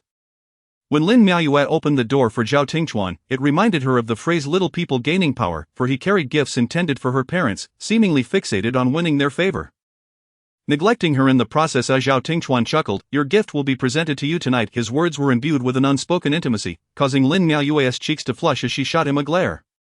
At the dining table, Zhao Tingchuan and Lin Feng raised their glasses, their conversation laced with humility and courtesy, revealing the rare maturity and composure typical of someone of their age. Lin Feng's previous concerns melted away under the warmth of the meal and the influence of alcohol. He recognized that everything this young man did was for his daughter, otherwise, with Lin Feng's background, it would have been a challenge to share a drink with such an accomplished figure, the last time Zhao Tingchuan visited the police station for an inspection. The handshake had been deliberate, a gesture of respect. Casting a glance at his daughter, seated beside Zhao Tingchuan, Lin Feng noted the quiet affection she held for him, though no words were exchanged. "Tingchuan, I still can't drink alcohol, so I'll raise a toast with this beverage instead. Thank you for all your help during this time." "Feel free," Lin's mother said affectionately, growing fonder of him with each glance. He was steady and prudent in his actions, humble in speech, without a hint of arrogance. "Auntie, you are too kind. We are family now. I'll drink to your health, wishing you ever more vitality and smooth sailing in all endeavors." "Good, good." Lin Miaoyue worried that Zhao Tingchuan might drink too much that evening, discreetly pinched him under the table. Zhao Tingchuan, however, seemed unfazed, rising to refill Lin Feng and his wife's glasses, and then pouring himself another. As he sat down, he deliberately placed his hand on Lin Miaoyue's thigh. Tracing slow circles, alarm bells rang in Lin Miaoyue's mind, yet she dared not make too much of a commotion, glancing over to see him casually conversing with her parents, utterly outrageous. "Tingchuan, let us finish our drinks and eat something. Otherwise, our stomachs might not feel well. No worries, Lin uncle, I'll be fine after I finish this. You enjoy yourselves." Zhao Tingchuan smiled, tilting his head back to gulp down the liquor. Lin Feng, thrilled to encounter someone so forthright about drinking, raised his glass with a grin and downed his drink as well. After the meal, Zhao Tingchuan kindly offered to serve Lin Feng more rice, but Lin Feng quickly passed his bowl to Lin Miaoyue, asking her to help serve Zhao Tingchuan. Zhao Tingchuan raised an eyebrow at Lin Miaoyue, his expression brimming with pride, perhaps due to the potency of the white wine and the merriment of the evening. Lin Feng began to feel a bit lightheaded after just a few bites of food. Zhao Tingchuan assisted him to the bedroom to rest. Lin Miaoyue observed Zhao Tingchuan closely, wanting to ensure he wasn't tea intoxicated. She noticed him praising Lin's mother's cooking, which delighted her mother immensely. After the meal, Lin Miaoyue prepared a large cup of honey lemon water for Zhao Tingchuan and suggested he take some time to rest in her room. While helping Lin's mother clean the dining table, Lin Miaoyue saw her mother still wearing a broad smile and couldn't resist asking, "What are you so pleased about? The more I see him, the more I like him." "Meow meow, I feel he is quite impressive. Is it just because he praised your cooking? Can you stop saying such silly things? Your father and I can see he is trying to win us over. And why is he doing that? Isn't it all for you?" With a sigh she added, "To be honest, he is great in every aspect, except for having a daughter. Being a stepmother is quite a challenge these days. Mom, his daughter seems to like me quite a bit. You needn't worry, I also feel for her not having a mother since childhood." "Meow meow, in the end, you will have to forge your own path. Fate is the most elusive of matters. I understand, you should rest now. I'll tidy up the kitchen." Lin Miaoyue was concerned that her mother was too tired today. "Alright, I am indeed a bit weary. Tingchuan might feel the effects of the alcohol soon, so keep an eye on him." "Got it, you go check on Dad." Upon returning to her room, Lin Miaoyue expected to find Zhao Tingchuan in a drunken stupor, only to discover him leisurely perusing his photo album at the desk. Truly, he was impervious to intoxication. "Chuan." Lin Miaoyue placed a glass of lemon water in front of him. Zhao Tingchuan extended his long arms, drawing Lin Miaoyue into his embrace, inviting her to sit on his lap. "There is no such thing as being impervious to alcohol. I'm merely in high spirits today and haven't gotten drunk." He then exhaled deliberately near her ear. The scent of alcohol wafted heavily, causing Lin Miaoyue to scrunch her brows, quickly drink some honey lemon water to sober up. "And then what?" Zhao Tingchuan took a few sips of the lemon water. "Then I'll take you home." "What? I still have to go back tonight?" Zhao Tingchuan pinched her waist in displeasure. Lin Miaoyue chuckled. "Yes, my bed is quite small. How could two people fit, especially with you being so tall and sturdy? Then I shall make do and serve as your mattress." As Zhao Tingchuan kissed Lin Miaoyue, lifting her effortlessly as he strolled toward the door, pressing her against it and locking it behind them. "What are you doing? This isn't allowed." Lin Miaoyue hurriedly pushed him, attempting to free herself from his grasp. "What isn't allowed? It's precisely what you think." Zhao Tingchuan chuckled softly. "Which kind of thing?" Lin teacher, be more explicit. Lin Miaoyue's face flushed crimson, you rogue, yet she found herself powerless against him, fearing that too much noise would awaken her parents in the adjacent room. Zhao Tingchuan, seeing her flustered, leaned in for another kiss. I love you, what about you? Zhao Tingchuan suddenly paused, gazing intently at Lin Miaoyue as he spoke earnestly. I love you too, dear husband, Lin Miaoyue replied, captivated by the depth of his gaze. Zhao Tingchuan, satisfied with her response, smiled contentedly, and in this room imbued with Lin Miaoyue's essence, he felt an inexplicable exhilaration. After a passionate interlude, Lin Miaoyue couldn't resist playfully biting this man, who bore a satisfied expression. Still have strength, Zhao Tingchuan squinted and smiled. You did that on purpose, didn't you? Yes, I did it on purpose, why are you so annoying? Upon hearing this, Zhao Tingchuan opened his eyes and pulled Lin Miaoyue closer. Were you happy just now? Lin Miaoyue averted her gaze, feeling somewhat uneasy, remaining silent. Speak, were you happy with me? Zhao Tingchuan turned her head to face him earnestly. Lin Miaoyue shot him a glare, refusing to respond. I am very happy, and I know you are too. Zhao Tingchuan pulled back the covers and whispered in her ear, but before he could finish, Lin Miaoyue covered his mouth. You really say anything? Zhao Tingchuan chuckled, getting out of bed to retrieve a box from his clothes, then enveloped Lin Miaoyue with anticipation. Open it and take a look. Lin Miaoyue opened the box to find a beautifully crafted clavicle chain, adorned with a pendant shaped like a mountain peak and a small moon. Is this custom made? She asked, genuinely enamored. Yes, I stumbled upon this image by chance, and it reminded me of our names, so I had someone try to create it. Thank you, my dear husband. Lin Miaoyue is deeply touched that Zhao Tingchuan, such a busy man, would have this thought. How do you plan to express your gratitude? Zhao Tingchuan picked up the collarbone chain and adorned Lin Miaoyue with it. Next time, I shall also find something with special significance to gift you. No need to wait for next time. It can be done now. With that, he lowered his head and kissed the person nestled in his embrace once more. Prosperity, democracy, civility, harmony, and justice under the rule of law. The next day, Lin Feng and his wife set out for their morning stroll early, anxious to avoid an awkward encounter with their neighbors, having stayed up late the previous night. However, they understood, being of a similar age. Lin Miaoyue glanced at her phone and exclaimed, oh my, it's already past 9. She hurriedly nudged the still sleeping Zhao Tingchuan. Zhao Tingchuan, it's 9 o'clock, wake up, what's the rush, it's the weekend. Oh dear, my parents will surely feel awkward seeing you like this, Lin Miaoyue said, her face a picture of urgency. They were once like this too. What's there to be embarrassed about? Oh, Zhao Tingchuan reached out and pulled Lin Miaoyue into his arms. It's different. It's the same. Once you get up, where shall we go for a stroll? You need to get up first. Come on, hurry, Chuan, Lin Miaoyue implored. It was their first time having him over for dinner, letting him stay at home, and he was still in bed so late. Lin Miaoyue regretted not sending Zhao Tingchuan back last night. Seeing her anxiousness, Zhao Tingchuan decided not to tease her further.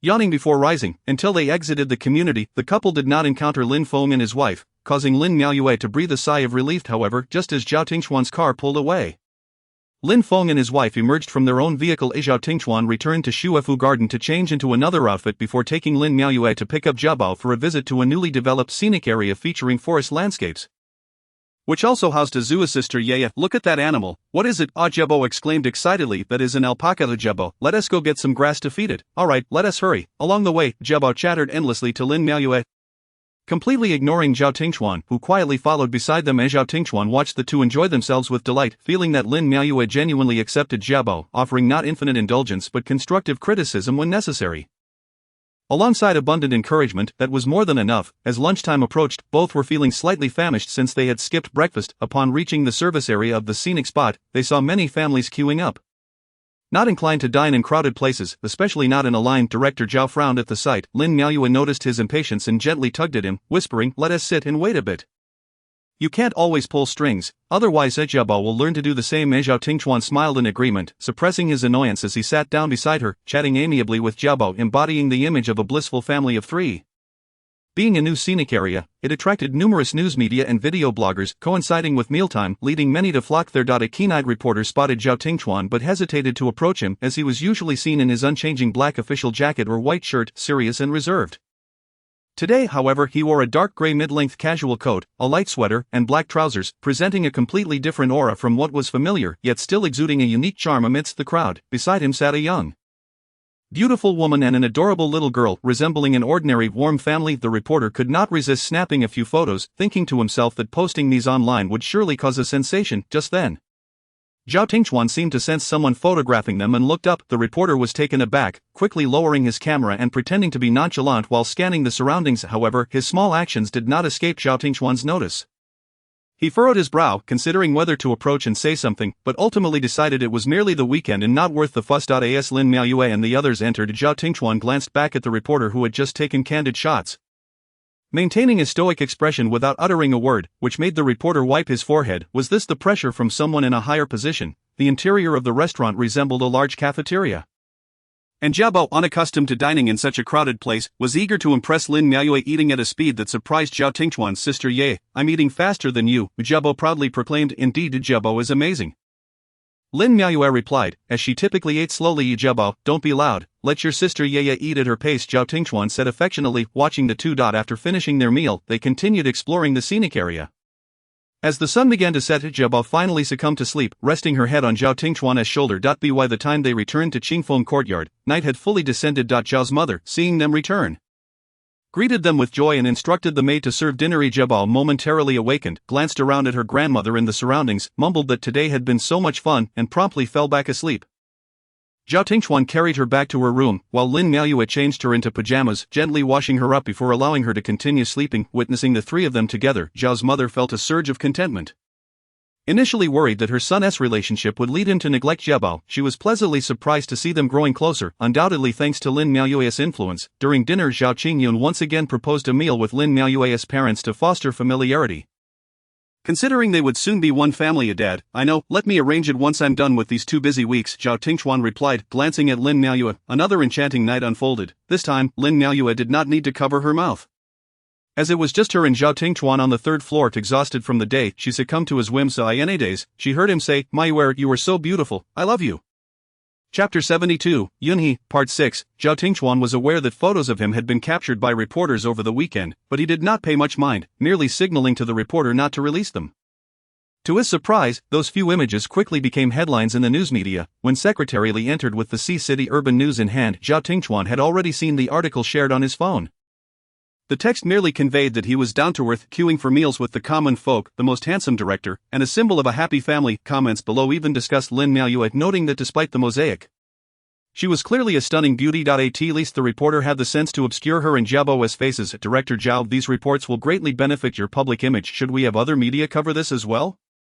No need. Too much attention can be detrimental, and such entertainment news can shift direction quickly. Inform them not to disclose my family's information. Understood. I will notify them immediately. At noon, during a meeting, familiar faces from the city government teased Zhao Tingchuan about when he would treat them to a wedding banquet.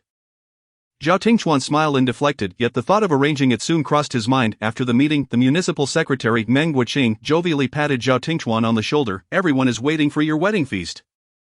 Alright, Secretary Liu, I shall make it a priority, Zhao Tingchuan replied with a slight smile. Vice Mayor Wang approached with a grin, commenting on Zhao Tingchuan's enviable fortune in finding a beautiful partner. We old fellows wouldn't even dare to dream. Dreaming is fine. Just hope my sister-in-law doesn't object, Zhao Tingchuan quipped, a sardonic smile gracing his lips, recalling that the last investigation by the Discipline Inspection Commission had certainly been instigated by this very man. The two exchanged casual banter before returning to their respective offices. Vice Mayor Wang's resentment grew. He felt that the previous incident had been brushed aside too easily, while Zhao Tingchuan basked in his newfound joy. Having won over a beauty, he had heard that she was a captivating beauty, 7 or 8 years younger than Zhao Tingchuan, and he could not help but compare her to his own formidable wife. In early April, after more than half a month of busyness, Zhao Tingchuan began planning a meeting between their families. During this time, he had hardly spent any intimate moments with Lin Miaoyue. Their encounters were scarce due to his endless overtime meetings and research. While she was preoccupied with her own work this evening, as he finished work, Zhao Tingchuan found himself entangled in another social engagement. Throughout the dinner, his thoughts were on Lin Miaoyue, who seemed to be focused on her competition classes lately, leaving him feeling somewhat neglected. Noticing dishes on the table that appeared to be among her favorites, he turned to Secretary Li and instructed him to have the kitchen prepare a few dishes to take home. Secretary Li understood and couldn't help but think how fortunate teacher Lin was. Upon returning to Shuefu Garden, he found Lin Miaoyue sitting on the carpet in front of the sofa, typing away on her computer. You're back. Why are you home so early today? Lin Miaoyue replied without looking up. Zhao Tingchuan approached, setting down the takeout, and scooped Lin Miaoyue up. Why are you sitting on the floor in this weather? Aren't you cold, and wearing so little? He playfully pinched her gently. Lin Miaoyue leaned into his embrace and caught a whiff of smoke and alcohol, teasingly responding, how can you say that when you've been out indulging as well? It was just a regular social gathering. Everyone was smoking in the room, but I didn't eat at you can smell it, he said, pulling her in for a kiss. It had been some days since he had touched her. And Zhao Tingchuan felt a surge of desire. Sensing his intentions and physical changes, Lin Miaoyue quickly intervened. But I have so much to revise for my competition. Oh no, I'm so hungry. She hurriedly cupped Zhao Tingchuan's face, preventing him from advancing further. How late will you be busy? I don't know. I didn't eat enough at dinner either. Be good, Miaoyue, and take care of your husband first, Zhao Tingchuan declared. Scooping Lin Miaoyue up and striding toward the bedroom, Lin Miaoyue attempted to resist, yet Zhao Tingchuan held her down on the bed and kissed her, seemingly leaving no opportunity for struggle. Darling, can we wait a bit longer? Lin Miaoyue protested. No, focus, he insisted, then hurry up. Lin Miaoyue relented. Zhao Tingchuan couldn't help but chuckle. How can I hurry, teacher Lin, please teach me. Lin Miaoyue's cheeks flushed as she turned her head away, refusing to look at him. Zhao Tingchuan leaned down and kissed her once more, this kiss lingering and passionate. After their fervor subsided, Lin Miaoyue glanced at the clock, realizing it was already late at night. There was no way to finish revising her lesson plans, and her stomach was truly growling. Darling, I'm hungry. Zhao Tingchuan whispered something in her ear, causing Lin Miaoyue's face to flush crimson. She thought him quite improper and decided to ignore him, preparing to rise from the bed. Zhao Tingchuan, noticing her annoyance, pulled her back. I saw a few dishes at the restaurant that I thought you might like, so I had them prepared for you. Just lie back for a moment. I'll go heat it up. At least you have some thoughtfulness. I've been almost driven mad preparing for this lesson. What lesson requires such seriousness? It's for the city competition. I just finished the district round a few days ago. Do you want me to put in a good word for you? That way you won't be so exhausted. Are you crazy? How will I maintain my dignity if I need to rely on you to win an award? Don't interfere with my affairs, Lin Miaoyue said with a serious expression. Alright, I'll heed your wishes, my upright wife. He said, kissing her gently. Lin Miaoyue truly did not want Zhao Tingchuan to meddle in her affairs. Since they had been together, there had been many rumors swirling around. She was putting in such effort for this competition to prove herself. She not only wanted to compete at the city level but aimed for the provincial stage as well. Zhao Tingchuan was an outstanding man, but Lin Miaoyue was no slouch either. As she savored the meal Zhao Tingchuan had brought back, she couldn't help but feel touched by his thoughtfulness. Even amidst his social obligations, this man was indeed frivolous at times, with his lewd remarks, yet it was alarming how she understood them. When he was serious, clad in his formal jacket, he appeared composed and restrained, as if he were an entirely different person. Zhao Tingchuan sat casually beside her, scrolling through his phone, sensing Lin Miaoyue's fleeting gaze. What's wrong? Is the food not to your liking? No, it's delicious. Thank you, darling. As soon as Zhao Tingchuan heard her, he set his phone down. Wife, I'm planning to arrange a dinner this weekend with my parents and yours. What do you think? Seeing Zhao Tingchuan's eager expression, Lin Miaoyue realized there was no need for her to be coy. Sure, I finish my competition on Friday, so that works out perfectly. You can arrange it. Zhao Tingchuan, hearing what he wished to hear, said, good girl, we've finally reached this point. I feel like I've waited forever. He then pulled Lin Miaoyue onto his lap. You won't change after we get married, will you? I will change. I'll love you and spoil you even more. Zhao Tingchuan replied earnestly. Lin Miaoyue wrapped her arms around his neck. I guess I'll reluctantly believe you. On the day of the meeting between the Zhao and Lin families, Zhao Tingchuan rose early, taking special care to confirm the dais arrangements with the hotel. Zhao Qingyun and his wife dressed more formally than usual, familiar with the occasion of meeting their in-laws. Yet it was evident that Zhao Tingchuan was particularly attentive this time, which delighted them greatly. Lin Miaoyue and her parents were picked up by someone Zhao Tingchuan arranged, and upon arriving at the hotel entrance, they spotted him waiting. Uncle, Auntie, my parents are waiting for you upstairs. Let us go up together. He said, naturally taking Lin Miaoyue's hand. Today, Lin Miaoyue wore a pale pink coat, her hairstyle in a fishtail braid, exuding an aura of grace and poise. Mom and Dad, this is Miaoyue's father, Uncle Lin, from the city police department, and this is her mother. Hello, I've been wanting to visit you for a long time. This young man keeps saying he is arranging things, Zhao Qingyun said warmly, extending his hand. Zhao's mother kindly guided Lin's mother to sit down. Lin Feng and his wife felt a bit embarrassed by Zhao Tingchuan's parents' enthusiasm, their initial awkwardness gradually dissipating. At the dining table, the group engaged in casual conversation, and Zhao's mother and Lin's mother seemed to hit it off, discovering mutual acquaintances through their chat. The families also discussed the marriage plans for Zhao Tingchuan and Lin Miaoyue. Regarding this, Zhao Tingchuan mentioned that he had already discussed it with Lin Miaoyue and preferred a simple affair, just a meal with close family and friends. Seeing that both parties shared this sentiment, the parents felt it unnecessary to insist otherwise, simply requesting advance notice on the timing. After the meal, Zhao Tingchuan, having had a few drinks, could not drive and accompanied Lin Feng and his wife with the driver. Before returning with Lin Miaoyue to their residence, it felt as though a great weight had been lifted from Lin Miaoyue's heart, and upon returning, she collapsed onto the sofa. Zhao Tingchuan sat beside her, pulling Lin Miaoyue into his embrace. Are you tired?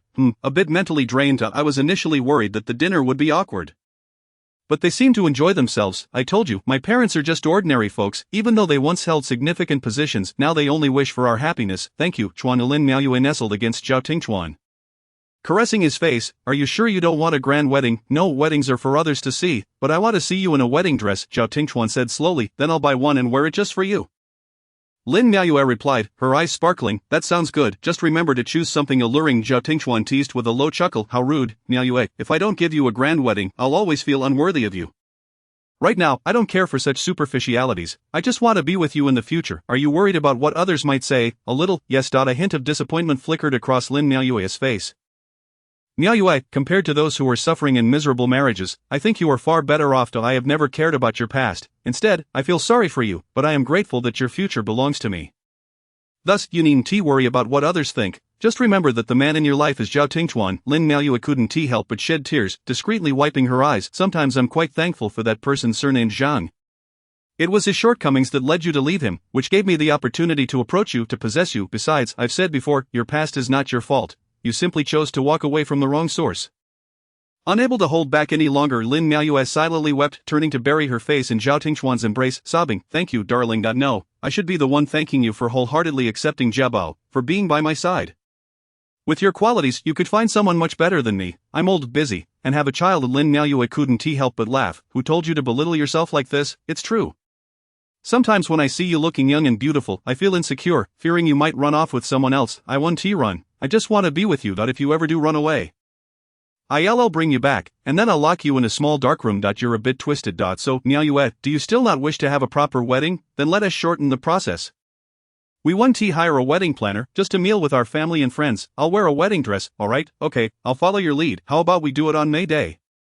So soon, everyone will be free then. Otherwise, it will be National Day, and I want to marry you quickly to avoid prolonged anticipation. Will that be enough time? You don't need to worry about anything else.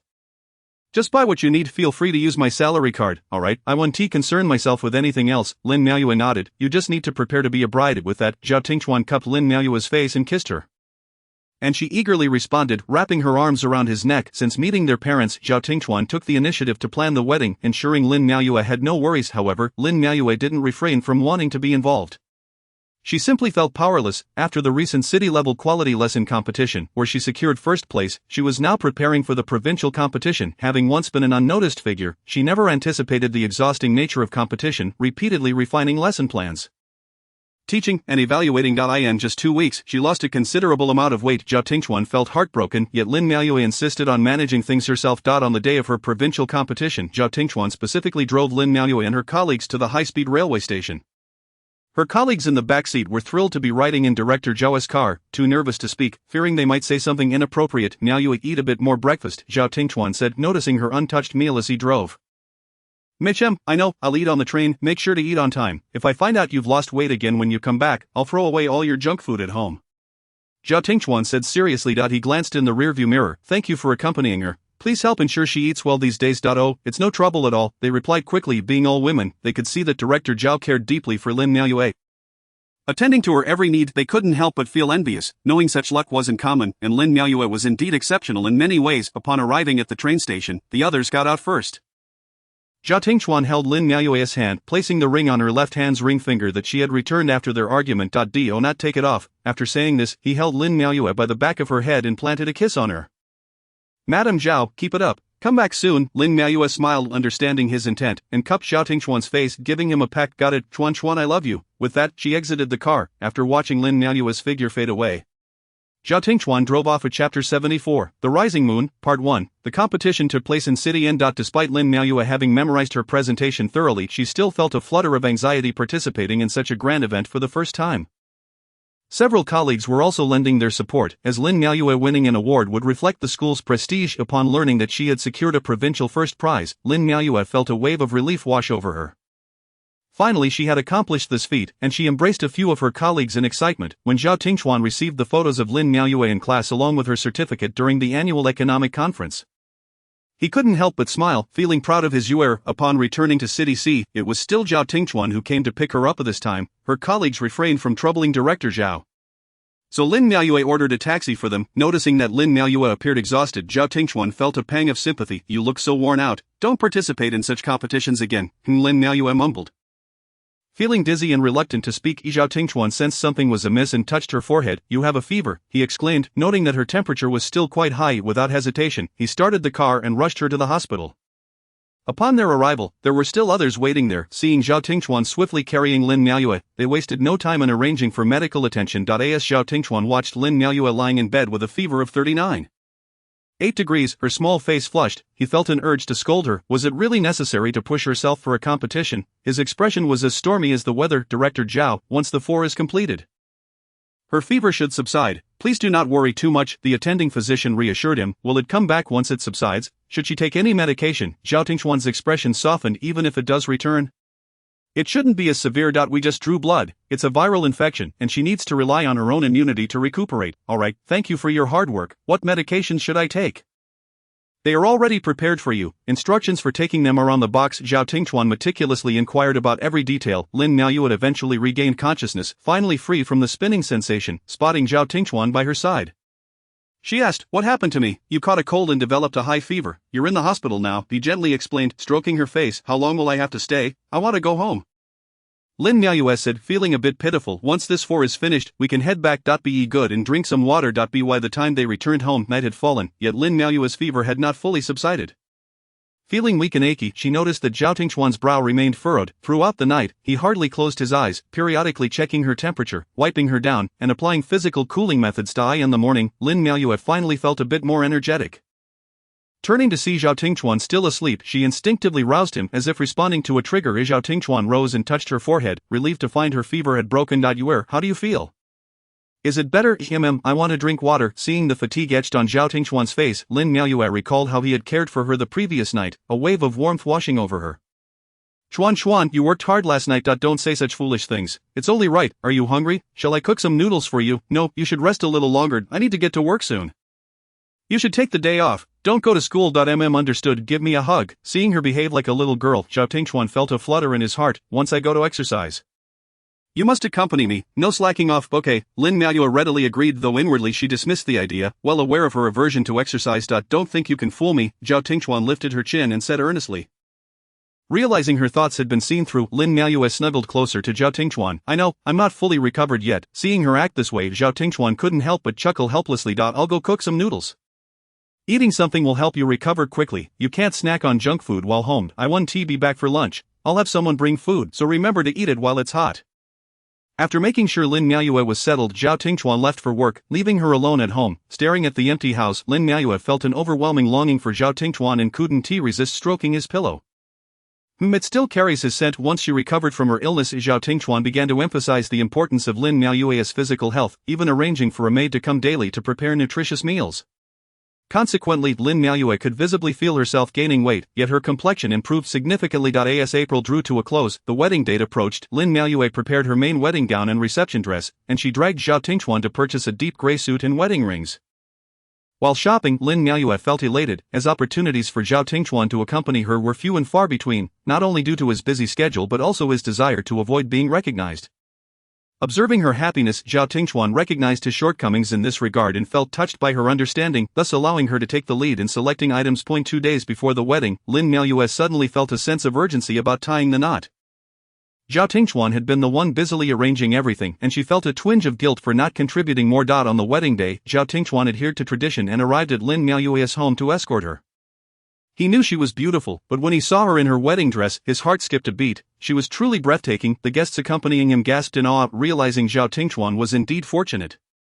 The only bridesmaid was Chen Yayao, who refrained from playing tricks on Zhao Tingchuan, primarily out of fear. As Zhao Tingchuan carried Lin Miaoyue out, her mother's eyes glistened with tears, wishing for her daughter's lifelong happiness. You look stunning today, Zhao Tingchuan whispered in her ear. Hubby, you look particularly handsome today too. Lin Miaoyue's face flushed with shyness. If I had known, I would have let you wear that just for me. It's too late for regrets now. Everyone has seen, however, only I can take it off. Zhao Tingchuan whispered playfully in her ear. Lin Miaoyue's face suddenly turned crimson. What a rogue. Chapter 75, The Rising Moon, Part 2. The wedding banquet was held at the finest hotel in City C. With both families and friends entering with invitations, Zhao Tingchuan and Lin Miaoyue stood at the entrance to greet the guests, creating a harmonious scene. Dressed in a deep gray suit, Zhao Tingchuan stood tall and dignified. His white shirt complemented by a simple wine-red bow tie. Beside him, Lin Miaoyue wore a strapless satin mermaid wedding gown that accentuated her figure beautifully, her hair elegantly styled and adorned with golden powder. Making her even more enchanting, the wedding ceremony was straightforward, with Lin Miaoyue linking arms with Lin Feng as they walked towards Zhao Tingchuan. The 10-meter red carpet felt exceptionally long, igniting an impulse within her to dash towards him. Zhao Bao, in a white dress, presented the wedding rings to the couple, excitedly informed by her grandmother that she could now call Yu Mom. Zhao Bao was overjoyed. She finally had a mother. And it was her beloved Yu. After the wedding ceremony, the newlyweds began to toast their guests. Lin Miaoyue hurriedly changed into another dress and refreshed her makeup. When she stepped out, Zhao Tingchuan was momentarily stunned. She wore a pink ombre strapless gown adorned with 2 large pink flowers at her waist, her hair still up, decorated with lotus buds. With a touch of blush on her cheeks, she resembled a blooming lotus flower. Noticing Zhao Tingchuan's dazed expression, Lin Miaoyue felt a tightening in her chest. Was she truly that unappealing? She softly asked, "Hubby, do I look bad?" "No, you are too beautiful," Zhao Tingchuan replied, taking her hand and leading her outside. Zhao Tingchuan embraced Lin Miaoyue as they toasted table by table. Lin Miaoyue encountered many people she usually only saw on television or her phone. Zhao Qingyun and his wife were also welcoming guests, their faces beaming with joy. The most frequently heard comment today was how beautiful the bride was, even more so than the stars. The couple complimented each other perfectly. Hearing such praises filled her with indescribable pride as she glanced back at herself and Zhao Tingchuan, who indeed stood out in the crowd. After the extensive banquet, Lin Miaoyue felt as if her waist might snap and her legs were about to give way, enduring until they bid farewell to the last wave of guests. She quickly linked her arm with Zhao Tingchuan's. Noticing her fatigue, Zhao Tingchuan promptly wrapped his arm around her shoulder and found a place for them to rest. The wedding suite was set up in Qingfeng courtyard. The entire villa radiating joy. Zhao Zhichuan and Zhao Yun, along with others, had returned, including Zhao Zhichuan's ex-wife. After a long day, it seemed like it was finally coming to an end, and Lin Miaoyue returned to her room. Feeling utterly exhausted, collapsing onto the bed, surveying her surroundings, she admired the tasteful decorations. She recalled Zhao Tingchuan boasting the night before about how he had personally arranged the wedding suite. The door swung open, and it wasn't Zhao Tingchuan who entered, but Zhao Bao. "Sister Yu, what are you doing?" Upon hearing her, Lin Miaoyue quickly sat up and pulled Zhao Bao onto the sofa. "Hey Zhao Bao, have you eaten enough? I have a sister Yu. Grandma said I can call you Mom from now on, right?" Lin Miaoyue was taken aback and replied, "Yes, Zhao Bao, you can call me whatever you like, but I've never called anyone Mom before. No worries. Take your time, I have never been a mother either." Zhao Bao, "Shall we continue to be good friends just like before?" Lin Miaoyue felt a pang of sympathy for her, knowing that she had never met her mother. Okay, Zhao Bao, I have also prepared a gift for you. What is it? It's hidden in your room. Let us go find it together. By the time Lin Miaoyue settled Zhao Bao and returned to her room, she was utterly exhausted and collapsed onto the sofa, falling asleep. Zhao Tingchuan also went upstairs. Much of the alcohol at the wedding banquet had been diverted by Zhao Zhichuan and the groomsmen, but he had consumed some himself, the effects of the alcohol having dissipated considerably by the afternoon. Night fell. Upon returning to his room, Zhao Tingchuan saw Lin Miaoyue asleep on the sofa, still wearing that gradient dress, her small feet peeking out. She had also drunk a bit today, coaxed by her classmates from the law school, but he had shielded her from most of it. He had witnessed her inebriated state before and could not allow others to see her like that. Gently, he lifted her and placed her on his lap. Lin Miaoyue awoke and leaned against him. In unison, they inquired if she was tired. Zhao Tingchuan smiled slightly, replying, "I'm fine. You must be quite tired, right?" After saying this, he rubbed her waist. "A little tired. My feet hurt. Are you happy?" Yes, I'm happy. "Thank you, husband." Lin Miaoyue caressed Zhao Tingchuan's long fingers, instinctively twisting his wedding ring. "No, it is I who should thank you for agreeing to marry me. Everyone at the wedding couldn't take their eyes off you. You were simply stunning. And what about your eyes?" Lin Miaoyue could not suppress her laughter. "I spent the entire day waiting for nightfall, eager for our wedding night. I want to drink a little wine." She shyly admitted, "Yes, we must toast. Wait for me to get it." While Zhao Tingchuan went downstairs to fetch the wine, Lin Miaoyue hurriedly tidied her slightly disheveled hair and makeup. "How many drinks do you wish for?" "One is enough." Lin Miaoyue smiled, thinking to herself that one drink could last a lifetime. Lin Miaoyue's capacity for alcohol was quite apparent. Perhaps due to her eagerness, her face flushed immediately after finishing a glass of red wine. Zhao Tingchuan, observing her at that moment, found her already beautiful visage augmented with a captivating allure. And from then on, this lotus flower that belonged solely to him could finally be his. A prosperity, democracy, civilization, harmony. This night belonged to 2 individuals and was still long. Chapter 76, The Rising Moon, 3, the following morning.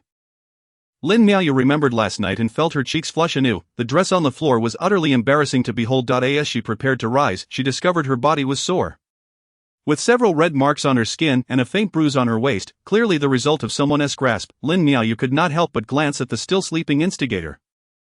A flicker of anger passing through her mind. Forcing herself out of bed, she headed to the bathroom for a shower, only to find Zhao Tingchuan entering as well. "Chuan, could you please step out and let me wash up first?" Lin Miaoyu frowned, her face burning. What are you afraid of? It's not like we haven't seen each other before. With that, he grasped the back of her head. Zhao Tingchuan, stop fooling around. I am serious. Lin Miaoyu raised her voice. Alright, you let your husband give you a kiss. Prosperity, democracy, civilization, freedom, harmony, and justice. An hour later, Lin Miaoyu emerged from the bathroom, cradled in Zhao Tingchuan's arms.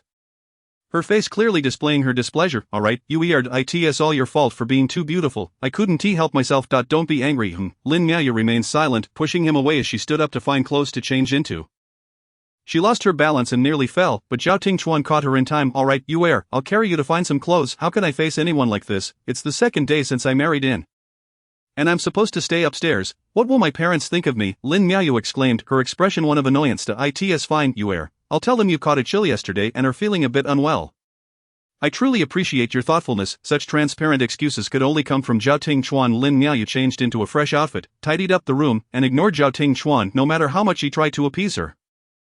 Zhao Tingchuan realized he had angered her again and felt a tinge of regret, but not too much. He merely reminded himself to tread lightly. That evening, when they went downstairs, Zhao's mother and Zhao Yun were whispering to each other. Upon seeing Lin Miaoyu, they immediately beckoned her over to join their conversation. Noticing this, Zhao Tingchuan sought out Zhao Zaichuan and the others. Miao Miao, are you hungry? I'll have Auntie prepare some noodles for you. Thank you, Auntie. I'm fine, not hungry. Lin Miaoyu felt awkward for having slept in so late. Miao Miao, you still call her Auntie? Zhao Yun teased with a grin. I'm sorry, thank you, Mom, I'm not hungry. Lin Miaoyu felt even more embarrassed. It's not your fault. It's all my fault for not preparing a red envelope for you yesterday. You're so chatty. Zhou's mother jokingly scolded Zhao Yun. Miao Miao, here, this is a bracelet I bought a few years ago, and I've been waiting for the right moment to give it to you. With that, she presented a box containing a vibrant green jade bracelet. Clearly of excellent quality. Thank you, Mom, but this is too precious. Miao Miao, don't be so polite. As long as you like it. We all hope you and Ting Chuan can live happily together from now on. He seems to be the most reliable among the three children, but he is actually quite stubborn. Please help me keep an eye on him. Thank you, Mom. I will. Lin Miaoyu replied obediently. Seeing her so well-mannered and understanding made Zhao's mother even happier. She envisioned her daughter as someone beautiful and demure. Zhao Zaichuan and Zhang Mingqing were playing chess when they saw Zhao Tingchuan arrive. Zhao Zaichuan whistled. Hey, the groom has finally risen. Zhao Tingchuan ignored his teasing, pouring himself a cup of tea. Tingchuan, do you have any plans for the next few days? Zhang Mingqing asked as he moved a piece. I'll probably go out for a stroll. Why, just curious. My sister and I are looking for a place to wander. Then you all find your own spot. It would be inconvenient for us to be together. Zhang Mingqing laughed, having never heard Zhao Tingchuan speak so directly before.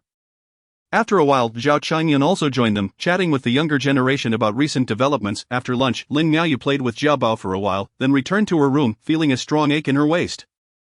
Just earlier at the dining table, Zhao Tingchuan had been overly attentive, serving her dishes and massaging her back. If it weren't for the presence of others, she would have truly ignored him.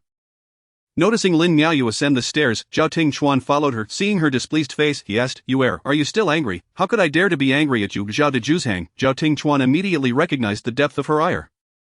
Alright, don't be angry. You can hit me a couple of times, okay? After saying this, he grabbed her hand and brought it to his face. After a couple of playful slaps, Zhao Tingchuan grinned and asked, are you feeling better now? Does your hand hurt? Lin Miaoyu could not help but laugh, lightly punching Zhao Tingchuan. You are just the worst, you rogue. I am only a rogue towards you. Zhao Tingchuan, if you behave like this again, you won't be allowed to touch me for a month. It's all your fault for being so beautiful yesterday. I couldn't help myself. And you blame me? Lin Miaoyu scolded, half embarrassed. Alright, it's my fault, and it's also my little brother's fault. Zhao Tingchuan kissed Lin Miaoyu's hand, noticing her glare at him. Come, let me take you to do something enjoyable. With that, he stood up and pulled Lin Miaoyu into the other room, producing 2 large bags of red envelopes. So many, hurry and open them. All the money is yours, Zhao Tingchuan chuckled. Thus, the entire afternoon was spent opening red envelopes, one tearing while the other recorded, filled with laughter and joy. As they reached the end, Lin Miaoyu grew a bit weary. When she took over the recording, she noticed Zhao Tingchuan's writing style matched his personality perfectly. Where would you like to go next? Aren't you restricted from leaving the city? This time I received special permission. Really? Let us think about where to go. Such opportunities are rare. Anywhere without mountains will do. I don't wish to climb. Then let us go to the seaside. Husband, let us go to Dongshan Island in F City. It's relatively off the beaten path, but it's less crowded. Lin Miaoyu said excitedly. Alright, I'll follow your lead. I'll buy the tickets later. Zhao Tingchuan smiled, pleased to see her so happy. On the way to Dongshan Island, Lin Miaoyu incessantly browsed various travel guides while Zhao Tingchuan handled some official duties to ensure they could enjoy themselves thoroughly in the coming days. When Zhao Tingchuan rode the electric scooter with Lin Miaoyu around the island, she felt completely relaxed. With his long limbs, he effortlessly enveloped her in his embrace, and seeing her smile so radiantly, Zhao Tingchuan could not resist stealing a kiss on her ear. Chapter 77, The Rising Moon. In the evening, Zhao Tingchuan and Lin Miaoyu found a seaside restaurant to dine. Zhao Tingchuan patiently peeled a large lobster for Lin Miaoyu across the table, exuding an indescribable calmness in his every gesture. "Why are you looking at me like that?" Zhao Tingchuan raised an eyebrow at Lin Miaoyu. "I just like watching you. Are you happy today?" Zhao Tingchuan asked, a smile gracing his lips. "I'm happy, especially happy. How about you, oh husband? If you're happy, then I'm happy too. However, I feel quite relaxed here as well." "Indeed, here you are just an ordinary person, free from the burdens of your status." "I have always been an ordinary person. It's just that my work has placed many labels upon me." With that, Zhao Tingchuan placed a piece of peeled meat into Lin Miaoyu's mouth. "Why aren't you eating? I shall first ensure your sustenance before we converse, for these lobster shells are quite challenging to manage."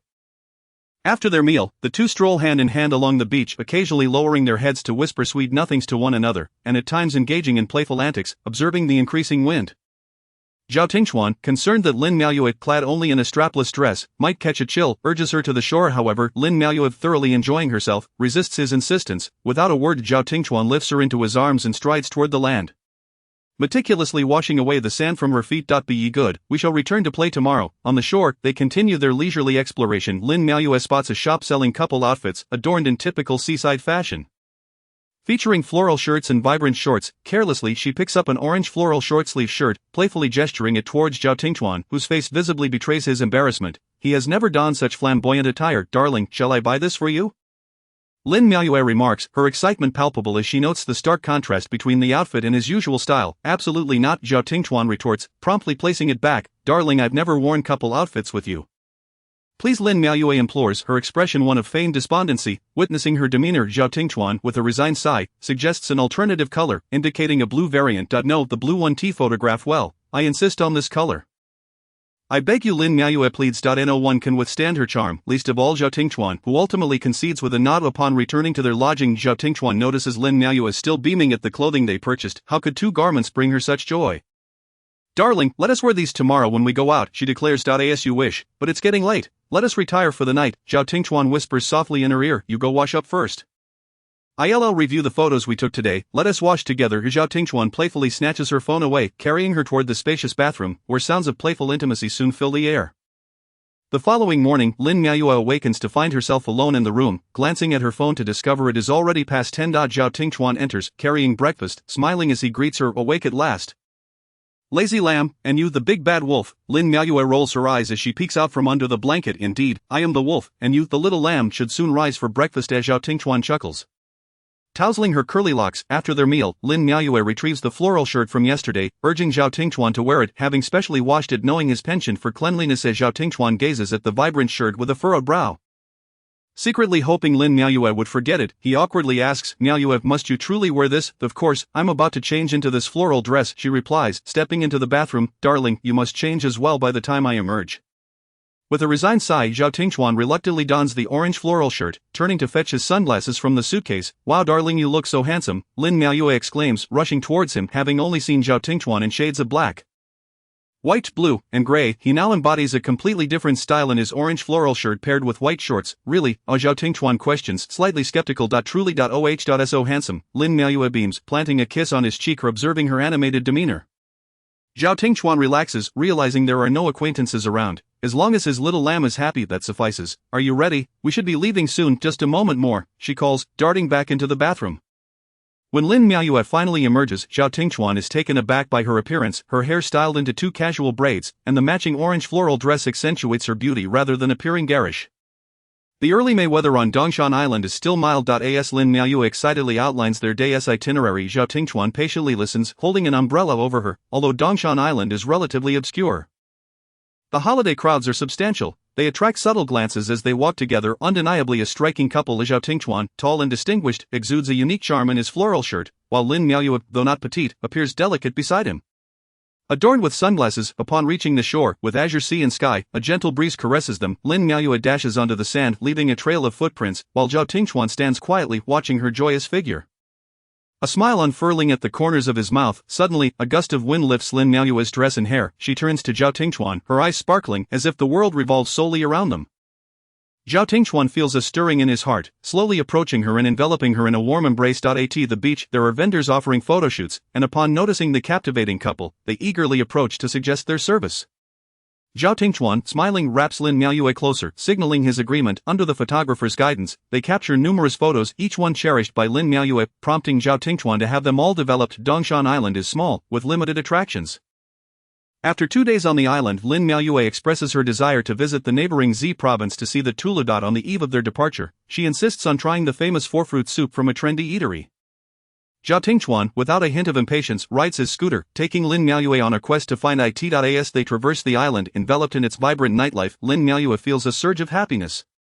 Instinctively wrapping her arms around Zhao Tingchuan's lean waist, resting her cheek against his back, savoring the tranquility within. Noticing her affectionate grip, Zhao Tingchuan inquires, "Wife, are you tired?" "Not at all. I just suddenly feel incredibly happy in this life." Zhao Tingchuan smiles warmly, "With you by my side, I too experience an unprecedented sense of happiness." They meander through winding streets until arriving at Zhao Ap's four-fruit soup shop. To Zhao Tingchuan's surprise, he encounters a familiar face, one he would rather not see. Chapter 78, The Rising Moon, Part 5. Zhao Tingchuan thinks to himself that with so many people around, perhaps she won't recognize him. And he lowers his head, intent on continuing to queue for his order. "Tingchuan bro, is that really you?" Lu Feiluo, initially queuing with friends, spots Zhao Tingchuan's silhouette and, after a closer look, recognizes him. This casually dressed man is indeed Zhao Tingchuan. This stark contrast from her previous impressions of him is astonishing. "What a coincidence. Are you here on vacation as well?" Zhao Tingchuan replies with a slow smile. "Yes, with my friends." She then waves her companions over.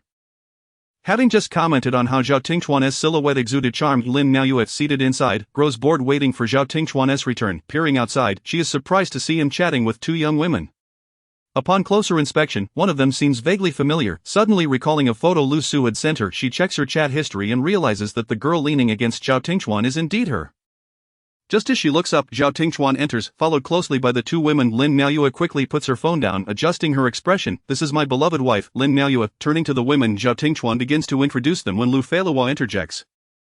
"Sister-in-law, hello, I'm Lu Feiluo, and I grew up with Tingchuan bro." Zhao Tingchuan's inner thoughts were merely acquaintances. "Hello, please have a seat. When did you arrive?" Lin Miaoyue greets Lu Feiluo and her friends warmly.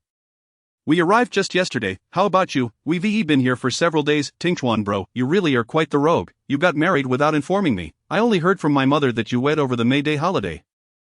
Lin Miaoyue turns to Zhao Tingchuan, echoing her surprise. "Indeed, you didn't even let us know." Having grown up together, Zhao Tingchuan senses a wave of anxiety at her playful reprimand. The timeline was tight. He hadn't considered all the factors, only eager to bring her home. "Next time I'm back in C City, we'll take you out for a meal," he assures, discreetly squeezing Lin Miaoyue's hand. Lu Feiluo, observing their affectionate exchange, scrutinizes Lin Miaoyue, noting her youth and beauty, as well as her admirable demeanor. It is no surprise her mother remarked on the bride's beauty at their wedding, praising Zhao Tingchuan's good fortune. At this moment, witnessing the tender gaze Zhao Tingchuan casts upon Lin Miaoyue, a twinge of bitterness arises within her, reminiscent of the cold indifference he had shown her previously. "Sister-in-law, where do you work?" "I teach at Chiang Middle School in C City." "A teacher, huh? The most leisurely profession, which explains your beauty. You have time to dress up, unlike us who toil away and emerge looking disheveled." "Please don't say that. Our work is quite trifling. You just don't see it," Lin Miaoyue responds, her disdain for the stereotype of teachers having an easy life evident. "And no matter how busy we are, it is better than your situation." "Tingchuan bro knows the struggles I face, but he, as a department head, has even more responsibilities. I can't speak for the circumstances in S City, but I do know that the young ladies in the municipal government hurry home as soon as they clock out." Zhao Tingchuan remarks, attempting to distance himself from Lu Feiluo. Lu Feiluo's friend, Peng Jiawei, senses an underlying tension and recalls Lu Feiluo's previous visit to C City, where others had remarked on her failure to seize a good opportunity. Is this Zhao Vice Mayor the one they were referring to? After a moment's contemplation, she tries to ease the atmosphere. "Every workplace has its own challenges, but with a beauty like you, Sister Lin, I'm sure others will ensure you're not overburdened." "You flatter me. I am merely an ordinary person," Lin Miaoyue said with a faint smile. "Sister-in-law, you are far too modest. Which ordinary person could be so fortunate as to marry the esteemed director?" "It must be your beauty and competence that have won him over." Lu Feiluo chuckled lightly. "Philo, let us not refer to him as the esteemed director here. We are all just regular tourists." Zhao Tingchuan interjected, shifting the topic, "Let us play for another couple of days. Do you have any recommendations? Nanmen Bay and Huandao Road seem quite pleasant. Yuo has taken many lovely photos there." Lin Miaoyue replied. Sister-in-law, would you mind sharing those with me? Of course. Just a moment. Lin Miaoyue unlocked her phone, and the photo of Zhao Tingchuan embracing Lu Philo appeared. However, the two seated across from her remained oblivious. While a chill inexplicably coursed down Zhao Tingchuan's spine. He discreetly glanced at Lin Miaoyue's expression. She still wore a cheerful smile, leaving him to wonder how things would unfold once they parted.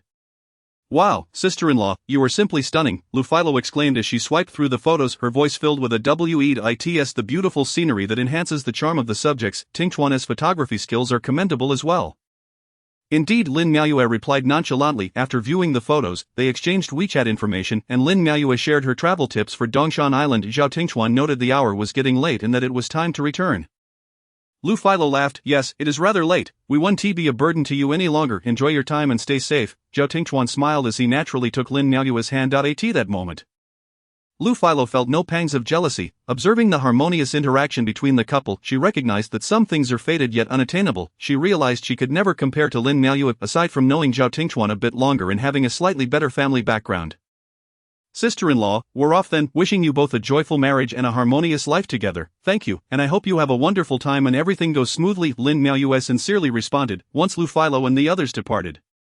Lin Miaoyue withdrew her hand from Zhao Tingchuan's grasp and turned to him, saying coolly, let us head back. Zhao Tingchuan immediately wrapped his arm around her shoulder. Are you upset? No, she replied defiantly. There is nothing between her and me. I said I'm not upset. Lin Miaoyue raised her voice. Alright, please just express what's on your mind. I'm tired. I want to return to the guest house.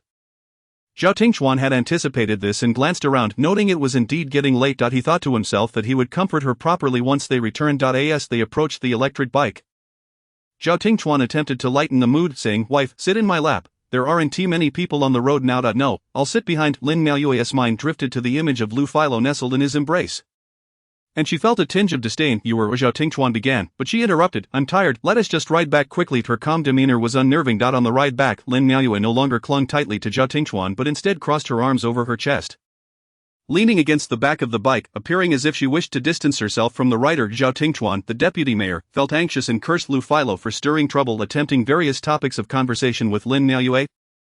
Yet she remained indifferent, leaving him feeling increasingly restless. Chapter 79, The Rising Moon, Part 6. Upon returning to the guesthouse, as Zhao Tingchuan parked the bike, Lin Miaoyue immediately disembarked and ascended the stairs without a backward glance or a word. Zhao Tingchuan felt inexplicably irritated. He had clarified the matter regarding the photo from the very beginning. Please, I assure you, there is nothing between us. I explained the photo to you earlier, didn't I? He said, trying to remain patient as he followed her into the room. Yes, you did explain, and I'm not angry, Lin Miaoyue responded coolly while searching for her pajamas. You are clearly upset, but I don't understand what you're angry about. I told you I'm not angry, she raised her voice, pushing him aside. If you truly don't believe me, I can call her right now, and you can ask her whatever you wish.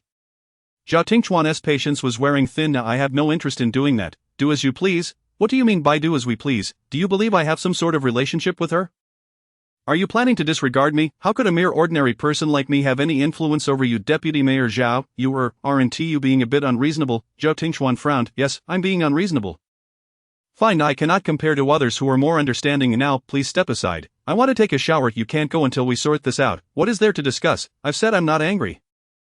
You're the one who feels guilty. Guilty about what? I told you if you don't believe me, call her right now, Zhao Tingchuan insisted, handing her his phone. Lin Miaoyue looked at him, her expression resolute. She thought to herself that only a fool would make that call. Regardless of the outcome, it would only serve to embarrass her. She responded with a calm demeanor. I believe you, fine. I trust that your relationship is pure and unblemished.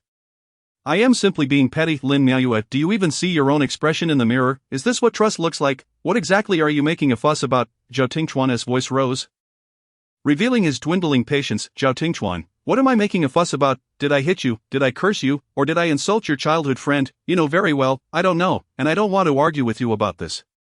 Step aside. With that, she forcefully pushed him aside, grabbed her pajamas, and rushed to the bathroom, promptly locking the door behind her. Caught off guard by Lin Miaoyue's sudden shove, Zhao Tingchuan was momentarily stunned.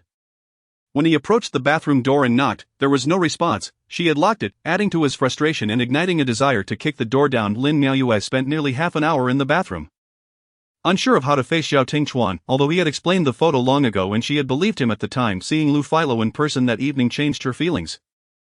Hearing her refer to him as Tingchuan Ji only made her more uncomfortable. What was worse was that Zhao Tingchuan had raised his voice at her. As the instigator, why couldn't he comfort her a little more? Exiting the bathroom, Lin Miaoyue deliberately averted her gaze as she moved to her side of the bed, pulling out her phone to meticulously browse through a travel guide for Z City. Ignoring Zhao Tingchuan entirely, Zhao Tingchuan had been watching her since she emerged, but she offered him not a single glance, causing him to feel a swell of frustration. He silently made his way to the bathroom to wash up. When Zhao Tingchuan returned, he found the room dimly lit by the bedside lamp, while Lin Miaoyue lay under the covers like a cocooned chrysalis. He observed her, then turned off the light, plunging the room into darkness. Taking a moment to glance at the figure beside him, he noted that all that remained visible was the back of her head. After a while, unable to resist, Zhao Tingchuan gently nudged the cocoon. There was no response. Are you asleep? He asked, but received silence in return. With a resigned sigh, he extended his arm and pulled her, blanket and all, into his embrace. Lin Miaoyue, who hadn't actually fallen asleep, was merely sulking and did not wish to acknowledge Zhao Tingchuan. I was wrong, please don't be upset. I swear there will never be such a photo again, he said, holding her close and resting his head against hers. Lin Miaoyue rolled her eyes, though he couldn't see her expression. Wife, please don't be angry, talk to me. Seeing her still ignoring him, Zhao Tingchuan threw back the covers and climbed in beside her, turning her to face him for easier cuddling. Finally, Lin Miaoyue made a move, silently pushing against the bare-chested man with all her strength. He was truly infuriating. Zhao Tingchuan effortlessly pinned her hands above her head, using his long legs to restrain her squirming feet, and kissed her passionately until both were breathless. Wife, please tell me what you're really upset about, he asked once their breathing steadied. Zhao Tingchuan, you re-bullying me again? Lin Miaoyue's voice carried a hint of grievance. How am I bullying you? I explained the photo to you beforehand. I assure you, there is nothing between me and Lu Philo. Besides, I was always protective of you in front of her, Zhao Tingchuan hurriedly explained. You raised your voice at me. For heaven's sake, when did I ever raise my voice at you? Zhao Tingchuan replied. Bewildered, before I took a shower, you called my name loudly and accused me of being unreasonable. Zhao Tingchuan found the situation both amusing and infuriating. Alright, my dear, I apologize. I shouldn't have raised my voice. But before that, what was with your indifference toward me? I was not indifferent, I simply didn't call you Tingchuan Ge like some people do. I don't find it annoying, Lin Miaoyue retorted, her tone unexpectedly petulant. Zhao Tingchuan chuckled, finding her jealousy endearing. Wife, that's just a term of endearment. My mother and her mother knew each other long ago. It's not what you think, like some childhood sweethearts. I'm several years older than her. I found her quite bothersome when we were young. She was particularly spoiled and arrogant. Besides, she can't just call me by my first name or Director Zhao, can she? After a pause, he added, as for her remarks tonight, they were purely out of jealousy, jealous of your youth and beauty, and angry that I rejected her and turned around to marry you. Humph, you make yourself sound like quite the catch. Indeed, you are the prized catch. I am but stinky tofu. We are a perfect match. Zhao Tingchuan gently kissed Lin Miaoyue and remarked, which instantly elicited a chuckle from her, prompting her to walk away. Stinky tofu, it may smell foul, but it tastes delightful. Care to give it a try? After saying this, Zhao Tingchuan kissed Lin Miaoyue once more. Dazed by his kiss, Lin Miaoyue felt a fluttering sensation in her heart, as if yearning to grasp something elusive. The room, once shrouded in darkness, was now illuminated by the soft light filtering through the window, casting a shy and delicate ambience. The following morning, Zhao Tingchuan was roused from slumber by the blaring alarm clock. Glancing at Lin Miaoyue, who was still peacefully asleep in his arms, he couldn't help but smile and pressed a tender kiss to her forehead. After getting out of bed and freshening up, he returned to pinch Lin Miaoyue's cheek. Miaoyue, it's time to rise. We are off to Z province today. Ah, I'm so tired, just a little longer, please, Lin Miaoyue murmured, her eyelids remaining stubbornly closed. Alright, I'll tidy up while you catch 10 more minutes of sleep, Zhao Tingchuan said, affectionately stroking her hair. Once he had gathered their belongings, he gently lifted Lin Miaoyue. Miaoyue, it's time to get up, otherwise, we'll miss the high-speed train. At last, she drowsily opened her eyes, completely oblivious to how she had fallen asleep the night before, save for the memory of their playful debate about the merits of stinky tofu and his teasing remarks that had left her blushing. Oh no, what now? I can never look at stinky tofu the same way again. Dongshan Island is in close proximity to Z province, and they arrived just in time for lunch. They casually selected a restaurant, where Zhao Tingchuan observed Lin Miaoyue, who appeared as content as a little squirrel. Over the past few days, he had come to realize that while she seemed delicate, she was surprisingly resilient and rarely complained. For instance, although the meal was mediocre and the service sluggish, she remained unperturbed, reminding herself not to let minor inconveniences spoil their outing. Of course, this was only one side of her. In any physical activity, she was exceedingly sensitive, as evidenced by her fainting the previous night. It seemed imperative to encourage this lazy lamb to engage in more exercise. Have you finished already? Lin Miaoyue inquired, puzzled by his lack of movement with the chopsticks. Not particularly hungry. I had quite a bit of your leftover breakfast this morning, Zhao Tingchuan replied. Lin Miaoyue pouted and continued to eat at a leisurely pace. After settling into their hotel, Lin Miaoyue busied herself with changing outfits and applying makeup, while Zhao Tingchuan patiently waited, even offering suggestions on suitable attire without a hint of impatience. Consequently, Lin Miaoyue felt that Zhao Tingchuan was an ideal companion for outings. he possessed a notable patience and adeptness in organizing their schedule. Provided she communicated her plans to him, however, one drawback was his discerning palate. He had likely grown accustomed to fine dining, the dishes she relished were often disregarded by him, and he would occasionally threaten to discard the food from their home. Breakfast had been a painful waste for her, as she had insisted he consume it. "Darling, let us go," Lin Miao announced, adorned in a blue v-neck floral dress, her hair styled in a side braid, pearl earrings dangling from her ears, and a small white bag in hand, exuding an air of languid elegance. Zayat felt somewhat enchanted, perceiving her as exceptionally beautiful, and leading her out elicited a sense of pride within him as a man. Their afternoon destination was the ancient city of Z province, which Zayat found lacking in unique charm. However, Lin Miao was brimming with enthusiasm, eager to sample the local delicacies. "Darling, just a bite," she urged. Zayat reluctantly took a bite, and Lin Miao eagerly inquired, "Is it delicious?" "It's acceptable," he replied. "Then have another bite." "Not that good," he countered. "I think so too," Lin Miao muttered, frowning. Photography was a primary task for every woman venturing out, and Zayat had overheard numerous couples bickering over pictures at the scenic spots.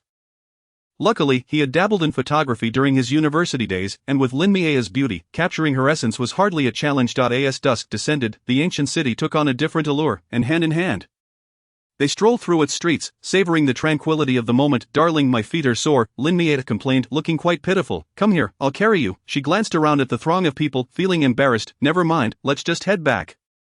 "Miao, I've checked the itinerary. It seems there's a fireworks display in the ancient city tonight. Are you sure you don't want to see it?" "Really, of course I want to see it. Let us find a spot to sit," she exclaimed, her spirits lifted. Zayat found a tea house with a prime view, wrapping his arms around Lin Miao as they entered. "Oh, Chuan, there is someone playing the pipa," she exclaimed. "Well, they certainly don't play as well as you," Zayat whispered softly in her ear. After confirming with the owner that they could view the fireworks from there, they ordered refreshments, settling in to wait. "Why are there so few people here despite the excellent view?" Lin Miao wondered. "Because it costs money, and it's not cheap," Zayat replied, taking a sip of tea, which surprisingly was quite good. "My husband is really wealthy," Lin Miao said with a beaming smile. Zayat chuckled. "My salary card is with you." "You re the one with the money, Lin the magnate, who knows if you have secret funds?" Lin Miao teased, glancing at the pipa player. "I do, quite a bit," Zayat replied with a low laugh. Upon hearing this, Lin Miao turned to him. Still not honest enough to declare it. "I always thought my wife was noble and indifferent to wealth," he jested. "Now you see the truth, don't you? My wife is a money lover. And a remarkably beautiful one at that." "A flatterer." "How long until the fireworks start?" she inquired. "About half an hour." Zayat checked his watch. "So long," Lin Miao sighed, growing a bit bored. "Are your fingers itching to play the pipa?" he teased. "This is their establishment. I can't just play," she replied. Zayat stood up and approached the owner, speaking briefly. "Miao, go ahead and play." "How could you possibly ask them?" Lin Miao laughed. "You don't need to worry. Just go," he encouraged, patting her head affectionately. "All right, I'm going." Lin Miao beamed like a child, and Zayat nodded, watching her descend. The tea house owner was intrigued, eager to hear the talented beauty perform. Lin Miao beamed as she took the stage, bowing to the previous player and then to the audience, radiating confidence and vitality. As she embraced the pipa, her smile faded, and she adjusted the strings before beginning her rendition of the classical piece Spring River. Flower Moon Night was met with thunderous applause, with many audience members capturing the moment on their phones, drawing in curious onlookers from outside. After performing Lan Tingyi Su and Shengshengman, the audience continued to swell, and as she left the stage, the tea house erupted in applause. Lin Miao felt her cheeks flush. It was her first time performing solo before such a large crowd. She glanced up at Zayat, who stood above, hands in pockets, watching her with a smile in his eyes. Their gazes met, and an unexpected tenderness filled the air. The tea house owner was overjoyed. This stunning beauty had brought a surge of customers to his establishment. If only he could persuade her to perform regularly, business would surely thrive. He recalled the earlier patron who had suggested his wife take the stage, initially hesitant for fear of disrupting the ambience, but ultimately relenting when the man offered to cover the patron's tea bills. As Lin Miao descended from the stage amidst applause, the fireworks display was about to commence, and she hurried to find Zayat. "Darling, how did I perform?" she asked, seeking his approval. "Your lingering notes resonated like heavenly music." He gently caressed her fingers. "It wasn't that exaggerated," she replied, feeling shy. "Truly, I felt you were glowing." "Miao, how many facets of you remain undiscovered to me?" he inquired. "You saw me play the pipa last New Year's, remember? That was a duet, and your makeup was too heavy, overshadowing your beauty." "All right, I'll reluctantly believe you. Let us head to the window. The fireworks should be starting soon," Zayat said, glancing at his watch. As 8 o'clock approached, the area outside the tea house filled with spectators, counting down in excitement. 10, 9, 8, 7, 6. Lin Miao joined in the countdown, her enthusiasm infectious, eliciting a smile from Zayat as he embraced her from behind. resting his chin on her head, relishing the profound happiness enveloping them. When the fireworks burst forth, the crowd erupted in cheers. This year's display was grander than before, with multiple fireworks blooming simultaneously, showcasing rare patterns. Lin Miao, capturing the moment on her phone, exclaimed in awe at the breathtaking spectacle. Thankfully Zayadingquan had reminded her not to miss this visual feast, or she would have regretted it immensely. Darling, Zayadingquan called, observing Lin Miao's excited expression. Yes, dear, she replied, somewhat distracted. He smiled, lifting her chin and kissing her, a kiss filled with deep affection. As their lips parted, Lin Miao gazed at Zayadingquan, breathless, as he earnestly said, Miao, I love you, thank you for marrying me, I promise I won't let you down. Feeling a swell of emotion, Lin Miao's eyes misted as she replied, I love you too. Chuan Zayadingquan kissed the delicate beauty in his arms once more, his heart brimming with tenderness. The fireworks served as a stunning backdrop to their intimate moment. The fireworks display lasted for half an hour, during which Zhao Tingchuan held Lin Miao close, both wishing that time would linger a little longer, just a tad more. As the last of the fireworks faded, the crowd below began to disperse as Zhao Tingchuan led Lin Miao out of the private room, where they were greeted by the beaming owner of the tea house. Hello, I am the owner of this tea house. Miss, I hope you won't mind my intrusion. Lin Miao glanced at the owner and then at Zhao Tingchuan. Hello, is something the matter? The owner scratched his head awkwardly. Miss, would you be interested in performing the pipa here regularly? We can negotiate the fees. Lin Miao chuckled softly. I'm afraid that's not possible. I'm from out of town and will be leaving in 2 days. You could stay here long term. We provide accommodation, the owner suggested. Zhao Tingchuan interjected with a smile. If she were to perform here regularly, what would happen to me? The owner chuckled in understanding. I must thank you for allowing me to let her perform tonight. Initially, I was reluctant, but your husband offered to cover the tea expenses for the guests, the owner admitted. Lin Miao was taken aback, glancing at Zhao Tingchuan, realizing how thoughtful he was, spending so much just for her to play a few tunes. Alright, we should be heading back, please take your time, you're always welcome to perform here, the owner said with a smile. Thank you, boss, goodbye. As the owner watched the striking couple descend the stairs, he felt a surge of emotions. On their way back to the hotel, Lin Miao, linking arms with Zhao Tingchuan, couldn't help but exclaim, Tingchuan, it pains my heart to think of that money. Were you happy before you learned that I paid for your performance? Yes, quite happy. Then that's what matters. Money is meant to bring joy, and my money is intended to bring you happiness. Thank you, darling, Lin Miao said, playfully nuzzling against Zhao Tingchuan. Observing her childlike antics, he couldn't help but chuckle. Recalling how prickly she had been just the night before during their subsequent trip to Z City, they visited Earth buildings and several film shooting locations, and Lin Miao even had a photo shoot featuring hairpins. In this life, hairpins. In the next, beauty. Many young women came to this place for similar photos, yet Lin Miao, adorned in a white traditional top and a red skirt, remained the radiant focal point of the crowd. Throughout her photoshoot, Zhao Tingchuan's gaze was fixated on her, filled with adoration and joy. The elderly woman assisting with the hairpins, speaking in imperfect Mandarin, praised Lin Miao as the most beautiful she had ever seen. Whispering, your husband can't take his eyes off you. Lin Miao, hearing this, smiled and glanced at Zhao Tingchuan. He indeed was watching her, unlike the other men who sat waiting for their girlfriends, engrossed in their phones. Tingchuan, do I look good? Absolutely stunning. Breathtakingly beautiful, Zhao Tingchuan replied without hesitation, his sincerity evident, as Lin Miao's captivating face radiated an indescribable charm. Her heart swelled with happiness, prompting her to sneak a glance at her reflection in the mirror. While returning to Sea City, Lin Miao couldn't help but lament how quickly time had passed. There's plenty of time ahead, we will have more opportunities, Zhao Tingchuan reassured her. Darling, will you have time to accompany me for outings in the future?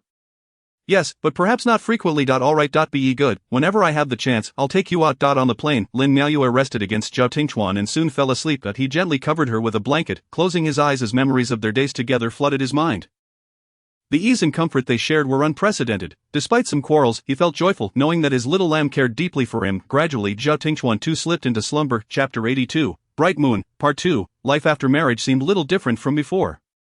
They continued to reside in the university district for Lin Miao's convenience in commuting to work, with a maid coming daily to clean and cook. One day, Lin Miao whimsically decided to pick Zhao Tingchuan up from work. So she called him in advance, only for the call to get disconnected. After a while, Zhao Tingchuan returned her call. I was busy just now. What's up? I got off early today and thought I would come to pick you up. Do I have the honor of that? Zhao Tingchuan laughed softly while handing over signed documents to his secretary. Indeed, do you wish to accept this honor? Absolutely, just let me wrap up some tasks. Lin Miao took a taxi to the city hall, feeling an entirely different atmosphere as she gazed at the solemn hall, lost in thought. Miao, what brings you here? Zhang Wenyuan exclaimed upon spotting Lin Miao. Waiting for someone to get off work, she replied casually. Your boyfriend? Zhang Wenyuan's heart skipped a beat. No, it's my husband. I'm married. Do I have to go now? Lin Miao was disinclined to converse further, especially in this setting. You're married? Zhang Wenyuan's voice rose, drawing the attention of those nearby. Lin Miaoyue felt a wave of embarrassment and shot him a glare before turning to leave. Zhang Wenyuan hurried after her, incredulous. Miao Miao, don't joke about such things. Zhang Wenyuan, do you genuinely think I would jest with you? Lin Miaoyue found even a glance at him distasteful. Which department does your husband work in? I know some people in the city hall. It is none of your concern. Please keep your distance. I fear others might misinterpret. Miao Miao, even if you don't wish to reconcile with me, don't hastily marry someone else. I'll say it again. My choices are none of your business. Stay away from me. Then tell me, who are you waiting for? Zhang Wenyuan felt an inexplicable anxiety rising within him. Waiting for me? Zhao Tingxuan's voice resonated from behind them. Director Zhao. Zhang Wenyuan stuttered in surprise. Lin Miaoyue glanced at him before walking over to Zhao Tingxuan with a smile. Darling, shall we go home? Zhao Tingxuan took Lin Miaoyue's hand, smiling as he addressed Zhang Wenyuan. Xiao Zhang, I hope you can refrain from disturbing Yuer's life. She's doing well now, and this is better for everyone. Yes, I'm sorry. Zhang Wenyuan nodded hurriedly, feeling a chill run down his spine at Zhao Tingxuan's final words as Zhao Tingxuan smiled, leading Lin Miaoyue away. Zhang Wenyuan watched the retreating figures, his heart a tangled mess. She was married, and to Zhao Tingxuan, how did they know each other? The day's revelations left him astounded. Once outside the city hall, Lin Miaoyue discreetly observed Zhao Tingxuan's expression. Unable to discern his feelings of frowning, she remarked, what a stroke of misfortune to run into Zhang Wenyuan. Are you upset? No, why do you ask? Lin Miaoyue, looking dejected, replied, I didn't expect to see him. Had I known, I wouldn't have come. Silly Yuer, I was genuinely happy you came to pick me up. Encountering him was unexpected, but it serves to extinguish his hopes, preventing future disturbances. Really, indeed, but he did remind me of something. What is it? Zhao Tingxuan smiled slightly. I want to tell you now, let us go eat. He gently caressed Lin Miaoyue's face. After their meal and upon returning home, Zhao Tingxuan attended to some matters in the bedroom. Then kindly called the head of the Industrial and Commercial Bureau to remind him to enforce work discipline, especially regarding those with gambling records, to safeguard the unit's reputation. Stepping out of the room, he found Lin Miaoyue on the sofa, engrossed in her assorted snacks while watching television. Zhao Tingxuan approached and lifted her effortlessly, subtly taking the chips from her hand. Yuer, may I discuss something with you? Lin Miaoyue, fixated on the screen, replied absent-mindedly, Monsieur, where's your household registration book? I don't know. Observing her demeanor, Zhao Tingxuan picked up the remote and turned off the television. Hey, darling, why did you do that? Lin Miaoyue frowned in displeasure. What did I just ask you? What did you ask? Lin Miaoyue felt a twinge of guilt. I asked the television more captivating than me. You're handsome. My husband is the best looking. Lin Miaoyue kissed Zhao Tingxuan. What did you just ask me? Where's your household registration book? It's with my parents. Why? It seems we've overlooked an important aspect of our marriage, registering the marriage certificate. Lin Miaoyue burst into laughter. Indeed, we still fall under the category of common-law spouses. Is this considered illegal cohabitation? Zhao Tingxuan tightened his embrace around Lin Miaoyue. Let me clarify what illegal cohabitation entails. As an outstanding law school graduate, there are 3 scenarios. 1. If the other party is under 14. 2. If one knowingly cohabits with a married person. 3. If the other is the spouse of an active duty military member. Pausing, he added, we are legally cohabiting, but I want it to be even more legitimate. He chuckled, playfully pinching Lin Miaoyue's cheek. What prompted this sudden desire for greater legitimacy? Seeing that Zhang made me realized, I thought you were unfazed by him. Lin Miaoyue nestled closer to Zhao Tingxuan. Are you blaming me for not being jealous? Not quite, I just worry that you might be uncomfortable seeing him. What are you thinking? I'm not jealous, I simply don't regard him as a rival. Moreover, I believe he doesn't have the qualifications to compare with me. I just think we should be connected legally as well. Yuer, trust me, your past holds no issues, simply follow my lead as we move forward. And the days ahead will not disappoint you. Lin Miaoyue felt a warmth in her heart and couldn't help but kiss Zhao Tingxuan. I understand, thank you, my dear. Then tomorrow evening, let's go to your mother's house for dinner and conveniently pick up the household registration book. Sounds good. When shall we collect it? Isn't it popular among young people to choose 5.20? I prefer 5.21, but that's a weekend. Then let's settle on the 21. Weekends are not a problem. I'll make a call to arrange for the Civil Affairs Bureau to accommodate us on that day. Is that really all right? It seems like quite the undertaking. Not having them come to us is already a blessing, Zhao Tingxuan replied, planting a kiss on Lin Miaoyue. However, Lin Miaoyue still wanted to say something.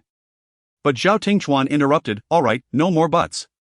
He sealed her lips with another kiss. The entire living room was enveloped in an atmosphere of intimacy. Chapter 84, Bright Moon, Part 3, on the day of their marriage registration. Zhao Tingxuan rose especially early, preparing breakfast with his own hands and lifting Lin Miaoyue from bed to carry her to the bathroom. Lin Miaoyue had long grown accustomed to his ways.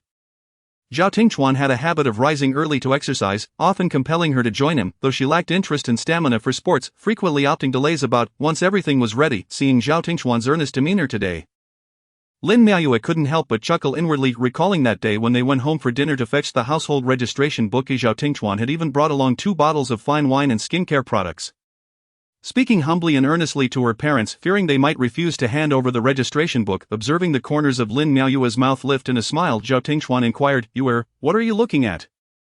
"You," she replied. "I've never seen you so fond of watching me before. You're particularly handsome today, and you are exceptionally beautiful." After saying this, Zhao Tingchuan took Lin Miaoyue's hand and kissed it. Lin Miaoyue indeed looked stunning today.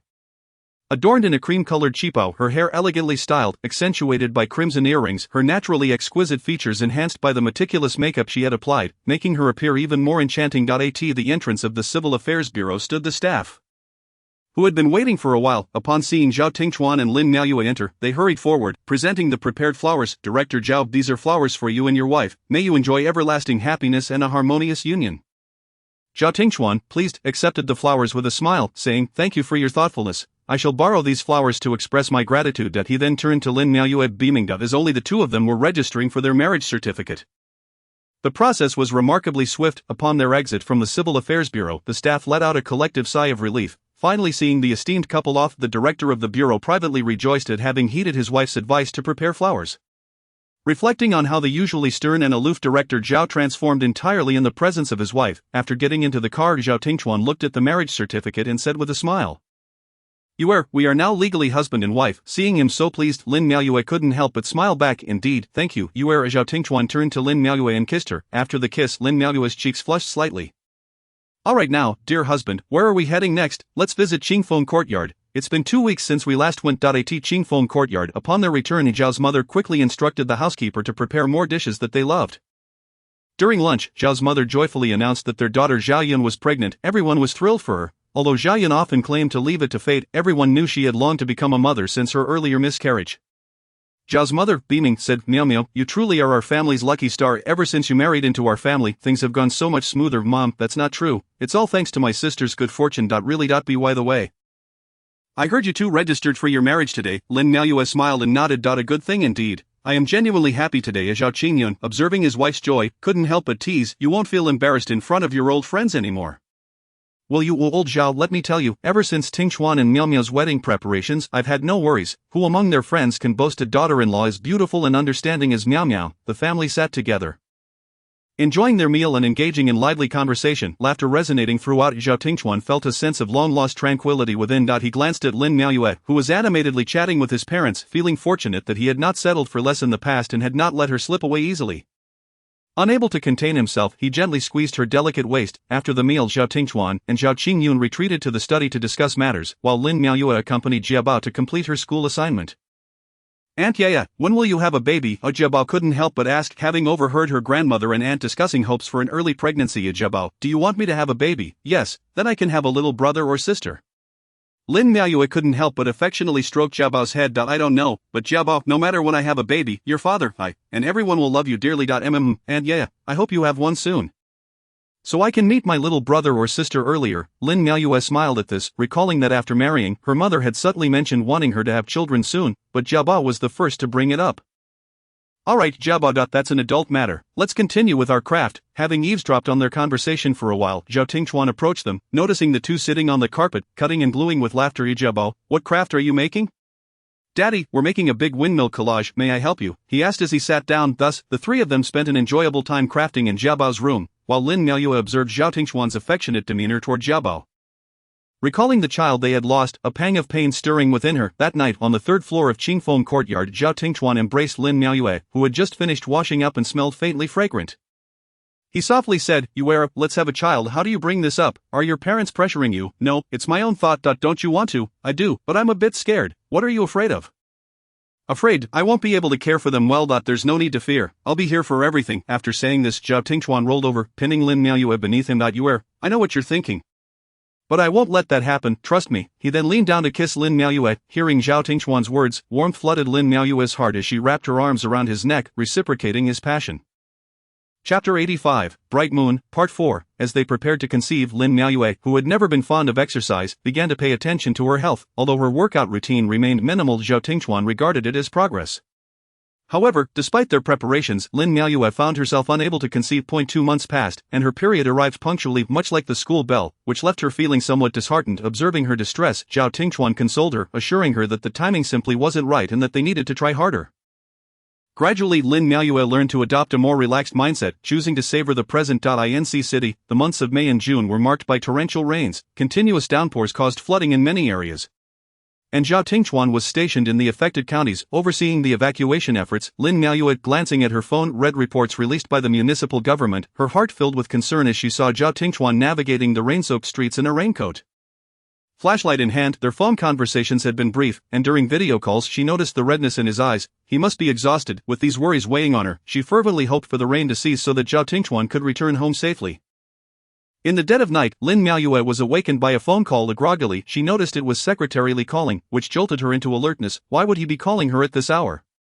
Was something wrong with Zhao Tingchuan? Hello, Secretary Li. Teacher Lin, I apologize for disturbing your rest. Are you available to come to the city hospital? Zhao has sustained some injuries. Alright, I'll head over now. What happened? Lin Miaoyue hastily scrambled out of bed, her limbs trembling without her even realizing it. Please don't worry too much. He was involved in a minor accident where the vehicle overturned on the road, resulting in some light injuries. Upon arriving at the hospital, Lin Miaoyue found the ward filled with people who parted to make way for her. Her heart raced, and she approached Secretary Li. How is he? She asked, her gaze fixed on Zhao Tingchuan, who lay on the hospital bed, looking unwell. That he's simply exhausted from the past few days, and he just received some local anesthesia for stitches, so he's currently asleep. Where is he hurt? His arm and palm were scratched by shattered glass.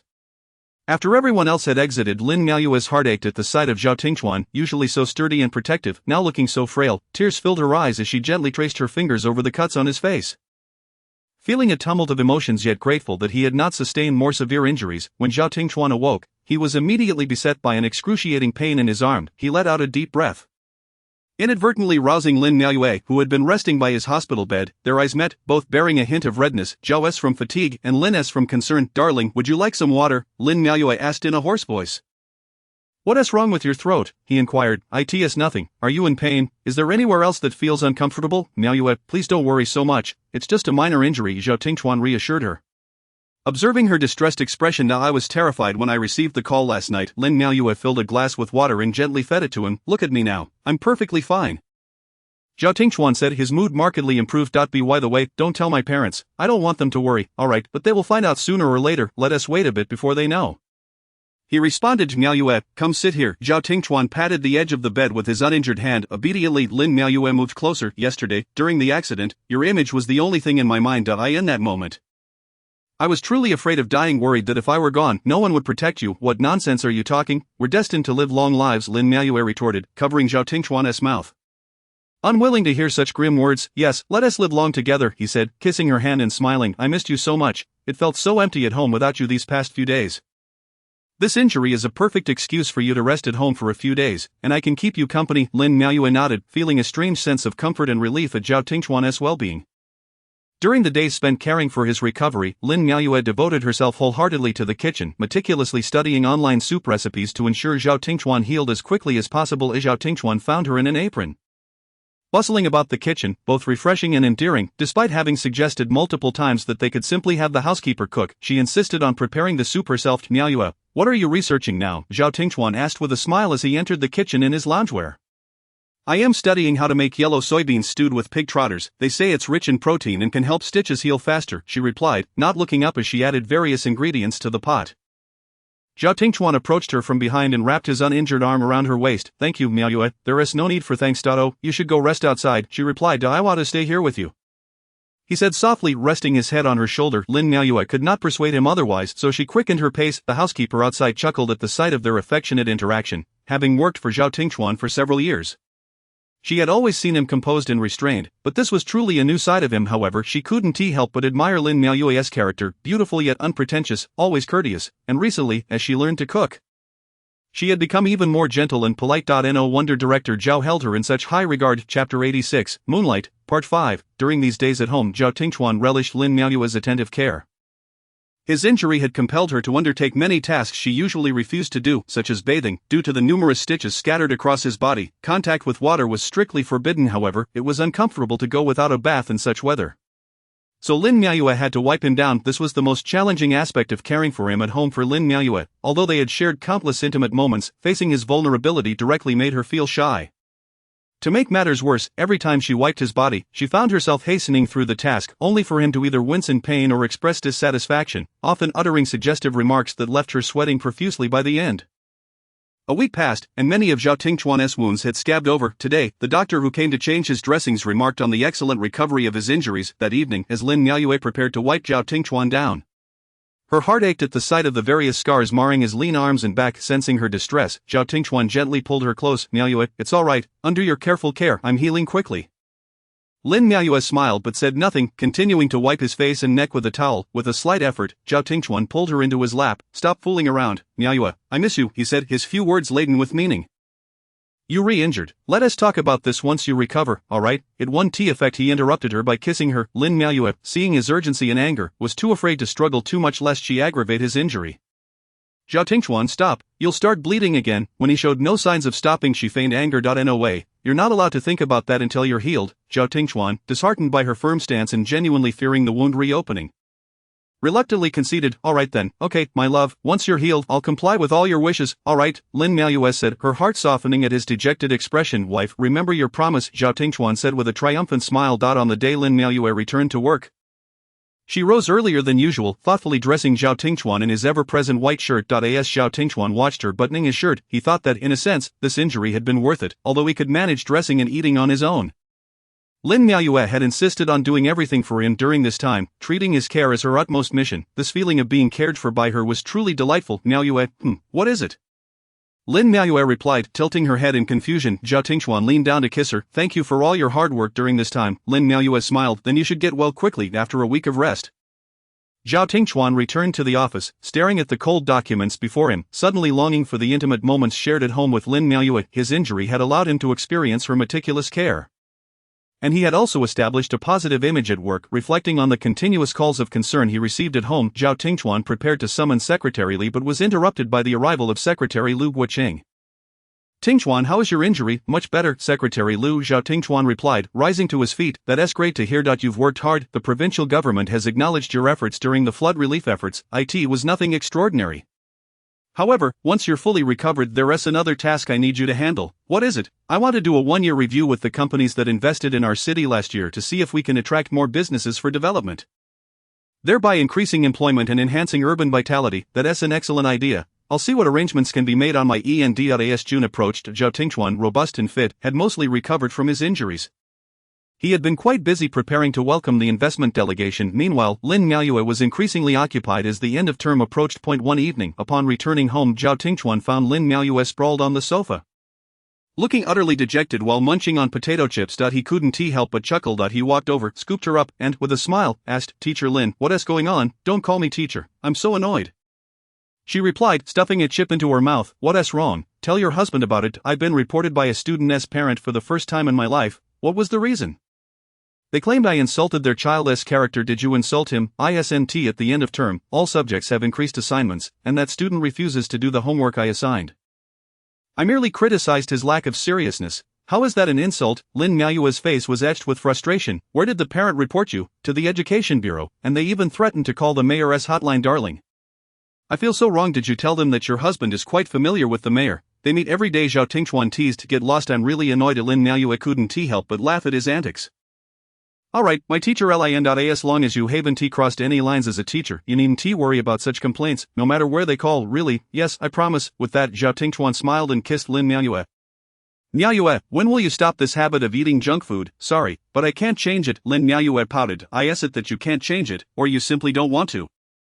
Zhao Tingchuan teased, squeezing her hand and contemplating other thoughts as he observed her languid demeanor. Why should you care? Lin Miaoyue pretended to be angry and attempted to rise, only to be pressed back down by Zhao Tingchuan. The living room sofa began to play a new melody. Chapter 87, The Past and Present, Part 1. The spring semester ended quietly, and Lin Miaoyue began to take the report lightly. For one is not afraid of shadows when one is upright. Zhao Tingchuan envied Lin Miaoyue, who was on summer vacation not for her free time, but for the chance to spend lazy days at home together. He started to understand why ancient emperors would forego morning court sessions. Miaoyue, don't cook tonight. Let us go out to eat. A friend of mine is visiting C City with his family. Zhao Tingchuan said, fastening his buttons. Which friend? Lin Miaoyue inquired, adjusting her position on the bed for comfort. University senior, now developing in Nanjing, was the one who arranged my visit to Nanjing last year, and he mentioned wanting to meet you in person. Zhao Tingchuan cupped Lin Miaoyue's face and kissed her softly. Come back early to pick me up? Yes, remember to have breakfast later. If you skip it again, just wait and see how I deal with you.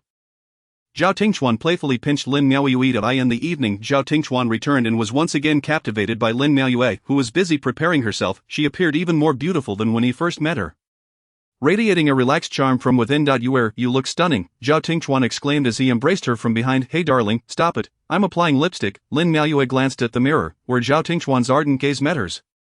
And it felt like a refreshing sip of water on a scorching day. I suddenly regret agreeing to take you out for dinner. Why, do I look unpresentable? You are too beautiful, I fear other wives will feel inferior.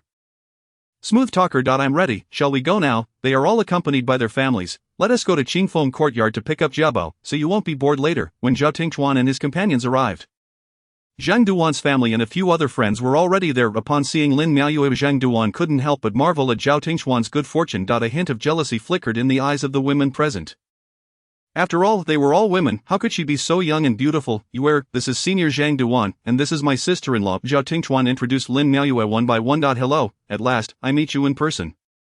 I couldn't make it to your wedding last time, and during that visit to Nanjing, Tingchuan kept you hidden away, as Zhang Duan said with a smile. Lin Miaoyue greeted everyone with a warm smile, appearing even more composed and beautiful. During dinner, while Zhao Tingchuan and Zhang Duan chatted over drinks, Lin Miaoyue tended to Jiabao. However, she felt the subtle scrutiny from Zhang Duan's wife, which puzzled her slightly.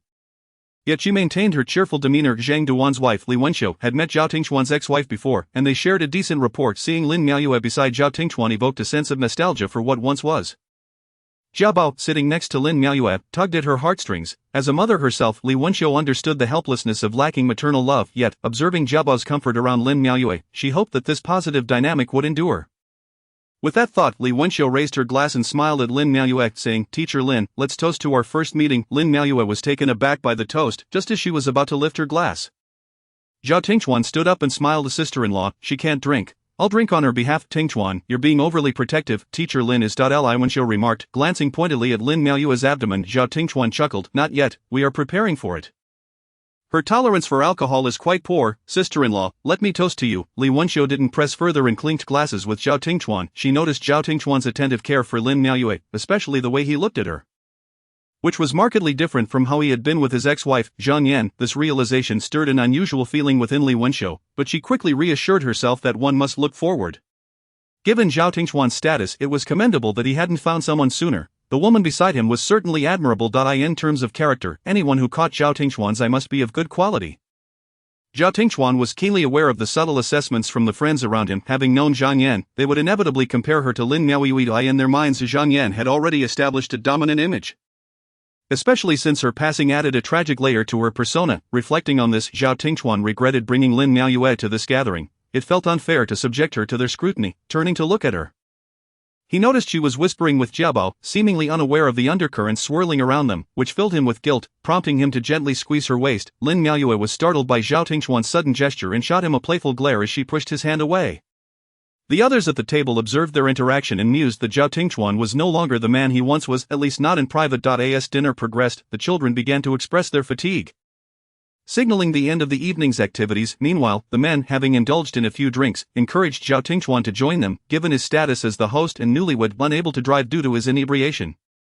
Zhao Tingchuan called for a chauffeur, while Lin Miaoyue, feeling uneasy about handling his large SUV, acquiesced. Carrying the already sleeping Jiabao, Zhao Tingchuan returned to the academy. When Lin Miaoyue came back to their room after changing Jiabao's clothes, she found Zhao Tingchuan sprawled on the bed in a drunken stupor. With a sigh, she lamented having to care for both the child and the drunken husband, resolving not to let him drink excessively in the future.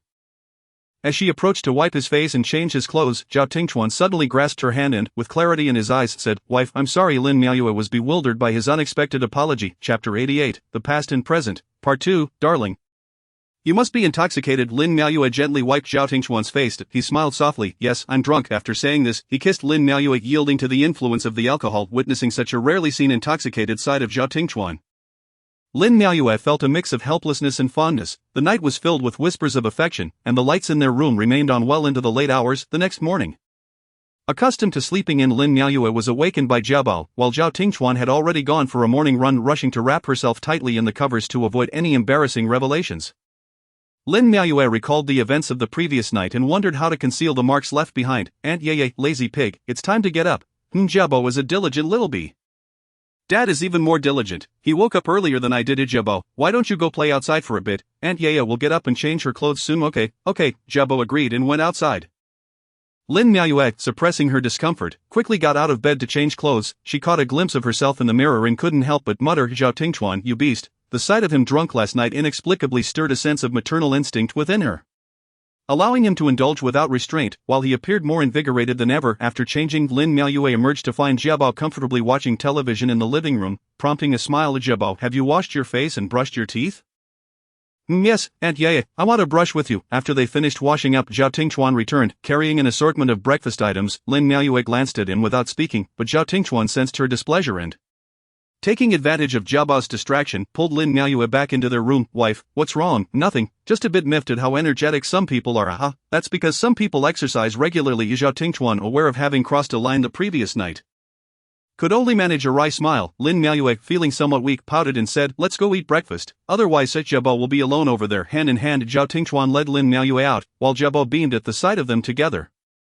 Later, Zhao Tingchuan left for work, and Lin Miaoyue took Jiao Bao shopping, embodying the role of a stylish mother who enjoyed dressing up her daughter, sitting in KFC, watching Jiao Bao happily munching on a chicken leg. Lin Miaoyue felt a deep sense of joy at having a daughter. However, the thought of her recently regular period brought a fleeting sense of melancholy. Aunt Yeye, why aren't you eating? I've eaten. Jiao Bao, let's take our time. No rush, thank you, Aunt Yeye, Jiao Bao replied with a cheerful smile. Jia Jiayan, what are you doing here? A child's voice piped up from nearby, causing them to turn. It was Jiao Bao's classmate and her mother. Hello, Li Mushi.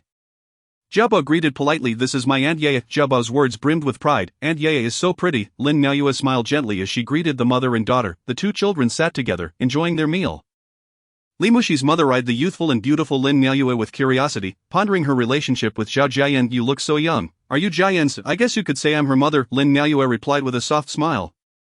Keeping her explanation brief. Li Mushi's mother understood immediately, nodding thoughtfully, realizing how unusual it was for someone so young to take on a stepmother's role. The two children animatedly discussed the origins of their names.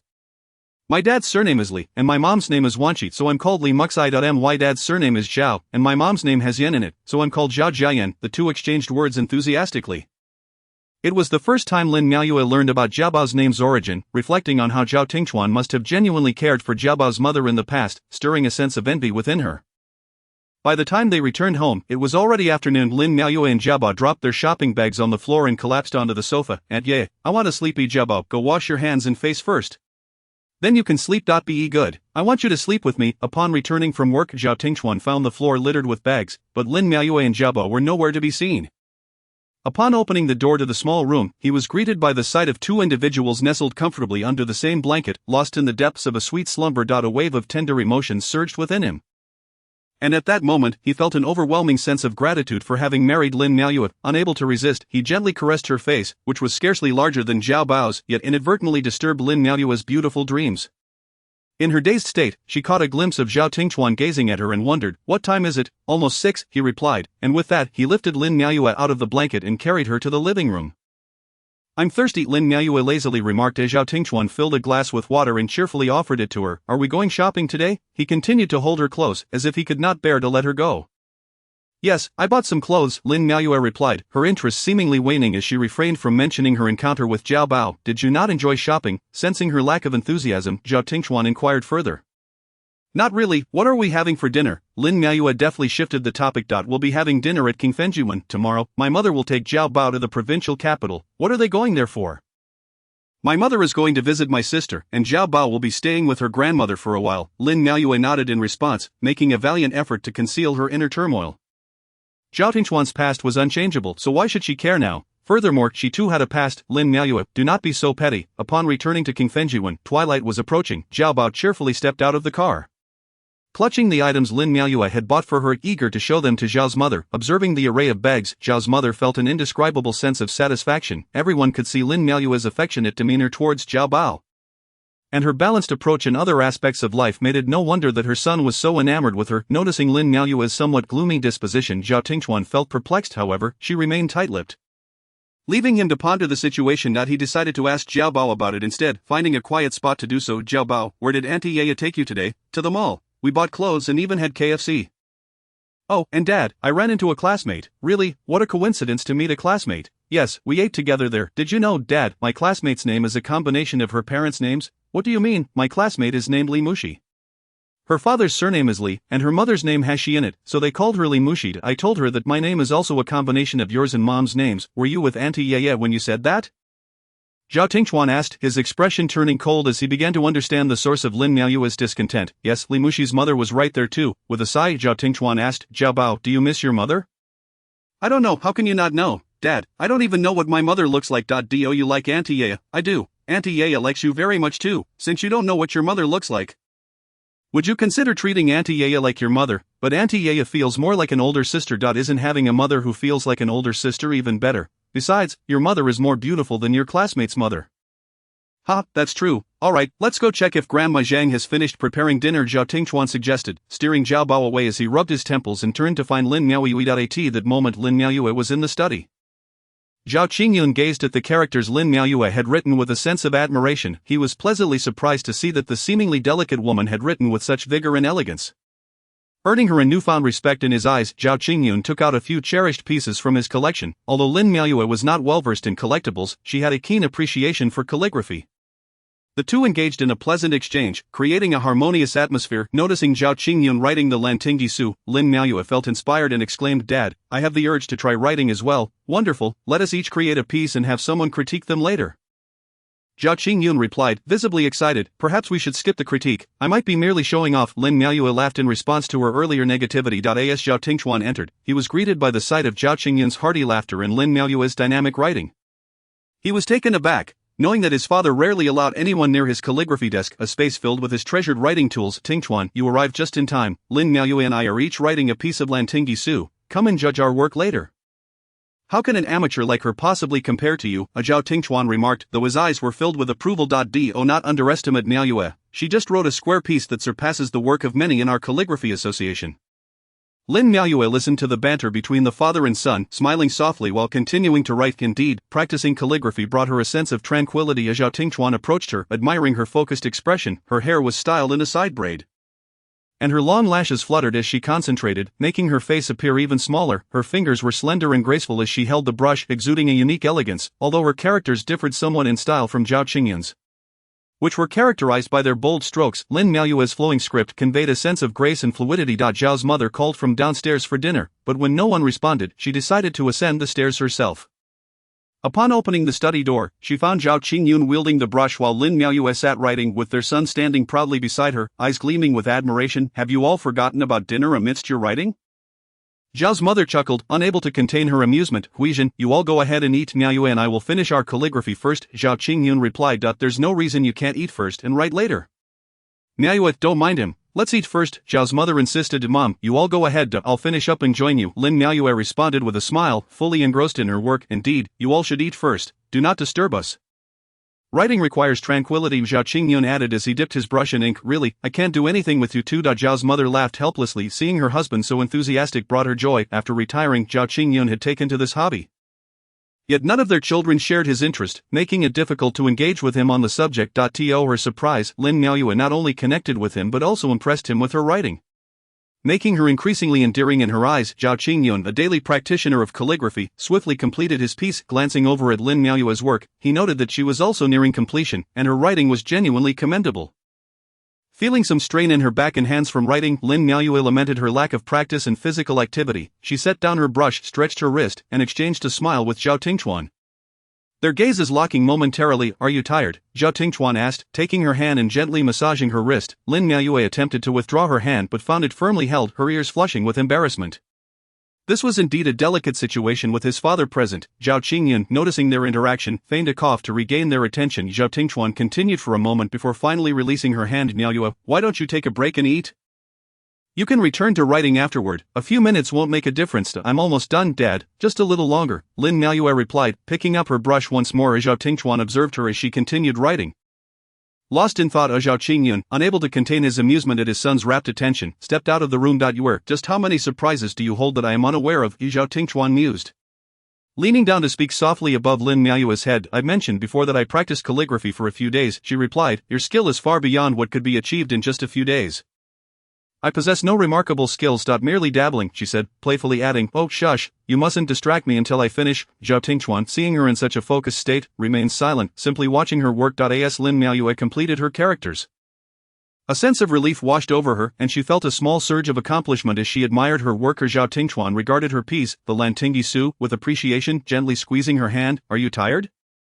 Not particularly, Lin Miaoyue replied, her attention still fixed on her artwork. My wife is truly remarkable, Zhao Tingchuan declared, lifting her chin to gaze into her eyes. Not at all. How do you plan to critique my and Dad's work?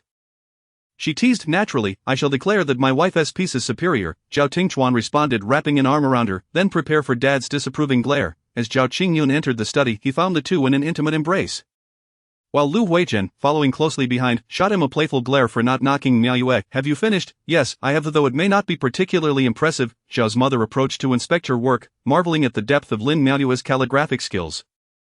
The entire piece truly embodied the essence of flowing grace. Being in the style of running script, it conveyed both the spirited vigor of dragon soaring and phoenix dancing, while also reflecting a gentle femininity that contrasted with Zhao Qingyun's more robust style. Zhao Qingyun nodded in agreement, turning to Zhao Tingchuan with a smile. What do you think of our renditions of the Lantingyi Su? As an outsider, how can I make a judgment, if I must evaluate? I undoubtedly believe that Miao Miao's writing is superior. Zhao Tingchuan chuckled, you really can't hide it, can you? Oh, Zhao Qingyun also wore a smile on his face. Mom, you must think Dad's writing is better. Right, not at all. I genuinely prefer Miao Miao's work. Her writing strikes a perfect balance between strength and gentleness, unlike your father's, which is rather blunt and lacks the finesse of cursive. Director Lu, your criticism is rather unkind to this old man, Zhao Qingyun said with a hearty laugh, bringing joy to the others in the room. After dinner, Lin Miaoyue returned to her room, feeling an intense ache in her neck, surely a result of writing with her head bent. Once Zhao Tingchuan and his father finished their discussion, he hurried back to his room and found Lin Miaoyue preparing to dry her damp hair. He instinctively approached her, lifting her and seating her on the bed, then picked up the hairdryer to dry her hair. Though both were seemingly silent, a myriad of emotions swirled within them, leaving Lin Miaoyue feeling an inexplicable loneliness and Zhao Tingchuan with a lump in his throat. After finishing her hair, Zhao Tingchuan headed to wash up. When he emerged, the room was dimly lit by a bedside lamp, and Lin Miaoyue appeared to be asleep, though Zhao Tingchuan knew this was merely a fade. He reached out from behind and embraced her, aware of the small rift in her heart, and tenderly kissed her cheek. You're not happy, are you? Not at all, I'm just a bit tired today, I know. You're upset because of my ex-wife. Zhao Tingchuan gently caressed Lin Miaoyue's face. Lin Miaoyue was taken aback, feeling she had concealed her feelings well, yet he still perceived them. She awkwardly retorted, nonsense, how could I be? Zhao Tingchuan chuckled, applying a gentle pressure to turn her towards him, cradling her in his embrace. No matter the time or the issue, you must tell me if you feel wronged or upset. Even if it concerns my past. Lin Miaoyue felt the powerful rhythm of Zhao Tingchuan's heartbeat and, upon hearing his words, sensed a way out of the day's entangled emotions. Jiabao's name was given by my mother, Zhang Yan. She intended to combine both our names, but that was all. It wasn't as profound as you might think. She had others in her heart. Lin Miaoyue was startled and immediately looked up at Zhao Tingchuan, astonished he could endure such feelings. Zhao Tingchuan observed her wide-eyed expression, seemingly reading her thoughts, and smiled. If I had known she had someone else while she was alive, I certainly wouldn't have been able to bear it. But it was only after her passing, while sorting through her belongings, that I found out. My feelings for her were not what you might imagine, and likewise, hers for me were different. That time, after years of working, I felt I had enough of playing around, and my family was pressing me to settle down, so I agreed to a marriage that was deemed suitable. My emotional responsibility towards her was considerable, which made our brief union rather mundane, especially since we were in a long-distance relationship. I knew little of her likes and dislikes, and although Jiabao's birth brought us slightly closer, it wasn't long before she passed away. She died in a car accident, and I was quite saddened by it, as we were married, after all. Yet, as the years have gone by, I realize I have nearly forgotten her face. Only when I see her pictures do I start to recall. The truth is, neither of us had strong feelings for the other. Therefore, after her death, my parents attempted to set me up multiple times, but I turned them down, including Lu Feilua, because I didn't want to marry someone I didn't love. Chapter 91, The Past and Present, Part 5. As Lin Miaoyue listened to Zhao Tingchuan's narrative, the knots in her heart seemed to slowly unravel, prompting her to wrap her arms around him. Instinctively leaning closer, Zhao Tingchuan tightened his embrace, looking earnestly into her eyes, declaring, my feelings for her and my feelings for you are entirely different. While it began with mere attraction and wasn't particularly honorable, I truly care for you. You hold a place in my heart that surpasses all else. Lin Miaoyue felt as though something within her was crumbling, tears welling in her eyes as she choked out, Husband, I'm sorry, I shouldn't let your past trouble me, silly girl, I know this is all because you care about me, but Juer, I still hope you will share any unhappiness with me. Thankfully, I inquired about what was bothering Jiabao today. Otherwise, I would have remained oblivious to your distress, and our issues could have escalated to Jiabao. How did she know? Lin Miaoyue asked curiously. She mentioned running into a classmate at KFC and discussing the origins of her name. Which led me to understand your discomfort. How are you so perceptive? I've had many more years of dining experiences than you, so I ought to have some utility. After a pause, he added, Jiabao also said she really likes you and feels happy with you. Really? Yes, even my parents adore you. The other day, I overheard my mother on the phone with my sister praising how considerate and capable you are. As for my father, when he saw the piece you wrote, Lanting Su, his eyes lit up. From now on, you might hold a higher place in his esteem than any of us. Lin Miaoyue couldn't help but smile, as if a light had dawned within her. Husband, am I being overly sentimental? I have a past too, and now you understand how I felt during our argument about Zhang Wenyuan last time, right? Yes, let us not mention him. Lin Miaoyue's eyes flashed with disdain. No one's past matters anymore. Right now, it's just us, and in the future our children. Yet today, I want to ask you, how do you truly see me? Lin Miaoyue was taken aback by the question. Zhao Tingchuan had always expressed his affection openly, and she realized she had never shared her feelings. After a moment of reflection she replied, from the first time I met you, I sensed you were different. My impression of high-ranking officials was of balding, rotund figures. At that dinner, sitting next to you, I felt your care for me, though I didn't dwell on it. Later, when I discovered your feelings for me, I thought you wanted me to be your mistress, which made me despise you at that time. As for your constant physical advances afterward, I merely thought I had bad luck and had encountered a troublesome flirt, wishing you would vanish from my life. Lin Miaoyue glanced at Zhao Tingchuan, seeing the smile in his eyes and his inquisitive expression, feeling her cheeks warm, she continued, that night at Confucius Temple when you suddenly appeared, and after our confusing encounter, you told me I was worth your affection. Although I seem to have moved on, I still felt utterly wretched inside. Your words made me want to cry. With those sentiments, she realized her growing dependence on him. The sense of safety she found in his presence was unprecedented. Although she had threatened to break up several times, it was merely out of fear that the deeper her love grew, the more painful the hurt would be, prompting her to seek an escape at the slightest disturbance. Yet gradually, she recognized his increasing importance in her life and thought perhaps she should look ahead, not letting a single fall prevent her from walking forward again. Husband, I love you too. Thank you for your understanding and love. You mean so much to me. With that, Lin Miaoyue reached for Zhao Tingchuan's shoulder and planted a kiss on him. Zhao Tingchuan, witnessing the love pouring from the one he cherished, felt his heart thaw like the frozen rivers of spring, and he gently cupped her face in his hands, as if holding a precious treasure, and kissed her tenderly. With open hearts, they welcomed the warmth of spring into their lives that night. The following morning, Zhao Tingchuan, who was always an early riser, woke first, glancing down at Lin Miaoyue, who was sleeping soundly in his arms.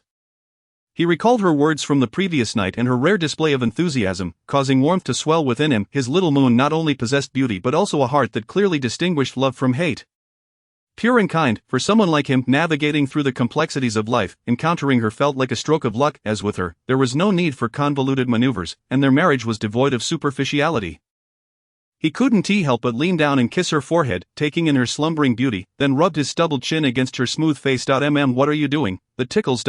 It's time to get up. We need to send Mom and Dad to the airport soon. Zhao Tingchuan whispered softly in her ear, his warm breath tickling her neck. Slowly, Lin Miaoyue opened her eyes, glancing around, and recalling her behavior from the night before. Her face flushed, pretending to be nonchalant. She burrowed deeper into the blankets and said, Husband, you get up first. I'll just snooze for 2 more minutes. How can that be? We should share everything as a couple. With that, Zhao Tingchuan pulled the blanket, and the two began to playfully tussle beneath it. By the time they made their way downstairs, it was nearly 10 o'clock. Zhao's mother was busy organizing their belongings, and Jiabao was selecting her favorite toys to take to her grandmother's house. Aunt Yeye, can you braid my hair, the same style you did yesterday? Jiabao had taken a particular liking to the fishtail braid from the previous day. Of course, Lin Miaoyue replied with a beaming smile, seeing the two chatting and laughing while she braided Jiabao's hair. Zhao Tingchuan turned to help his mother gather items. At the airport, Jiabao exclaimed, Aunt Ye, remember to think of me while I'm away. Of course, Jiabao, be good at your grandmother's house, and do your homework well. I'll be checking when you return, Lin Miaoyue assured her. Alright, I'll do my best, Jiabao replied, her face displaying clear reluctance at the mention of homework. The adults couldn't help but chuckle at her expression. Chapter 92, Married Life, Part 1. The sweltering heat of July and August in City C was almost unbearable. Although it could not be described as a furnace, Lin Miaoyue adhered to the philosophy of remaining indoors whenever possible, spending nearly every day cooped up at home. It was only on weekends, under Zhao Tingchuan's relentless persuasion and coaxing, that she would reluctantly venture out, typically to some summer resorts. Zhao Tingchuan believed that summer should be experienced in its essence, rather than spent languishing in an air-conditioned room. He insisted that Lin Miaoyue, who had a weaker constitution, ought to embrace the natural breeze and work up a sweat, relishing the true essence of summer. On this particular Friday, Zhao Tingchuan returned home only to find Lin Miaoyue conspicuously absent. A rarity at this hour when she would typically be in her room practicing calligraphy. Where are you? He inquired. I'm outside, dear husband, please eat without me. I shall return shortly, she replied. I in this heat, why are you out there? He pressed. Isn't it some people who complain that I hide away at home every day? Lin Miaoyue retorted. Zhao Tingchuan chuckled at her words. That certain someone is now wishing for your company at dinner. Not happening, I have a few things to attend to. I'll be back in an hour. I have to go now, I'm busy, she hastily concluded, ending the call. Zhao Tingchuan, puzzled by her abruptness, wondered what she was up to. Meanwhile, Lin Miaoyue was at a cake shop, perspiring profusely as she learned the art of cake decorating. With Zhao Tingchuan's birthday just over a month away, she reflected on how they had been at odds during his birthday the previous year. Having gone away with her mother instead this year, she was determined to celebrate it properly and perhaps acquire a new skill in the process. Upon returning home, the evening lights began to twinkle. Lin Miaoyue's hands felt slightly sore from the labor of cake making, a task not without its challenges. Seeing Zhao Tingchuan working in his study, she leisurely poured a glass of water and made her way over. Darling, have you eaten? She asked. I have. What kept you busy today? Zhao Tingchuan turned in his chair, pulling her onto his lap. I was helping a friend move, she offered as a feeble excuse, not wanting to reveal her cake-making endeavor. With your physique, are you really moving? You may not be lifting, but you can at least tidy up. Don't underestimate me, she retorted playfully. Indeed, our Lin teacher is the most formidable. Zhao Tingchuan laughed, then paused before asking. Will you accompany me to Qinghe County tomorrow? What for? She inquired. The resort we visited last year has expanded its facilities, and the city is organizing a visit this weekend. Since it's a weekend? Families can join, he explained, but it's so hot. She countered. You weren't complaining about the heat while helping your friend move, he teased. Alright, fine, I'll go, Lin Miaoyue conceded. Zhao Tingchuan smiled broadly, kissing her hand affectionately. This weekend, the Qinghe County resort was not hosting other guests, solely catering to the city government delegation. By the time Zhao Tingchuan arrived, a good number of people had already gathered. As the notable benefactor of the delegation, he was assured of a prime accommodation regardless of his arrival time. The resort manager, Fan Ming, immediately approached him, greeting him warmly and noting, still the beauty from last year. Director Zhao, welcome. I hope your journey was not too taxing. Fan Ming exclaimed. Not at all. I appreciate your hospitality. Have most of the attendees arrived? Zhao Tingchuan inquired. Almost. We'll have lunch in the Qinghe banquet hall, followed by some rest, and in the evening we have organized a lawn party for everyone to unwind. Fan Ming detailed, eager to ensure everything was in order. You all can manage today's arrangements, but tomorrow morning, I need you to guide us around the resort, Zhao Tingchuan instructed. Certainly, no problem at all.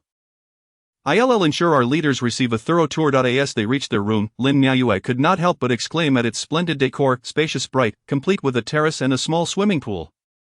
Darling, this room is simply magnificent, she declared. It's decent. Here, have some water, Zhao Tingchuan replied, twisting open a bottle for her. By the way, during dinner, I'll likely be seated with my colleagues, and you might have to join the other spouses.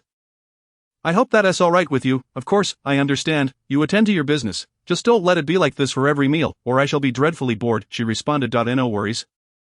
Just for lunch. I'd rather not dine with them either. We see each other every day. During lunchtime in the Qinghe banquet hall, Zhao Tingchuan sat with several higher-ranking officials from the city, along with the top leaders of Qinghe County, while Lin Miaoyue found herself at a central table with the other officials' wives. Some among them had met her during her wedding, yet she did not recognize them, leaving her to smile politely as they subtly scrutinized her. Feeling somewhat fatigued by the social dynamics, Teacher Lin, I recall hearing from my husband, Mr. Wang, that you teach at Chaoyang Middle School. What subjects do you instruct?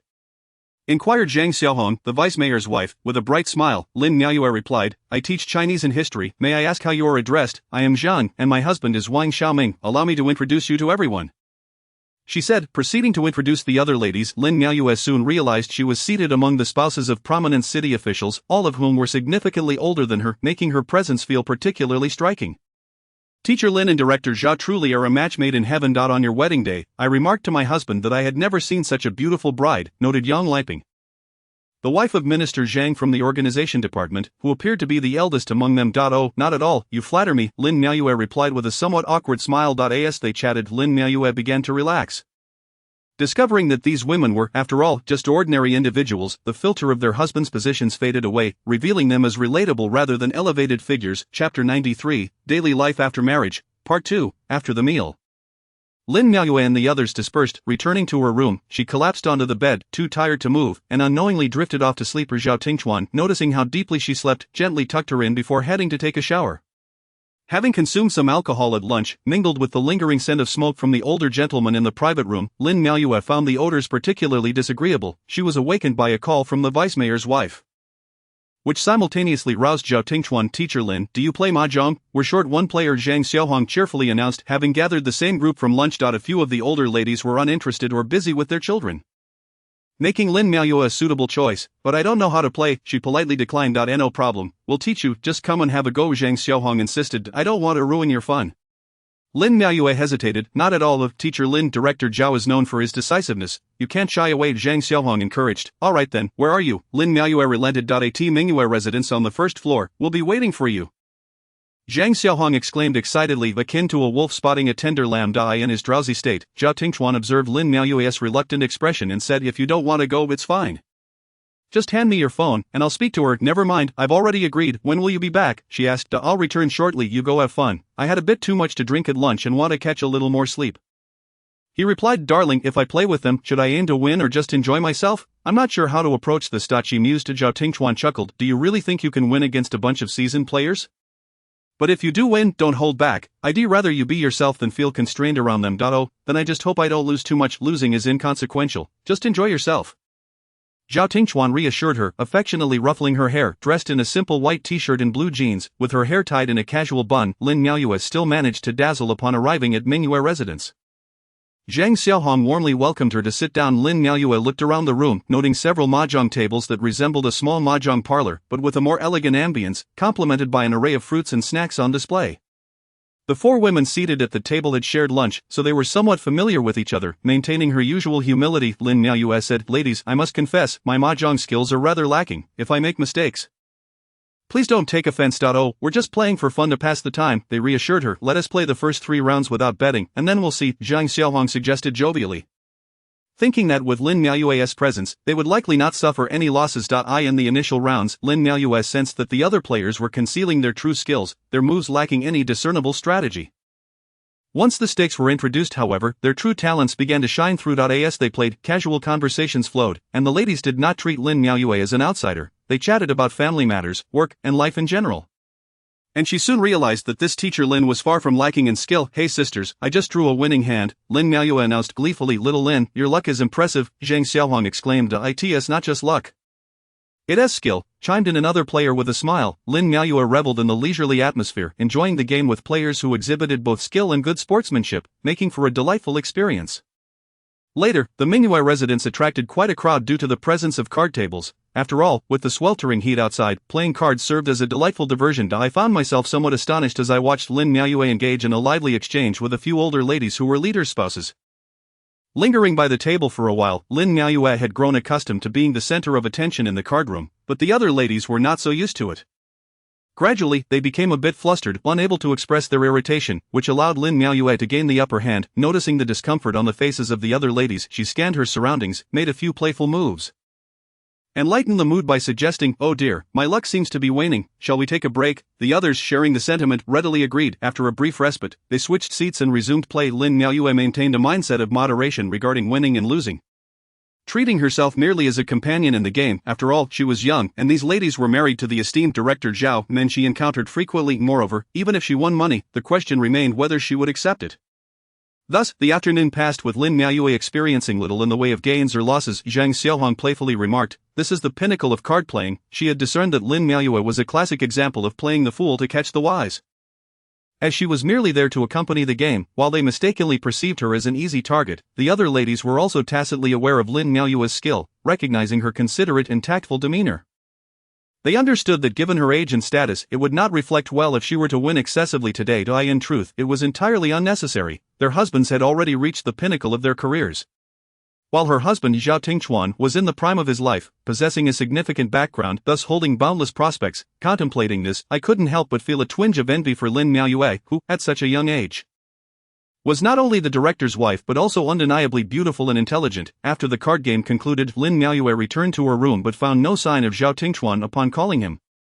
She learned he had gone swimming. Has our sparrow saint left? Zhao Tingchuan chuckled over the phone. What sparrow saint are you talking about? When will you be back? I'll swim a couple more laps, do you want to join me?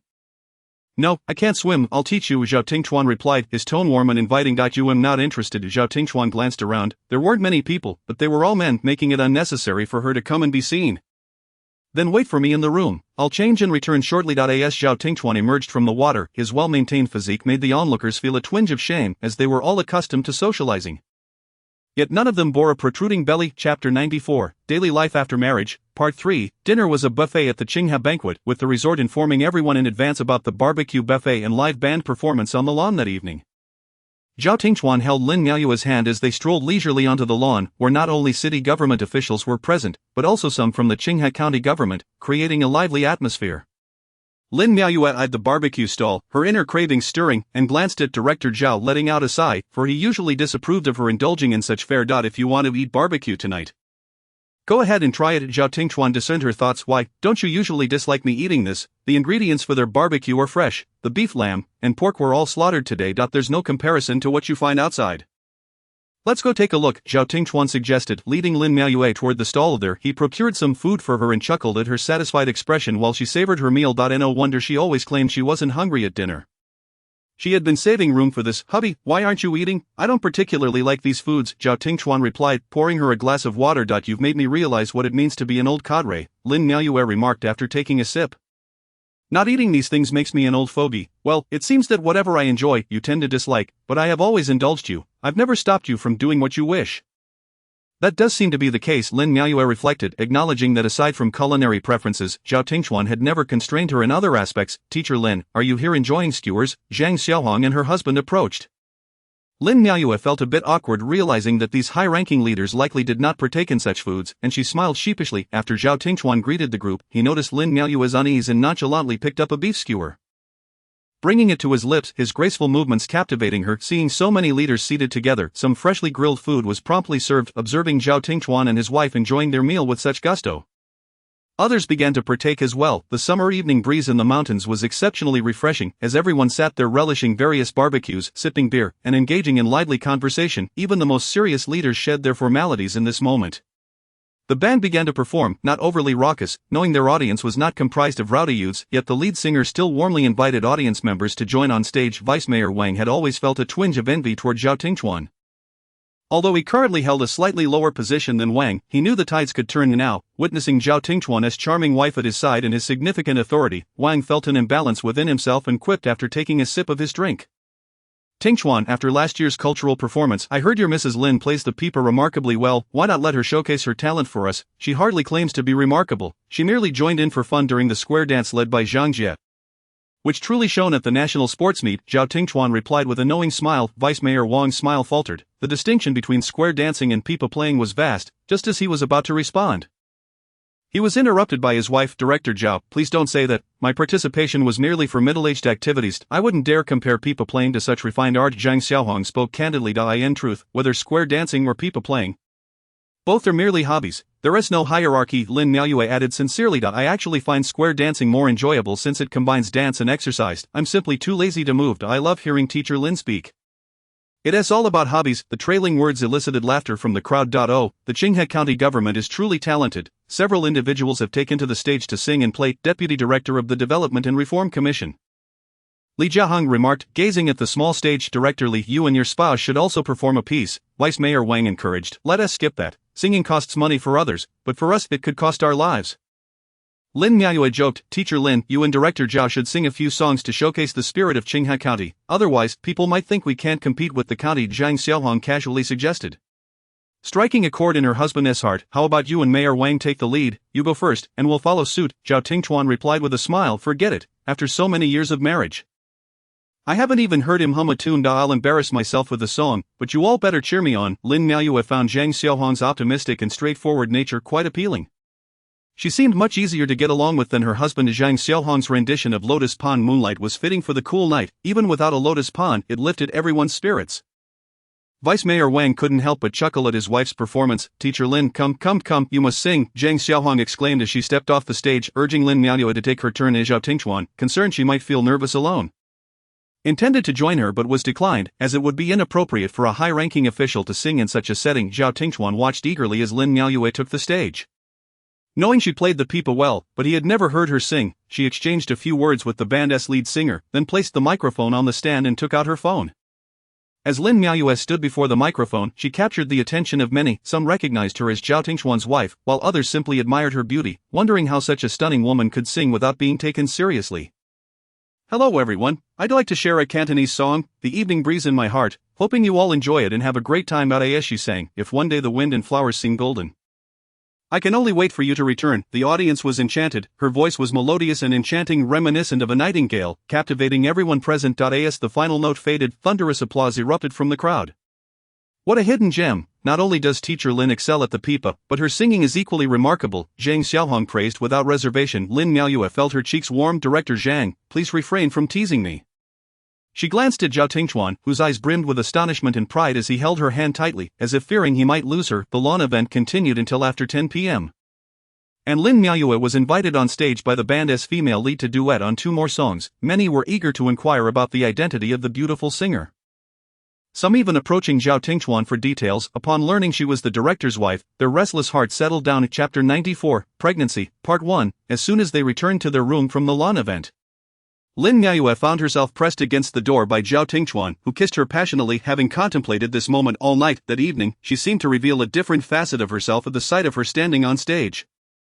Singing with such tenderness made him feel as if in that moment the world revolved solely around her. When he saw her gracefully approach him from the stage, naturally intertwining her fingers with his, he felt an overwhelming sense that power, wealth, and all temptations were trifles in comparison. This sensation had eluded him for decades. Perhaps it was fate that brought them together at this age, and yet he felt fortunate to have truly encountered her. Without giving Lin Miaoyue a chance to refuse, Zhao Tingxuan held her tightly, as if he were a lost soul who had suddenly found his way home. Lin Miaoyue sensed a distinct assertiveness in Zhao Tingxuan, different from his usual demeanor, but she could not quite articulate how it differed. She simply allowed him to take the lead. The night was perpetually somber, yet the lights in Zhao Tingxuan's room seemed to glow until dawn. As Fan Ming passionately discussed the planning and construction of the resort with Zhao Tingxuan and his companions, Lin Miaoyue remained in slumber, oblivious to the ringing phone that had sounded several times. Before leaving, Zhao Tingxuan meticulously drew the curtains shut and silenced her phone, wishing to let her enjoy some much-needed rest. Feeling a sense of guilt for last night, Zhang Xiaohong, unable to reach Lin Miaoyue, lamented that the trio could not form a complete set. Feeling a twinge of regret over the past few days, she had genuinely grown fond of Lin Miaoyue. The girl was not only exceptional but also humble. One could say she was a hidden gem. Upon returning to City C, Zhang Xiaohong enthusiastically invited Lin Miaoyue to join her for mahjong in the future, to which Lin Miaoyue could only respond with a bemused acquiescence, as she did not particularly enjoy the game. Zhao Tingxuan drove steadily, occasionally seizing the opportunity at red lights to playfully squeeze Lin Miaoyue's hand. Moon, have you been happy these past few days? Not too bad, I missed the roast lamb from last night. How come I never noticed you were such a foodie? That means you don't know me well enough. Lin Miaoyue yawned, expressing her lingering fatigue. Then tonight, I will delve deeper into getting to know you, Zhao Tingxuan said, his words laced with innuendo. As he gazed at Lin Miaoyue, her drowsiness evaporated at his remark, her cheeks flushed as she turned to him and muttered, pervert. Zhao Tingxuan chuckled, refraining from teasing her further. After returning to City C, Lin Miaoyue continued to visit the cake shop daily to learn the art of cake making. With Zhao Tingxuan's birthday approaching, she found herself in a quandary over what gift to prepare for him. As he seemed to have no particular likes, just then, she was about to ask Chen Yaiyao, who had been roped into cake making with her, when Chen Yaiyao suddenly announced, Miao Miao, I'm getting married. Lin Miaoyue, startled while practicing her icing skills, inadvertently squeezed too much cream from the piping bag. Married? To whom? To Hui Chen from the last blind date. Chen Yaiyao replied nonchalantly, so you really got together. Why didn't you mention it before? I initially thought it was just for fun, but now our families are applying pressure, so we might as well just get married. Are you marrying out of pressure, then? Not entirely. I do have feelings for him, but it still feels like something is missing. Turning to Lin Miaoyue, she continued, Miao Miao, can I ask you something? Please don't be upset. Go ahead. Do you think there is a difference between your two marriages? There is more than just a difference. The disparity is immense. Lin Miaoyue replied candidly, how so? Looking back, my marriage to Zhang Wenyuan felt a bit rushed, as if we had been together for so long that not getting married would leave us with an unsatisfactory conclusion. But you know how that turned out. As for Zhao Tingxuan, being by his side gives me an inexplicable sense of security. He manages all the wedding arrangements. I was terrified of getting hurt before marriage, yet I still went through with it, perhaps because subconsciously, I believed he wouldn't betray me, or maybe my affection for him surpassed everything else. Miao Miao, I feel a similar sense of urgency with Hui Chen. Everyone knows we're together, and breaking up would feel awkward, but I genuinely have feelings for him. Yeah, one cannot step into two rivers simultaneously. I can't advise you, but if I hadn't met Zhang Wenyuan, I might never have accepted Zhao Tingchuan. It's through pain that one learns what they truly want. I now feel grateful to have met Zhao Tingchuan. Yes, it's evident that your relationship with Zhao Tingchuan is thriving. They say lovers tend to nurture each other, and he has certainly nurtured you well. Lin Miaoyue couldn't help but smile shyly that evening as Lin Miaoyue rushed home to arrive before Zhao Tingchuan. She received his call. Moon, what are you up to? I just went out to pick something up. Are you home? In truth, Lin Miaoyue had gone to the cake studio to finish preparing his birthday cake. On such a hot day, you should not be running around when you're already unwell, Zhao Tingchuan said, somewhat anxious. I'll be back soon, drive carefully, he reminded her. Upon returning home, Lin Miaoyue found Zhao Tingchuan had changed out of his white shirt into something more casual.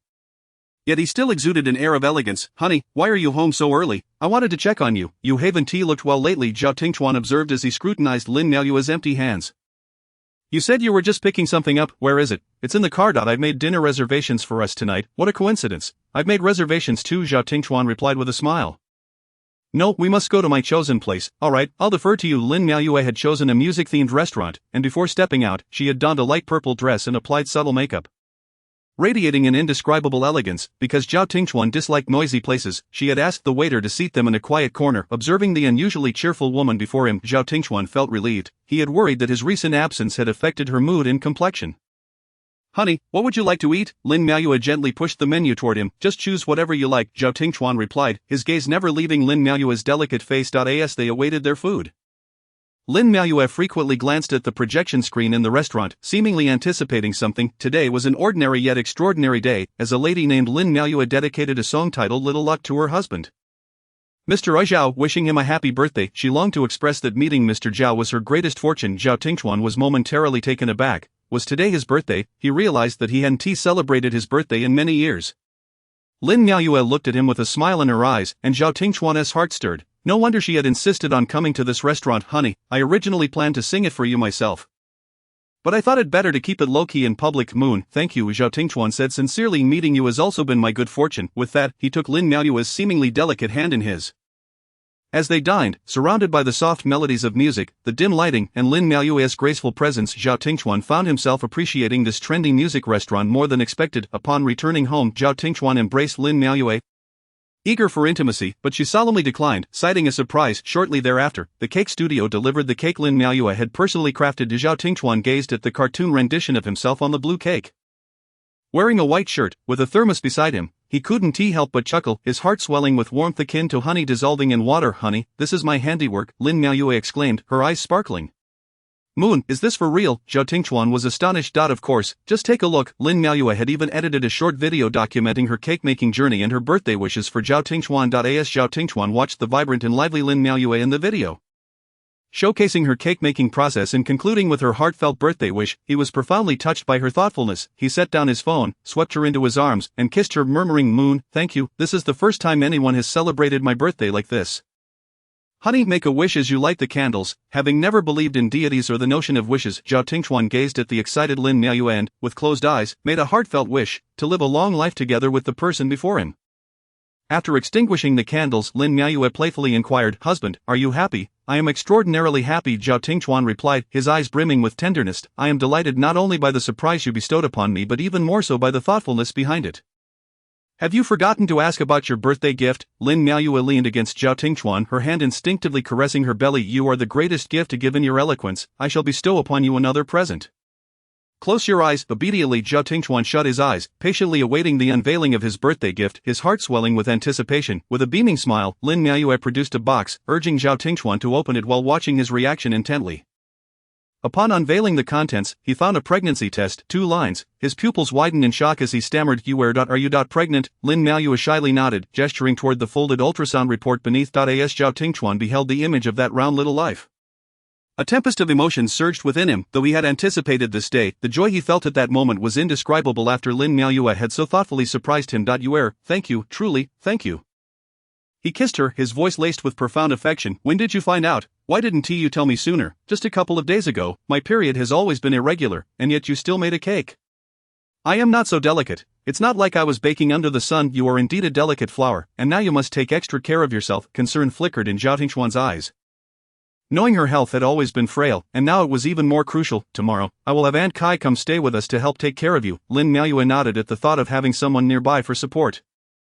Zhao Tingchuan could not help but place his hand gently on Lin Miaoyue's belly, feeling the presence of a new life, one that shared their bloodline. The thought filled him with immense anticipation. Yue, this has been the most unforgettable birthday of my life, and I thank you for this precious gift. Lin Miaoyue smiled radiantly, leaning against Zhao Tingchuan, feeling that everything had come together perfectly. Chapter 96, Pregnancy, Part 3, within days of Lin Miaoyue's pregnancy revelation. Both families, Zhao and Lin, were informed and could hardly contain their joy. Lin's mother, still haunted by her daughter's previous miscarriage, resolved to take personal care of Lin Miaoyue. However, upon learning that Zhao Tingchuan had already arranged for Aunt Kai to reside with them, Lin Miaoyue felt it unnecessary to make a fuss. Zhao's mother, seeing her daughter-in-law's growing belly, was equally exhilarated, contemplating the impending arrival of 2 children in their home. Ever since learning of Lin Miaoyue's pregnancy, Zhao Tingchuan longed to remain at home, pushing aside social engagements whenever possible. On the eve of the new semester, he even called Principal Wang, making it clear that his wife needed extra care due to her delicate health. Initially, Zhao Tingchuan had hoped Lin Miaoyue would refrain from attending school for the next 6 months, but she felt that staying home every day would be monotonous. With fewer classes scheduled, she thought it would be a good way to pass the time. Lin Miaoyue's pregnancy symptoms were mild, yet her slender frame concerned Zhao Tingchuan, prompting him to repeatedly instruct Aunt Kai to ensure she ate well. As the year drew to a close, Zhao Yun gave birth to a boy, filling both the Zhao and Zheng families with joy after many years of anticipation. Meanwhile, Lin Miaoyue's belly gradually expanded, yet she seemed to have gained weight only in her abdomen. Zhao Tingchuan held her delicate wrist, feeling an increasing weight of concern in his heart. He worried about her frail condition and the pain she might endure during childbirth. After consulting a professional obstetrician, he learned that moderate exercise could ease the birthing process, prompting him to coax Lin Miaoyue into evening strolls after dinner, accompanying her rain or shine. On New Year's Eve, the Zhao family gathered joyfully for a festive meal, with Zhao Zhichuan returning with 2 children. Zhao Tingchuan attentively peeled shrimp for both Jiabao and Lin Miaoyue. Since Lin Miaoyue's pregnancy, he had noticeably shifted his focus away from Jiabao, while she consistently showered Jiabao with gifts. After the meal, Jiabao approached Lin Miaoyue, clutching her red envelope. Aunt Yeye, how long until the baby in your belly is born? I can hardly wait to play with them. When many flowers bloom, then they will arrive. Is it a boy or a girl? Aunt Yeye doesn't know yet. What do you hope for? I hope it's a boy. Why? So he can protect us with daddy. Jiabao's earnest response brought laughter to Lin Miaoyue's lips.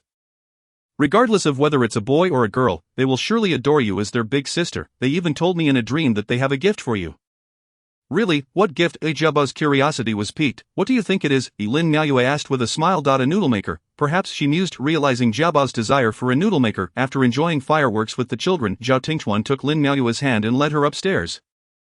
Are you tired? Not at all. I saw you whispering with Jiabao for quite a while. What were you discussing? Zhao Tingchuan inquired, his curiosity piqued. It's a secret. I won't tell you. Oh really? Then I shall resort to coercion.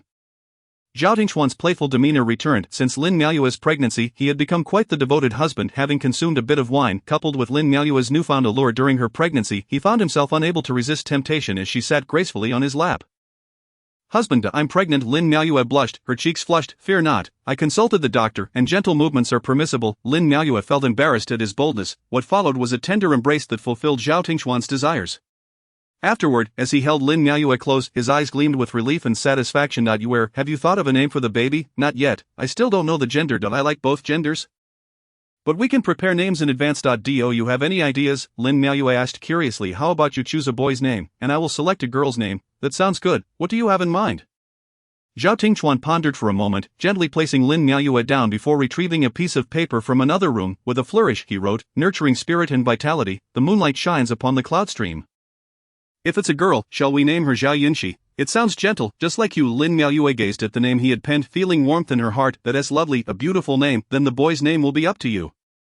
Teacher Lin, tomorrow is New Year's. Lin Miaoyue mused as she penned on the paper. Most favored piece now has a symbol. New Year's prosperity brings joy to all. Husband, if it's a boy, let us name him Zhao Jinshu, wishing that every year ahead surpasses the last. What a wonderful name. My wife truly possesses great culture. Zhao Tingchuan admired, unable to resist planting a kiss on Lin Miaoyue's lips.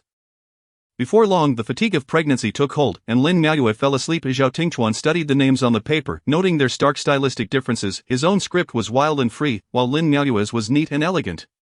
The thought of the names derived from those characters filled him with joy as he repeatedly whispered Zhao Yunxi, Zhao Jinshu, appreciating how melodious they sounded. Chapter 97, The Birth, Part 1, in the vibrant month of April.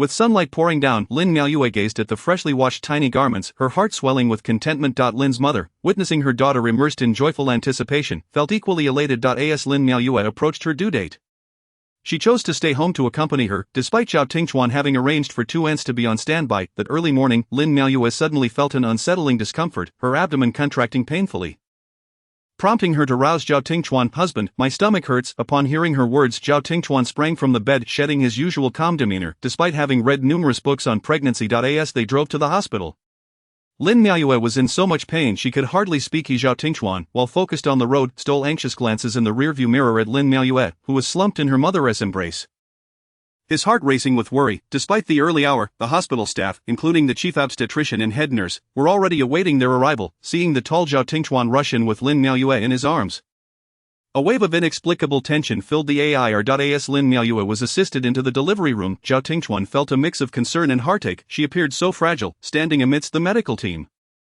completely unlike someone about to give birth, igniting a desire to accompany her inside. However, remembering Lin Miaoyue's repeated requests for him to remain outside during labor, he quelled the impulse. At the entrance of the delivery room, Zhao Tingchuan paced restlessly, his brow furrowed in anxiety. Lin's mother could not help but remark, "Tingchuan, why not sit and wait? Miao is having her first child. It may take a while." "It's alright, Mom, why don't you rest for a bit?"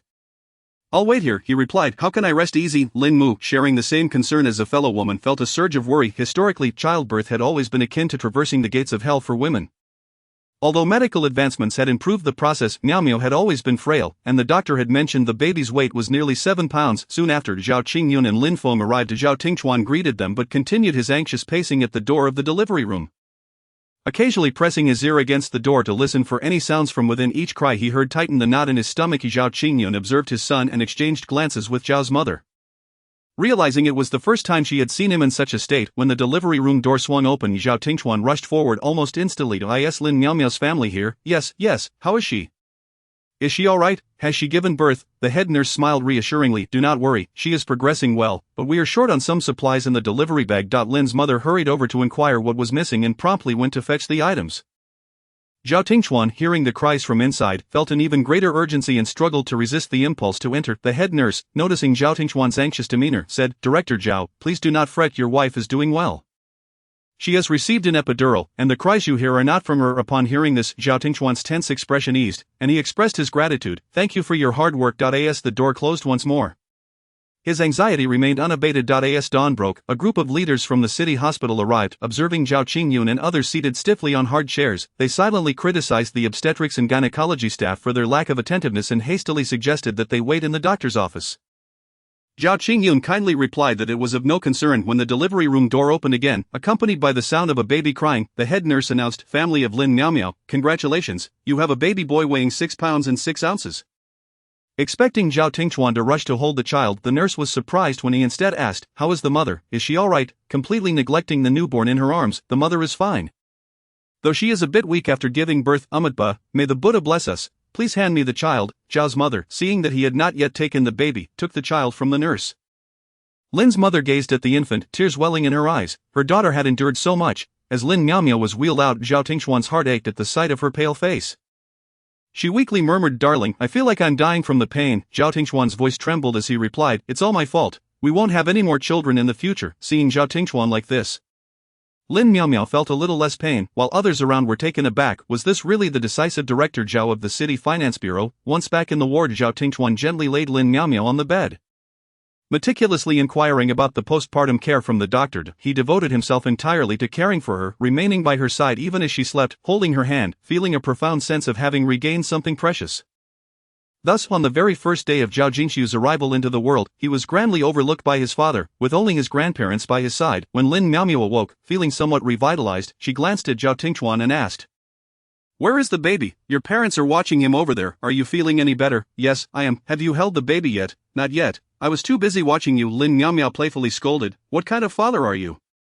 Go and bring him to me." For the first time, Zhao Tingchuan looked seriously at the tiny infant before him. He was so small, with a rosy face. Hesitantly, he cradled him in both hands, a storm of emotions raging within him. Observing his awkward hold, Lin's mother recognized that he likely had little experience with babies and stepped forward to guide him. As Lin Miao gazed at her newborn, she couldn't help but voice her surprise. Why does he look a bit unattractive? Her comment elicited laughter from everyone present. Zhao's mother affectionately reassured her, newborns always look a bit red and wrinkled, they will grow fairer with time. I see his features resembling yours.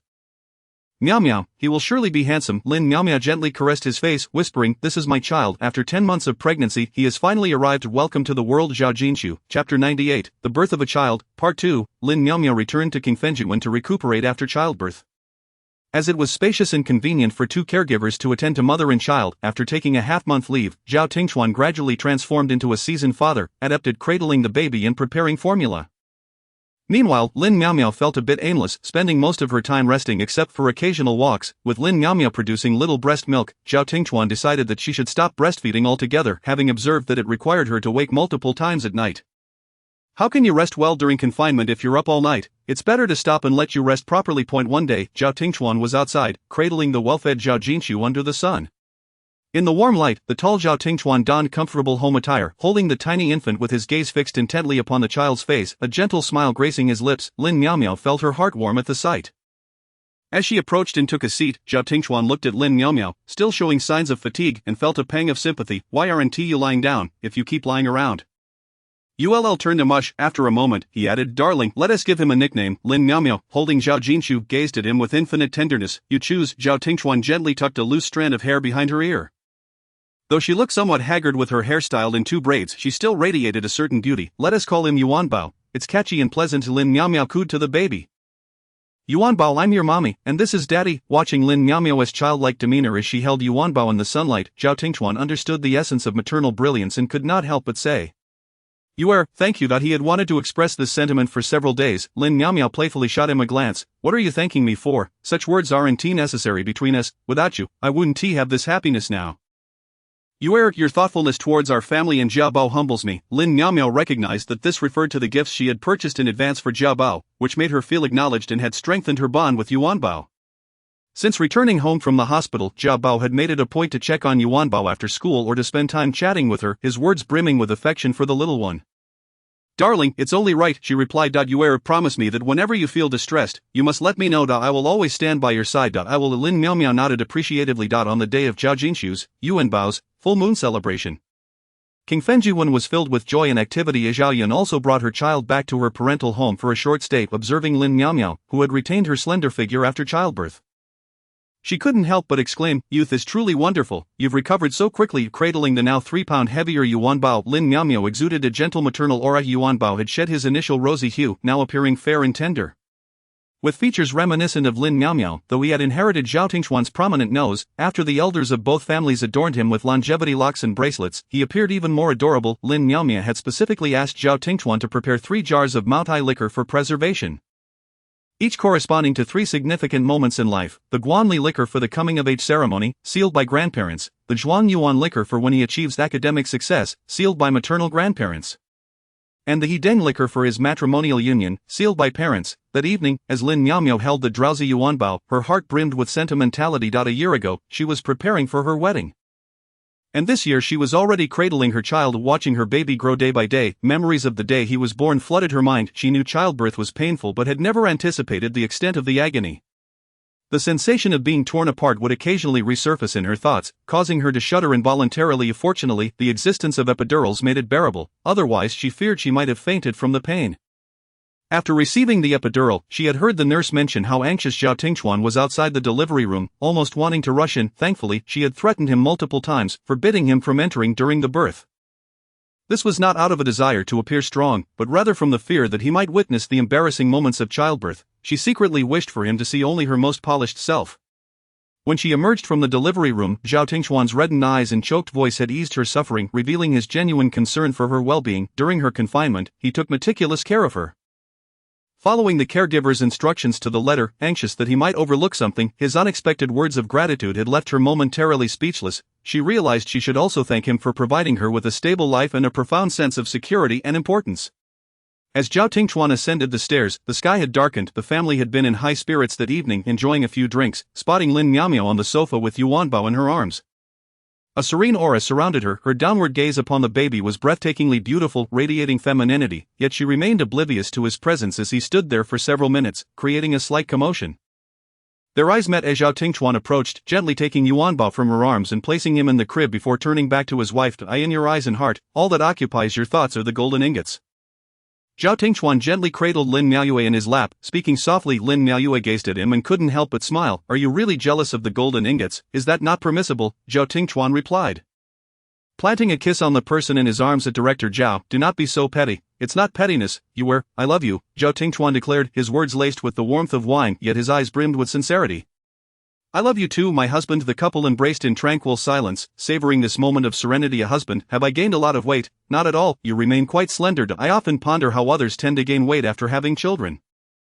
Yet you haven't, but I feel as though I've put on weight, and I feel older. The thought pains me. Regardless, I feel like after having the child, my vitality has waned. This is merely temporary, after a period of rest. You will return to your former self. I hope so.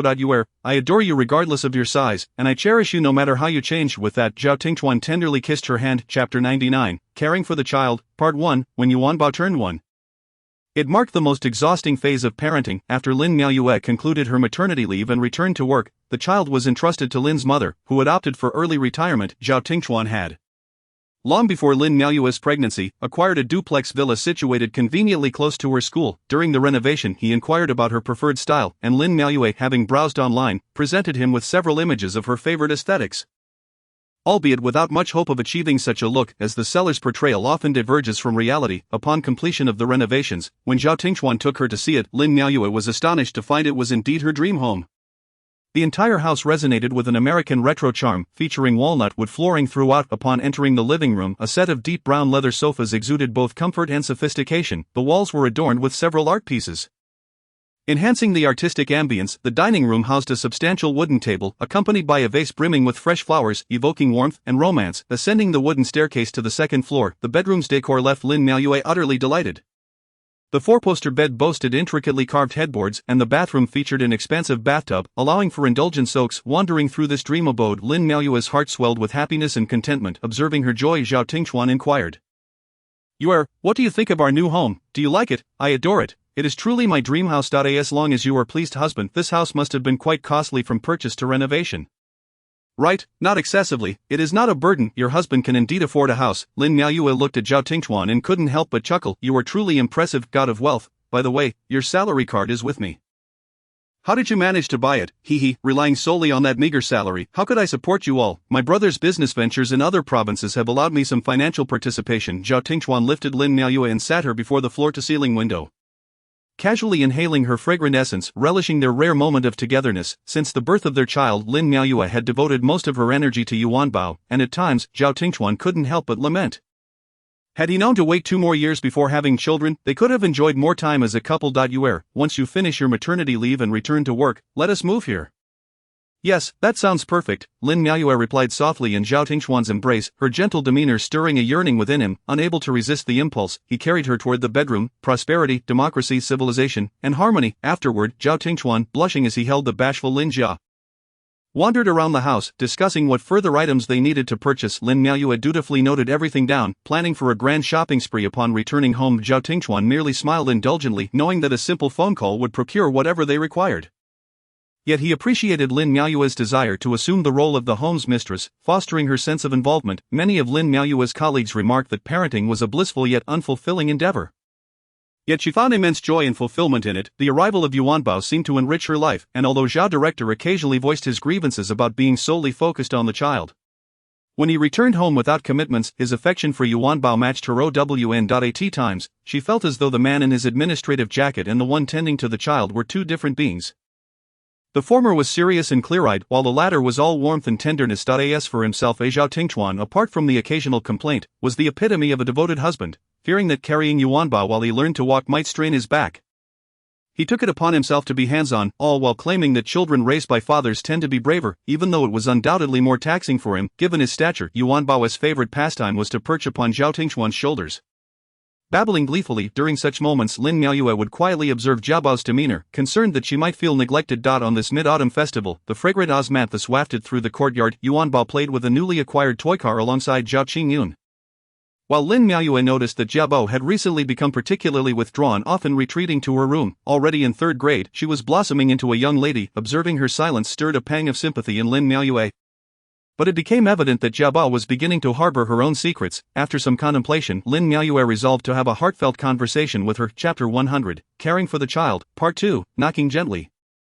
Lin Miaoyue entered Jiabao's room and saw her engrossed in a book. Jiabao, what are you reading? Jiabao, sensing Lin Miaoyue's presence, blinked her eyes uncomfortably. Aunt Yaya, why did you come up? Where's Yuan Bao? Yuan Bao is too noisy.